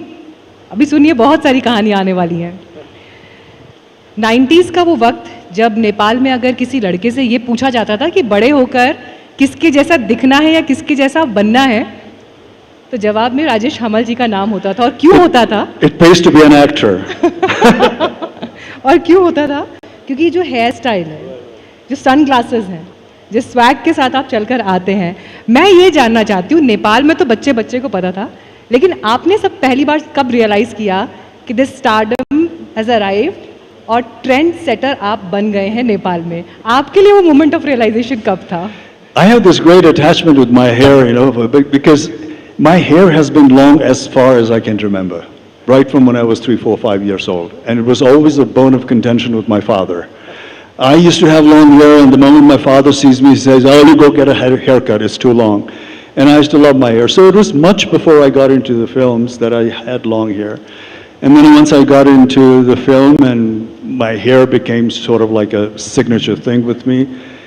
And the time when I actually noticed that people were fascinated with my hair or the way I look is when I went for the very first time when I visited east of Nepal after doing about maybe 3 or 4 films. And I had no idea that the people's attraction towards me was that high because there was no social media or anything those days. So when I landed up in east of Nepal, the way the people greeted me with their open heart, and then the whole city and the surrounding villages, everybody started coming in hordes, in hundreds. And that is the moment when I realized that my hair really made an impact, because some of them were coming very close and pulling my hair and saying, "Oh, this is very real. So that's the time when I started it. But those days are gone, so I have a different set of hair right now. तो जब पर्दे पर आपकी फिल्में लगी हैं और जब डायलॉग्स चल रहे हैं, डायलॉग ख़त्म होने से पहले अगर ताली बजने लगे तो समझ जाइए फिल्म सुपर डुपर हिट है और हीरो को सदी का महानायक बनने से कोई नहीं रोक सकता है. तो नेपाल के लिए वो कद, वो पर्सनालिटी आपकी रही, और इसीलिए जब आज अन्वीक्षा के मंच पर आप हैं तो हमारी भी यही कोशिश थी कि सिनेमा को, भारत नेपाल के बीच के सिनेमा के संबंधों को आपकी नज़रों के ज़रिए हम ज़रूर समझें. क्या पॉसिबिलिटीज़ हैं, क्या संभावनाएं हैं? No, I mean, this is such an important question, especially someone from the artistic background, because the biggest strength that we have between India and Nepal, the biggest, I think the strongest link is, more than politics, is the cultural, language, religion, families in both sides, friends in both sides. And that kind of connection is so unique. I don't think so it happens in any other 2 countries like it is. So it's a very unique relationship that we share with India, and India shares with us because of this commonality. But at the same time, and I truly believe that it is all this, the music, the art, the culture, the language, religion, all that is our, deeply rooted connection between, that's one of the reasons, even when politics wobbles at some times, when politics is not going the way that we actually want, our relationship doesn't get hampered. And the reason why our relationship doesn't get hampered is because of this deep-rooted connection that we have in religion, language, and all that. So yeah, as an actor, I would take an enormous pride that we have such a big moving, making mechanism in our neighborhood that has not only impacted its country or neighboring country, but the entire world. I mean, that is the kind of power that cinema in India has. And I take enormous pride in that. And the reason being also, in Nepal, you know, like I told you, our filmmaking history is not that long. Our first film was made way back, almost about like 70 years ago, but then we were not consistent. We were hardly making films, you know. There were a period of 10 years, 15 years where we were not making any films at all. And then, like I said, when I came in, we were just making about 2 films in a year or 3 films, you know, in 4 or 5 years. So our people got introduced to film not through our language. They got introduced to film through Hindi language or maybe English language sporadically, you know, but mostly it's Hindi language. So that was the introduction to our people. So the school of watching a film, the school of filmmaking was all, it started from Hindi film. So that is undeniable. I mean, that is the fact. And then when we started making our own film, of course, I mean, in those days, especially in this subcontinent, you know, what we used to call a masala film, that kind of persisted not just in India, not just in the, you know, states of India, but around this, you know, South Asian contest, you know, whichever country is making a film, we had that kind of a film. But interestingly, what we did with our film is that even though we were inspired by the biggest film-making, you know, mechanism in our neighborhood, we tried to put our own elements into the film. You know, we tried to put our culture in it. We tried to put our, you know, organic music, you know, ethnic musics in it, so that it would be relatable to the people, so the people will identify with that. Because that was the only unique selling point that the Nepali film could give that other films couldn't give, is that kind of closeness, you know, that they get from Nepali films, something that is so much identifiable to the normal audience. So even if our films was motivated and inspired by elsewhere, we try to put that element, you know, the taste of the Nepali. When I say Nepali, I mean general Nepali people, you know. The general Nepali audience, their taste, their outlook, their family situation, what angers them, what pressures them, you know. All that element we used to put in the film, and that's where the lines come in, you know.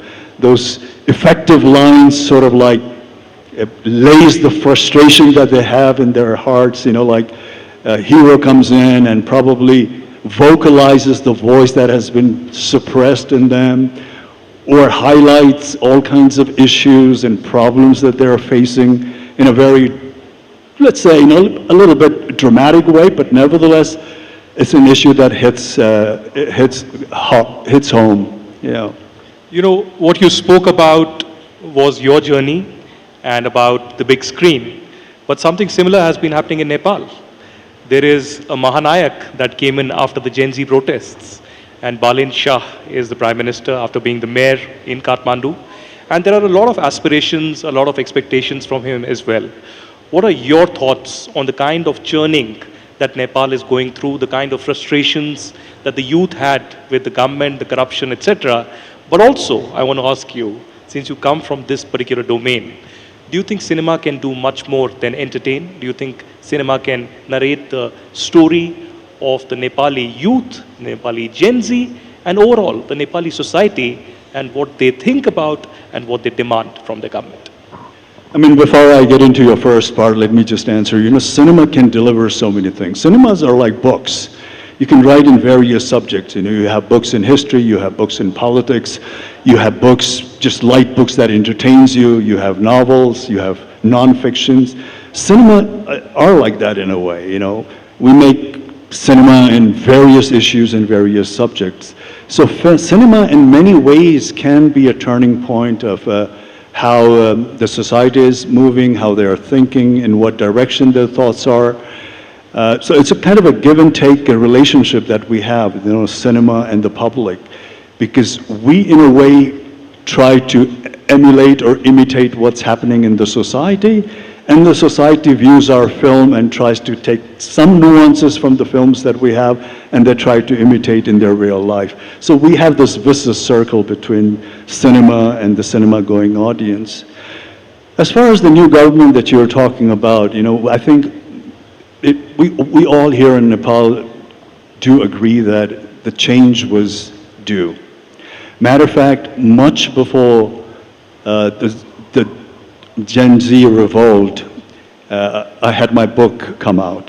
This was like maybe a year before the Gen Z revolt happened, and I have mentioned in my book, that not the last election, but the election before that, I was in a meeting with a prominent leader of a very prominent party. Not this election, but the election before that. And while we were having conversation, in course of conversation, what I told him was that, there's always been a generation gap in every generation, but the gap between your generation and the generation that's coming up is enormous at this stage, So if you are not able to address the issues, the frustrations, or things that they're going through, for their future, for their present, if you are not able to see that and understand the sentiment and emotions of this generation, you're going to be off track. This is exactly what I told him. And I also told him that I didn't say Gen Z, but what I said was, if there's going to be another revolt or another uprising in this country, it will not be under the banner of any narration or ideology. It's not going to be behind any prominent leaders who have struggled for years and years. If there's going to be a revolt, the revolt will be voluntarily. People will come out on the street out of frustration and ask for core issues like end of corruption, job opportunities, better education, better health, for those kind of issues. It's not going to be under any ideology or behind any leaders like the previous revolutions or so-called upheavals that we had in the history of Nepal. I didn't say Gen Z. I just said the people are going to come on the street, the young people are going to come. And this is exactly what happened. So I wasn't really surprised because the frustration was really venting in. And I noticed that because it was shimmering. I don't know why our politicians didn't recognize that. वर्तमान में जो राजनीतिक परिस्थितियां हैं उन पर आपने बड़ा खुलकर बात की और आज पूरे दिन भर यूथ को लेकर बाकी जो नेपाल में चेंजेस हुए उन पर सब पर बात हुई। भारत में हम एक परिस्थिति देखते हैं जहां पर आर्टिस्ट हों, एक्टर्स जो सिनेमा से जुड़े हुए हैं, म्यूजिशियंस हैं, एक डिवाइड दिखाई देना शुरू हो गया है।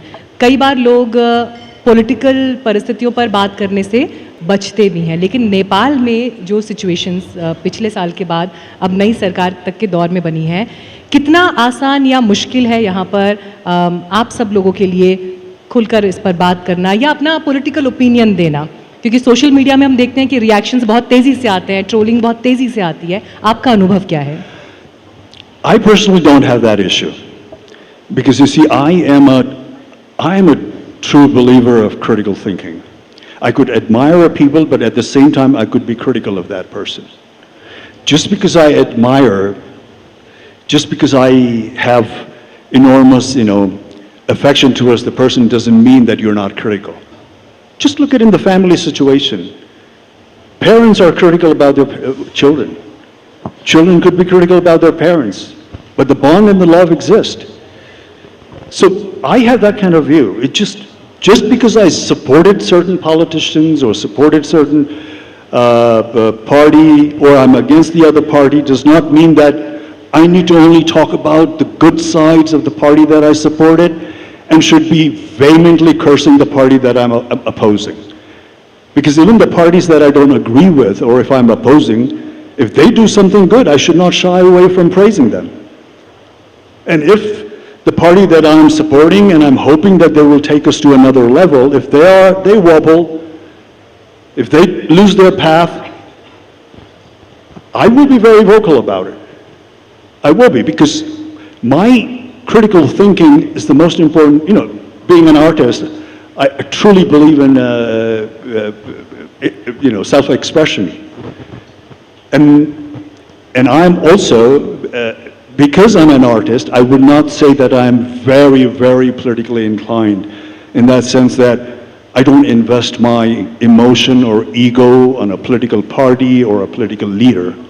If I ever invest my emotions or ego, that would be in the sovereignty of the country, the democratic rights of the country, the freedom of this country. That's where my emotions are invested.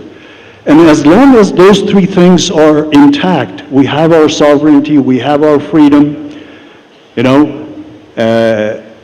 and then we have democracy, a live democracy. It doesn't matter.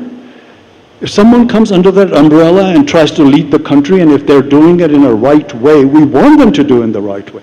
But if they're not doing it in the right way, I think we should be critical.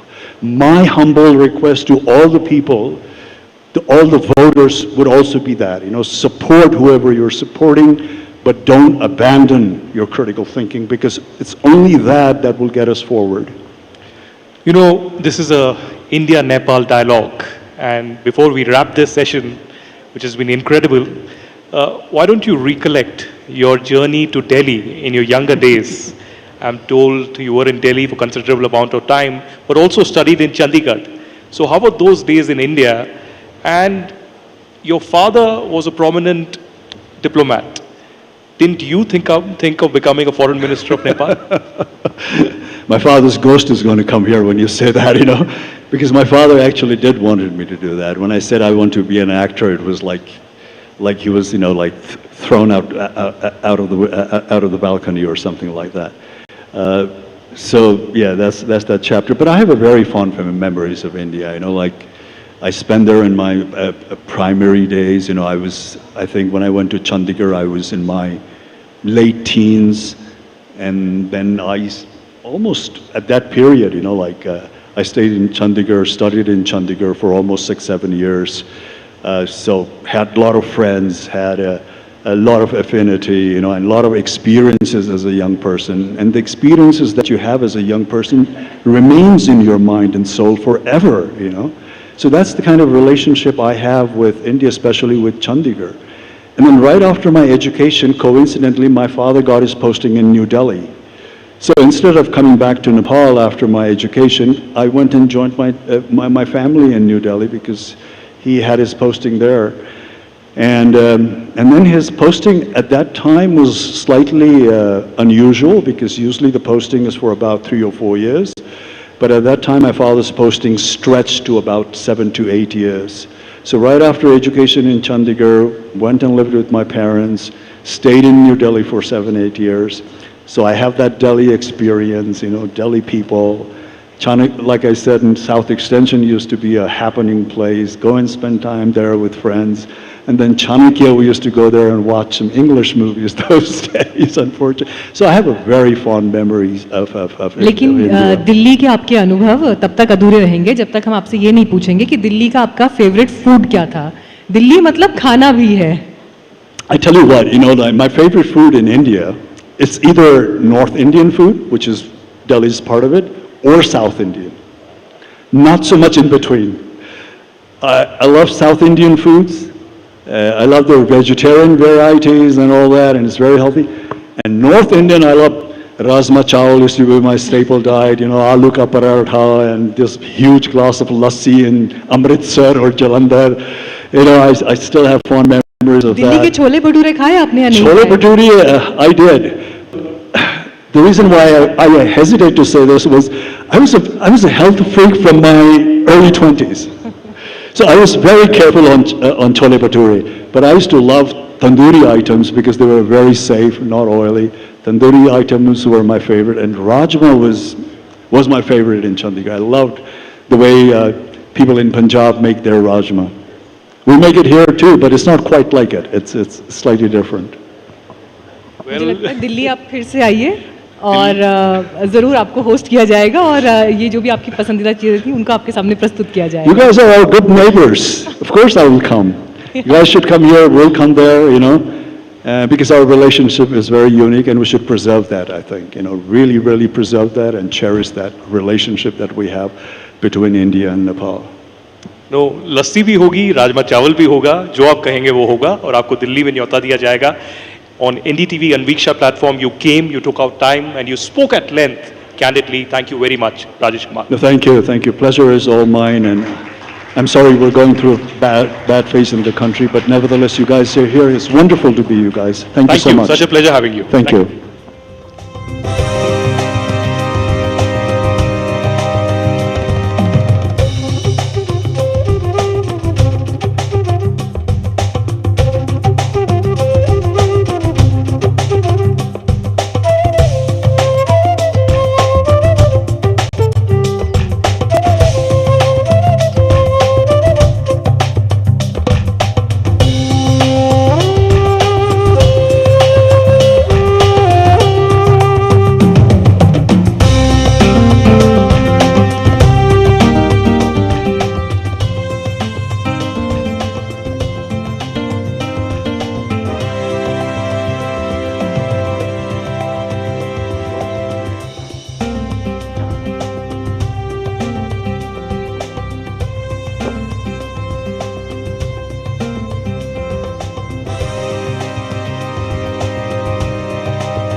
Thank you very much, Rajesh Dai, for joining us here. It was such a pleasure to interact with you, and we are looking forward to host you in Delhi as well. And now headed towards our next session here at the NDTV Anviksha, moving from the cultural heritage on the screen to a shared heritage in wellness and traditional sciences. Please join us in welcoming the Managing Director of Patanjali Ayurved, Acharya Balakrishna, for our next fireside chat. Acharya Balakrishna joins us from India through Zoom, and to do this conversation we have with us Meenakshi.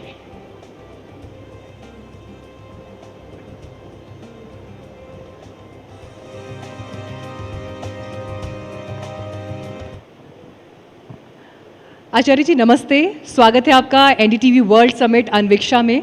और इस वक्त नेपाल से बहुत सारे मित्र सीधे आपको live देख रहे हैं, सुन रहे हैं, लेकिन मैं थोड़े पुराने वक्त में लेकर जाऊंगी, क्योंकि आपका तो नाता है नेपाल से और आपने अपना बिजनेस एम्पायर खड़ा किया है इंडिया में। तो यहाँ पर जो रोटी बेटी के रिश्ते की जिसकी हम सवेरे से बात कर रहे हैं, वो तो आपके केस में नई ऊंचाइयों को छूता हुआ दिखाई देता है।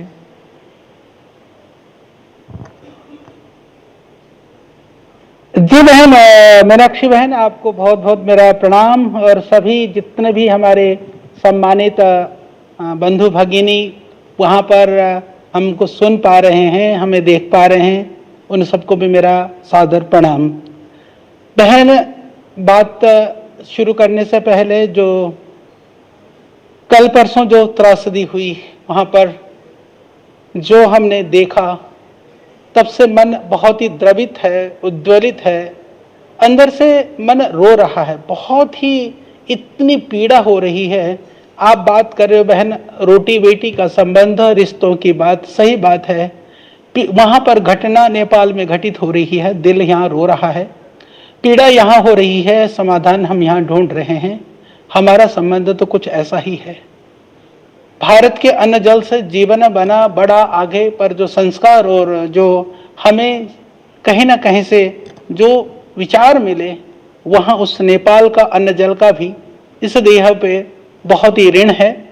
इसीलिए जो मैं सोचता हूँ वह, मैं भारत और नेपाल को सिर्फ ये मानता हूँ, राजनैतिक दृष्टि से हमारी सीमाएं अलग अलग हैं, परंतु बाकी इसके अलावा कुछ भी पृथक नहीं है। संस्कृति हो, समाज हो, मान्यता हो, लोग हों, भावना हो या हमारे विचार हों, किसी भी तरह से कोई भिन्नता नहीं है। जहाँ संस्कृति की हम बात करें तो आपने कहा कि आप और जुड़ा महसूस करते होंगे। मैं एक निवेदन करना चाहता हूँ। सबको पता है कि भगवान जो गौतम बुद्ध थे, गौतम बुद्ध वह लुम्बिनी से थे। उन्होंने नेपाल में जन्म लिया, पर ज्ञान भारत में पाया। सारनाथ में उन्होंने प्रवचन दिया, गया में वह गौतम बुद्ध बने, सिद्धार्थ गौतम बुद्ध बने।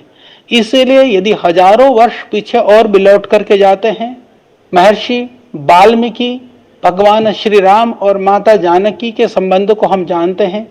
राजा जनक वो नेपाल में थे और भगवान श्री राम भारत में थे।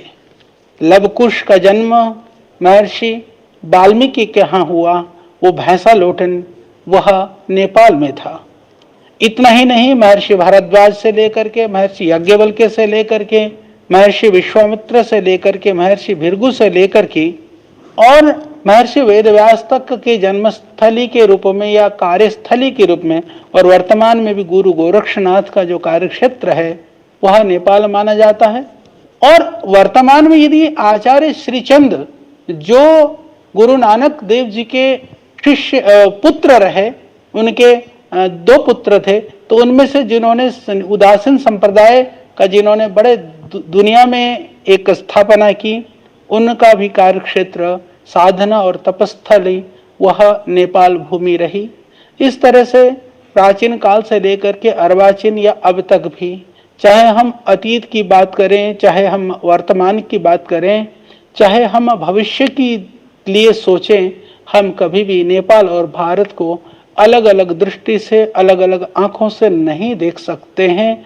इसीलिए भारत और नेपाल की जो मैत्री है, उसका जो संबंध है, उसको दृढ़ करने के लिए जो ये एनडीटीवी के माध्यम से जो ये आयोजन हुआ है, ये बहुत ही महत्वपूर्ण है। क्योंकि आज कुछ कुछ जो विघटनकारी तत्व हैं, किसी तरह से जो आपस में मतभेद या चाहे वह सरकारी स्तर पर हो, चाहे आपस के लोगों के संबंधों के स्तर पर हो, किसी भी रूप में विभेद पैदा करने का प्रयास करते हैं, उनके लिए एक बड़ा समाधान बनेगा, यह मुझे पूरा विश्वास है।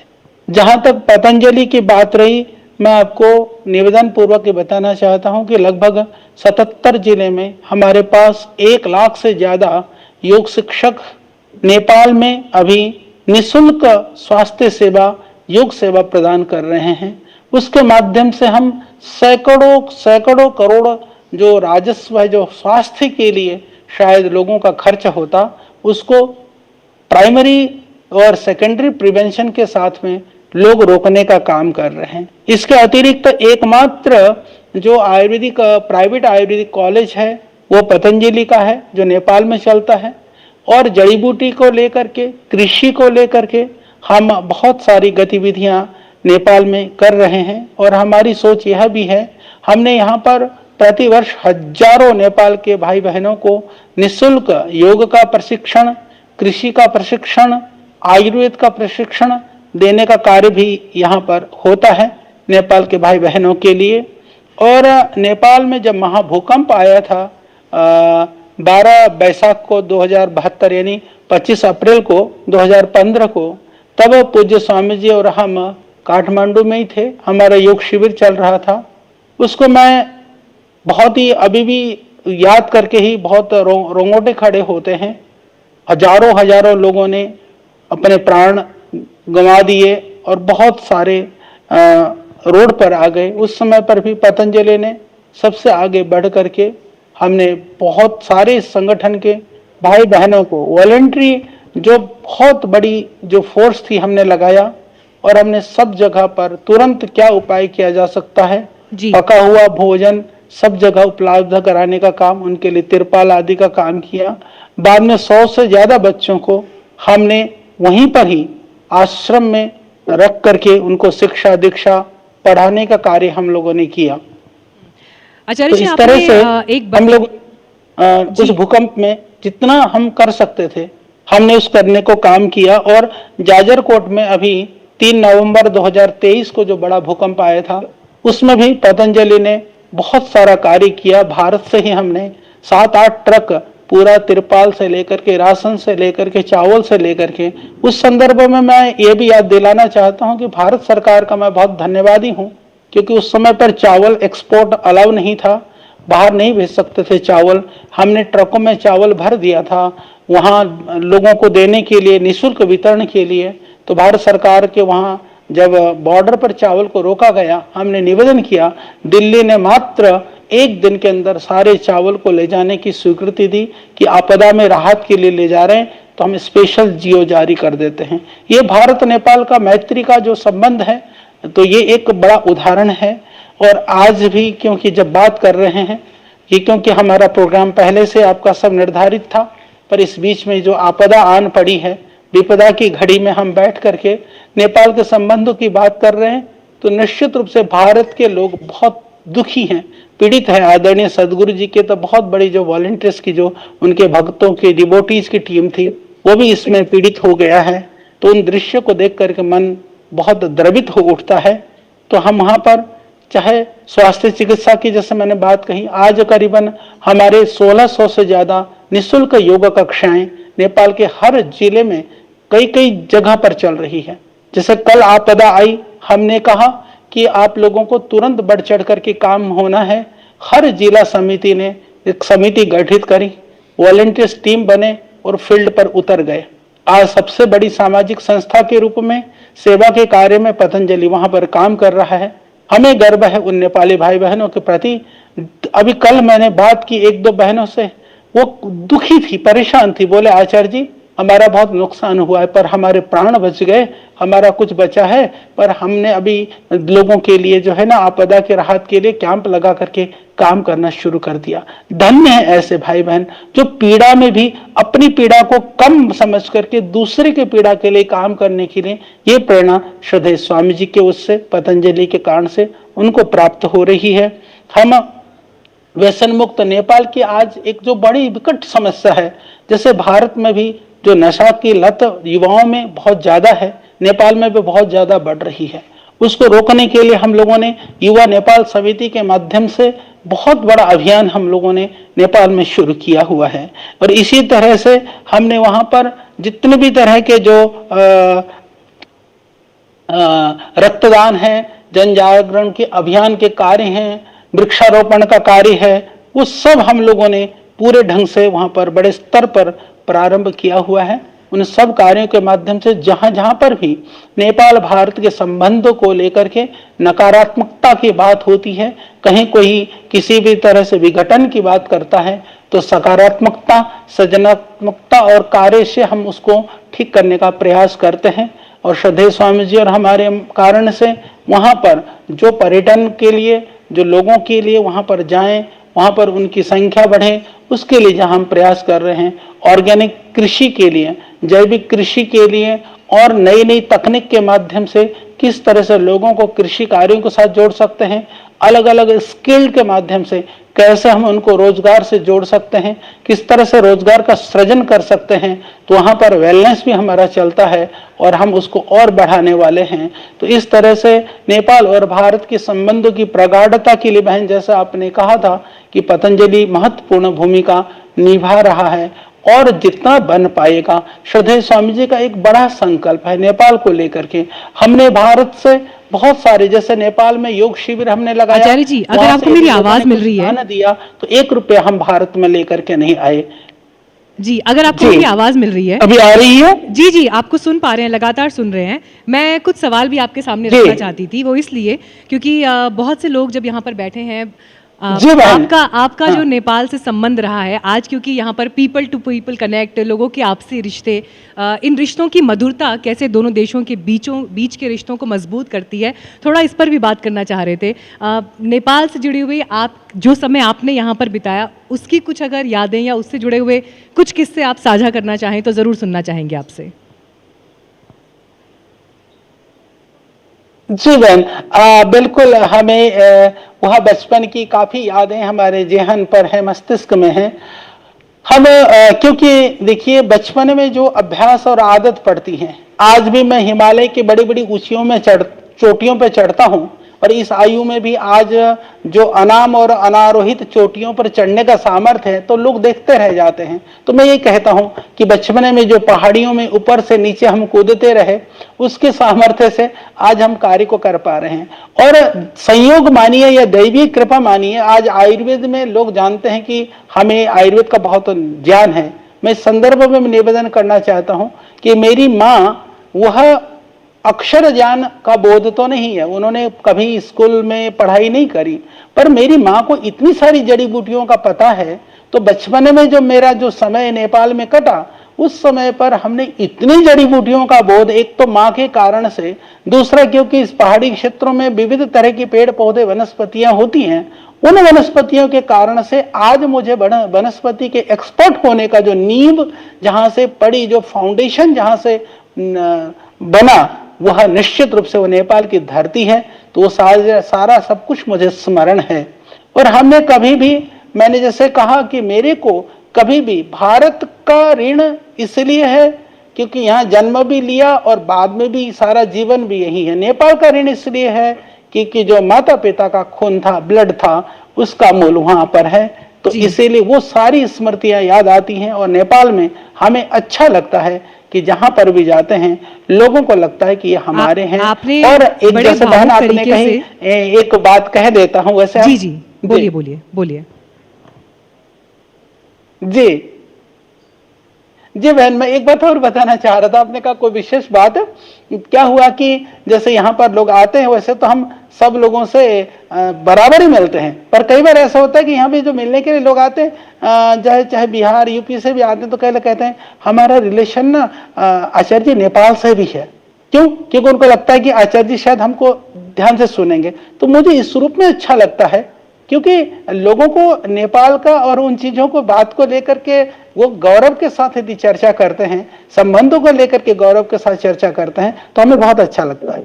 जी, और इसीलिए मैं चाह रही थी कि आपसे ज़रूर कुछ ऐसा संवाद हो जिसमें आपकी पुरानी स्मृतियों का, आपके पुराने अनुभवों का जिक्र हो जाए।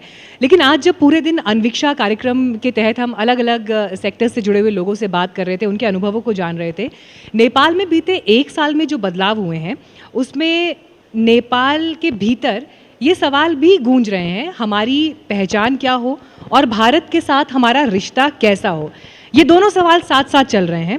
आपको क्या लगता है, भारत को लेकर नेपाल की इस नई आइडेंटिटी कॉन्शियसनेस को कैसे समझना चाहिए? बहन, आपने बहुत अच्छी बात पूछी है।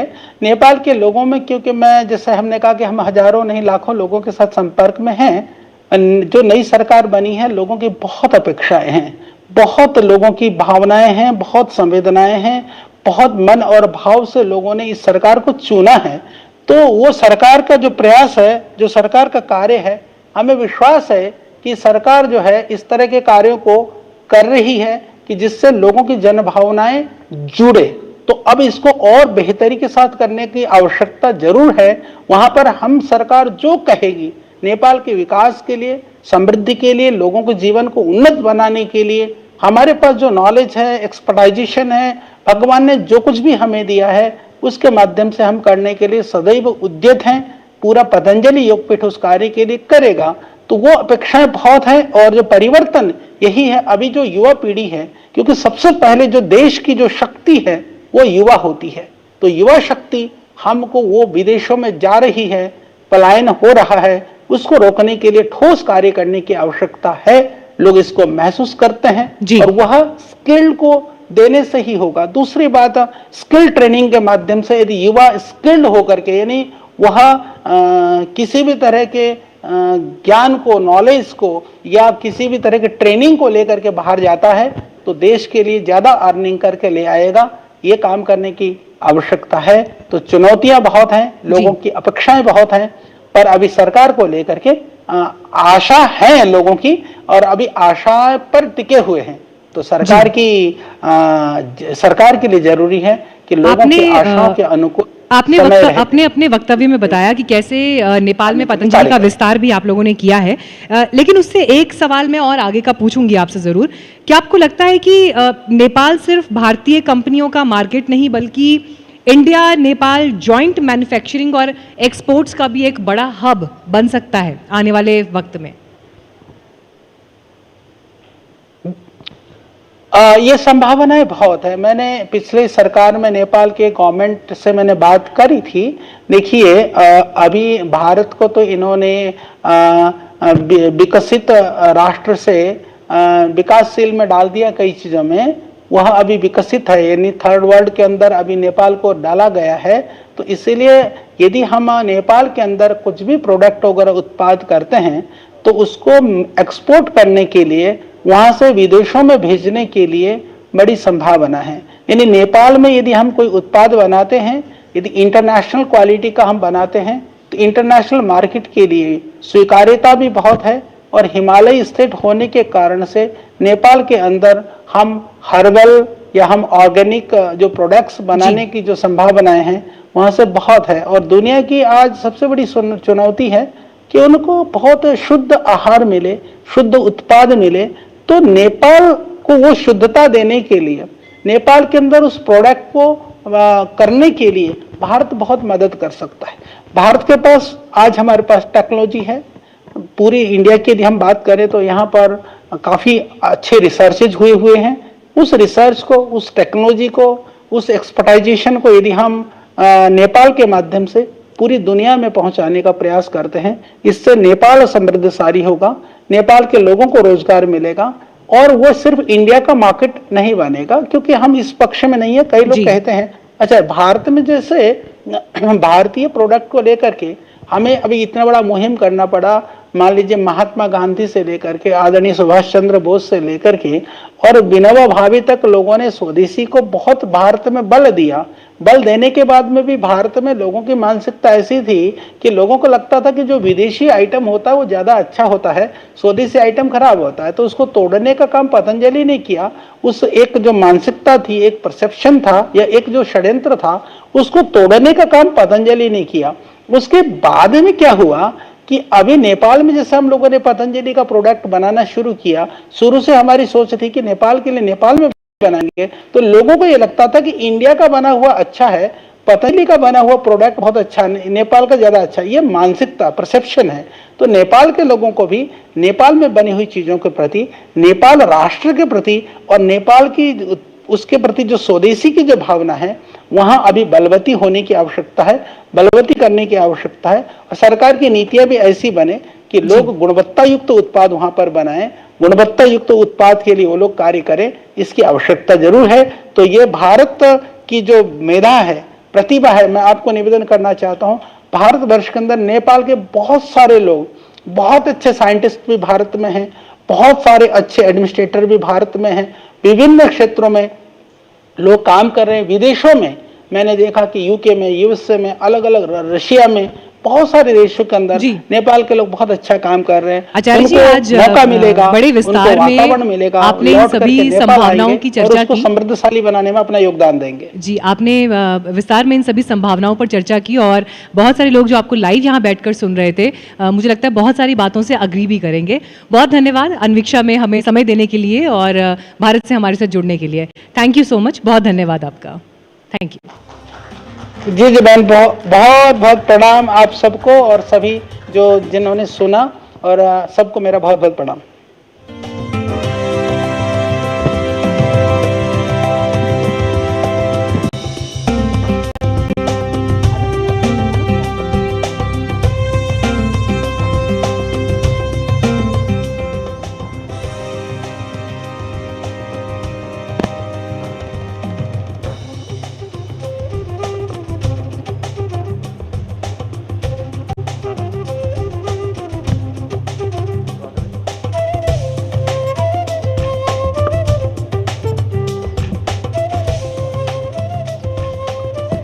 As we head into our final sessions, we bring together leading strategic minds to synthesize the past, present, and future of bilateral ties between two countries.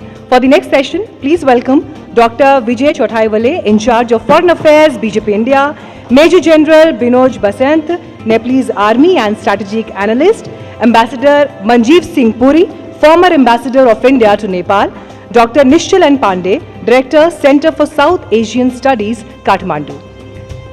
And for this session, I would like to invite my colleague Aditya Rajkor.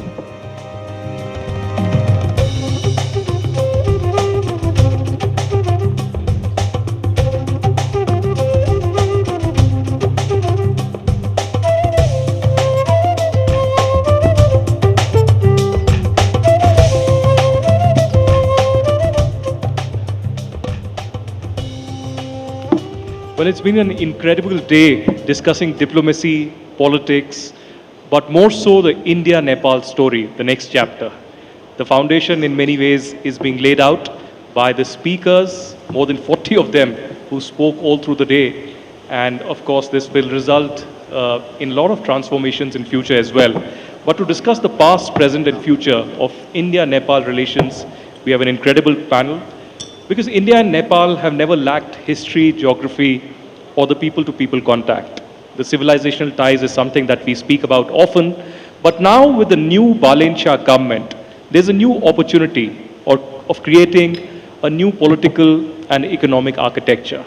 All through the day today, from the foreign minister to the Indian ambassador to other prominent speakers, spoke about this new vision of Balenshaw government and the Modi government speaking to each other, and perhaps that handshake moment that could happen in the next few weeks. But to begin with, Major General Binod Basant, if I can speak to you first, you know, we are still coming to terms with what happened 24 hours ago.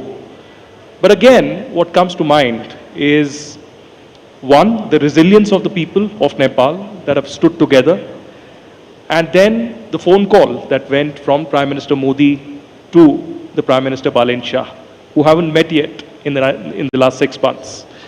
What does this convey in many ways? Because many people are talking about the reset that is under works between India and Nepal. Do you think, even though it's a traumatic time for the Nepali society, we are still overcoming with it, helping people, the missing people out, but the trajectory that we are working on currently, is this something going towards a positive direction? Well, thank you for having me here first, but let me just confess that whatever I talk about or whatever I say is very personal. It is independent thought. And Ayataji, thank you for the question. But at the outset, I must say that the incident that took place is very sad indeed. But the other part is, I think we're in a post operations. At the same time, I think there is another one that may be coming. So how that will hit is another thing that we have to really think about. But regarding the messages that Prime Minister Modi has talked with our Prime Minister Balenshaw, I think these are the closeness that we have, which also reflects on the help that India had given us during the 2015 earthquake.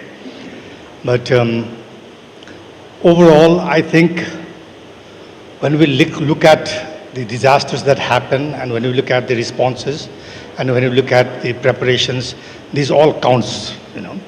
So the Nepalese army, I mean, we must commend that they have been doing an exemplary professional rescue and relief operations. And the credit just doesn't go to the army. I mean, it's because of the defense diplomacy that we have had is also a credit that goes to the Indian army, who has been so close with the Nepalese army, you know, on working together. We have had joint exercises on HADR operations, which has helped us to know each other, which has also taught each other on the best practices that so the coordination between two forces is another example of diplomacy that works in times of needs. So, but I would also see the recent floods not just as a simple, actually natural disaster. And I think it's also a strategic warning, a warning that tells us to collaborate through nature, through ecology, or through institutions, either to respond or to prevent. To prevent, when it triggers in the Tibetan plateau, it hits Nepal, then it spills over to India. So a trilateral mechanism, at the same time, a regional mechanism at what is needed. I think nature doesn't have borders. We do have borders, but a collaboration, a strategic warning means a collaboration, a trilateral collaboration, or or regional collaboration, maybe through a BIMSTEC. If there is a blue economy, maybe you can have an ecological prevention mechanisms that we can develop. Thank you, Adiji. Dr. Chothaiwale, Prime Minister Balen Shah is a very different political phenomenon from the kind of traditional leadership that you have, dealt with in Nepal. How does the BJP or the government really look at the new government in Nepal? Because already there's been an invitation that has been extended to the Prime Minister. Last night, Prime Minister Modi was perhaps the first global leader to speak with the Prime Minister Balen Shah. Also, do you see this, an opportunity for a reset, the big handshake that takes place in New Delhi? And what would the Indian government really want to achieve from this particular visit? So, first of all, thank you NDTV and all the colleagues of Rahul for arranging such a wonderful symposia. Also, my heartfelt condolences for those who have suffered in yesterday's tragedy. And as you all know, and it has been repeatedly said here, that India is fully behind the people of Nepal in such a contingency and is willing to do whatever it needs to do. So, first of all, Aditya, we need to understand that this government is democratically elected government. Vast majority of Nepalis have supported it, and we respect it as much as any other sovereign government in the world. And therefore, no one should have this doubt that we are treating Nepal like a younger brother or whatever it is, or we want to dominate.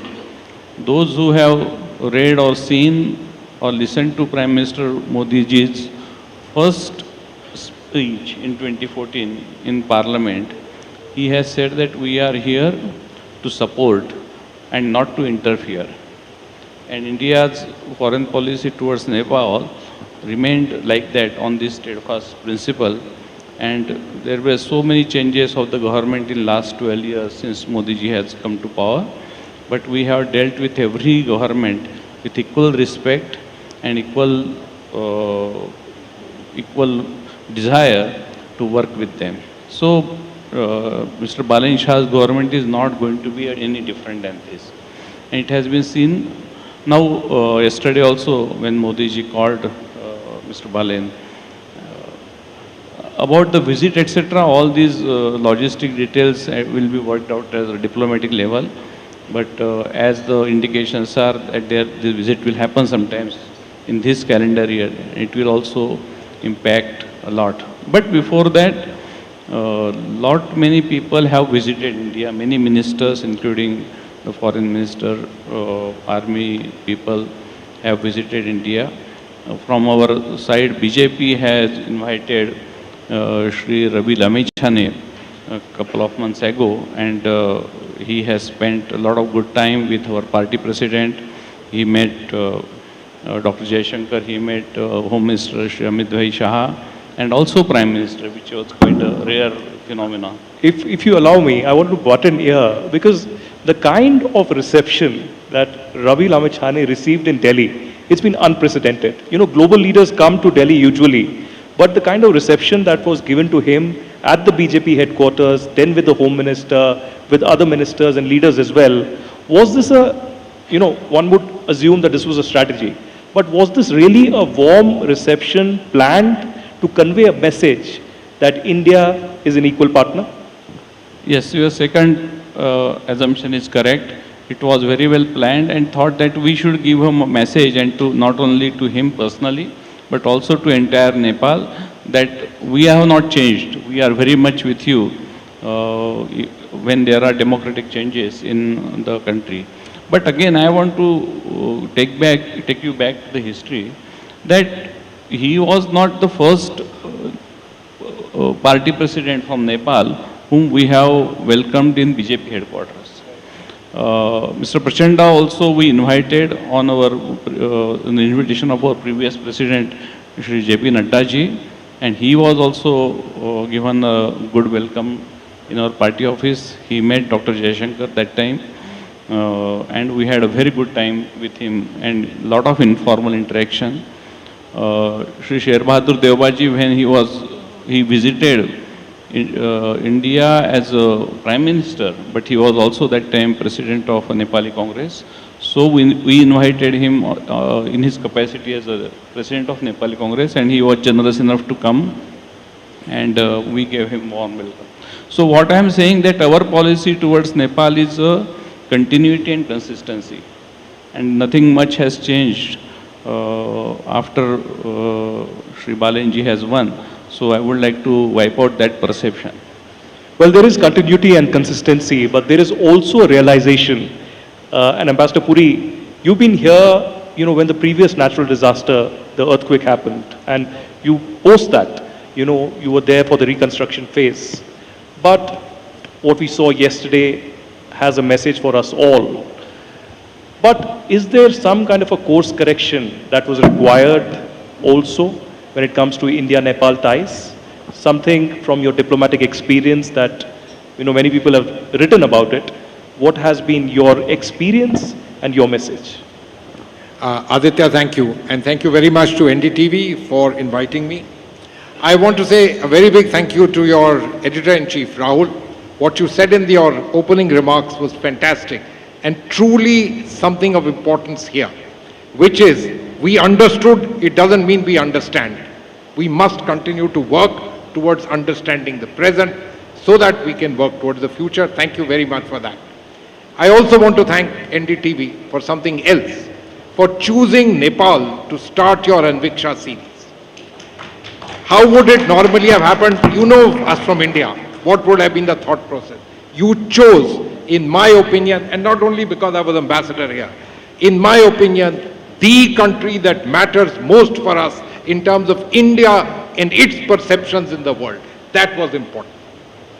Obviously, my sympathies, my understanding, feelings for all those who have suffered tremendously in this flash flood. And I wasn't here in 2015, but you mentioned about Prime Minister calling. In my understanding, it was so natural, and it happened. Even if there may not have been any prompt, from here it would have happened on its own. Why? Because we feel connected. Just as the Nepalese feel connected in their own way, we in India feel connected. And the Honorable Prime Minister has been here several times. He knows the people. And so therefore, it was natural. When you have something like this, you get up and you do it. And the offer of help. Last night itself, I believe the first tranche of whatever assistance, etc., could be sent has been done. And now everybody is getting involved in that. It had to happen. It was natural. What are the things that during the reconstruction phase we learned? We did tremendous amounts. Some 20,000 odd houses reconstructed. Massive amounts of budgets allocated towards this. We set up institutional arrangements which delivered. Institutional arrangements which were not just bilateral, but involved third-party institutions, UN institutions which had an experience of reconstruction.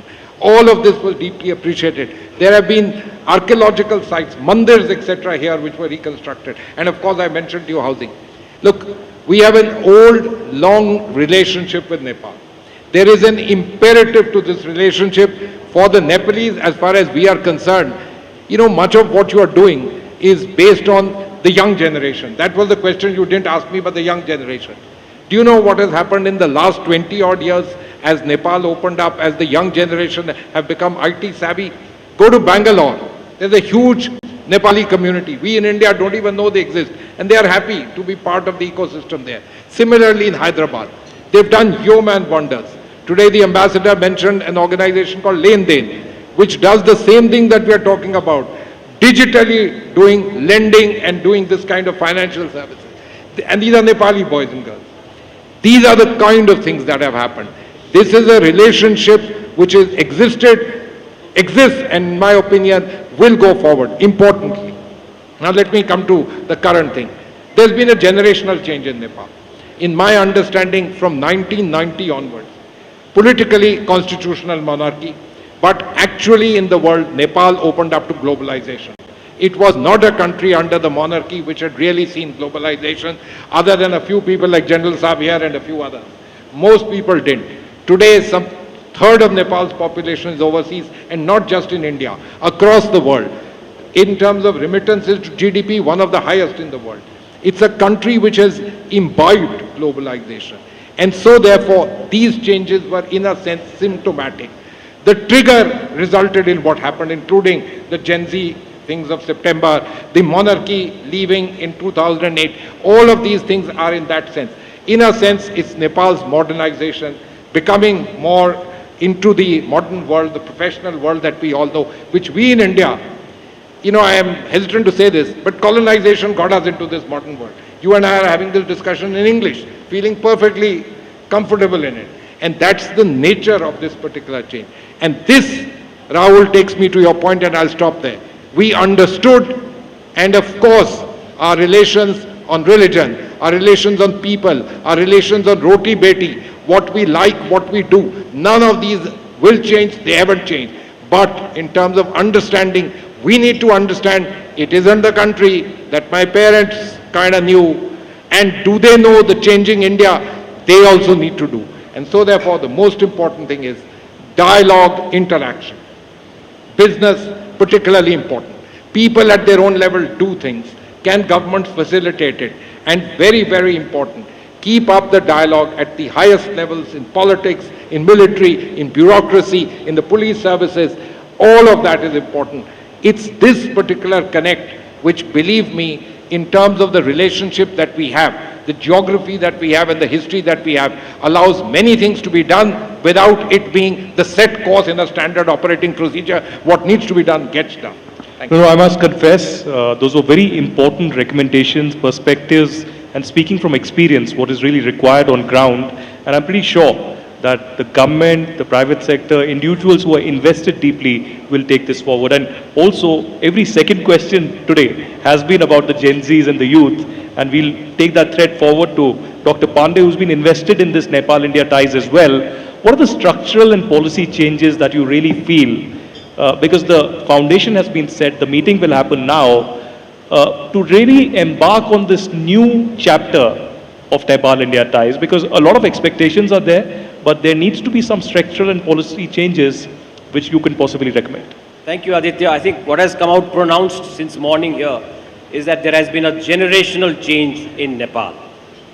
Foreign policy is successful when there is a government backed by the people. And I think we have that government today here in Nepal. You know, there was a time when, as Varun Chaudhary just mentioned, there was a musical chair. Coalitions would be formed and coalitions would be dismantled. But there would be the same people coming in and getting out of power, the same persons. We have a complete different change in this context. And the youth did not even feel that politics would lead them to anything positive. And therefore they migrated in mass numbers. The ambition of a young person of Nepal till last year was to go into Australia, Canada, United States and get a PR. That was his sole ambition in life. Now for the first time, look at the cabinet today in our country. We have a Prime Minister who studied in Bengaluru, returned back to serve his country. We have a Finance Minister who studied in Australia. He could have got a job anywhere in the world. He returned back to serve his country. We have a Foreign Minister who studied in the United States, returned back to serve his country. So there is a generational phenomenon change that has taken place in our society. I think we must be proud of it. India needs to embrace this change, not only in Nepal, but entire South Asia. This will give you long-term dividend. This will give you benefits in the future. I think the best days of Indo-Nepal relations is yet to come. Well, certainly it's yet to come, and you know, sky's the limit. But if there is a realization, then certainly we will head towards a positive direction. Major General Basneyat, I want to also understand from you, recently we had the Indian Army Chief as a tradition, you know, come here, get the honorary rank, and that's been followed for years together. But there's also been this debate around the contribution of the legendary Gorkhas in the Indian Army. And we saw some visuals of the Gorkhas also saluting the Indian tricolor during the Independence Day. Is there a conscious decision or a kind of a conversation that's happening in Nepal around the Agniveer? And what is your opinion around that? Yes, I think, I believe Nepal and India can. and should separate the larger strategic relationship from Agnipath disagreement. But separation doesn't mean that is ignoring the issue.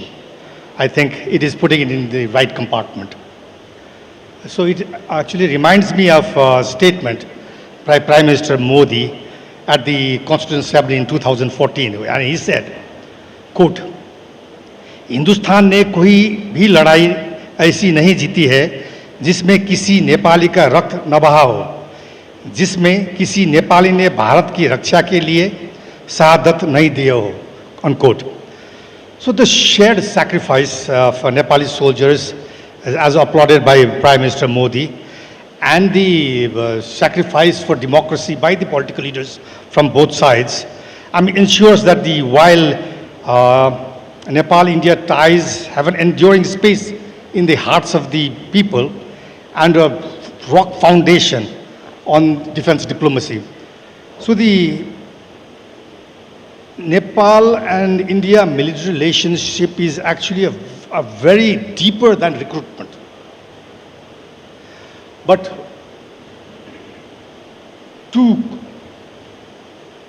I think it rests in history, it's shared in our military traditions, and the recent honorary rank general and conferred by the president to General Dhiraj Seth is one example.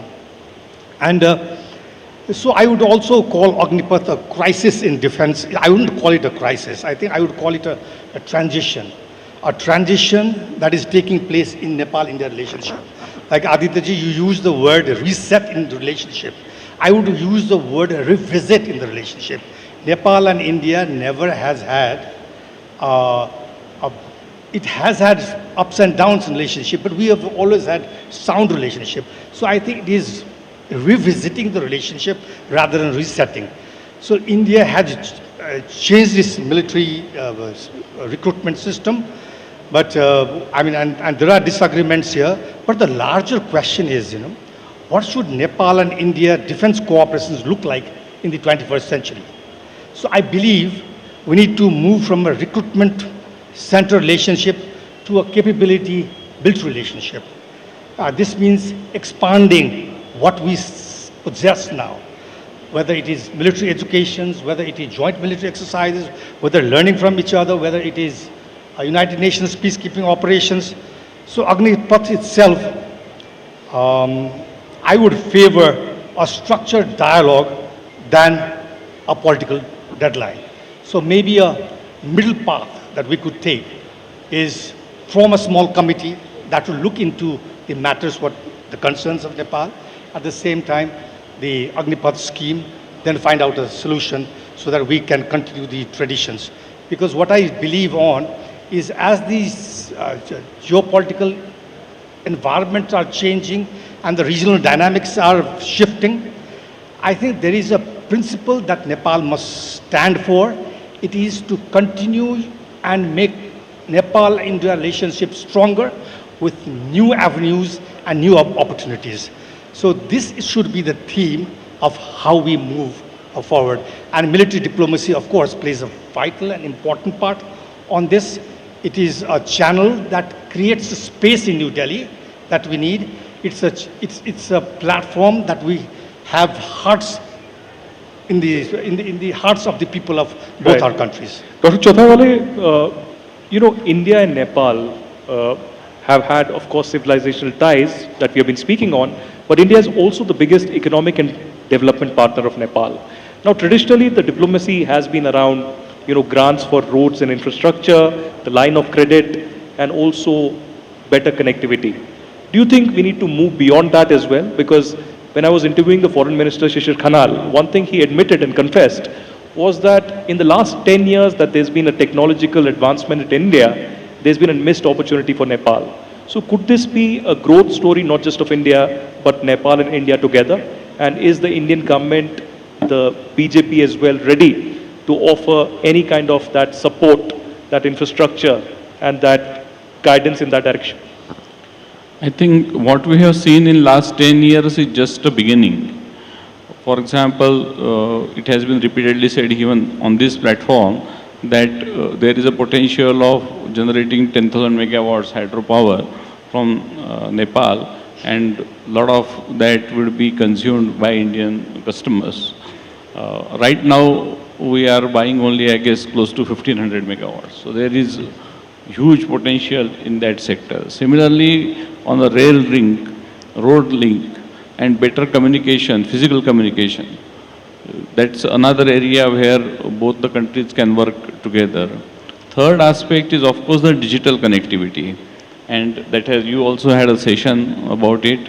And a very seamless transaction through the digital interfaces will be a great opportunity for several hundred thousand Nepalis who are staying in India, as well as several thousand Indians who visit Nepal every year, and also for business-to-business transactions.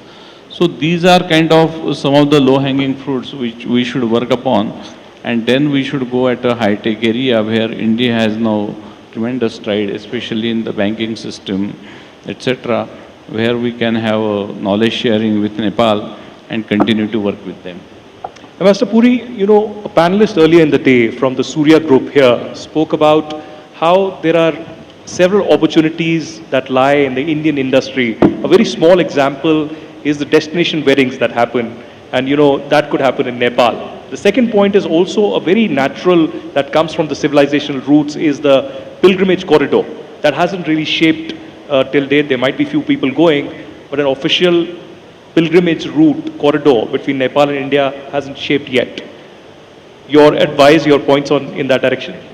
Aditya, let me quote you what the foreign minister said at the opening session.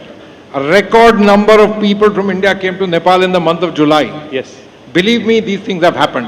When Prime Minister Modi went to Muktinath, everybody in India started going to Muktinath. The problems now are they're somewhat different. It's going to be the young fold mountains and their abilities to be able to hold this kind of, let me say, pilgrimage tourism. Otherwise, let me give you so many examples. If any of you had come by road, the best place to cross over is near Gorakhpur, and you come across to this place called Bhairava. There's this massive, lovely, palatial hotel out there. For the last 10 odd years that I know, they are packed to capacities. And who are there? Good Indians coming across the border. In fact, the more our states become restrictive on sale of alcohol, the better it is out here. Life's like that. And let these things happen. In the old days, people used to come because the casinos were available here. They still do come, nothing wrong in that. They come for pilgrimage. People know this. They come for destination weddings. We are sitting in a hotel owned by the Hyats. Their own hotel, the Hyatt Hotel, is the #1 wedding destination hotel in this country. And so people do come. That's happening. What we need to do as governments is to facilitate and make that easier if we can. People know all about that. Nepal has some infrastructural limitations. It's very easy to say you do it. For example, you want to do, what should I say, the most well-known weddings which we talk about in India. You would need to bring 10, 15, 20 aircraft here. Where are you going to land them here? So, keeping in mind the geography of this area, there's something pristine about the geography, there's something delicate about it. So we need to understand this. But the fact of better connectivity, the roads that are being built up to the border and beyond that in Nepal, it's changing this immensely. And believe me, actually, if you ask the people who are in the business, they'll tell you, I won't like to say the word, it's rocking, but it's doing well. So the last word is to Dr. Pandey, and taking cue from what Puri said, should we begin with the infrastructure? Is infrastructure something that needs a complete overhaul, and India-Nepal partnership can shape that, you know, from the government to the business houses to the private sector and investing in a new Nepal? In all our conversations, in all our development activities, I think now we have to focus on climate change and climate mitigation in whatever we do, in all our conversations, because what has time and again proven, the mountain is giving you a signal that you have to be climate friendly. During the 2015 earthquake, India was again the first responder. Our Prime Minister at that time, late Sushil Koirala, was out of the country, and Prime Minister Modi in fact called him and said that there has been a disaster in your country and we are sending the first, in fact the Indian Air Force aircraft landed within a few hours.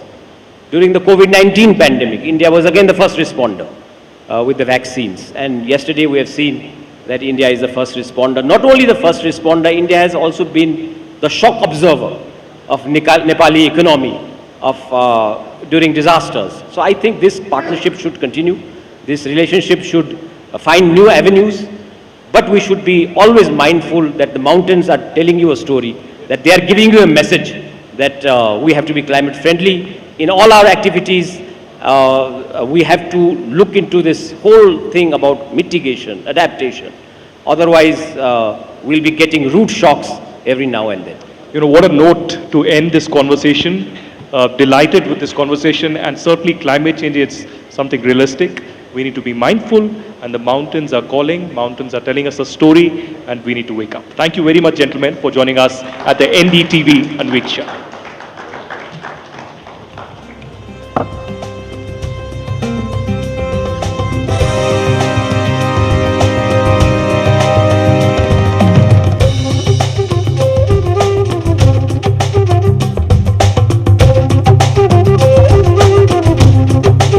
Thank you to our panel for framing the past, present and future of our two nations. Thank you so much. Thank you, Aditya.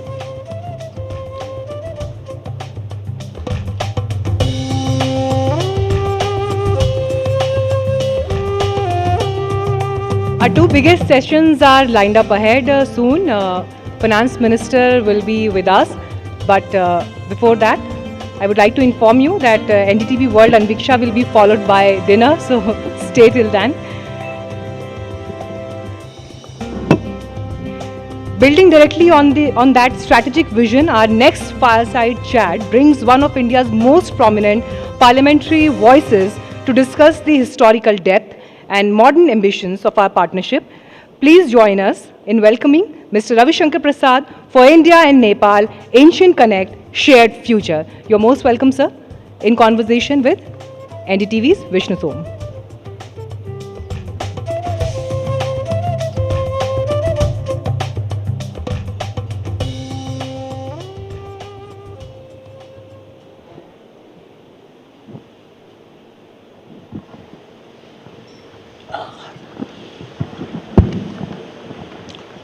For the last 3 decades, I've had the privilege of interacting every now and again with Ravi Shankar Prasad ji. Quite besides his political sort of prowess, all of what he's achieved, I can confess that it's him as a lawyer that has impressed me most. There are few people in this country, in our country, India, with a sharper legal intellect, and it's something which has been a source of constant admiration, which is why it's a great privilege for me to welcome him over here to NDTV Anviksha and have him on this panel for this conversation on the future of the relationship between India and Nepal. Raviji, it's a difficult day today. I wish the circumstances had been different. India and Nepal have so much in common, and it's a shared grief, isn't it, at this hour? I totally agree with you, Vishnu. Yesterday, I was in two minds, whether I should come or not. Then I talked to the Foreign Secretary, and he said, "Sir, you must go and convey in unmistakable terms, India stands firmly with Nepal in this hour of grief." And he also told me that India's assistance is all in way. 2 flights have started. Well, Vishnu, let me put it in a different context. Do we view the relationship between Nepal and India only in terms of geographical boundary or national identity or passport, or is something beyond? Repeatedly, I'm hearing a reference of 2015 earthquake. I was then the communication minister of India. Lots of Indians were held up here. I said, "Kya karna hai?" The first thing, we need connectivity. And I asked BSNL, make it local call. And I also persuaded the other channels, तुम भी कुछ करो, it was a great help.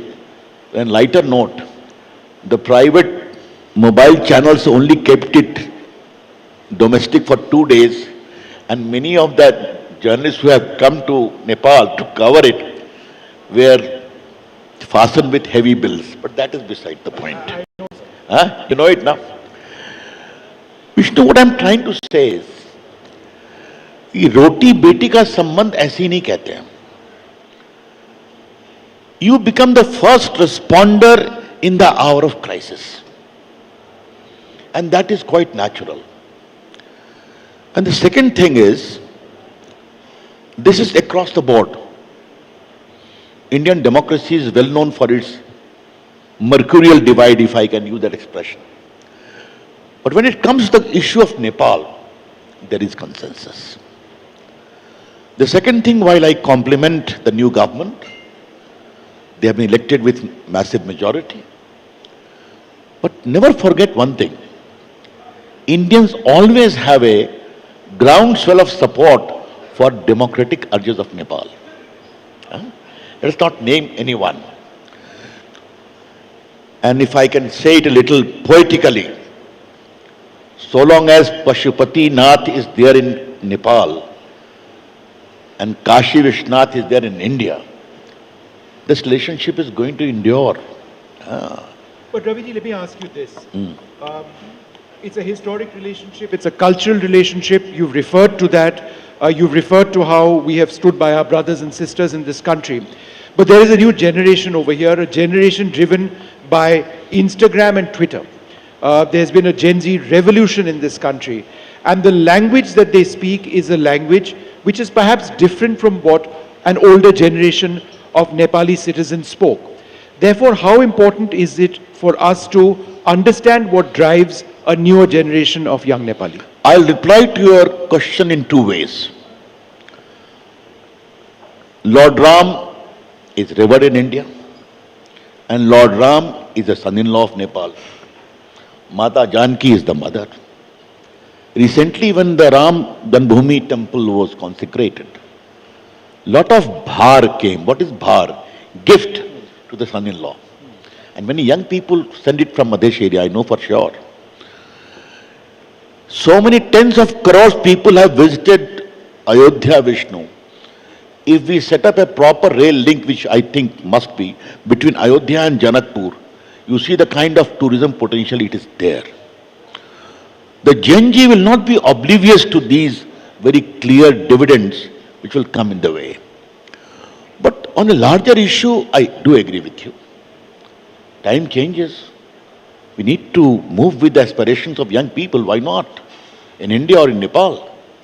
And for me, the most pleasant part is that today many Nepalis are involved in startup movement. As a former IT Minister of India, I know for sure how IT has done wonders in India. Nepal is picking up. This is how I see it. But sir, is it also true that the words Gen Z are hyped? You were a student leader, you've been an activist, you were young and you still are young, but you were younger then. And therefore, in every country, every democracy, whether Nepal, Bangladesh or India, there have been young protesters for whatever the cause may have been. So how is Gen Z different other than the fact that they use technology which wasn't there earlier? I would say two things. You are right. Technology is easy reach. What is happening? But remember one thing. Some degree of young protest is always integral to a democracy. But the maturity of the country depends upon how you handle it. That is very important. And the Gen Z understands that things are being handled. And if they are not being handled, I can tell you my own days of JP movement fighting against the emergency. Huh? No, there was a famous comment, you being a journalist recall that, what Advaniji said during emergency, when they were asked to bend, they were prepared to crawl. Yeah. Huh? Today we hear a lot of Godi media, and what kind of media we are saying that, we know it very well.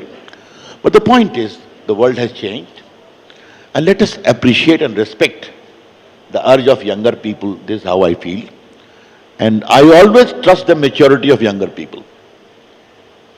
And I can tell you, having handled the IT department for close to 7.5 years, the way India has changed is truly remarkable. Therefore, trust them. They'll give results. But Raviji, this is a bit of a conspiracy theory. It's not mine. It's been stated by others. Before you say, Vishnu, what on earth are you suggesting? There's a Gen Z movement here, that's clear. There's a very young people's movement in Bangladesh as well. We've seen something in India as well. Why is it that for different circumstances, you see Gen Z reacting across the subcontinent? Well, it is a natural phenomenon. If there is something wrong, either rightly wrong or perceived to be wrong, they would react. But the point is there a proper institutional mechanism to address the concern? For instance, a lot of Gen Z is there in Pak-occupied Kashmir, in Balochistan, where there are huge protests. They are being killed with impunity. And that Baloch girl, what is the name, I forget, she's also a Gen Z. Therefore, how do you address their concerns? That is always the benchmark of a stable future.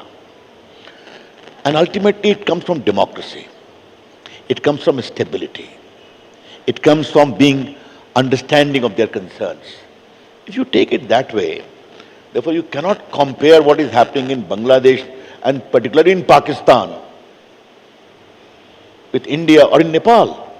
After all, Nepal, I'm sorry for making a political comment, before the present government came to power, there was Ayaram, Gayaram here there as well. You know it very well or not? Yeah. That great phenomena. No, but sir, I think the larger point that needs to be asked is, and you was talking a little bit about Pakistan as well, that remains a constant scourge for us in India, for terrorism and other factors as well. Would you like to elaborate a little bit more about the dangers that we face from Pakistan on one side as we try and negotiate friendly relationships with a host of other nations in the subcontinent? Terrorism can never be an answer to a stable relationship. Using terrorism as an instrument of compulsive foreign policy is not right. And all those who have encouraged that became a victim of that. You know it very well. Pakistan does not learn a lesson at all. Because Pakistan is not democracy. I'm sorry to make this comment, but permit me to make this comment. Jinnah met Pakistan, it became Jarnail's ki dukaan. That is the hard fact. We wish well for Pakistan. I know Pakistani people are nice. They want good relations with India. But the point is, the generals use terrorism as an instrument of state policy. And you may have seen what happened in SARC. One of the failures of SARC is that only. Yes. Now coming to Nepal, I must tell you something more. Cultural connect will always remain the most powerful mooring of these two countries. The Buddhist circuit, the Ramayana circuit, from Kedarnath to Badrinath to Muktinath to Pashupatinath to Somnath to Rameshwaram, you cannot wish them away. I come from Bihar, Vishnu. Take the case of festivals. Chhat is celebrated with gusto in Bihar, the biggest festival. Yes. So it in Madhesh areas. Then the Upasana of Devi Shakti, the Parvati, the Kali, the Bhairavi, common to both. Therefore, this great commonality of Tirth shared by the two countries for generations and generations will remain the biggest mooring and unwavering connect for the prosperity of the two countries. But let me make an observation, sir. And we see this very often on social media. Also address the concerns. And the biggest thing I would like to share with you today, since we are also talking of future, environmental concern will have to be addressed. I see Himalayas in two respects. Himalaya is Tapabhumi, both for Nepal and also for India.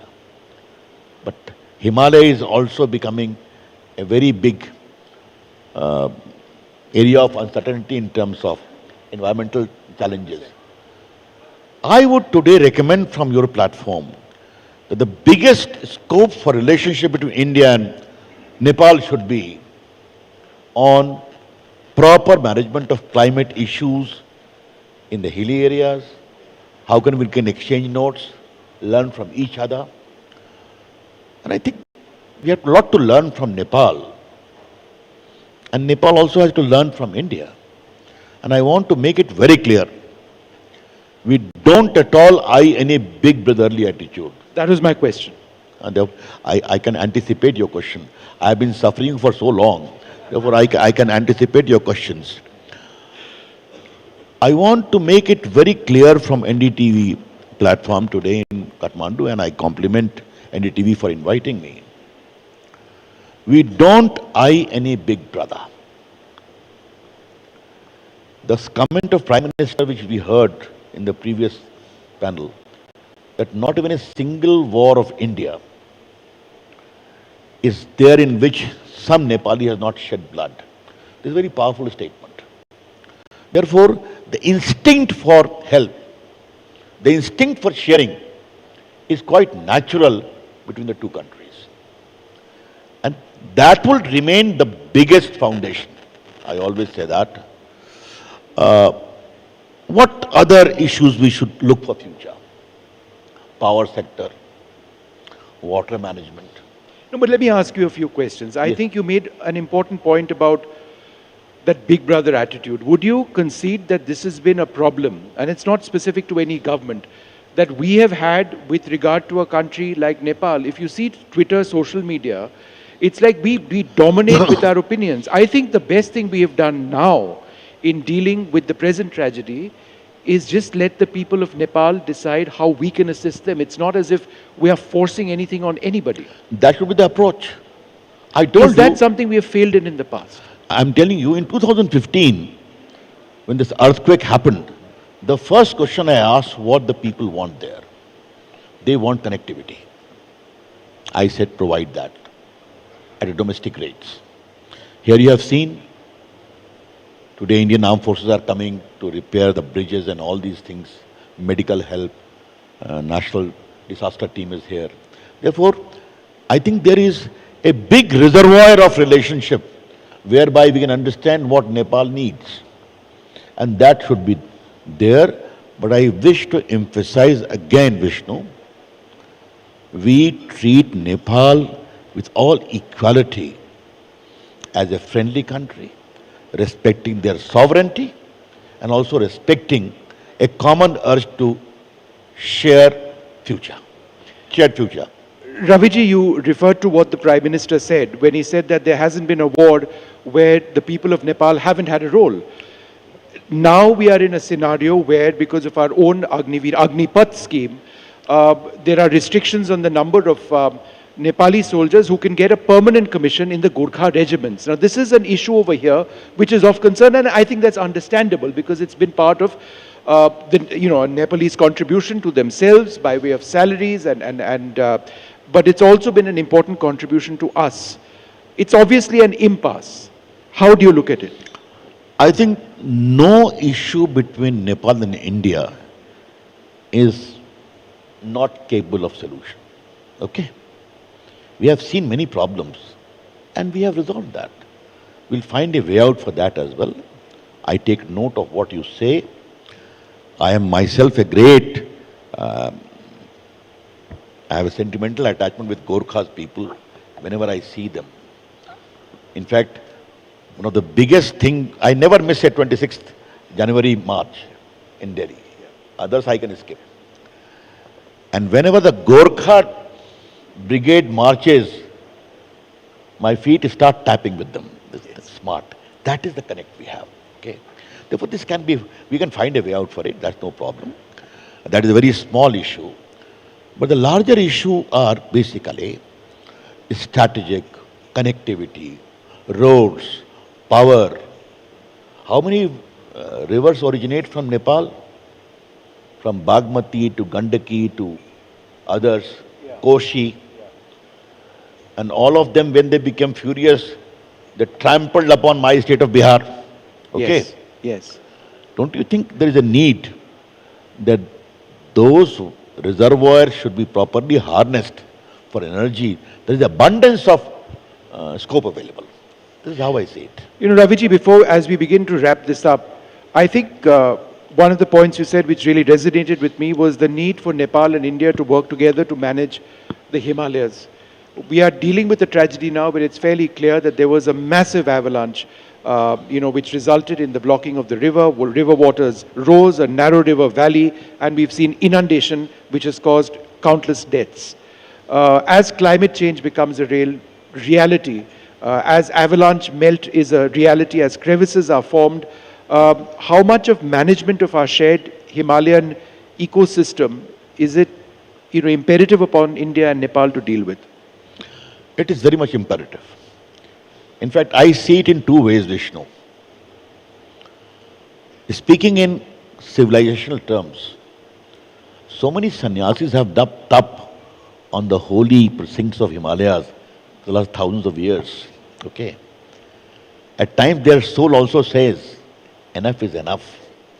Let Himalayas be a place for not only pilgrimage, but also for redemption through our tap. That is one significant aspect they are conveying. Means don't overexploit. Do undertake optimum use, but don't overexploit. That's how I see it. And the future of the relationship, and this is my sort of final question to you, is it based on that cultural connect, or do you see it increasingly based on greater economic engagement? As I said at the very outset in the beginning, you cannot conceive of Indo-Nepalese relationship based upon conventional nuances of foreign policy diplomacy. Culture, civilization, festivals, food habit, language, worship, all will always form an important ingredient for that. But having said that, what is important is to build upon that for sound economic progress. Well, I think that's such an important sort of assertion that everything we talk about now, whether it's the ecology, whether it's jobs, whether it's education, whether it's communication, it's based on a shared heritage at so many levels. Raviji, it's always been a privilege for me to speak to you. This conversation is at a difficult time, and hopefully the people in Nepal who we sort of feel for in this hour of need can overcome this incredible tragedy. Thank you, sir. Well, my very sincere condolence. We all share their agony. Let me conclude during this somber moment. We in India stand firmly with the pains of Nepalese people. And as balm has come about in the previous disasters, surely it will come with a bright future assurance as we see it. Thank you, Raviji. Thank you.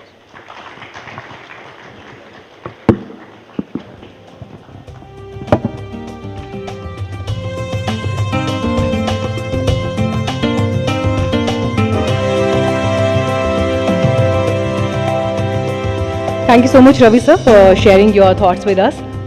Thank you so much. Finance Minister Dr. Swarnim Wagle is here with us. I extend you a warm welcome, sir. But before we move on to our concluding session, joining me, Senior Executive Editor, Mr. Mohit Roy Sharma, for a vote of thanks.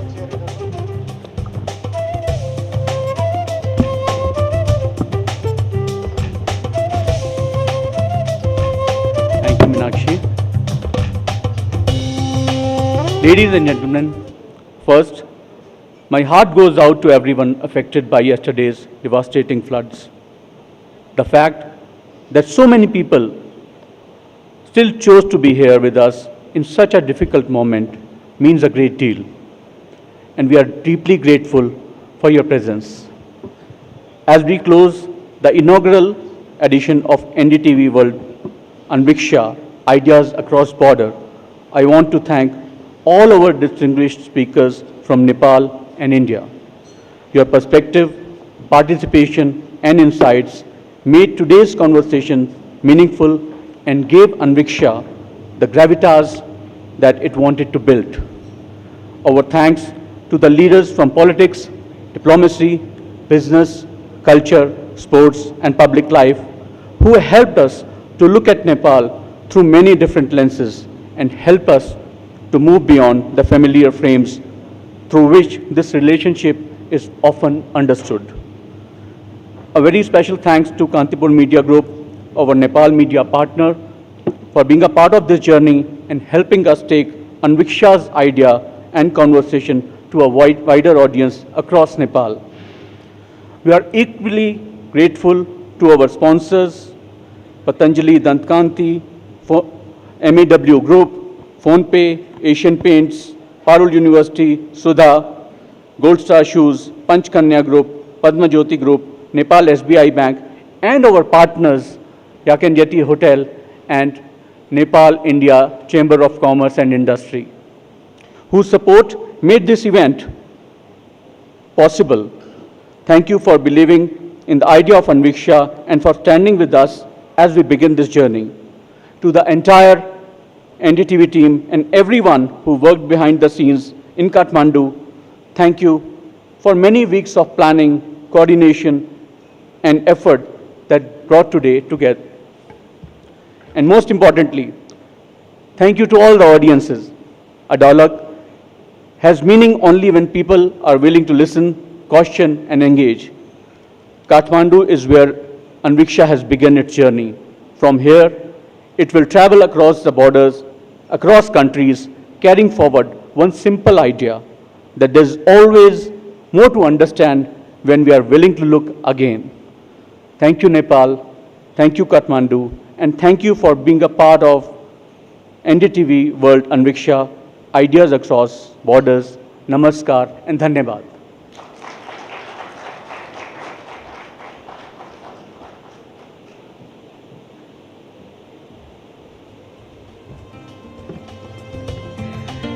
To wrap this extraordinary summit, we turn to the economic bedrock powering Nepal's next decade for our culminating session at NDTV World Anviksha, Ideas Across Border. It is a privilege to invite on stage Nepal's Finance Minister, Dr. Swarnim Vagle. He is in conversation with NDTV's Editor-in-Chief, Rahul Kanwal and Aditya Raj Kaur.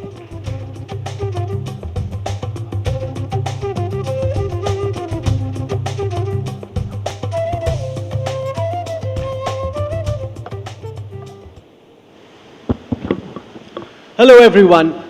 For our concluding session at the NDTV World Anviksha Summit, we have a guest who's far from being a conventional politician or what you'd imagine the background of a typical finance minister to be.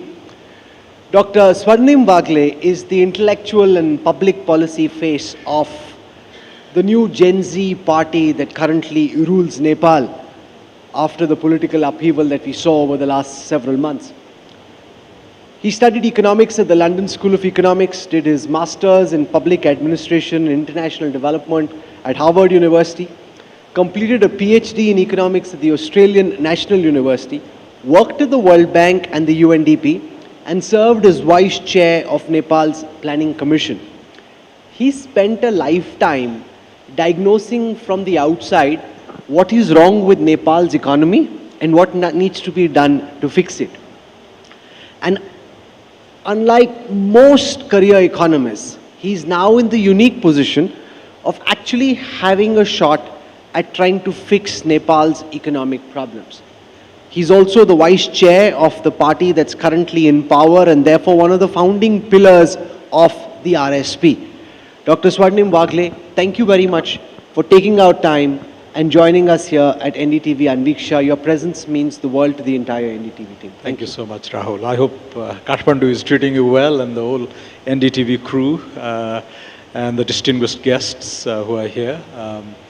It's been a rather unfortunate time, but I think you were able to pivot excellently to cover all the humanitarian When we met yesterday, soon after landing in Kathmandu, we weren't sure whether we'd be able to put this program together in the aftermath of the massive tragedy that had just befallen Nepal.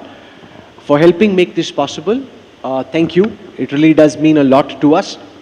I want to start by asking you, Dr. Wagle, how does the finance minister's position, his chair, look from the outside to someone who's not sitting on it? What do you now know sitting on the finance minister's chair, which is infinitely tougher or more difficult than you'd imagine this position to be? Well, I'm easing very fast, as you can see. From the outside, of course, you know, the finance minister is the custodian of everyone's wish list, right? I want this, I want that. There's no limits to the resources at the minister's disposal. He or she can, has a mysterious magic wand, can meet all these wants and all that. But as students of economics know, there are unlimited wants and limited resources, and that's where the balance has to be struck. The real politic of day-to-day, governing, managing alliances, handling trade-offs, and that leads to a lot of political friction, both inside the government, among the many entities therein, and also with the external constituencies. And that balancing act is really what is very tough to manage. Minister Wagle, Nepal stands as a very defining moment. Last entire year we've seen a journey that's been unprecedented. The protests, the young government that's in power, and your economic vision really is to ensure that the youth of Nepal do not wander off to other countries, but stay in Nepal in building a new Nepal. What's the vision of the Balen Shah government in this direction, and how are you different from the previous governments in power? Well, we're very mindful of the circumstances that led to the birth of this new generation of politicians, a new brand of politics that has taken over the polity at this point in time. The revolt was really over the disgust associated with the kind of political economy that had been practiced, particularly over the last 20-25 years. And so the rot in the system, the unhappiness with constricting economic opportunities, the general feeling among the young people, and this is a very young country, and the median age is only 25, that to build a happier, better life, you have to go abroad, right? So that general sentiment was what led to that unprecedented outburst on the streets of Kathmandu almost exactly a year ago. So we're mindful of what led to the electoral outcomes, what led to the demand for people like Balen Shah, Ravi Lami Chhane, and a very new outfit like the RSP, which is barely 4 years into existence, to command 52 lakh votes, almost 48% of the electorate. 1 in 2 voters, voted us in. So we're mindful that this is a thirst, a hunger for an aspirational society, that a young Nepali can, actually fulfill his or her dreams right here in the country. That migration need not be a compulsion; it could be a matter of choice. I went abroad and studied and worked and came back, so it could very well be a matter of choice, but it need not be a compulsion. And the circumstances, the ambience that we build here, the economic opportunities that we create here, have to be of such quality that people are, hopeful and optimist about, living right here in the country, and even if they are global in the way they are seeking opportunities, they don't give up on the opportunities, on the life that they can build right here in the country, right? So that's the sort of the amorphous vision that we have, but concretely, so what are those engines of growth that Nepal can power itself on? And that's where we're trying to open up, be very liberal, attract investment, create a level playing field for young entrepreneurs. And to do all that, you need not be associated with any political party. You don't need your uncle to be the minister. This is, you can just pursue your dreams, and the laws of the land will be there to buffet those dreams and aspirations. And that's the kind of society that we have in mind. Dr. Bagle, one of the critical concerns for any party that comes out of a movement, comes out of political upheaval, is the very natural inevitability of power turning it into the establishment. How does the Balen Shah government and how does the RSP intend to ensure that it stays as anti-establishment now that you are the establishment? How do you ensure power doesn't corrupt you? Because we've heard these promises earlier in several states of India, in other countries of the world where we've seen similar Gen Z movement. The rhetoric of the protest and the activism is much rosier than the reality of governance. I think we have to communicate with the people very honestly, right? What is possible immediately, what is possible in the medium term, and conditional on a set of reforms, bold reforms that we undertake. What's that destination that we want the country to reach over the next 3, 5, 10 years, right? So we have to be very candid about the possibilities and the constraints. Now, until about a few weeks ago, I was the oldest member of the cabinet. I don't look too old, but I was the oldest member of the cabinet. So that tells you something about the composition of the current government, the polity, the direction that we want to go. And we've learned from the mistakes of the past, but we also want to build on the achievements that the earlier generations have secured for us. A vibrant multi-party democracy, for example, right?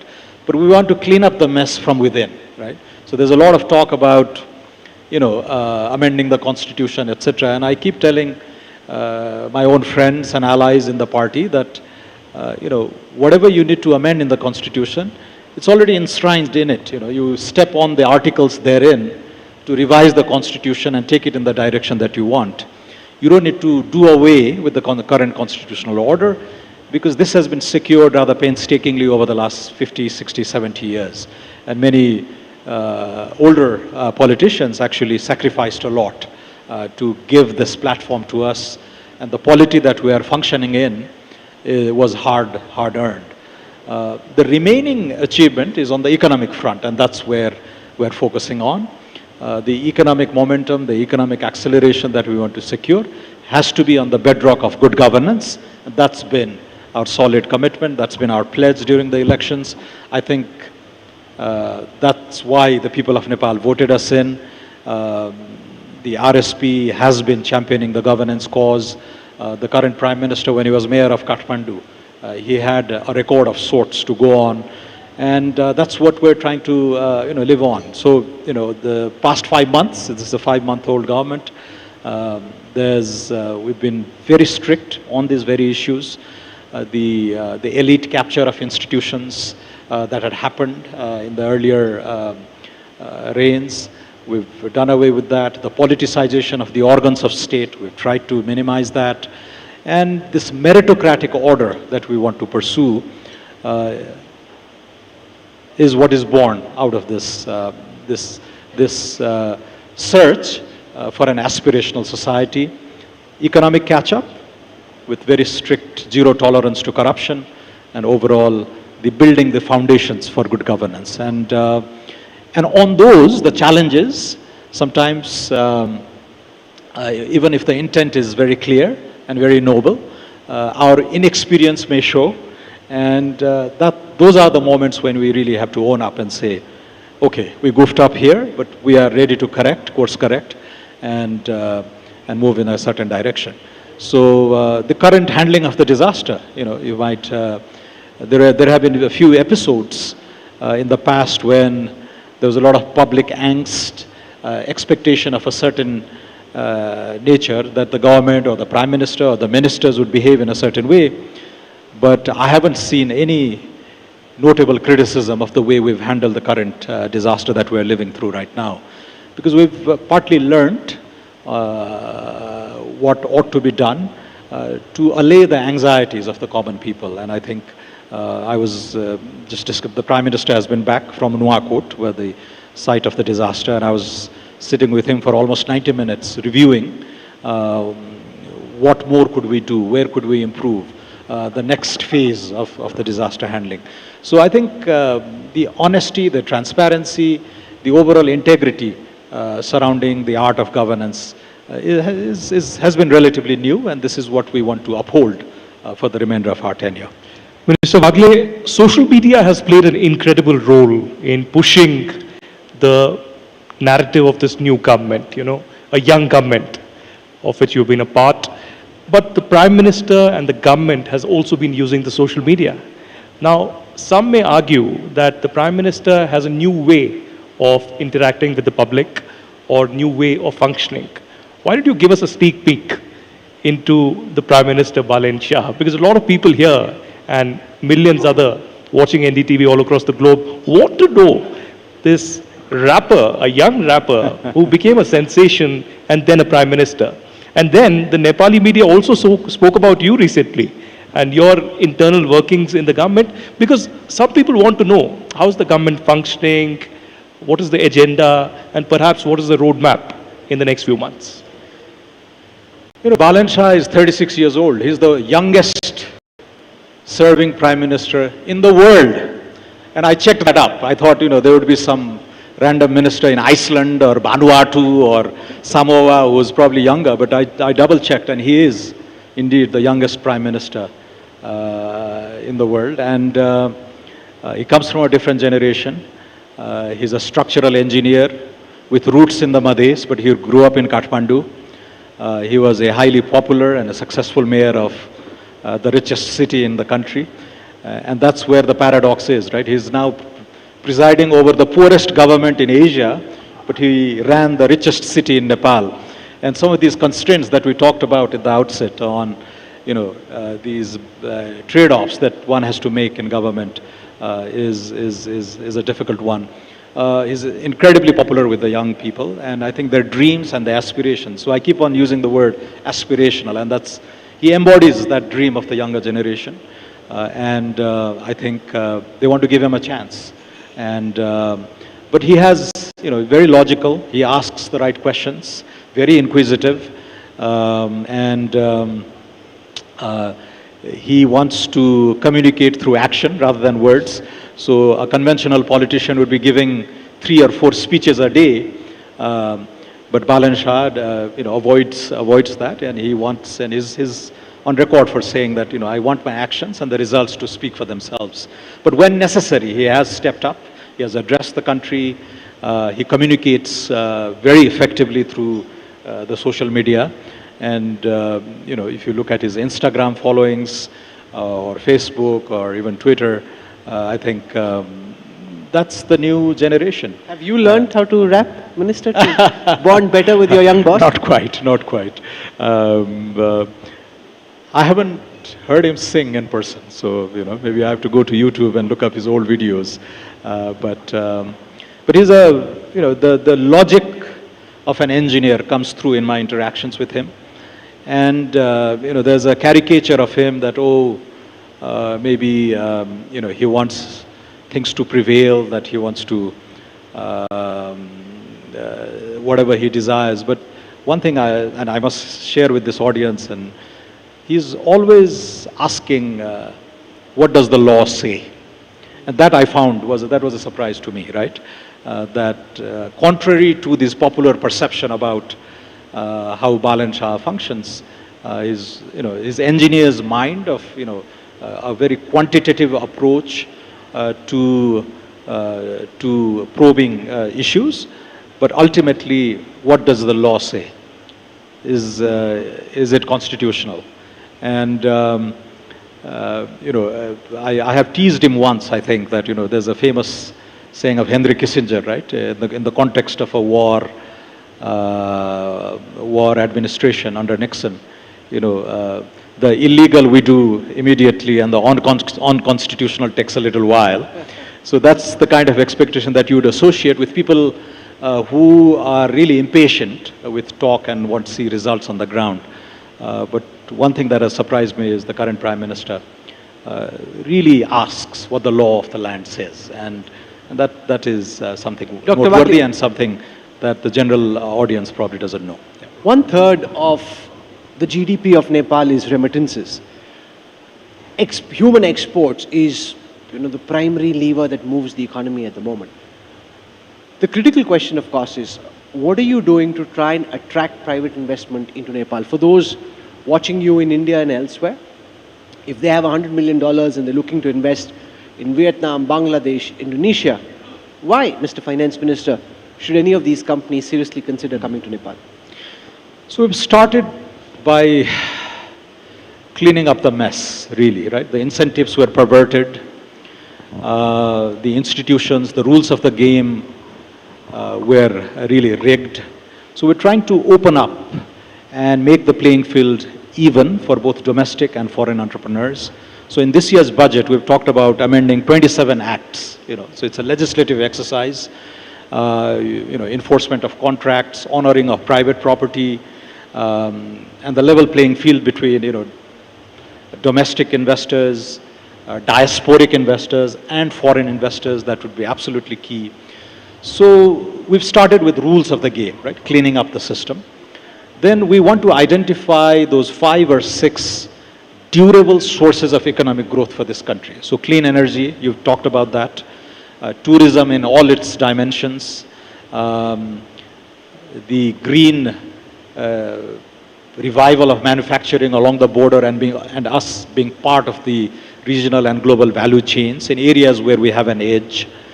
High value agriculture, and to retain many of our young people, the immense hopes and possibilities that lie in digitalization, right, for the young people. And that, once we identify these sources of economic growth, where we're really good at, where we'd be able to compete with our neighbors and peer countries, and that's where we want to really open up for different sources of investment. And I think once investors see possibilities, and it's not just risk, but they also calculate the returns, I think we would be able to tempt them. And one fact that we're really aware of is, rather than going and attracting investment in very abstract terms, we want the lived experience of current investors to really communicate and, through word of mouth, say that, it's a wonderful experience. So 2 weeks ago, I convened the largest taxpayers of Nepal, many of which are foreign FDI companies. Many of them are Indian, actually. So from Unilever to ITC to lots of others. All of them pledged, rather informally, that they plan to double their investment here.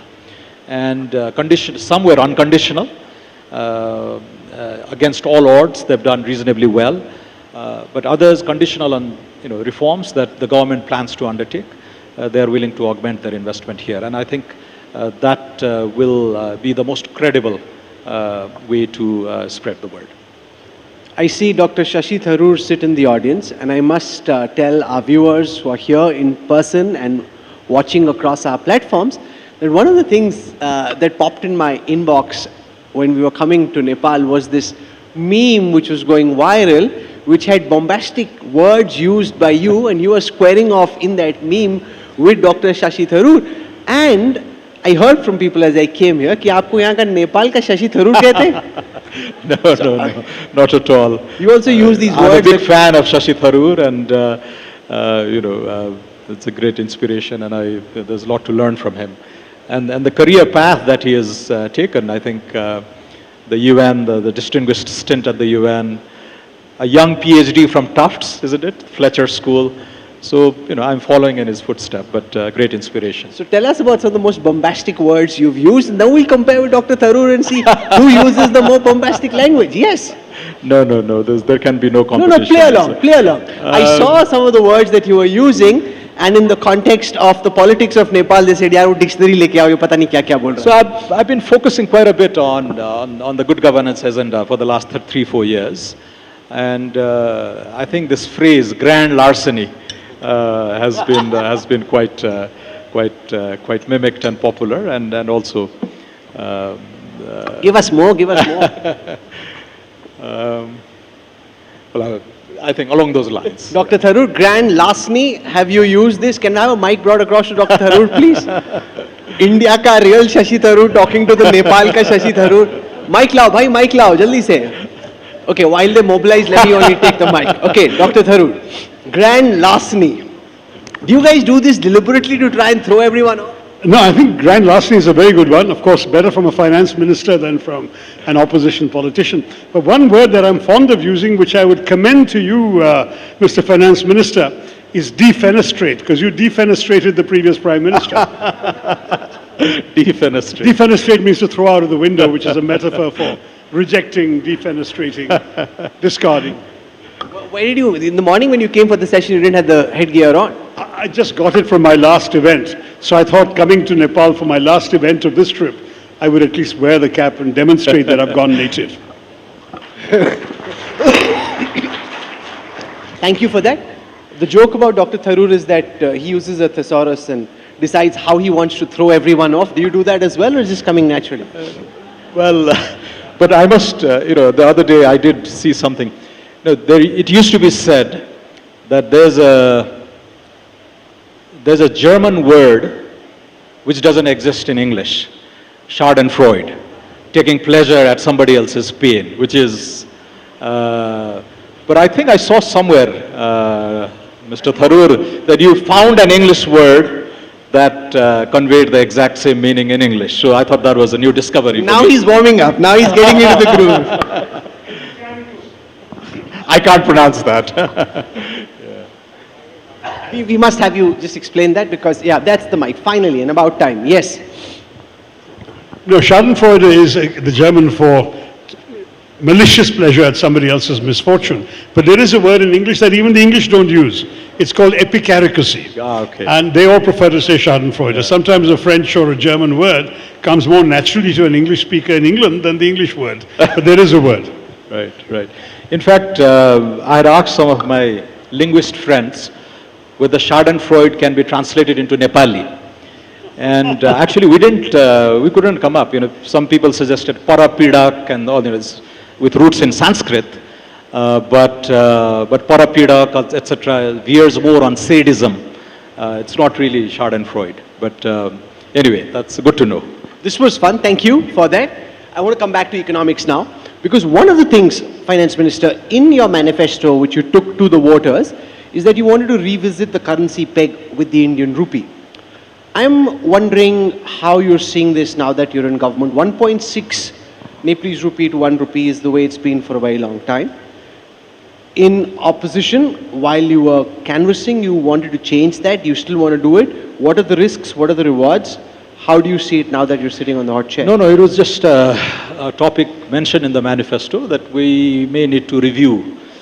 We didn't pledge to change it. We said we would conduct a study to review. And the Rashtra Bank has actually, the Central Bank of Nepal, has undertaken a few studies. And at any point in time, you would have a dozen PhD students working on this topic. What I was pointing at was basically, we haven't changed the peg since 1993. So it's been 33 years. Over the last 33 years, the Indian productivity, the Indian manufacturing prowess has marched in a very different direction. Ours has remained a stagnant economy, pretty much a remittance-driven economy. We don't produce much. So the productivity differential has in some way got to be correlated with the peg. And so the peg that held in 93 may not be relevant in 2026. But having said that, is it the right time to change, etc.? The conditions have to be way more conducive. The Nepali economic growth story has to take on a different trajectory, a different pace before we can revisit that topic. That's one of the few things, the IMF calls it a stable nominal anchor. And I think we have to agree with them that when so many other macroeconomic variables are shifting, changing, you don't want to add that extra layer of uncertainty in the current economic climate. It may be an issue that we revisit, when the growth momentum is much stronger. But don't forget that this has been done 5 times in the past. So it's not heresy to even talk about it. When we started in 1960, the peg was way, very different. And then we've been adjusting it. but the last change was made in '93, but the structure of the economy has evolved. I think in 1993 our per capita incomes were comparable. Now you are twice as rich as us in terms of the collective GDP, the economic clout. You are 100 times richer than us, 50 times more populous. So all this structural, the very, very important variables have to be factored in before we dare to add that extra layer of uncertainty when we are barely managing this transitional process. Mr. Watley, it's almost clear now that Prime Minister... One second, Dr. Tharoor saying... Just on that subject, I couldn't resist because I heard a nugget today which the finance minister might want to clarify or contradict. That at the time of independence, the Indian rupee, the Nepali rupee and the Sri Lankan rupee were all equal. Today, the Nepalese currency which is pegged is at 1.6 to the Indian rupee. The Sri Lankan currency which is not pegged is 300 to the Indian rupee. Where would you be if you didn't actually have the peg? And what would it do? Would it help you with your exports or would it just drive inflation crazy in your country? So I was alluding to that in a way that even if we were to devalue much, free float and the Indian rupee versus Nepali rupee would be somewhere between the two points, between the Sri Lankan and the current Nepali peg. The advantage would be if our export base was much competitive, the cheaper exports and us taking over, our competition, Bangladeshi, Vietnamese, even Indian competition. Is that a realistic possibility right now? The answer is no, unfortunately.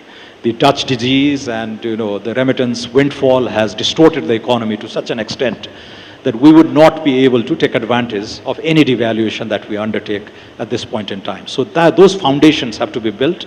So we're talking about 5, 10, 15 years down the road before we can envision an economy which would be able to take advantage of those sort of devalued currency. Right now that doesn't exist. And the advantages associated with that nominal stable anchor, that predictability that comes with the Indian peg, is something that beats any other economic choices that we make. Down the road, I think the Indian economy will be stronger. Your currency will also go up. And there may come a time when we conceive of a basket sort of currencies and we peg against that. Should our export also diversify a little bit? Right now we're too dependent on India. 70% of our trade is with India. And so all these fundamentals have to give way to more sophistication, more diversification before we can begin to experiment with some of these choices. Mr. Watley, as we begin to wrap up this incredible last session that we have had, a final comment. It's almost clear now that Prime Minister Balinshaw would be visiting India in the next few months. What are the top priorities that you have, and would you mind sharing the date? Well, as you know, coming into office, he was very focused on the domestic agenda, and the first 100 days at least was focused on the Sasakiya Sudhar Ka 100 Kadam, the 100-point agenda that we had. And the rating that we've given ourselves is 87.2 on that. And I think after that we've begun to discuss Prime Minister's visits abroad. I am pretty confident that his first visit abroad will be to India. And the dates, I think, will need to be worked out. But I am very hopeful that this will happen before the end of the year. One of the senior-most leaders of the ruling Bharatiya Janata Party in India, Ravi Shankar Prasad ji, is with us in the audience. If the mic can just be sent across to him, please. Ravi Shankar ji, to Dr. Wagle and through him to the Balinshaw government, your message at this time when India is looking for a reset with this new Gen Z political movement that currently rules Nepal in the context of the kind of equation India and Nepal have had over the past couple of decades. I'm very clear about it. First of all, I cannot use the expressions of Mr. Shashi Tharoor. Okay, let's be very clear about it. My good friend, the whole foundation of Nepal-India is so strong. As I said in the very beginning of my interaction, you cannot segregate it through passport or through geographical boundaries. And if there is a strong reservoir of goodwill between both the parties, both the countries. We'll find a way out. And what I heard from Honorable the Finance Minister, the whole approach in the right direction. And if today he has firmly stated that the first visit of Honorable Prime Minister Balan Shah will be to India, that shows the way as to what is going to be the relationship. That's quite remarkable. Varun Chaudhary runs one of the biggest industrial group out of Nepal. Varunji, your sense of what Swarnim Wagle and the current government need to do, they were speaking of a second generation of economic reforms. What does it look like from the lens of an industrial group like yours? What would you like to see them do over and beyond what they've done in the past 4-5 months? Well, what I had also spoken while I was speaking to Meenakshi, what they're doing is absolutely right. And I did mention the word Shuddhikaran, which means they're cleaning up the system. Naturally, you know, a system which has been junked for so many years, years after years, it will take time for the whole machinery to get oil back again. And, you know, what he did right after he took charge of the office, and I was live on TV, I did applaud him for the various changes that he did, and which was all pandering in the right direction. So he was giving all the right messages to the private sector in terms of rebuilding the confidence that we are there for you. So it's a matter of time, patience is a virtue, that we are back on feet again. One of the things that's hobbled the Nepalese economy over the past couple of decades is that most governments were unstable because they were coalition governments with wobbly majorities. You have an overwhelming majority. What does success look like 5 years from now? When your tenure as finance minister is assessed in an Anviksha that we do, say, 5 years from now, what does success look like according to you? I think the great unfinished agenda in Nepali politics is the economic catch-up, right? So 1980, per capita income of India, China and Nepal was almost identical at $200 per capita. India today is close to $3,000 per capita. China is at 13,000 and Nepal is under 1,500. So that pace of catch-up is really what we want. But what we've realized, and you're correct, that you know this economic dream or aspiration is not possible when the polity is very unstable and policies are unpredictable, and the private sector, many of whom are represented in the room today, are unsure of where you are headed. So that is what we want to work on. Our manifesto talks about becoming a $100 billion economy over the next 5 to 7 years. So that demands a pretty ambitious economic growth rate of at least 7% in real terms. The 100 billion target is in nominal terms. But this is not unusual. You know, countries at low levels of development, if certain things are aligned, particularly with respect to incentives for investment, you can secure that pace of economic change. And becoming a respectable middle-income country over the next 5 to 10 years. And young people can begin to see opportunities right here in the country. And their decisions to migrate and seek opportunities abroad is a matter of choice and not compulsion. That's the overarching vision that we have. And but all that cannot be secured without good governance in place. So we've been very religious in the pursuit of clean, good governance, and I hope if we sustain this for the next few years, the economic incentives will also be forced to align with the political incentives that we are trying to embed in the current polity. Dr. Swarnim Wagle, for taking out time and joining us on what's been a very long day for you. Thank you very much. And with that, ladies and gentlemen, we come to the end of the first ever NDTV World Anviksha. Ideas across borders will travel across the world, but this will always be a very memorable day for the NDTV team because we started in a place very close to our hearts. We started from Kathmandu, and this day will remain etched in Anviksha's journey. For having taken out time, for joining us, and from helping make this possible, Dr. Swarnim Wagle, thank you very much. Can we have, ladies and gentlemen, a very warm round of applause. We wish you all the best. And I invite you all to join us for dinner, and thank you for being such a fantastic audience and for being so alert, so alive, and so awake all through the sessions. We've had a long day. Your participation means the world to us. Thank you. Thank you very much, sir.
Of opulence that captures the essence of Nepal. Vibrant colors weave a tapestry of refined elegance. A festival of shades brought to life by Royale. Regal hues to transform your home. The timeless grandeur of living history. A fiery beauty that radiates grace. Songs from the valleys of Nepal, a symphony of promise and optimism. A delicate dance of fragility and wonder. The language of the universe. Rebirth, renewal, the blooming of a new season that awakens joy. The majestic Himalayas, meditative, reflective, a surrender to silence. An exquisite palette of colors for your home, echoing the spirit of Nepal's landscape. Royale by Asian Paints. क्यों हो गया आज झूठ से सामना? कौन सा झूठ? जो इतने सालों से आपके झूठ पेस्ट ने ओरल केयर के बारे में बताया है। तो फिर सच क्या है? ट्रूथ पेस्ट, पतंजलि दंत कांति, आयुर्वेद और साइंस ने मिलकर बनाया है इसे। इसकी 16 जड़ी बूटियों से मिले आपके दांतों और मसूड़ों को